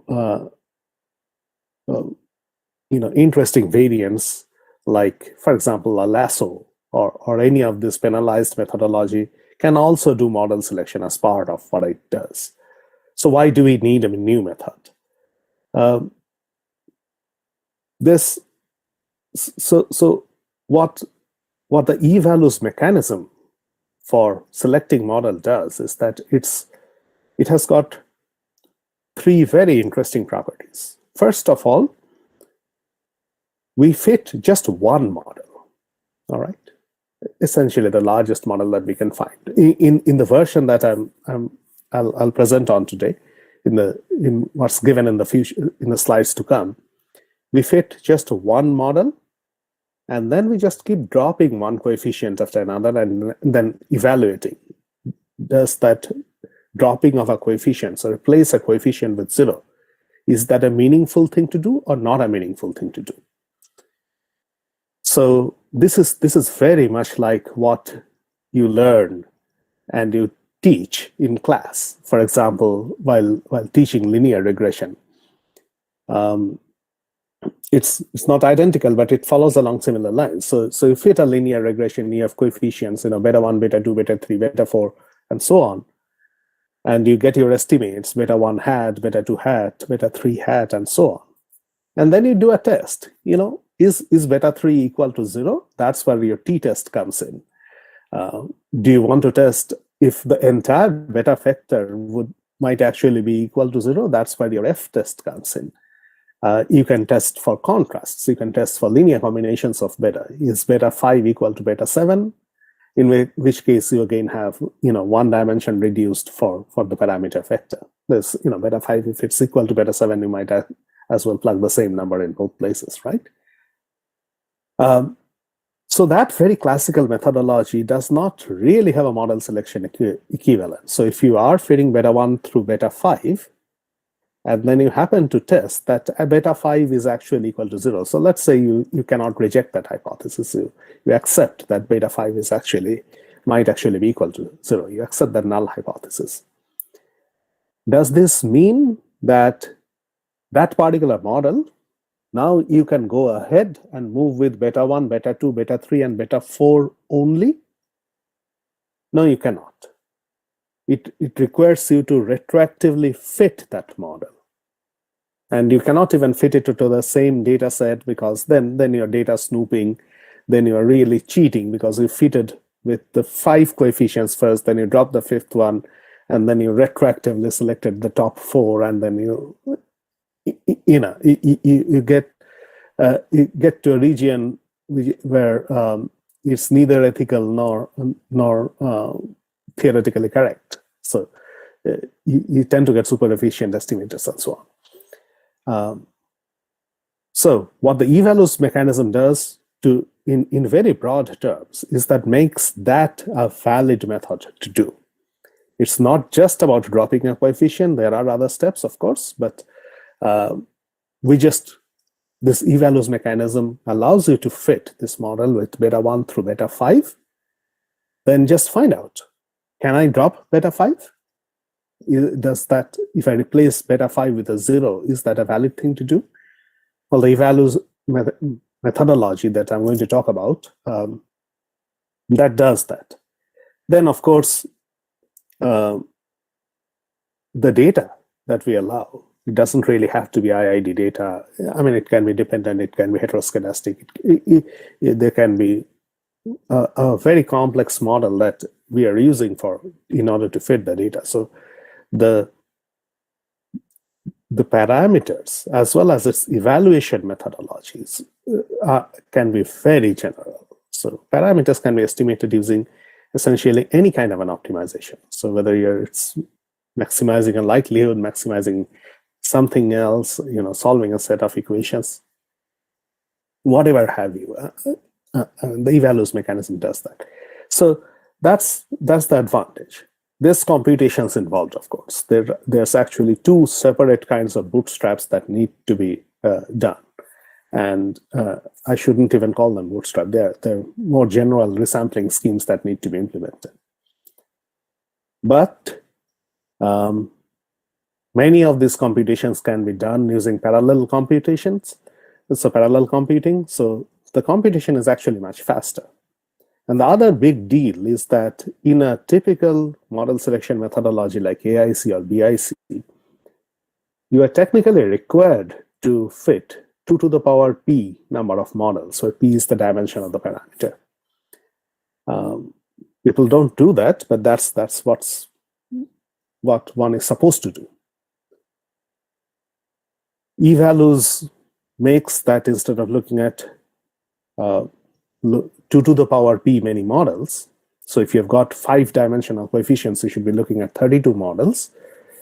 It allows you to fit one model and then evaluate p more. So basically, look at just p plus 1 models.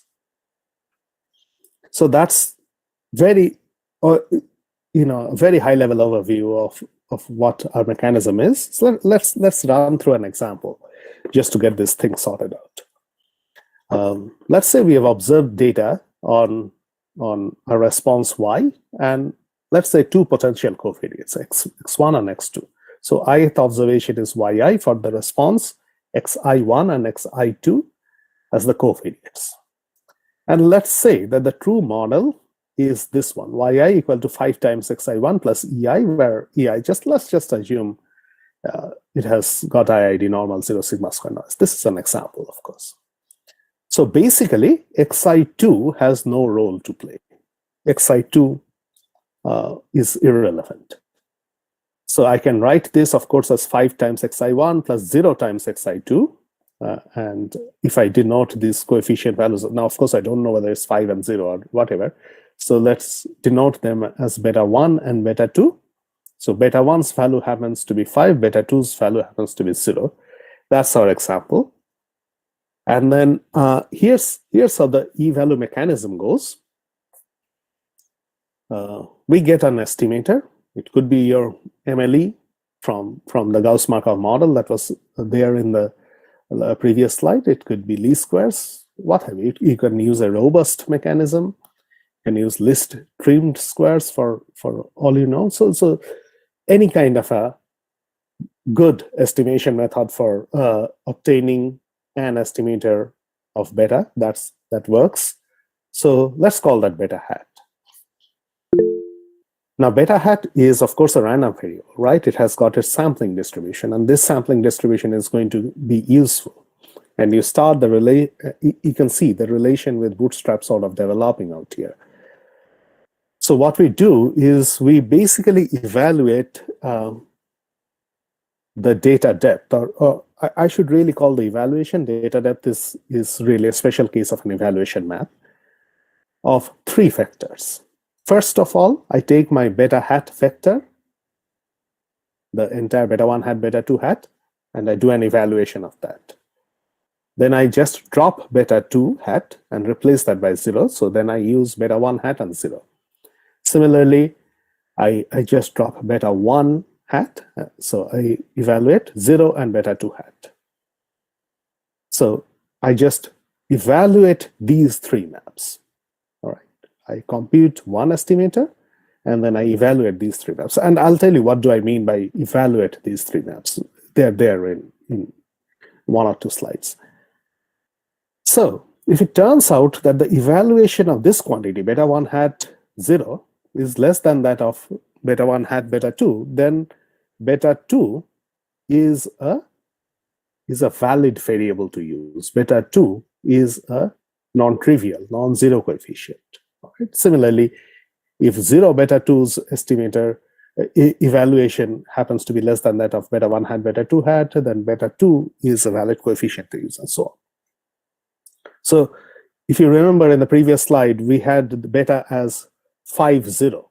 So basically, what we should expect is that 0 beta 2 hat, the evaluation of that would be less than that of beta 1 hat, beta 2 hat, but not, beta 1 hat 0. So that the evaluation of that would not be less.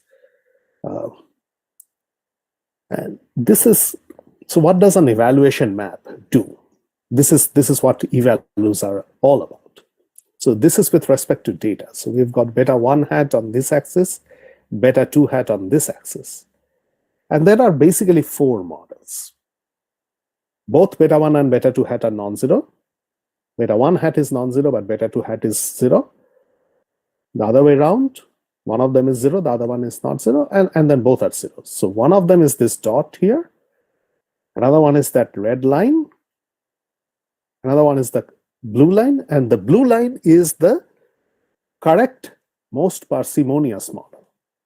And then things on this beta 1 hat, beta 2 hat plane. Now remember, beta 2 is actually 0, but if you don't know that, if you pretend it's non-zero and work ahead with it, there's no harm done. So it's an adequate model. If you take both coefficients to be non-zero, there's absolutely no harm done. This is what drives modern artificial intelligence, artificial neural networks, deep learning, and so on. That there's no harm done if you over-parameterize. So what this evaluation map does is basically gets us a 3D surface on this beta 1, beta 2 plane. So if I think of beta 1 as the x-axis, beta 2 as the y-axis, an evaluation map is a function on it. It's basically on the z-axis, on the z-axis. It takes its highest value, it takes its peak at the correct model, 5, 0. That's where it takes its highest value. And then in sort of concentration ellipses around that, it just comes down from there. So when I estimate this, I will probably find a value out here or somewhere, beta 1 hat and beta 2 hat, So beta 2 hat is not going to be 0, even though beta 2 is 0. So this is basically the mechanism. I mean, the closer we are to the right value, this will be at the highest possible evaluation. So that's the mechanism. Let me do away with the technicalities and shorten the talk a little bit for that purpose. So what an evaluation map does, what data depths also do, is that they are trying to do exactly what the previous figure was doing. Build a function that is like this, that takes its highest value at the correct combination. Some examples out here, let's say your distribution that is governing everything is normal 0, 1, then if you take 4 times phi of x, 1 minus phi of x, it maximizes itself at 1/2, at 0. So that, and there the probability is, so this evaluation happens to be equal to 1. The probability phi of x is 1/2. This is an example of an evaluation map. Let's get to, so data depths are just multivariate equivalents of these things. They can be applied to high dimensional analysis. And here's an example. Take a Mahalanobis distance. Let's say we're looking at a p-dimensional normal. So with mean theta, variance sigma, look at x minus theta transpose sigma inverse x minus theta. So that takes the value 0 at theta, and then it sort of uniformly goes down, right? I mean, that's this function. This is an evaluation map. So basically, data depths are special cases of this. Let me get to examples quickly, because I would otherwise run out of time. So here's my example for Indian monsoons. It's a very complex phenomena. I do not need to tell you. Many of you are based in Kerala. You are experts in Indian monsoons just from experience from a long time. So there are a number of drivers of Indian monsoons. There's the air from Eastern Indian Ocean that comes in. There are air descending on the Arabian plateau. There's the Somalian jet. There's lots and lots of drivers to this, and this is just what the data has been collected from. And so the basic idea is that there are literally hundreds of variables that people study as potential predictors of Indian monsoons. Again, I do not need to tell you how critical it is to be able to predict when our monsoon is going to start. Is it going to be a good season, a bad season? Is there going to be flooding, or is there going to be a drought, or are things going to be just about right? So among these thousands of variables that people do study, in the climate community and in the physics community, the related physics community, there's not a good idea about which variables are important and how important are they, and what sort of the ordering of the variables and so on. What you see out here is a list of the variables that we found using the e-values mechanism to be important. And a few of these, they have been known, papers in Nature and Science have been written on how important this is. So for example, this delta TT degree Celsius, that kind of a variable. Of course, latitude is important. Again, I don't need to tell you how important latitude is in terms of, or longitude is in terms of, when should monsoons onset, how strong or weak the monsoons are going to be at a given location, and so on. So one of the things that we could do is we could take every possible variable and look at what's happening, how good are we in terms of predicting, and we could take the reduced model that is selected using the e-values mechanism. And you can see here that the reduced model, first of all, has lower bias. This is the dashed line as opposed to the full model having solid lines. But it has a much lower mean squared error. And let me go to this map. So this is on a holdout sample, all right? And this black line is the truth. The reduced model essentially captures the truth. This is for the year 2012. Whereas the full model is biased. And there's nothing peculiar about 2012. It's just that we just plotted this up. A similar feature, similar properties are being shown for other years as well. So the whole idea is that this model, the e-values selected model, does a much better job of capturing monsoon patterns. Remember, this is a prediction map, so this is being used ahead of time. So I expect great things from our model there. Let me really quickly go over my other application, which was mentioned, the SNPs and GWA studies. So this is based on the Minnesota twin family study data, which is a very long longitudinal data. So it's been going on for decades now. I think it's 40, 50 years of data there, covering about 10,000 participants. So this data is about twins and their parents and so on, and their other brothers and sisters. But the primary objective is to study twins. Now there could be triplets and quadruplets and so on, and then these twins may have a younger sister and an older brother. So this whole family is studied together for several generations. And data is collected both on genetics, on phenotypical patterns, on behavioral patterns. Behavioral patterns do happen to be very important out here because the main objective of study is the effect of genes and the effect of environment, the effect of gene-environment interactions on certain behavioral patterns. Do people tend to get addicted? Do people tend to have alcoholism? This sort of behavioral patterns. So in what I'm going to show you, this is about gene-environment interaction in relation to alcohol consumption patterns among teenagers. So 14, 15, 16-year-old kids. So when do they start becoming alcohol consumers, start drinking and then become alcoholics and so on? Remember, this is a very long study, going on for decades. So they do have data, this sort of stuff. To cut the story short, again, we have used the eValues mechanism. We've found out several interesting genes, and SNPs within genes.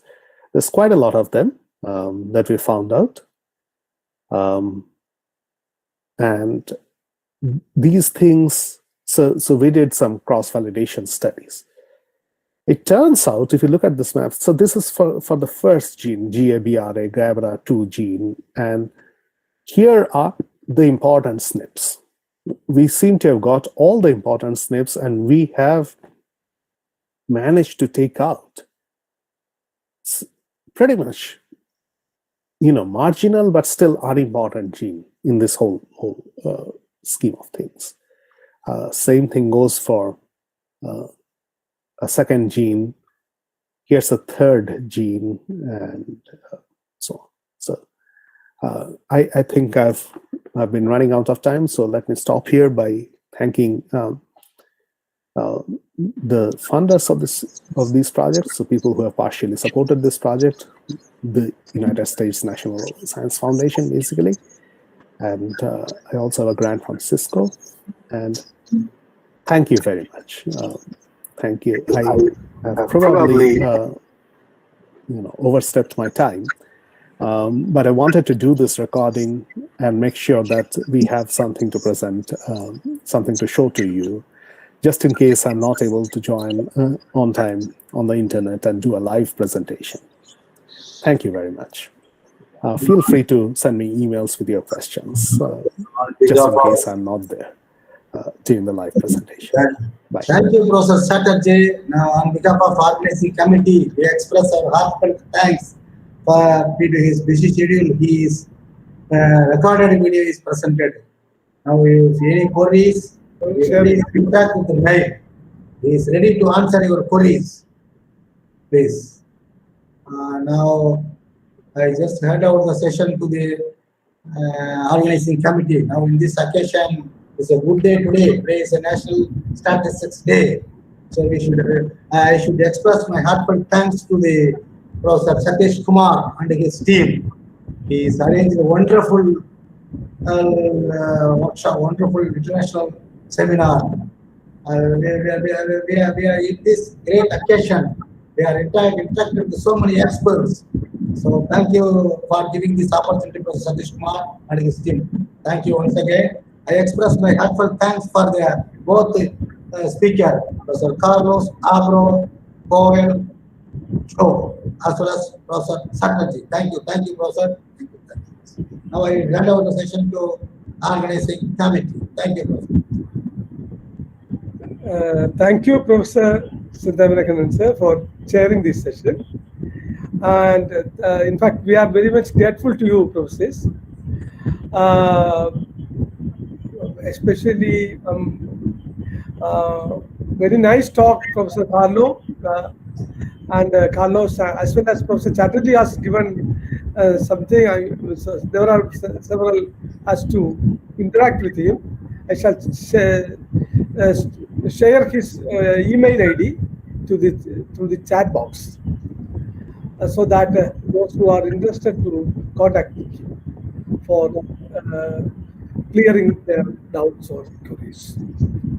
Once again, thank you, Professor Carlos and Professor Siddhavinakanan sir, and Professor Chatterjee also, and all for excellent, very wonderful sessions. And also, I utilize this occasion on behalf of the Department of Statistics, University of Kerala, to extend our heartfelt gratitude to each one of the speakers in today's various sessions, and also the participants, the delegates, those who are in fact, the success behind this event. Once again, thanking you all.